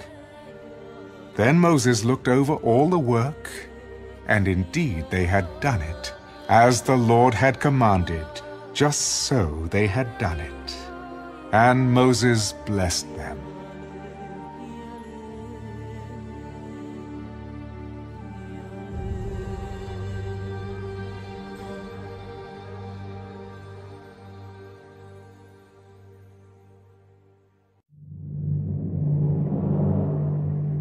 Then the Lord spoke to Moses. On the first day of the first month, you shall set up the tabernacle of the tent of meeting. You shall put in it the ark of the testimony, and partition off the ark with the veil. You shall bring in the table, and arrange the things that are to be set in order on it. And you shall bring in the lampstand, and light its lamps. You shall also set the altar of gold for the incense before the ark of the testimony, and put up the screen for the door of the tabernacle. Then you shall set the altar of the burnt offering before the door of the tabernacle of the tent of meeting. And you shall set the laver between the tabernacle of meeting and the altar, and put water in it. You shall set up the court all around, and hang up the screen at the court gate. And you shall take the anointing oil, and anoint the tabernacle and all that is in it. And you shall hallow it and all its utensils, and it shall be holy. You shall anoint the altar of the burnt offering and all its utensils, and consecrate the altar. The altar shall be most holy. And you shall anoint the laver and its base, and consecrate it. Then you shall bring Aaron and his sons to the door of the tabernacle of meeting, and wash them with water. You shall put the holy garments on Aaron, and anoint him, and consecrate him, that he may minister to me as priest. And you shall bring his sons, and clothe them with tunics. You shall anoint them as you anointed their father, that they may minister to me as priests. For their anointing shall surely be an everlasting priesthood throughout their generations. Thus Moses did, according to all that the Lord had commanded him, so he did. And it came to pass, in the first month of the second year, on the first day of the month, that the tabernacle was raised up. So Moses raised up the tabernacle, fastened its sockets, set up its boards, put in its bars, and raised up its pillars. And he spread out the tent over the tabernacle, and put the covering of the tent on top of it, as the Lord had commanded Moses.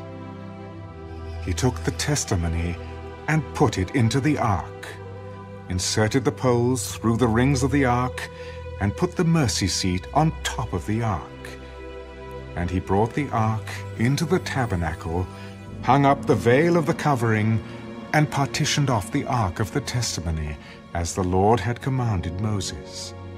He put the table in the tabernacle of meeting on the north side of the tabernacle outside the veil, and he set the bread in order upon it before the Lord, as the Lord had commanded Moses.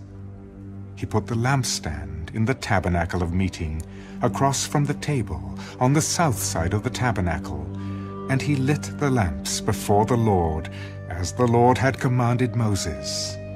He put the gold altar in the tabernacle of meeting in front of the veil, and he burned sweet incense on it, as the Lord had commanded Moses. He hung up the screen at the door of the tabernacle, and he put the altar of burnt offering before the door of the tabernacle of the tent of meeting, and offered upon it the burnt offering and the grain offering, as the Lord had commanded Moses. He set the laver between the tabernacle of meeting and the altar, and put water there for washing. And Moses, Aaron, and his sons would wash their hands and their feet with water from it. Whenever they went into the tabernacle of meeting, and when they came near the altar, they washed, as the Lord had commanded Moses. And he raised up the court all around the tabernacle and the altar, and hung up the screen of the court gate. So Moses finished the work. Then the cloud covered the tabernacle of meeting, and the glory of the Lord filled the tabernacle.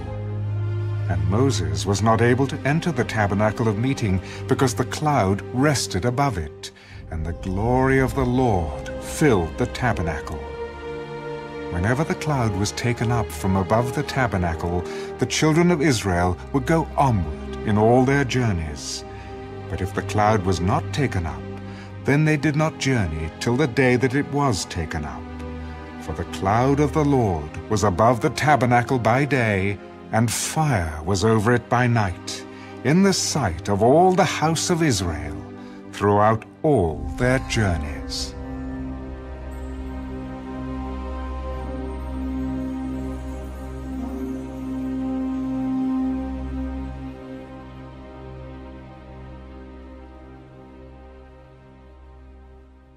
The third book of Moses, called Leviticus. Now the Lord called to Moses and spoke to him from the tabernacle of meeting. Speak to the children of Israel, and say to them, when any one of you brings an offering to the Lord, you shall bring your offering of the livestock, of the herd, and of the flock. If his offering is a burnt sacrifice of the herd, let him offer a male without blemish. He shall offer it of his own free will at the door of the tabernacle of meeting before the Lord. Then he shall put his hand on the head of the burnt offering, and it will be accepted on his behalf to make atonement for him. He shall kill the bull before the Lord, and the priests, Aaron's sons, shall bring the blood and sprinkle the blood all around on the altar that is by the door of the tabernacle of meeting. And he shall skin the burnt offering and cut it into its pieces. The sons of Aaron the priest shall put fire on the altar and lay the wood in order on the fire. Then the priests, Aaron's sons, shall lay the parts, the head and the fat, in order on the wood that is on the fire upon the altar. But he shall wash its entrails and its legs with water. And the priest shall burn all on the altar as a burnt sacrifice, an offering made by fire, a sweet aroma to the Lord. If his offering is of the flocks, of the sheep, or of the goats, as a burnt sacrifice, he shall bring a male without blemish. He shall kill it on the north side of the altar before the Lord, and the priests, Aaron's sons, shall sprinkle its blood all around on the altar. And he shall cut it into its pieces, with its head and its fat. And the priest shall lay them in order on the wood that is on the fire upon the altar. But he shall wash the entrails and the legs with water. Then the priest shall bring it all and burn it on the altar. It is a burnt sacrifice, an offering made by fire, a sweet aroma to the Lord. And if the burnt sacrifice of his offering to the Lord is of birds, then he shall bring his offering of turtle doves or young pigeons. The priest shall bring it to the altar, wring off its head, and burn it on the altar. Its blood shall be drained out at the side of the altar. And he shall remove its crop with its feathers, and cast it beside the altar on the east side, into the place for ashes. Then he shall split it at its wings, but shall not divide it completely. And the priest shall burn it on the altar, on the wood that is on the fire. It is a burnt sacrifice, an offering made by fire, a sweet aroma to the Lord.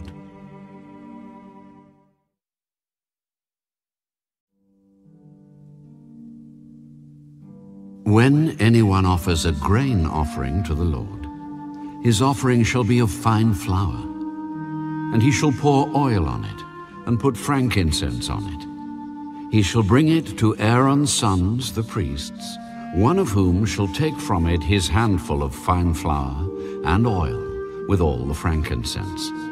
And the priest shall burn it as a memorial on the altar, an offering made by fire, a sweet aroma to the Lord.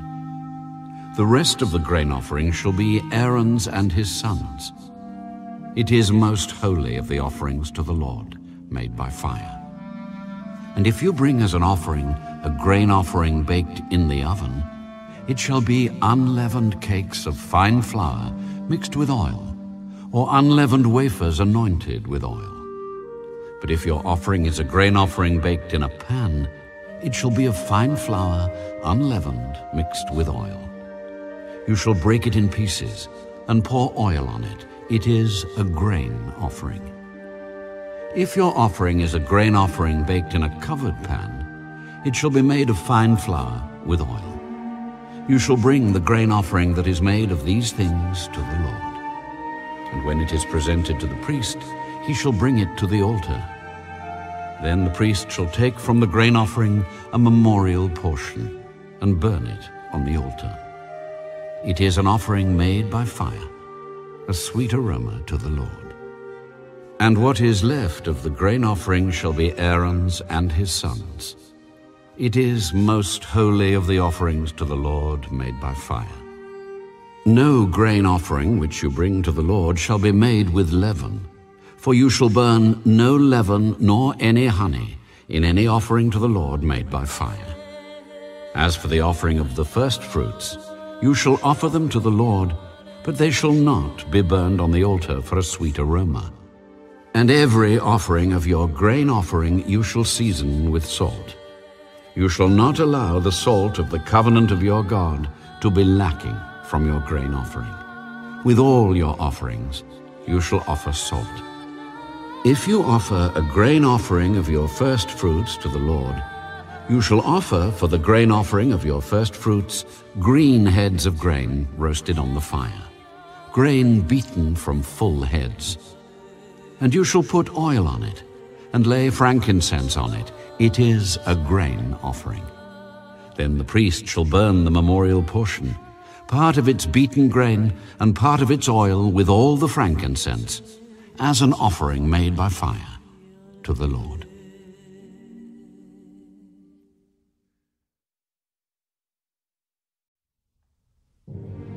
When his offering is a sacrifice of a peace offering, if he offers it of the herd, whether male or female, he shall offer it without blemish before the Lord. And he shall lay his hand on the head of his offering, and kill it at the door of the tabernacle of meeting. And Aaron's sons, the priests, shall sprinkle the blood all around on the altar. Then he shall offer from the sacrifice of the peace offering an offering made by fire to the Lord. The fat that covers the entrails, and all the fat that is on the entrails, the 2 kidneys, and the fat that is on them by the flanks, and the fatty lobe attached to the liver above the kidneys, he shall remove. And Aaron's sons shall burn it on the altar upon the burnt sacrifice, which is on the wood that is on the fire, as an offering made by fire, a sweet aroma to the Lord. If his offering as a sacrifice of a peace offering to the Lord is of the flock, whether male or female, he shall offer it without blemish. If he offers a lamb as his offering, then he shall offer it before the Lord. And he shall lay his hand on the head of his offering, and kill it before the tabernacle of meeting. And Aaron's sons shall sprinkle its blood all around on the altar. Then he shall offer from the sacrifice of the peace offering, as an offering made by fire to the Lord, its fat, and the whole fat tail, which he shall remove close to the backbone. And the fat that covers the entrails, and all the fat that is on the entrails, the 2 kidneys, and the fat that is on them by the flanks, and the fatty lobe attached to the liver above the kidneys, he shall remove. And the priest shall burn them on the altar as food, an offering made by fire to the Lord. And if his offering is a goat, then he shall offer it before the Lord. He shall lay his hand on its head, and kill it before the tabernacle of meeting. And the sons of Aaron shall sprinkle its blood all around on the altar. Then he shall offer from it his offering, as an offering made by fire to the Lord. the fat that covers the entrails, and all the fat that is on the entrails, the 2 kidneys and the fat that is on them by the flanks, and the fatty lobe attached to the liver above the kidneys, he shall remove. And the priest shall burn them on the altar as food, an offering made by fire for a sweet aroma. All the fat is the Lord's. This shall be a perpetual statute throughout your generations in all your dwellings. You shall eat neither fat nor blood.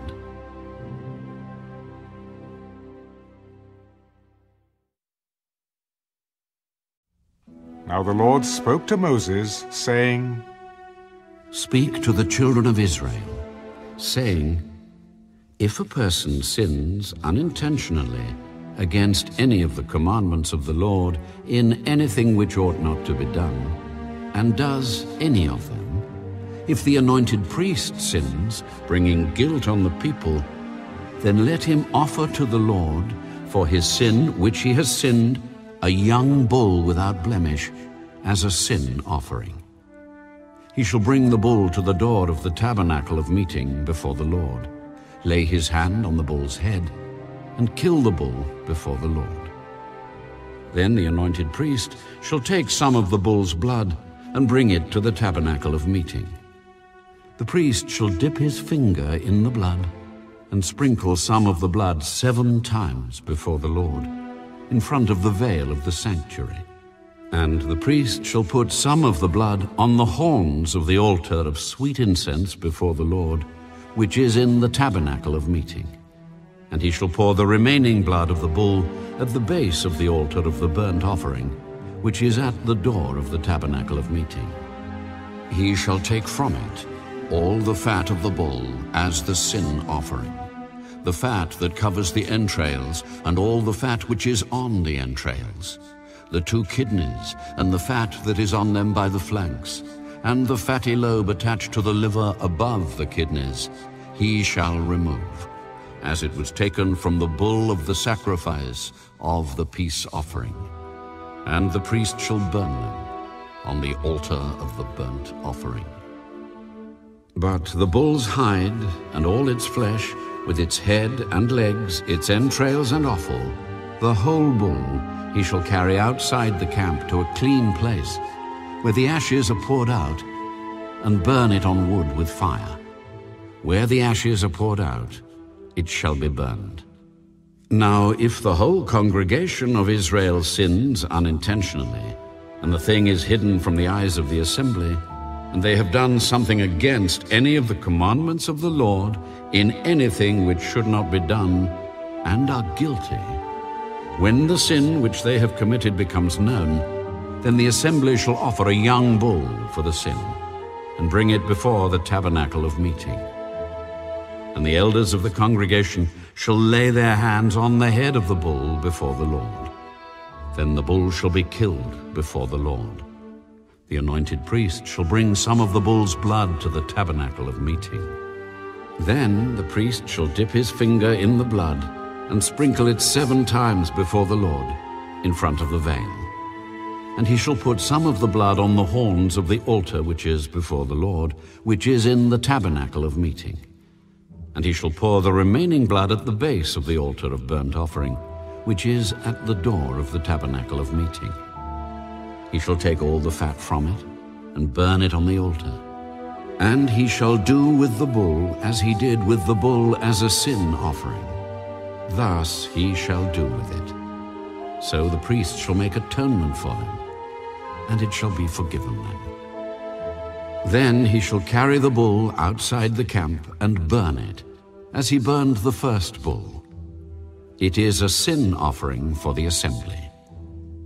When a ruler has sinned and done something unintentionally against any of the commandments of the Lord his God in anything which should not be done, and is guilty, or if his sin which he has committed comes to his knowledge, he shall bring as his offering a kid of the goats, a male without blemish. And he shall lay his hand on the head of the goat, and kill it at the place where they kill the burnt offering before the Lord. It is a sin offering. The priest shall take some of the blood of the sin offering with his finger, put it on the horns of the altar of burnt offering, and pour its blood at the base of the altar of burnt offering. And he shall burn all its fat on the altar, like the fat of the sacrifice of the peace offering. So the priest shall make atonement for him concerning his sin, and it shall be forgiven him.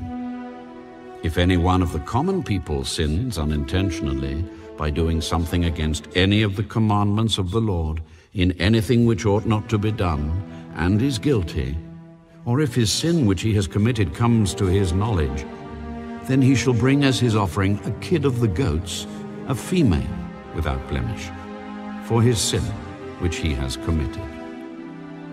And he shall lay his hand on the head of the sin offering, and kill the sin offering at the place of the burnt offering. Then the priest shall take some of its blood with his finger, put it on the horns of the altar of burnt offering, and pour all the remaining blood at the base of the altar.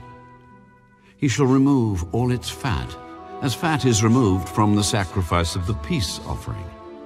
And the priest shall burn it on the altar for a sweet aroma to the Lord. So the priest shall make atonement for him, and it shall be forgiven him.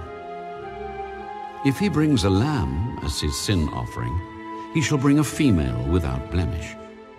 Then he shall lay his hand on the head of the sin offering, and kill it as a sin offering at the place where they kill the burnt offering. The priest shall take some of the blood of the sin offering with his finger, put it on the horns of the altar of burnt offering, and pour all the remaining blood at the base of the altar. He shall remove all its fat, as the fat of the lamb is removed from the sacrifice of the peace offering. Then the priest shall burn it on the altar, according to the offerings made by fire to the Lord. So the priest shall make atonement for his sin that he has committed, and it shall be forgiven him.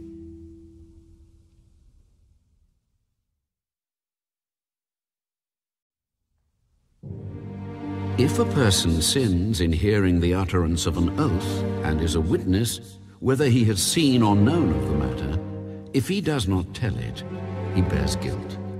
Or if a person touches any unclean thing, whether it is the carcass of an unclean beast, or the carcass of unclean livestock, or the carcass of unclean creeping things, and he is unaware of it, he also shall be unclean and guilty.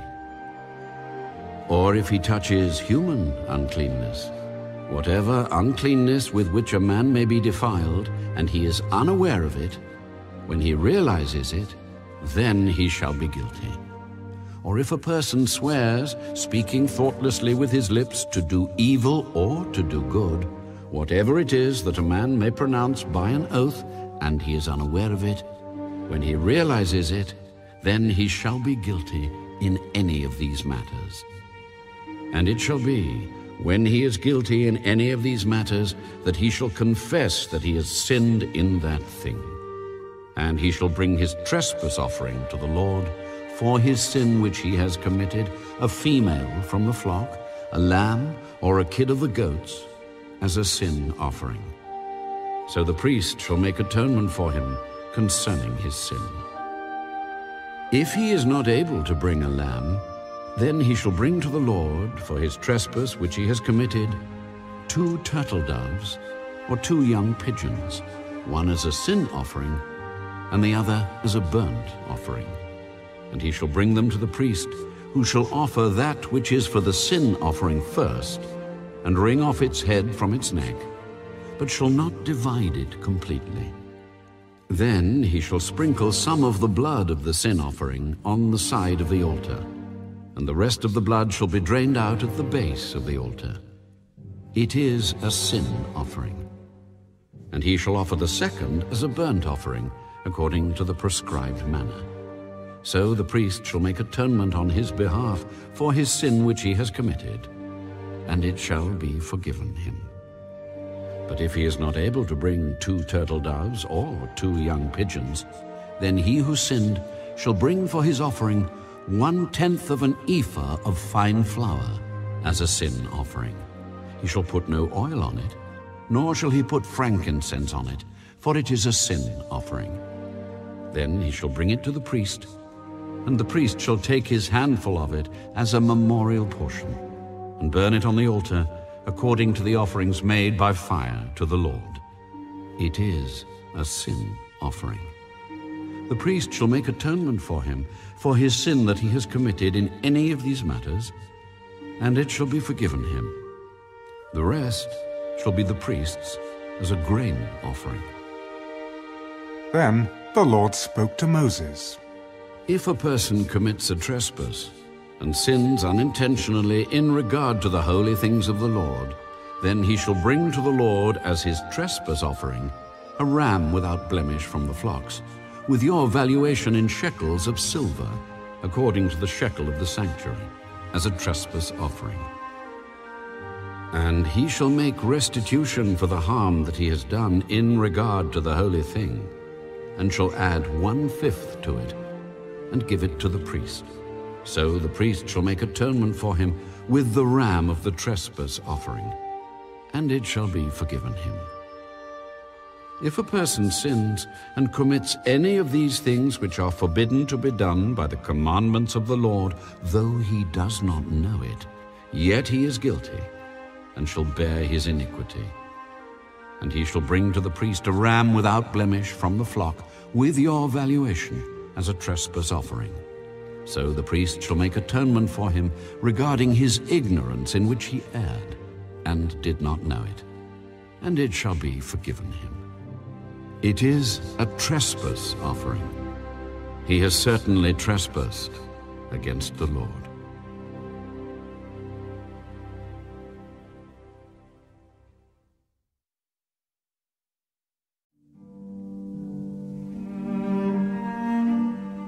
And the Lord spoke to Moses.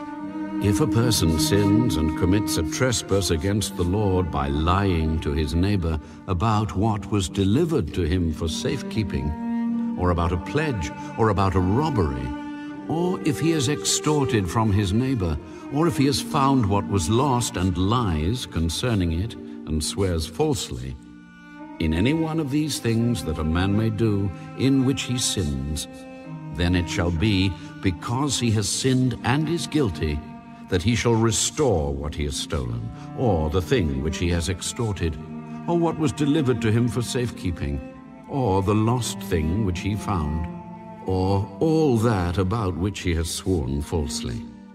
He shall restore its full value, add 1/5 more to it, and give it to whomever it belongs on the day of his trespass offering.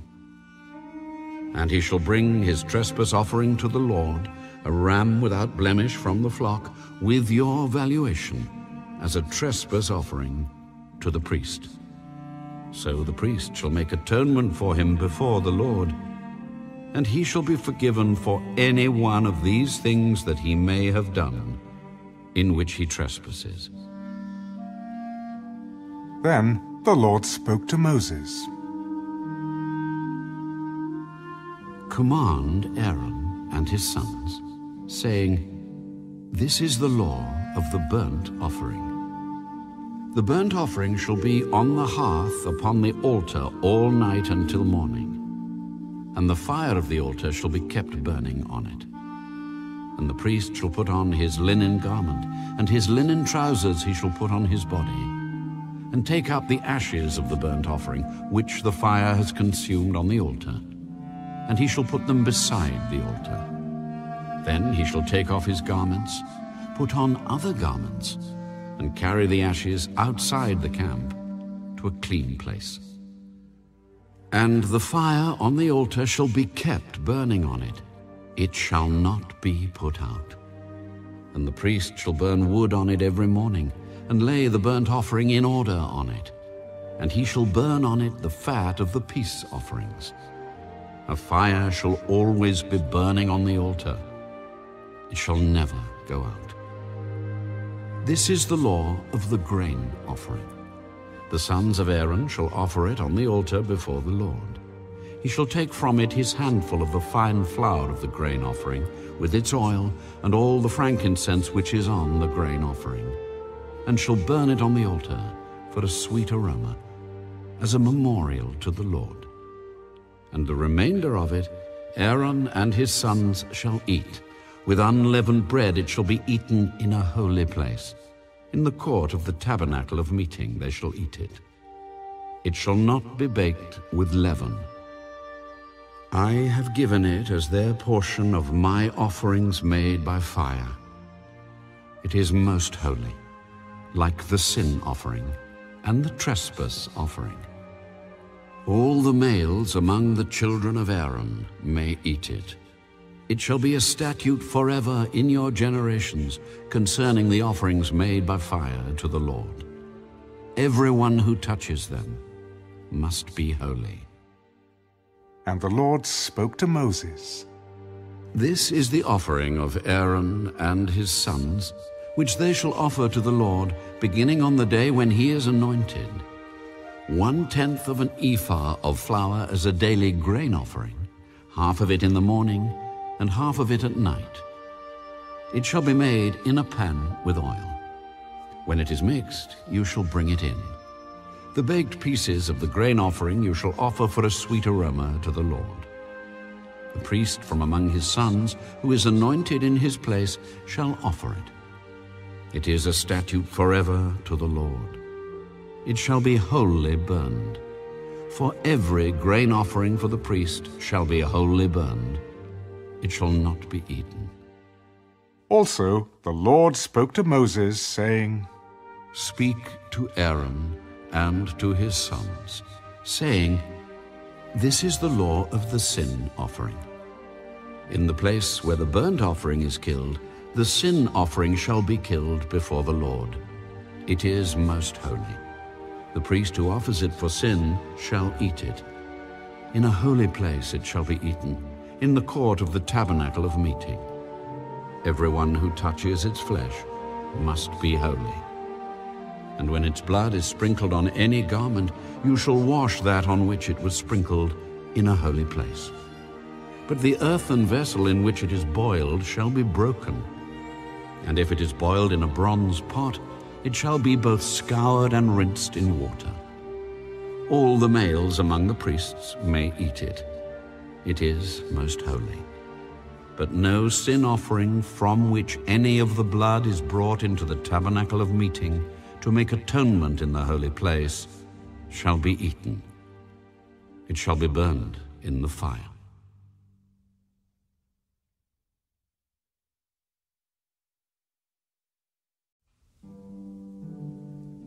Likewise, this is the law of the trespass offering. It is most holy. In the place where they kill the burnt offering, they shall kill the trespass offering, and its blood he shall sprinkle all around on the altar.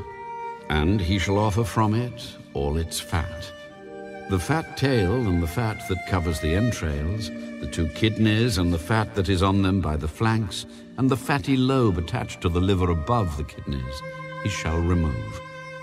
And the priest shall burn them on the altar as an offering made by fire to the Lord. It is a trespass offering.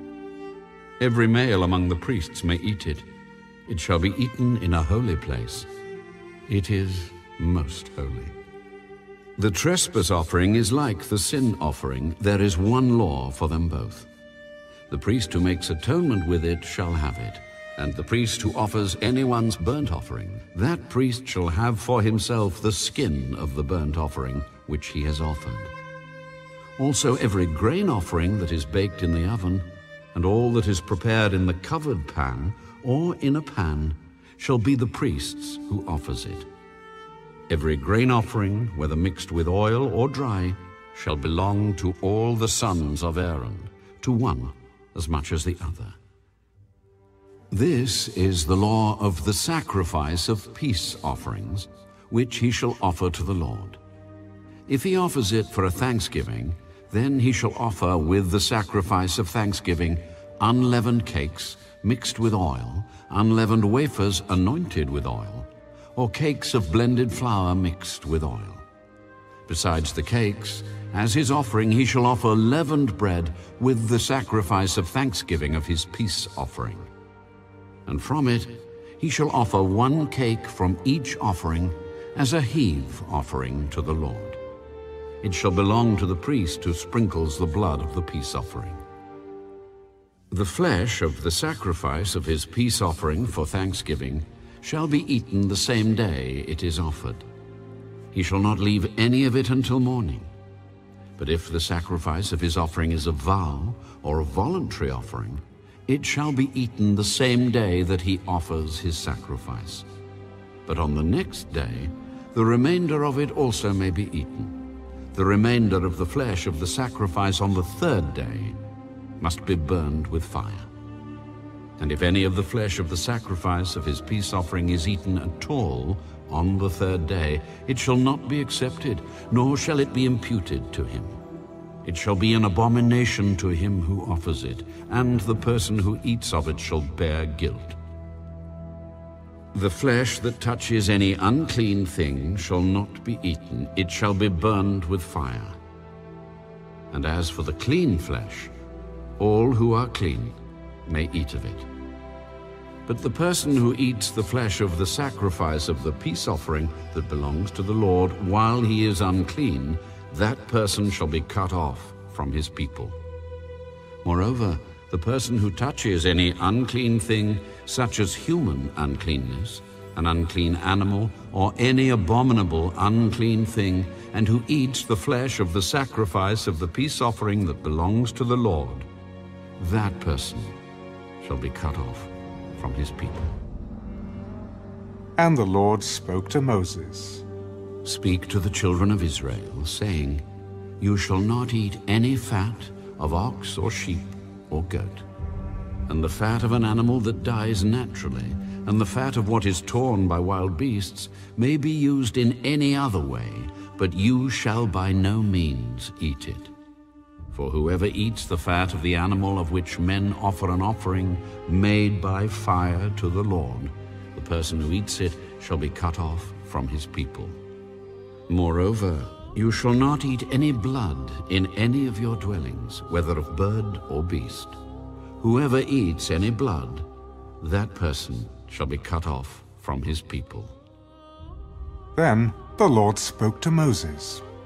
Speak to the children of Israel, saying, He who offers the sacrifice of his peace offering to the Lord shall bring his offering to the Lord from the sacrifice of his peace offering.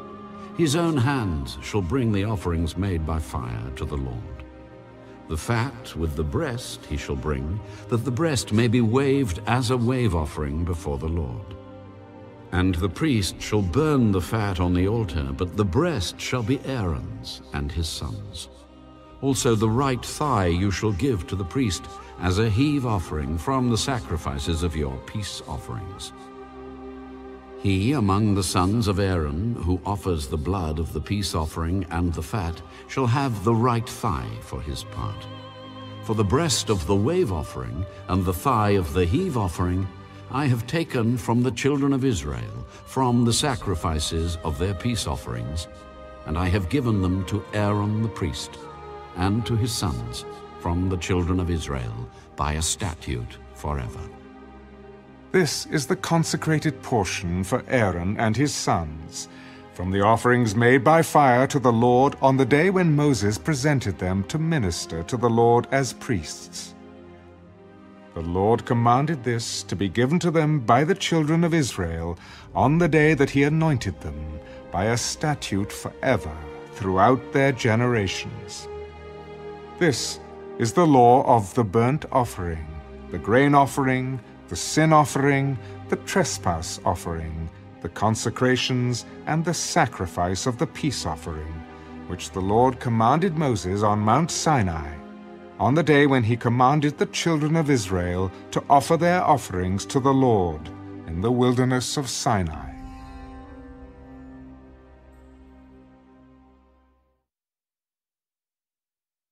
And the Lord spoke to Moses. Take Aaron and his sons with him, and the garments, the anointing oil, a bull as the sin offering, 2 rams, and a basket of unleavened bread, and gather all the congregation together at the door of the tabernacle of meeting. So Moses did as the Lord commanded him. And the congregation was gathered together at the door of the tabernacle of meeting. And Moses said to the congregation, "This is what the Lord commanded to be done." Then Moses brought Aaron and his sons and washed them with water. And he put the tunic on him, girded him with the sash, clothed him with the robe. And he put the ephod on him, and he girded him with the intricately woven band of the ephod, and with it tied the ephod on him. Then he put the breastplate on him, and he put the Urim and the Thummim in the breastplate, and he put the turban on his head. Also on the turban, on its front, he put the golden plate, the holy crown, as the Lord had commanded Moses. Also Moses took the anointing oil, and anointed the tabernacle and all that was in it, and consecrated them. He sprinkled some of it on the altar 7 times, anointed the altar and all its utensils, and the laver and its base, to consecrate them. And he poured some of the anointing oil on Aaron's head, and anointed him, to consecrate him. Then Moses brought Aaron's sons, and put tunics on them, girded them with sashes, and put hats on them, as the Lord had commanded Moses. And he brought the bull for the sin offering. And Aaron and his sons laid their hands on the head of the bull for the sin offering, and Moses killed it. Then he took the blood, and put some on the horns of the altar all around with his finger, and purified the altar. And he poured the blood at the base of the altar, and consecrated it to make atonement for it. Then he took all the fat that was on the entrails, the fatty lobe attached to the liver, and the 2 kidneys with their fat, and Moses burned them on the altar. But the bull, its hide, its flesh, and its offal, he burned with fire outside the camp, as the Lord had commanded Moses. Then he brought the ram as the burnt offering. And Aaron and his sons laid their hands on the head of the ram, and Moses killed it. Then he sprinkled the blood all around on the altar, and he cut the ram into pieces. And Moses burned the head, the pieces, and the fat. Then he washed the entrails and the legs in water. And Moses burned the whole ram on the altar. It was a burnt sacrifice for a sweet aroma, an offering made by fire to the Lord, as the Lord had commanded Moses. And he brought the second ram, the ram of consecration. Then Aaron and his sons laid their hands on the head of the ram, and Moses killed it. Also he took some of its blood, and put it on the tip of Aaron's right ear, on the thumb of his right hand, and on the big toe of his right foot. Then he brought Aaron's sons, and Moses put some of the blood on the tips of their right ears, on the thumbs of their right hands, and on the big toes of their right feet. And Moses sprinkled the blood all around on the altar. Then he took the fat, and the fat tail, all the fat that was on the entrails, the fatty lobe attached to the liver, the 2 kidneys and their fat, and the right thigh. And from the basket of unleavened bread that was before the Lord, he took 1 unleavened cake, a cake of bread anointed with oil, and 1 wafer, and put them on the fat, and on the right thigh. And he put all these in Aaron's hands, and in his sons' hands, and waved them as a wave offering before the Lord. Then Moses took them from their hands, and burned them on the altar, on the burnt offering. They were consecration offerings for a sweet aroma. That was an offering made by fire to the Lord. And Moses took the breast, and waved it as a wave offering before the Lord. It was Moses' part of the ram of consecration, as the Lord had commanded Moses. Then Moses took some of the anointing oil, and some of the blood which was on the altar, and sprinkled it on Aaron, on his garments, on his sons, and on the garments of his sons with him. And he consecrated Aaron, his garments, his sons, and the garments of his sons with him. And Moses said to Aaron and his sons, Boil the flesh at the door of the tabernacle of meeting, and eat it there with the bread that is in the basket of consecration offerings, as I commanded, saying, Aaron and his sons shall eat it. What remains of the flesh and of the bread you shall burn with fire, and you shall not go outside the door of the tabernacle of meeting for 7 days, until the days of your consecration are ended. For 7 days he shall consecrate you, as he has done this day, so the Lord has commanded to do, to make atonement for you. Therefore, you shall stay at the door of the tabernacle of meeting day and night for 7 days, and keep the charge of the Lord, so that you may not die. For so I have been commanded. So Aaron and his sons did all the things that the Lord had commanded by the hand of Moses.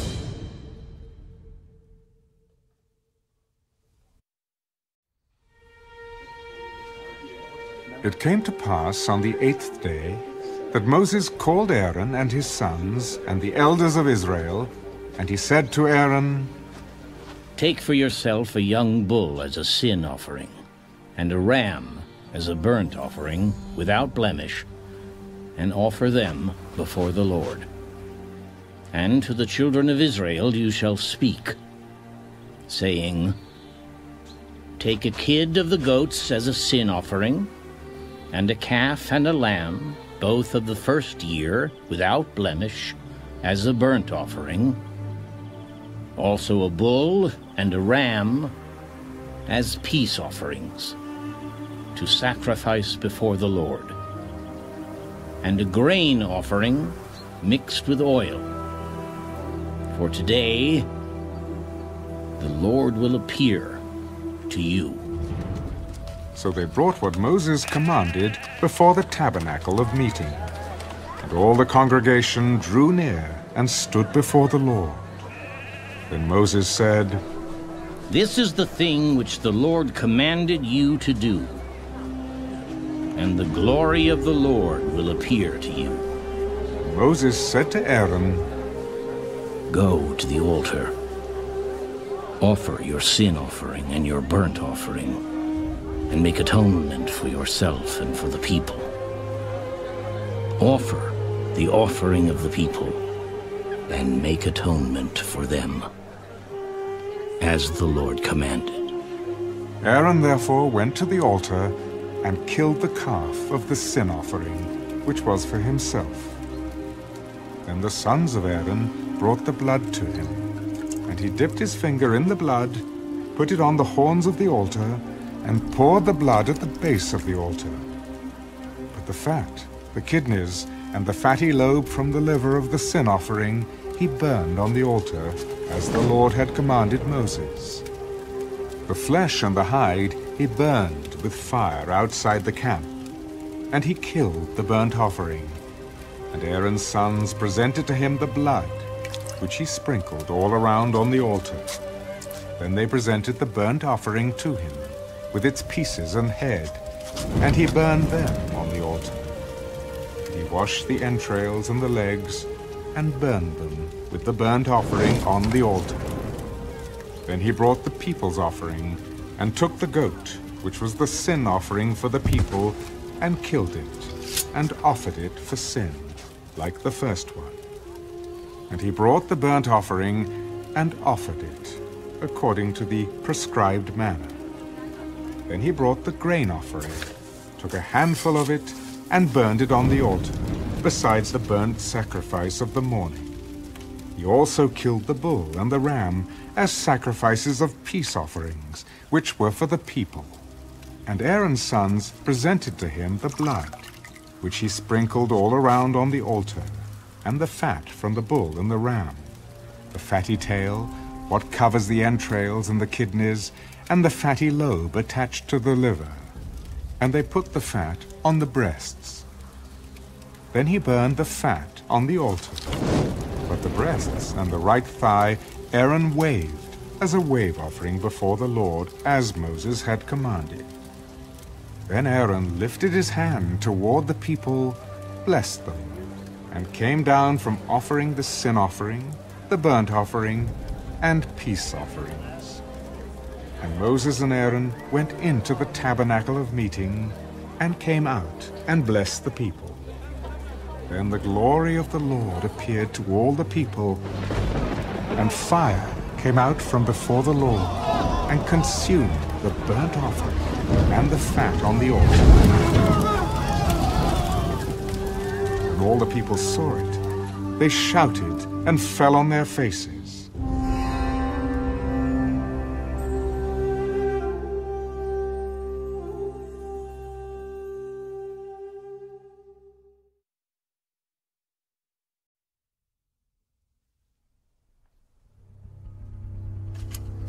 Then Nadab and Abihu, the sons of Aaron, each took his censer and put fire in it, put incense on it, and offered profane fire before the Lord, which he had not commanded them. So fire went out from the Lord and devoured them. And they died before the Lord. Moses said to Aaron, "This is what the Lord spoke, saying, by those who come near me I must be regarded as holy, and before all the people I must be glorified." So Aaron held his peace. Then Moses called Mishael and Elzaphan, the sons of Uzziel, the uncle of Aaron, and said to them, "Come near, carry your brethren from before the sanctuary out of the camp." So they went near and carried them by their tunics out of the camp, as Moses had said.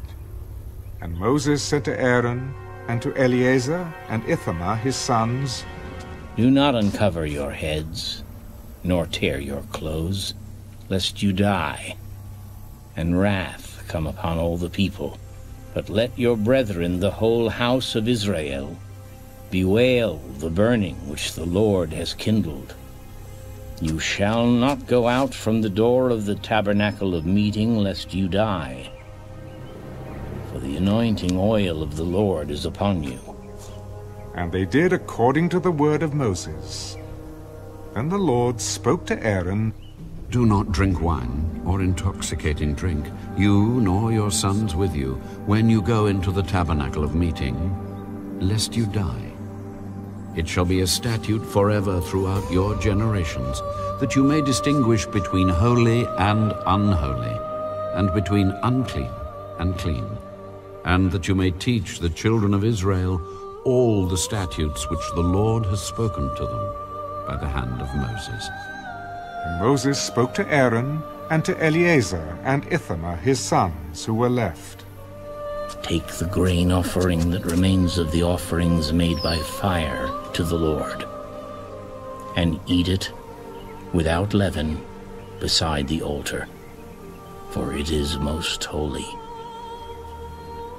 You shall eat it in a holy place, because it is your due and your sons' due, of the sacrifices made by fire to the Lord, for so I have been commanded. The breast of the wave offering and the thigh of the heave offering you shall eat in a clean place, you, your sons, and your daughters with you. For they are your due, and your sons' due, which are given from the sacrifices of peace offerings of the children of Israel. The thigh of the heave offering and the breast of the wave offering they shall bring with the offerings of fat made by fire, to offer as a wave offering before the Lord. and it shall be yours and your sons with you by a statute forever, as the Lord has commanded. Then Moses made careful inquiry about the goat of the sin offering, and there it was, burned up. And he was angry with Eleazar and Ithamar, the sons of Aaron, who were left. Why have you not eaten the sin offering in a holy place, since it is most holy, and God has given it to you to bear the guilt of the congregation, to make atonement for them before the Lord? See, its blood was not brought inside the holy place. Indeed, you should have eaten it in a holy place, as I commanded. And Aaron said to Moses, Look, this day they have offered their sin offering and their burnt offering before the Lord. And such things have befallen me. If I had eaten the sin offering today, would it have been accepted in the sight of the Lord? So when Moses heard that, he was content.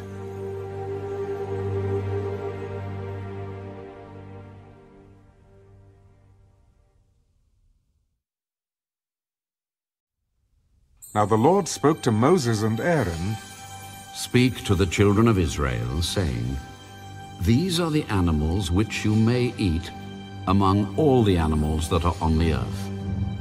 Among the animals, whatever divides the hoof, having cloven hooves and chewing the cud, that you may eat. Nevertheless, these you shall not eat among those that chew the cud, or those that have cloven hooves. The camel, because it chews the cud but does not have cloven hooves, is unclean to you. The rock hyrax, because it chews the cud but does not have cloven hooves, is unclean to you. The hare, because it chews the cud but does not have cloven hooves, is unclean to you. And the swine, though it divides the hoof, having cloven hooves, yet does not chew the cud, is unclean to you. Their flesh you shall not eat, and their carcasses you shall not touch. They are unclean to you. These you may eat of all that are in the water. Whatever in the water has fins and scales, whether in the seas or in the rivers, that you may eat. But all in the seas or in the rivers that do not have fins and scales, all that move in the water, or any living thing which is in the water, they are an abomination to you. They shall be an abomination to you. You shall not eat their flesh, but you shall regard their carcasses as an abomination. Whatever in the water does not have fins or scales, that shall be an abomination to you. And these you shall regard as an abomination among the birds. They shall not be eaten. They are an abomination. The eagle, the vulture, the buzzard, the kite, and the falcon after its kind. Every raven after its kind, the ostrich, the short-eared owl, the seagull, and the hawk after its kind, the little owl, the fisher owl, and the screech owl, the white owl, the jackdaw, and the carrion vulture. The stork, the heron after its kind, the hoopoe, and the bat.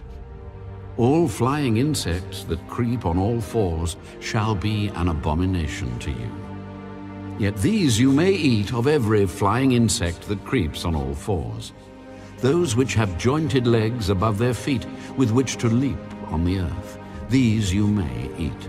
The locust after its kind, the destroying locust after its kind, the cricket after its kind, and the grasshopper after its kind.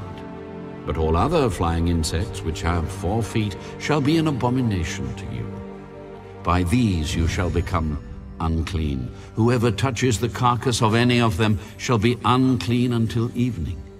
Whoever carries part of the carcass of any of them shall wash his clothes and be unclean until evening. The carcass of any animal which divides the foot but is not cloven-hoofed or does not chew the cud is unclean to you. everyone who touches it shall be unclean. And whatever goes on its paws, among all kinds of animals that go on all fours, those are unclean to you. Whoever touches any such carcass shall be unclean until evening. Whoever carries any such carcass shall wash his clothes and be unclean until evening. It is unclean to you. These also shall be unclean to you among the creeping things that creep on the earth: the mole, the mouse, and the large lizard after its kind, the gecko, the monitor lizard, the sand reptile, the sand lizard, and the chameleon. These are unclean to you among all that creep. Whoever touches them when they are dead shall be unclean until evening. Anything on which any of them falls when they are dead shall be unclean, whether it is any item of wood or clothing or skin or sack. Whatever item it is in which any work is done, it must be put in water, and it shall be unclean until evening. Then it shall be clean. Any earthen vessel into which any of them falls you shall break, and whatever is in it shall be unclean. In such a vessel any edible food upon which water falls becomes unclean, and any drink that may be drunk from it becomes unclean. And everything on which a part of any such carcass falls shall be unclean. Whether it is an oven or cooking stove, it shall be broken down, for they are unclean, and shall be unclean to you.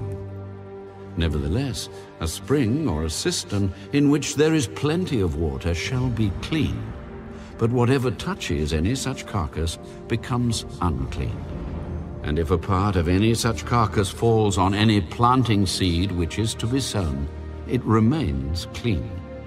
But if water is put on the seed, and if a part of any such carcass falls on it, it becomes unclean to you. And if any animal which you may eat dies, he who touches its carcass shall be unclean until evening. He who eats of its carcass shall wash his clothes and be unclean until evening. He also who carries its carcass shall wash his clothes and be unclean until evening. And every creeping thing that creeps on the earth shall be an abomination. It shall not be eaten. Whatever crawls on its belly, whatever goes on all fours, or whatever has many feet among all creeping things that creep on the earth, these you shall not eat, for they are an abomination. You shall not make yourselves abominable with any creeping thing that creeps, nor shall you make yourselves unclean with them, lest you be defiled by them. For I am the Lord your God. You shall therefore consecrate yourselves, and you shall be holy, for I am holy. Neither shall you defile yourselves with any creeping thing that creeps on the earth. For I am the Lord who brings you up out of the land of Egypt to be your God. You shall therefore be holy, for I am holy.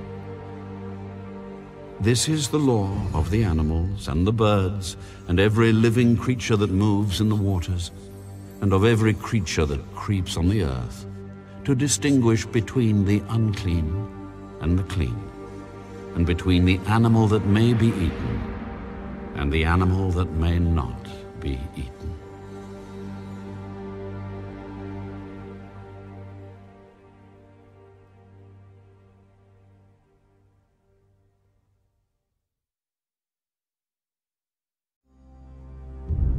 Then the Lord spoke to Moses. Speak to the children of Israel, saying, If a woman has conceived and borne a male child, then she shall be unclean 7 days.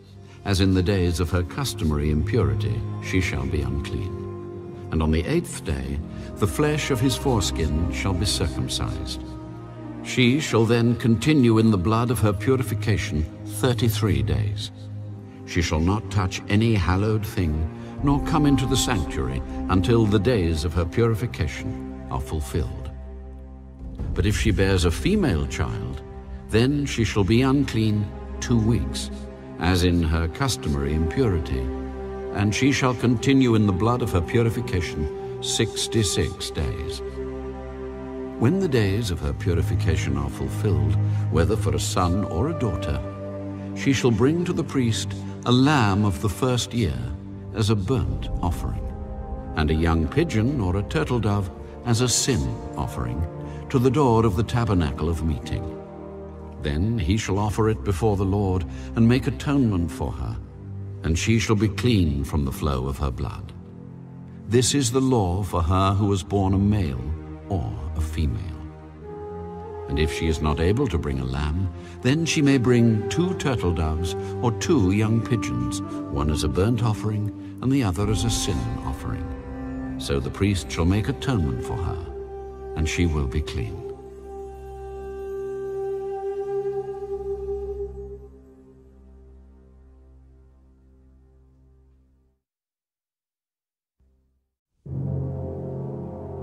And the Lord spoke to Moses and Aaron. When a man has on the skin of his body a swelling, a scab, or a bright spot, and it becomes on the skin of his body like a leprous sore, then he shall be brought to Aaron the priest, or to one of his sons the priests. The priest shall examine the sore on the skin of the body, and if the hair on the sore has turned white, and the sore appears to be deeper than the skin of his body, it is a leprous sore. Then the priest shall examine him and pronounce him unclean. But if the bright spot is white on the skin of his body and does not appear to be deeper than the skin, and its hair has not turned white, then the priest shall isolate the one who has the sore 7 days. And the priest shall examine him on the 7th day, and indeed if the sore appears to be as it was, and the sore has not spread on the skin, then the priest shall isolate him another 7 days. Then the priest shall examine him again on the 7th day. And indeed, if the sore has faded, and the sore has not spread on the skin, then the priest shall pronounce him clean. It is only a scab, and he shall wash his clothes and be clean. But if the scab should at all spread over the skin after he has been seen by the priest for his cleansing, he shall be seen by the priest again. And if the priest sees that the scab has indeed spread on the skin, then the priest shall pronounce him unclean. It is leprosy. When the leprous sore is on a person, then he shall be brought to the priest. And the priest shall examine him, and indeed if the swelling on the skin is white, and it has turned the hair white, and there is a spot of raw flesh in the swelling, it is an old leprosy on the skin of his body. The priest shall pronounce him unclean, and shall not isolate him, for he is unclean. And if leprosy breaks out all over the skin, and the leprosy covers all the skin of the one who has the sore from his head to his foot, wherever the priest looks, then the priest shall consider.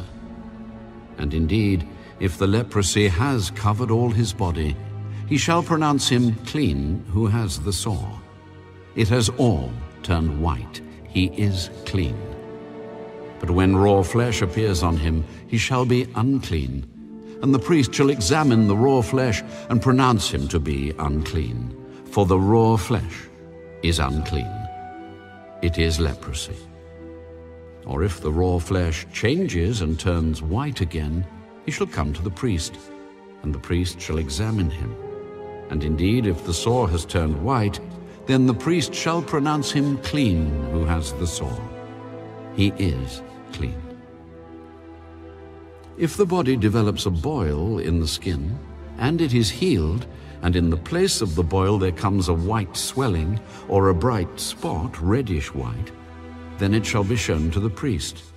And if, when the priest sees it, it indeed appears deeper than the skin, and its hair has turned white, the priest shall pronounce him unclean. It is a leprous sore which has broken out of the boil. But if the priest examines it, and indeed there are no white hairs in it, and it is not deeper than the skin, but has faded, then the priest shall isolate him 7 days.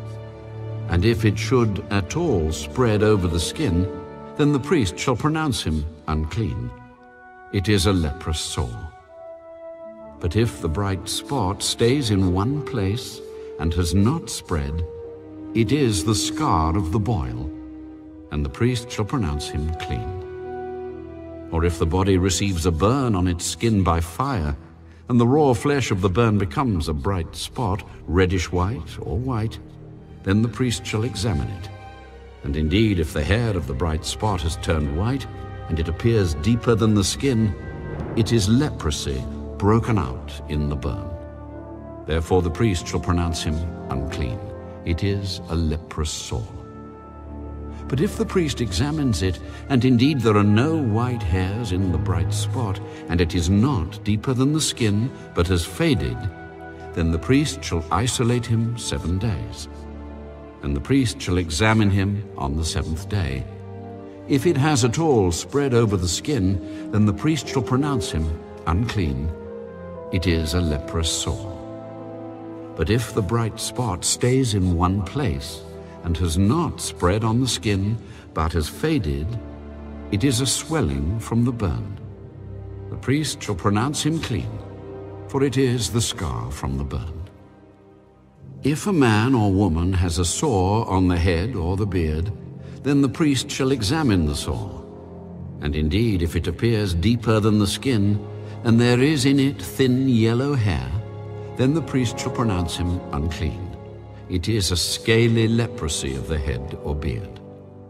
But if the priest examines the scaly sore, and indeed it does not appear deeper than the skin, and there is no black hair in it, then the priest shall isolate the one who has the scale 7 days. And on the 7th day the priest shall examine the sore. And indeed, if the scale has not spread, and there is no yellow hair in it, and the scale does not appear deeper than the skin, he shall shave himself, but the scale he shall not shave. And the priest shall isolate the one who has the scale another 7 days. On the 7th day the priest shall examine the scale, and indeed if the scale has not spread over the skin, and does not appear deeper than the skin, then the priest shall pronounce him clean. He shall wash his clothes and be clean. But if the scale should at all spread over the skin after his cleansing, then the priest shall examine him. And indeed, if the scale has spread over the skin, the priest need not seek for yellow hair. He is unclean. But if the scale appears to be at a standstill, and there is black hair grown up in it, the scale has healed. He is clean, and the priest shall pronounce him clean. If a man or a woman has bright spots on the skin of the body, specifically white bright spots, then the priest shall look. And indeed, if the bright spots on the skin of the body are dull white, it is a white spot that grows on the skin. He is clean. As for the man whose hair has fallen from his head, he is bald, but he is clean. He whose hair has fallen from his forehead, he is bald on the forehead, but he is clean.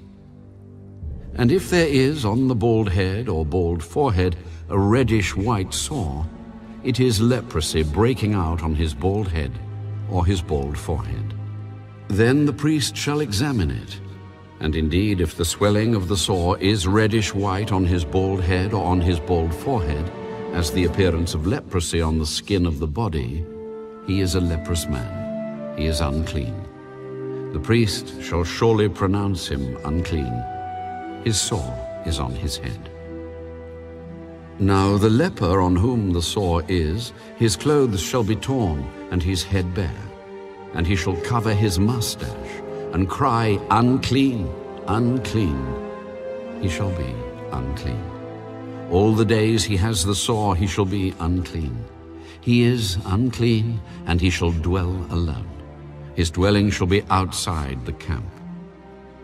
Also, if a garment has a leprous plague in it, whether it is a woolen garment or a linen garment, whether it is in the warp or woof of linen or wool, whether in leather or in anything made of leather, and if the plague is greenish or reddish in the garment or in the leather, whether in the warp or in the woof, or in anything made of leather, it is a leprous plague. and shall be shown to the priest. The priest shall examine the plague and isolate that which has the plague 7 days, and he shall examine the plague on the 7th day. If the plague has spread in the garment, either in the warp or in the woof, in the leather or in anything made of leather, the plague is an active leprosy. It is unclean. He shall therefore burn that garment in which is the plague, whether warp or woof, in wool or in linen, or anything of leather, for it is an active leprosy. The garment shall be burned in the fire. But if the priest examines it, and indeed the plague has not spread in the garment, either in the warp or in the woof, or in anything made of leather, then the priest shall command that they wash the thing in which is the plague, and he shall isolate it another 7 days. Then the priest shall examine the plague after it has been washed, and indeed if the plague has not changed its color, though the plague has not spread, it is unclean, and you shall burn it in the fire. It continues eating away, whether the damage is outside or inside. If the priest examines it, and indeed the plague has faded after washing it, then he shall tear it out of the garment, whether out of the warp or out of the woof or out of the leather. But if it appears again in the garment, either in the warp or in the woof or in anything made of leather, it is a spreading plague. You shall burn with fire that in which is the plague. And if you wash the garment, either warp or woof or whatever is made of leather, if the plague has disappeared from it, then it shall be washed a second time and shall be clean. This is the law of the leprous plague in a garment of wool or linen, either in the warp or woof or in anything made of leather, to pronounce it clean or to pronounce it unclean.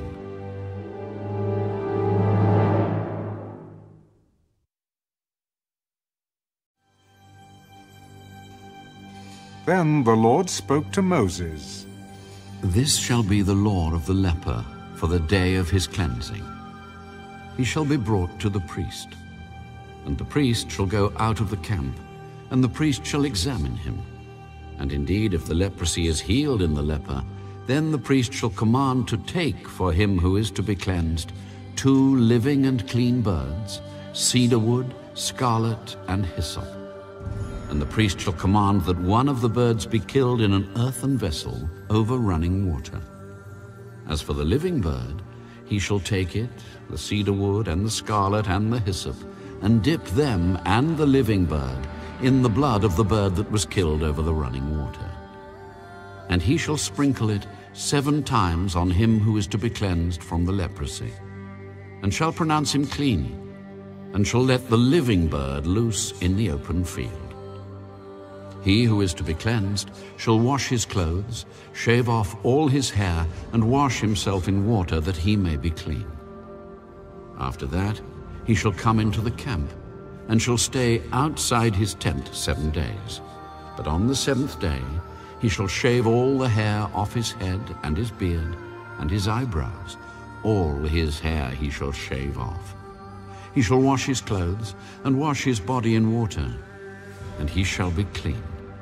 And on the 8th day he shall take 2 male lambs without blemish, 1 ewe lamb of the 1st year without blemish, 3/10 of an ephah of fine flour mixed with oil as a grain offering, and 1 log of oil. Then the priest who makes him clean shall present the man who is to be made clean and those things before the Lord at the door of the tabernacle of meeting.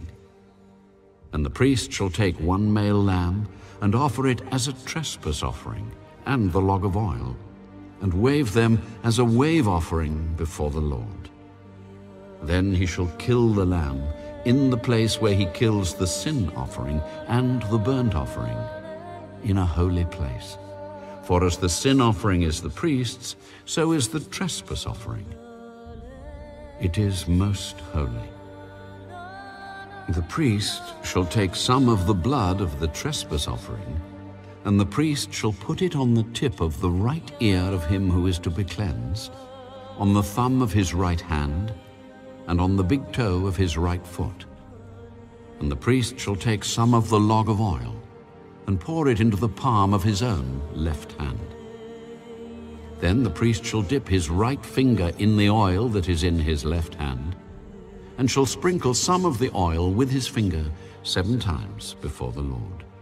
And of the rest of the oil in his hand, the priest shall put some on the tip of the right ear of him who is to be cleansed, on the thumb of his right hand, and on the big toe of his right foot, on the blood of the trespass offering.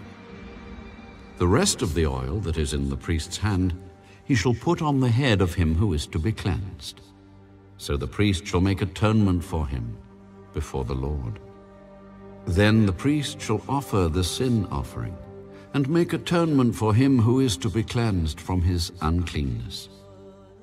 Afterward he shall kill the burnt offering, and the priest shall offer the burnt offering and the grain offering on the altar. So the priest shall make atonement for him, and he shall be clean.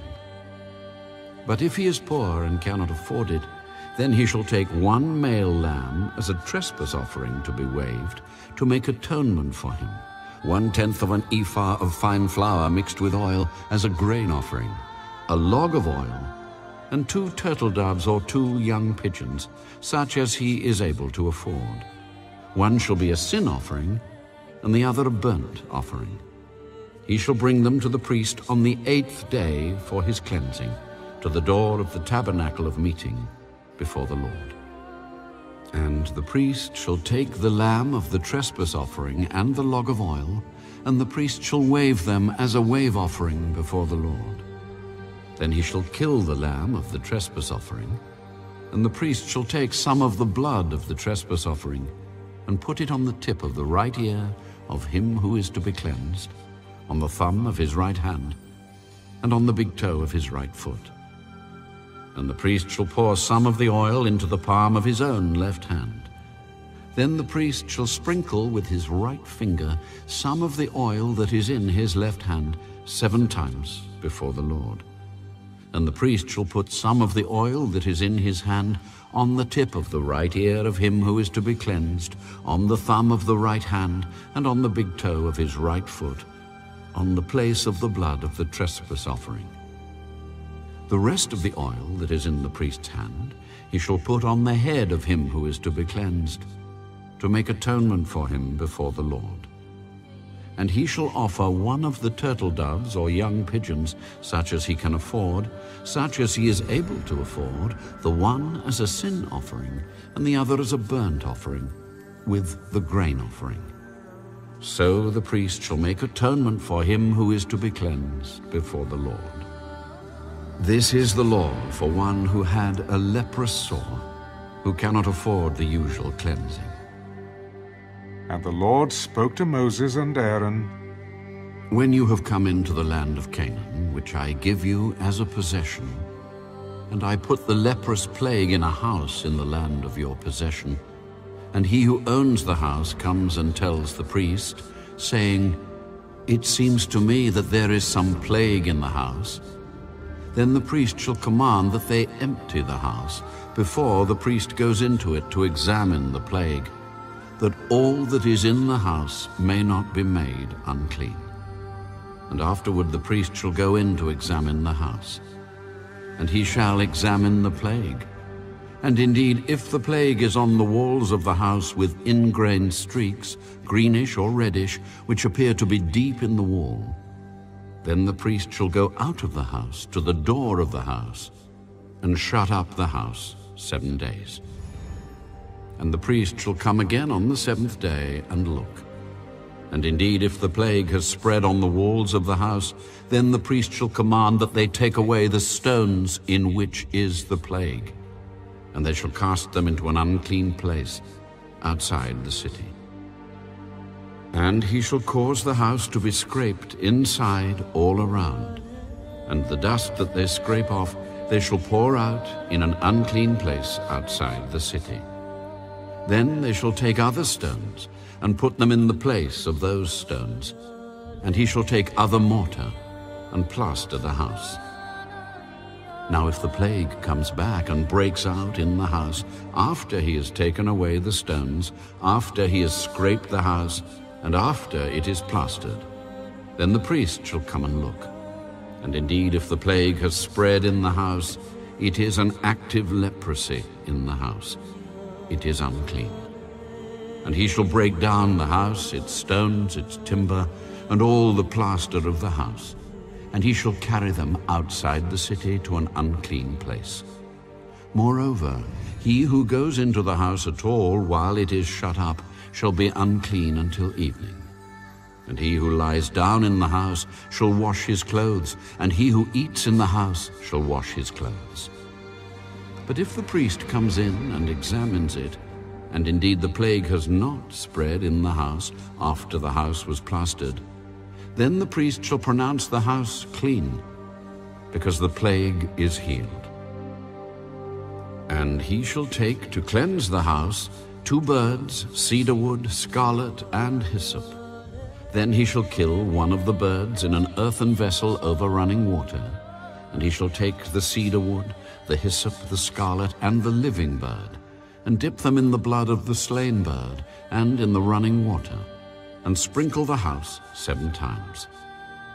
And he shall cleanse the house with the blood of the bird, and the running water, and the living bird, with the cedar wood, the hyssop, and the scarlet. Then he shall let the living bird loose outside the city in the open field, and make atonement for the house, and it shall be clean.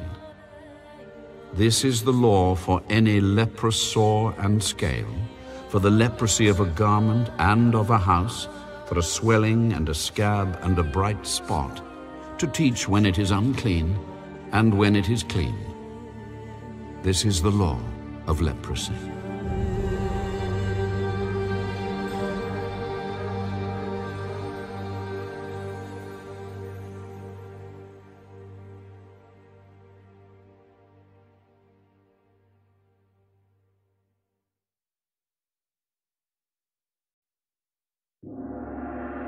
And the Lord spoke to Moses and Aaron, Speak to the children of Israel, and say to them, When any man has a discharge from his body, his discharge is unclean.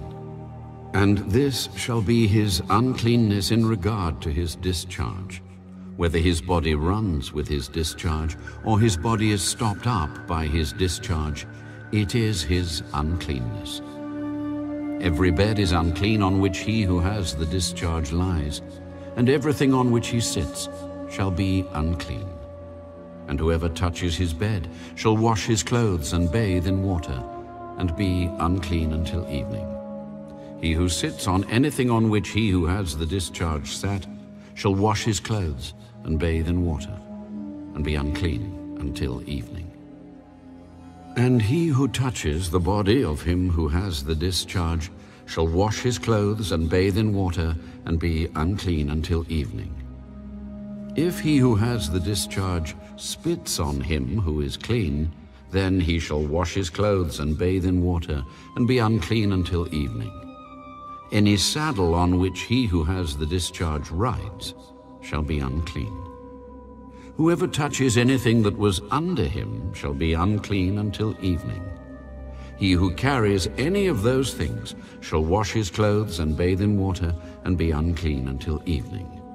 And whomever the one who has the discharge touches, and has not rinsed his hands in water, he shall wash his clothes and bathe in water, and be unclean until evening. The vessel of earth that he who has the discharge touches shall be broken, and every vessel of wood shall be rinsed in water. And when he who has a discharge is cleansed of his discharge, then he shall count for himself 7 days for his cleansing, wash his clothes, and bathe his body in running water. Then he shall be clean. On the 8th day he shall take for himself 2 turtle doves or 2 young pigeons, and come before the Lord to the door of the tabernacle of meeting, and give them to the priest. Then the priest shall offer them, the one as a sin offering, and the other as a burnt offering. So the priest shall make atonement for him before the Lord, because of his discharge. If any man has an emission of semen, then he shall wash all his body in water and be unclean until evening. And any garment and any leather on which there is semen, it shall be washed with water, and be unclean until evening. Also when a woman lies with a man, and there is an emission of semen, they shall bathe in water and be unclean until evening. If a woman has a discharge, and the discharge from her body is blood, she shall be set apart 7 days, and whoever touches her shall be unclean until evening. Everything that she lies on during her impurity shall be unclean. Also everything that she sits on shall be unclean. Whoever touches her bed shall wash his clothes and bathe in water, and be unclean until evening. And whoever touches anything she sat on shall wash his clothes and bathe in water, and be unclean until evening.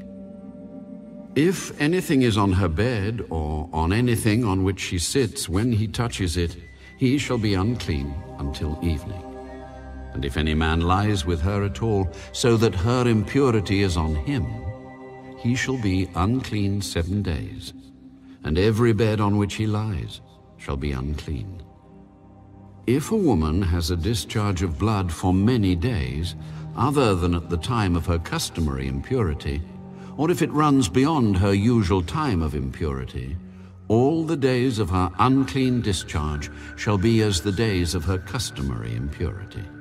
She shall be unclean. Every bed on which she lies, all the days of her discharge, shall be to her as the bed of her impurity. And whatever she sits on shall be unclean, as the uncleanness of her impurity.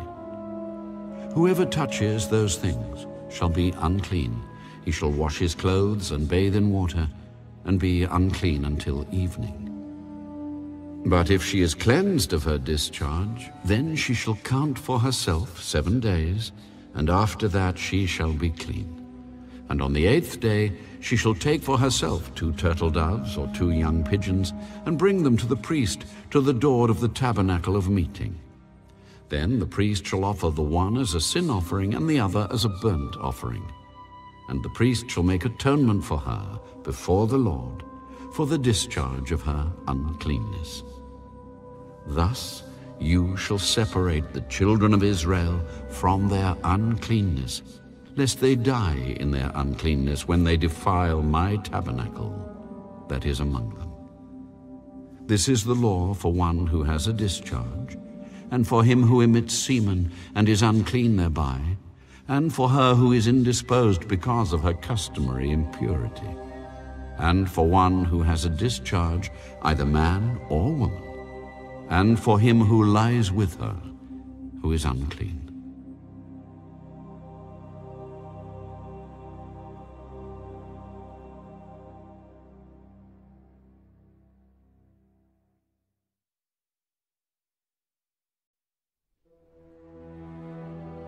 Now the Lord spoke to Moses after the death of the 2 sons of Aaron, when they offered profane fire before the Lord and died. Tell Aaron your brother not to come at just any time into the holy place inside the veil, before the mercy seat which is on the ark, lest he die. For I will appear in the cloud above the mercy seat. Thus Aaron shall come into the holy place, with the blood of a young bull as a sin offering, and of a ram as a burnt offering. He shall put the holy linen tunic and the linen trousers on his body. He shall be girded with a linen sash, and with the linen turban he shall be attired. These are holy garments. Therefore he shall wash his body in water, and put them on. And he shall take from the congregation of the children of Israel 2 kids of the goats as a sin offering, and 1 ram as a burnt offering. Aaron shall offer the bull as a sin offering, which is for himself, and make atonement for himself and for his house. He shall take the 2 goats and present them before the Lord at the door of the tabernacle of meeting. Then Aaron shall cast lots for the 2 goats, 1 lot for the Lord, and the other lot for the scapegoat. And Aaron shall bring the goat on which the Lord's lot fell, and offer it as a sin offering. But the goat on which the lot fell to be the scapegoat shall be presented alive before the Lord, to make atonement upon it, and to let it go as the scapegoat into the wilderness. And Aaron shall bring the bull of the sin offering, which is for himself, and make atonement for himself and for his house, and shall kill the bull as the sin offering, which is for himself. Then he shall take a censer full of burning coals of fire from the altar before the Lord, with his hands full of sweet incense beaten fine, and bring it inside the veil. And he shall put the incense on the fire before the Lord, that the cloud of incense may cover the mercy seat that is on the testimony, lest he die. He shall take some of the blood of the bull and sprinkle it with his finger on the mercy seat on the east side. And before the mercy seat he shall sprinkle some of the blood with his finger 7 times. Then he shall kill the goat of the sin offering, which is for the people, bring its blood inside the veil, do with that blood as he did with the blood of the bull, and sprinkle it on the mercy seat and before the mercy seat. So he shall make atonement for the holy place, because of the uncleanness of the children of Israel, and because of their transgressions, for all their sins. And so he shall do for the tabernacle of meeting, which remains among them in the midst of their uncleanness. There shall be no man in the tabernacle of meeting when he goes in to make atonement in the holy place, until he comes out, that he may make atonement for himself, for his household, and for all the assembly of Israel. And he shall go out to the altar that is before the Lord, and make atonement for it, and shall take some of the blood of the bull and some of the blood of the goat, and put it on the horns of the altar all around. Then he shall sprinkle some of the blood on it with his finger 7 times, cleanse it, and consecrate it from the uncleanness of the children of Israel. And when he has made an end of atoning for the holy place, the tabernacle of meeting, and the altar, he shall bring the live goat. Aaron shall lay both his hands on the head of the live goat, confess over it all the iniquities of the children of Israel, and all their transgressions, concerning all their sins, putting them on the head of the goat, and shall send it away into the wilderness by the hand of a suitable man. The goat shall bear on itself all their iniquities to an uninhabited land, and he shall release the goat in the wilderness. Then Aaron shall come into the tabernacle of meeting, shall take off the linen garments which he put on when he went into the holy place, and shall leave them there. And he shall wash his body with water in a holy place, put on his garments, come out and offer his burnt offering and the burnt offering of the people, and make atonement for himself and for the people. The fat of the sin offering he shall burn on the altar. And he who released the goat as the scapegoat shall wash his clothes and bathe his body in water, and afterward he may come into the camp. The bull for the sin offering and the goat for the sin offering, whose blood was brought in to make atonement in the holy place, shall be carried outside the camp. And they shall burn in the fire their skins, their flesh, and their offal. Then he who burns them shall wash his clothes and bathe his body in water, and afterward he may come into the camp. This shall be a statute forever for you. In the 7th month, on the 10th day of the month, you shall afflict your souls and do no work at all, whether a native of your own country or a stranger who dwells among you. For on that day the priest shall make atonement for you, to cleanse you, that you may be clean from all your sins before the Lord. It is a Sabbath of solemn rest for you.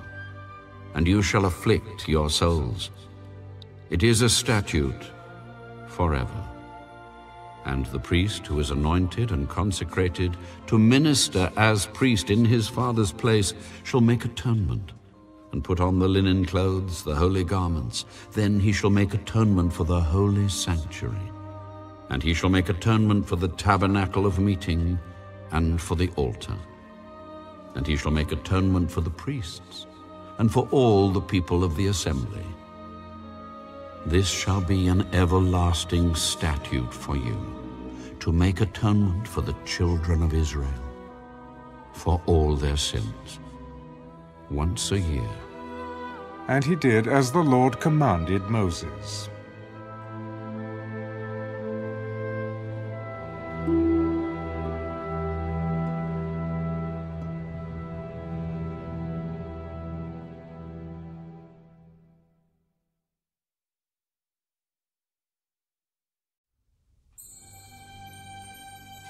And the Lord spoke to Moses. Speak to Aaron, to his sons, and to all the children of Israel, and say to them, This is the thing which the Lord has commanded, saying, Whatever man of the house of Israel who kills an ox or lamb or goat in the camp, or who kills it outside the camp, and does not bring it to the door of the tabernacle of meeting, to offer an offering to the Lord before the tabernacle of the Lord, the guilt of bloodshed shall be imputed to that man. He has shed blood, and that man shall be cut off from among his people, to the end that the children of Israel may bring their sacrifices, which they offer in the open field, that they may bring them to the Lord at the door of the tabernacle of meeting, to the priest, and offer them as peace offerings to the Lord. And the priest shall sprinkle the blood on the altar of the Lord at the door of the tabernacle of meeting, and burn the fat for a sweet aroma to the Lord. They shall no more offer their sacrifices to demons, after whom they have played the harlot. This shall be a statute forever for them, throughout their generations. Also you shall say to them, Whatever man of the house of Israel, or of the strangers who dwell among you, who offers a burnt offering or sacrifice, and does not bring it to the door of the tabernacle of meeting to offer it to the Lord, that man shall be cut off from among his people. And whatever man of the house of Israel, or of the strangers who dwell among you, who eats any blood, I will set my face against that person who eats blood, and will cut him off from among his people. For the life of the flesh is in the blood, and I have given it to you upon the altar to make atonement for your souls. For it is the blood that makes atonement for the soul. Therefore I said to the children of Israel, No one among you shall eat blood, nor shall any stranger who dwells among you eat blood. Whatever man of the children of Israel, or of the strangers who dwell among you, who hunts and catches any animal or bird that may be eaten, he shall pour out its blood and cover it with dust, for it is the life of all flesh. Its blood sustains its life. Therefore I said to the children of Israel, You shall not eat the blood of any flesh, for the life of all flesh is its blood. Whoever eats it shall be cut off. And every person who eats what died naturally, or what was torn by beasts, whether he is a native of your own country or a stranger, he shall both wash his clothes and bathe in water, and be unclean until evening. Then he shall be clean. But if he does not wash them or bathe his body, then he shall bear his guilt.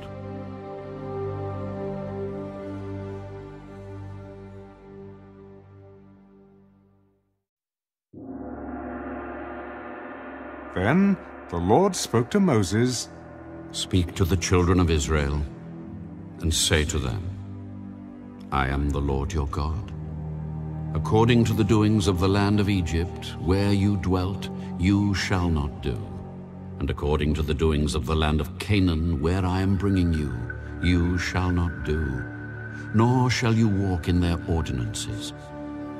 You shall observe my judgments, and keep my ordinances to walk in them. I am the Lord your God. You shall therefore keep my statutes and my judgments, which if a man does, he shall live by them. I am the Lord. None of you shall approach anyone who is near of kin to him to uncover his nakedness. I am the Lord. The nakedness of your father or the nakedness of your mother you shall not uncover. She is your mother. You shall not uncover her nakedness. The nakedness of your father's wife you shall not uncover. It is your father's nakedness. The nakedness of your sister, the daughter of your father, or the daughter of your mother, whether born at home or elsewhere, their nakedness you shall not uncover. The nakedness of your son's daughter or your daughter's daughter, their nakedness you shall not uncover, for theirs is your own nakedness. The nakedness of your father's wife's daughter, begotten by your father, she is your sister, you shall not uncover her nakedness. You shall not uncover the nakedness of your father's sister, she is near of kin to your father. You shall not uncover the nakedness of your mother's sister, for she is near of kin to your mother. You shall not uncover the nakedness of your father's brother, you shall not approach his wife. She is your aunt. You shall not uncover the nakedness of your daughter-in-law. She is your son's wife. You shall not uncover her nakedness. You shall not uncover the nakedness of your brother's wife. It is your brother's nakedness. You shall not uncover the nakedness of a woman and her daughter, nor shall you take her son's daughter or her daughter's daughter to uncover her nakedness. They are near of kin to her. It is wickedness. Nor shall you take a woman as a rival to her sister to uncover her nakedness while the other is alive.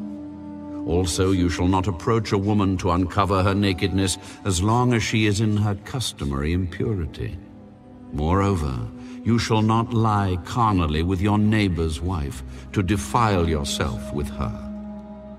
And you shall not let any of your descendants pass through the fire to Molech, nor shall you profane the name of your God. I am the Lord.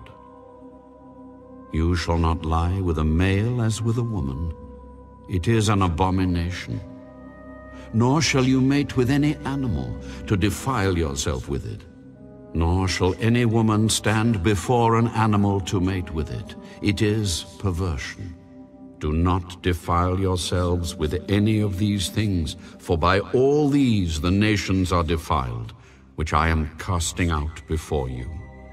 For the land is defiled. Therefore I visit the punishment of its iniquity upon it, and the land vomits out its inhabitants. You shall therefore keep my statutes and my judgments, and shall not commit any of these abominations, either any of your own nation or any stranger who dwells among you. For all these abominations the men of the land have done who were before you. And thus the land is defiled, lest the land vomit you out also when you defile it, as it vomited out the nations that were before you. For whoever commits any of these abominations, the persons who commit them shall be cut off from among their people. Therefore you shall keep my ordinance, so that you do not commit any of these abominable customs which were committed before you, and that you do not defile yourselves by them. I am the Lord, your God.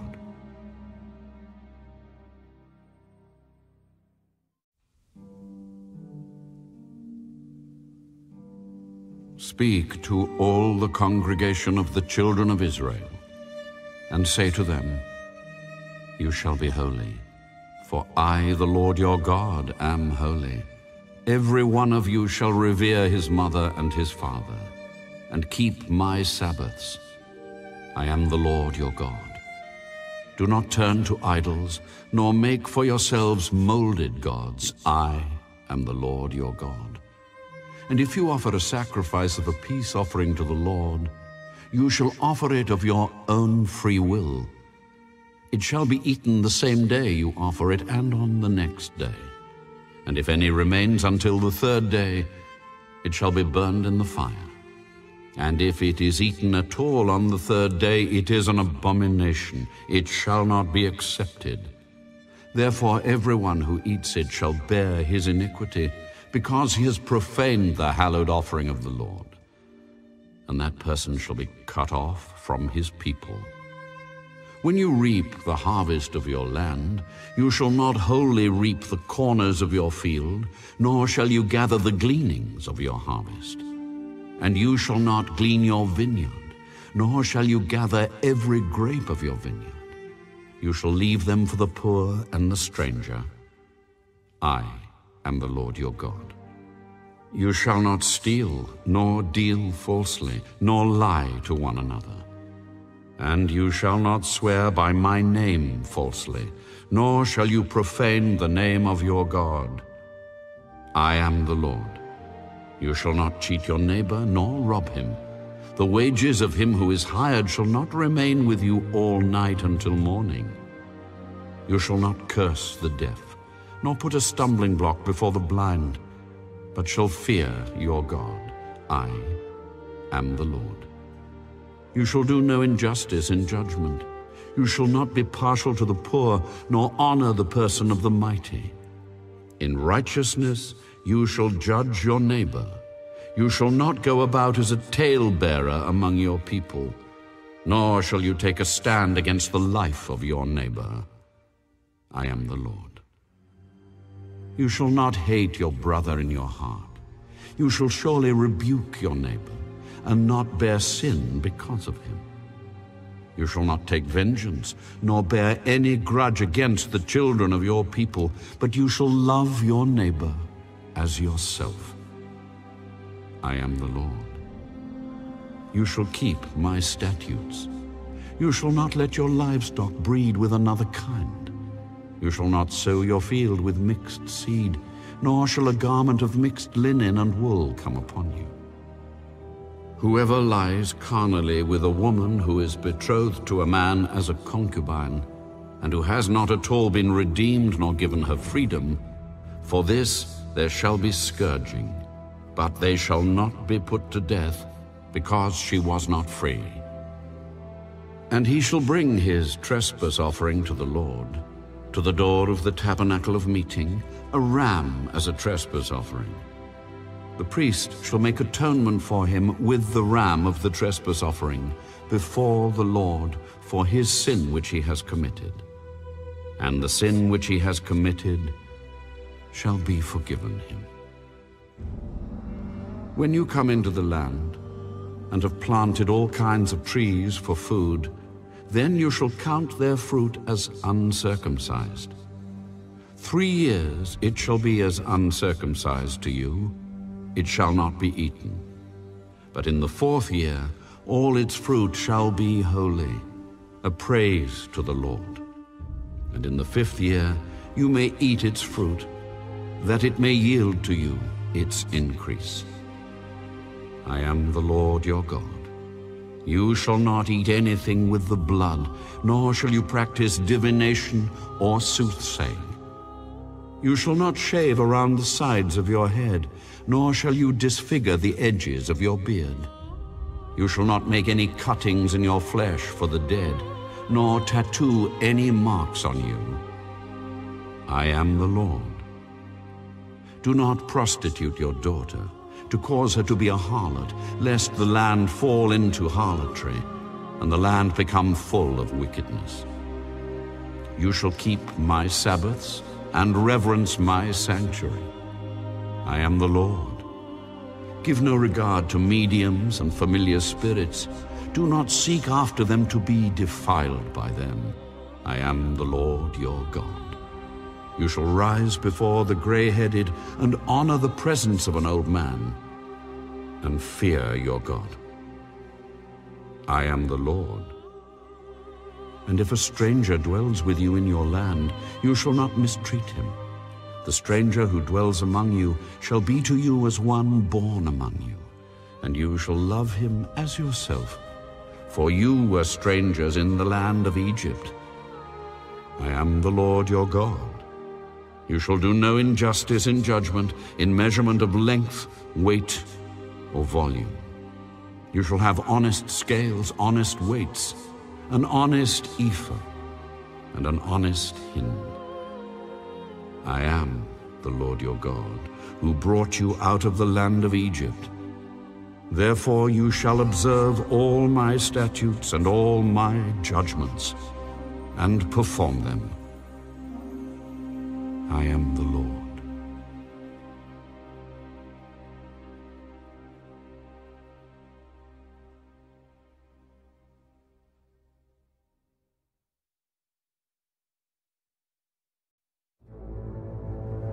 Then the Lord spoke to Moses, Again you shall say to the children of Israel, Whoever of the children of Israel or of the strangers who dwell in Israel, who gives any of his descendants to Molech, he shall surely be put to death.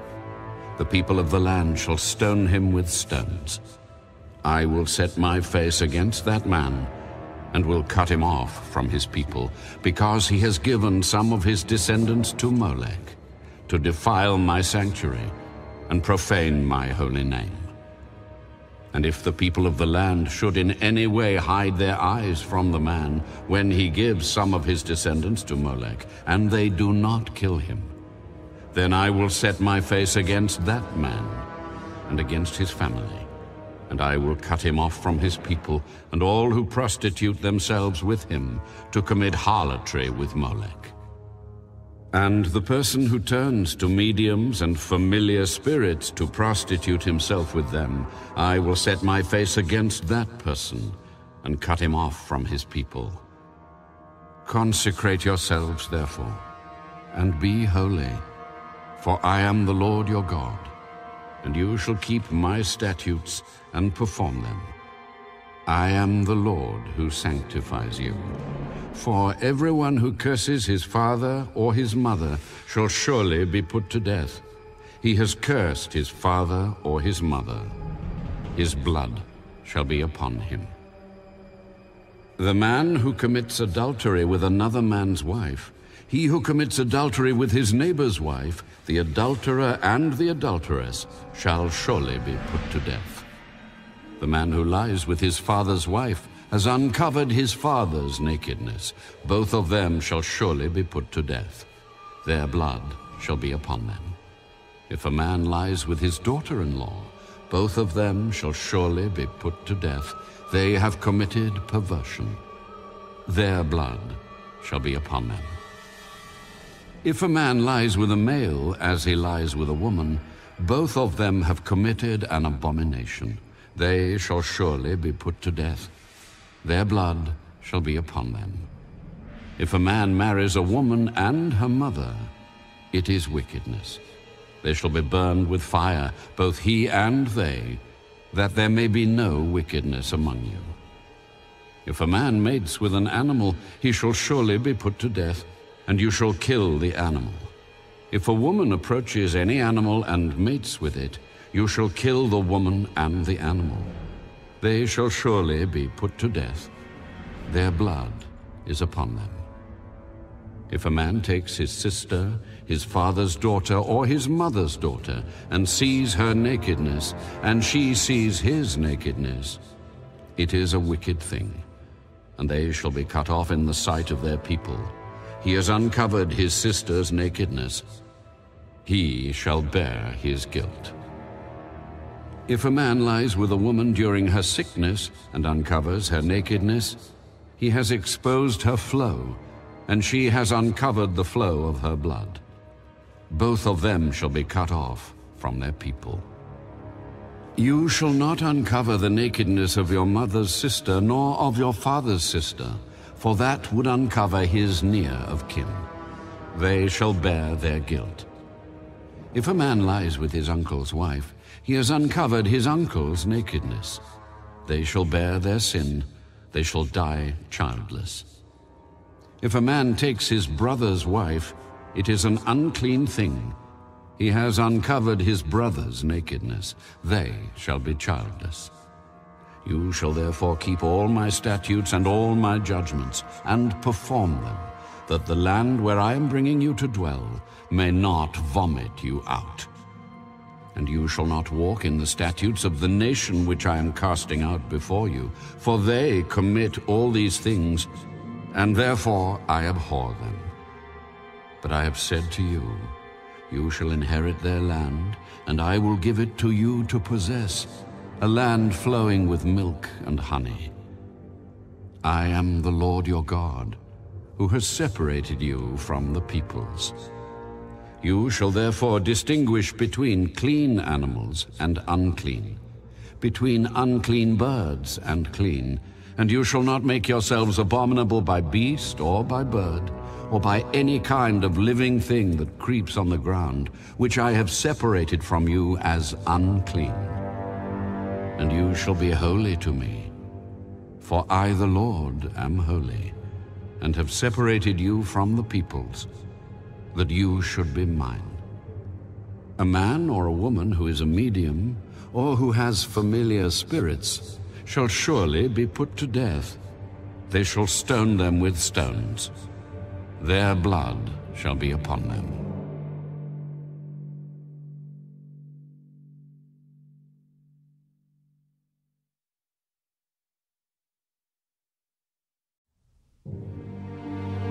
And the Lord said to Moses, Speak to the priests, the sons of Aaron, and say to them, None shall defile himself for the dead among his people, except for his relatives who are nearest to him, his mother, his father, his son, his daughter, and his brother. Also his virgin sister who is near to him, who has had no husband. For her he may defile himself. Otherwise he shall not defile himself, being a chief man among his people, to profane himself. They shall not make any bald place on their heads, nor shall they shave the edges of their beards, nor make any cuttings in their flesh. They shall be holy to their God, and not profane the name of their God. For they offer the offerings of the Lord made by fire, and the bread of their God. Therefore they shall be holy. They shall not take a wife who is a harlot or a defiled woman, nor shall they take a woman divorced from her husband. For the priest is holy to his God. Therefore you shall consecrate him, for he offers the bread of your God. He shall be holy to you, for I, the Lord, who sanctify you, am holy. The daughter of any priest, if she profanes herself by playing the harlot, she profanes her father. She shall be burned with fire. He who is the high priest among his brethren, on whose head the anointing oil was poured, and who is consecrated to wear the garments, shall not uncover his head nor tear his clothes. Nor shall he go near any dead body, nor defile himself for his father or his mother. Nor shall he go out of the sanctuary, nor profane the sanctuary of his God. For the consecration of the anointing oil of his God is upon him. I am the Lord. And he shall take a wife in her virginity, a widow or a divorced woman or a defiled woman or a harlot. These he shall not marry. But he shall take a virgin of his own people as wife. Nor shall he profane his posterity among his people. For I, the Lord, sanctify him. And the Lord spoke to Moses, Speak to Aaron, saying, No man of your descendants in succeeding generations who has any defect may approach to offer the bread of his God. For any man who has a defect shall not approach. A man blind or lame, who has a marred face, or any limb too long, a man who has a broken foot or broken hand, or is a hunchback or a dwarf, or a man who has a defect in his eye, or eczema, or scab, or is a eunuch. No man of the descendants of Aaron the priest who has a defect shall come near to offer the offerings made by fire to the Lord. He has a defect. He shall not come near to offer the bread of his God.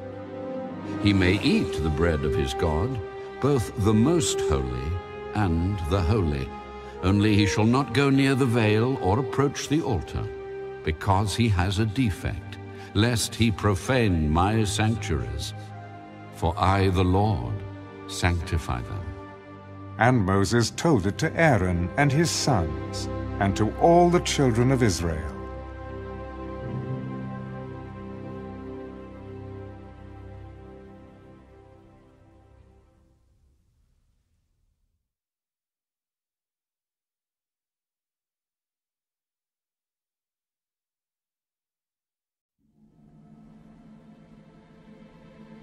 Then the Lord spoke to Moses. Speak to Aaron and his sons, that they separate themselves from the holy things of the children of Israel, and that they do not profane my holy name by what they dedicate to me. I am the Lord. Say to them, whoever of all your descendants throughout your generations who goes near the holy things which the children of Israel dedicate to the Lord while he has uncleanness upon him, that person shall be cut off from my presence. I am the Lord. Whatever man of the descendants of Aaron who is a leper or has a discharge shall not eat the holy offerings until he is clean. And whoever touches anything made unclean by a corpse, or a man who has had an emission of semen, or whoever touches any creeping thing by which he would be made unclean, or any person by whom he would become unclean, whatever his uncleanness may be, the person who has touched any such thing shall be unclean until evening, and shall not eat the holy offerings unless he washes his body with water. And when the sun goes down, he shall be clean. And afterward he may eat the holy offerings, because it is his food. Whatever dies naturally, or is torn by beasts, he shall not eat, to defile himself with it. I am the Lord. They shall therefore keep my ordinance, lest they bear sin for it and die thereby, if they profane it.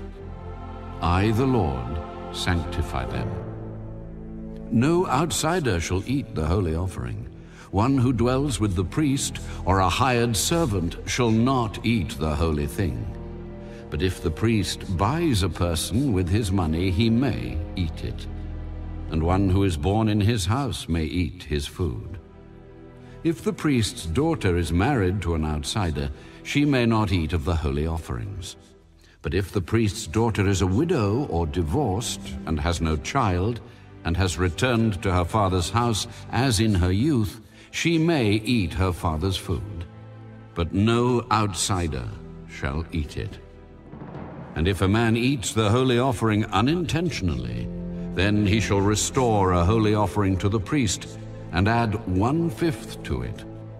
They shall not profane the holy offerings of the children of Israel, which they offer to the Lord, or allow them to bear the guilt of trespass when they eat their holy offerings. For I, the Lord, sanctify them. And the Lord spoke to Moses, Speak to Aaron and his sons, and to all the children of Israel, and say to them, whatever man of the house of Israel or of the strangers in Israel who offers his sacrifice for any of his vows or for any of his free will offerings, which they offer to the Lord as a burnt offering, you shall offer of your own free will a male without blemish from the cattle, from the sheep, or from the goats. Whatever has a defect you shall not offer, for it shall not be acceptable on your behalf.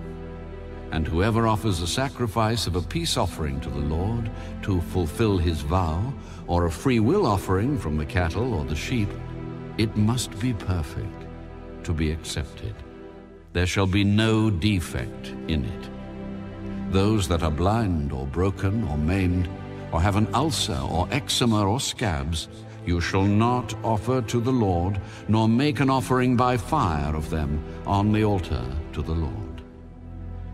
Either a bull or a lamb that has any limb too long or too short, you may offer as a free will offering. But for a vow it shall not be accepted.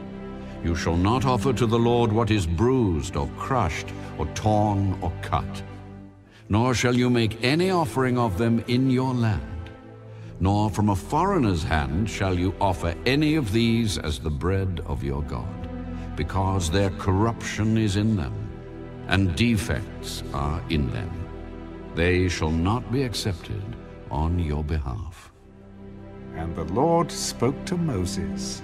When a bull or a sheep or a goat is born, it shall be 7 days with its mother, and from the 8th day and thereafter it shall be accepted as an offering made by fire to the Lord.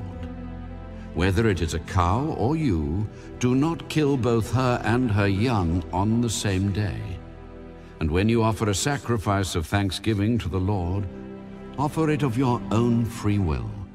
On the same day it shall be eaten. You shall leave none of it until morning. I am the Lord. Therefore you shall keep my commandments and perform them. I am the Lord. You shall not profane my holy name, but I will be hallowed among the children of Israel. I am the Lord who sanctifies you, who brought you out of the land of Egypt, to be your God. I am the Lord.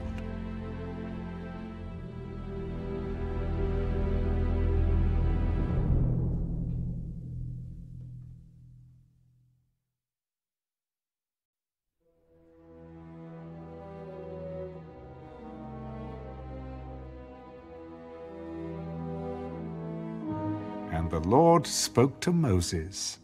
Speak to the children of Israel, and say to them, the feasts of the Lord, which you shall proclaim to be holy convocations, these are my feasts. 6 days shall work be done, but the 7th day is a Sabbath of solemn rest, a holy convocation. You shall do no work on it. It is the Sabbath of the Lord in all your dwellings. These are the feasts of the Lord, holy convocations, which you shall proclaim at their appointed times. On the 14th day of the 1st month at twilight is the Lord's Passover, and on the 15th day of the same month is the feast of unleavened bread to the Lord. 7 days you must eat unleavened bread. On the 1st day you shall have a holy convocation. You shall do no customary work on it, but you shall offer an offering made by fire to the Lord for 7 days. The 7th day shall be a holy convocation. You shall do no customary work on it. Speak to the children of Israel, and say to them, when you come into the land which I give to you, and reap its harvest, then you shall bring a sheaf of the first fruits of your harvest to the priest. He shall wave the sheaf before the Lord to be accepted on your behalf. On the day after the Sabbath, the priest shall wave it.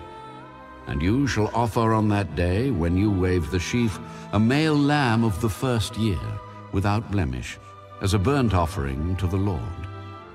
Its grain offering shall be 2/10 of an ephah of fine flour mixed with oil, an offering made by fire to the Lord for a sweet aroma. And its drink offering shall be of wine, 1/4 of a hin. You shall eat neither bread, nor parched grain, nor fresh grain, until the same day that you have brought an offering to your God. It shall be a statute forever throughout your generations in all your dwellings. And you shall count for yourselves from the day after the Sabbath, from the day that you brought the sheaf of the wave offering, 7 Sabbaths shall be completed. Count 50 days to the day after the 7th Sabbath. Then you shall offer a new grain offering to the Lord. You shall bring from your dwellings 2 wave loaves of 2/10 of an ephah. They shall be of fine flour. They shall be baked with leaven. They are the first fruits to the Lord. And you shall offer with the bread 7 lambs of the first year without blemish, 1 young bull and 2 rams. They shall be as a burnt offering to the Lord, with their grain offering and their drink offerings, an offering made by fire for a sweet aroma to the Lord. Then you shall sacrifice 1 kid of the goats as a sin offering, and 2 male lambs of the first year as a sacrifice of a peace offering. The priest shall wave them with the bread of the first fruits as a wave offering before the Lord with the 2 lambs. They shall be holy to the Lord for the priest. And you shall proclaim on the same day that it is a holy convocation to you. You shall do no customary work on it. It shall be a statute forever in all your dwellings throughout your generations. When you reap the harvest of your land, you shall not wholly reap the corners of your field when you reap, nor shall you gather any gleaning from your harvest. You shall leave them for the poor and for the stranger. I am the Lord your God.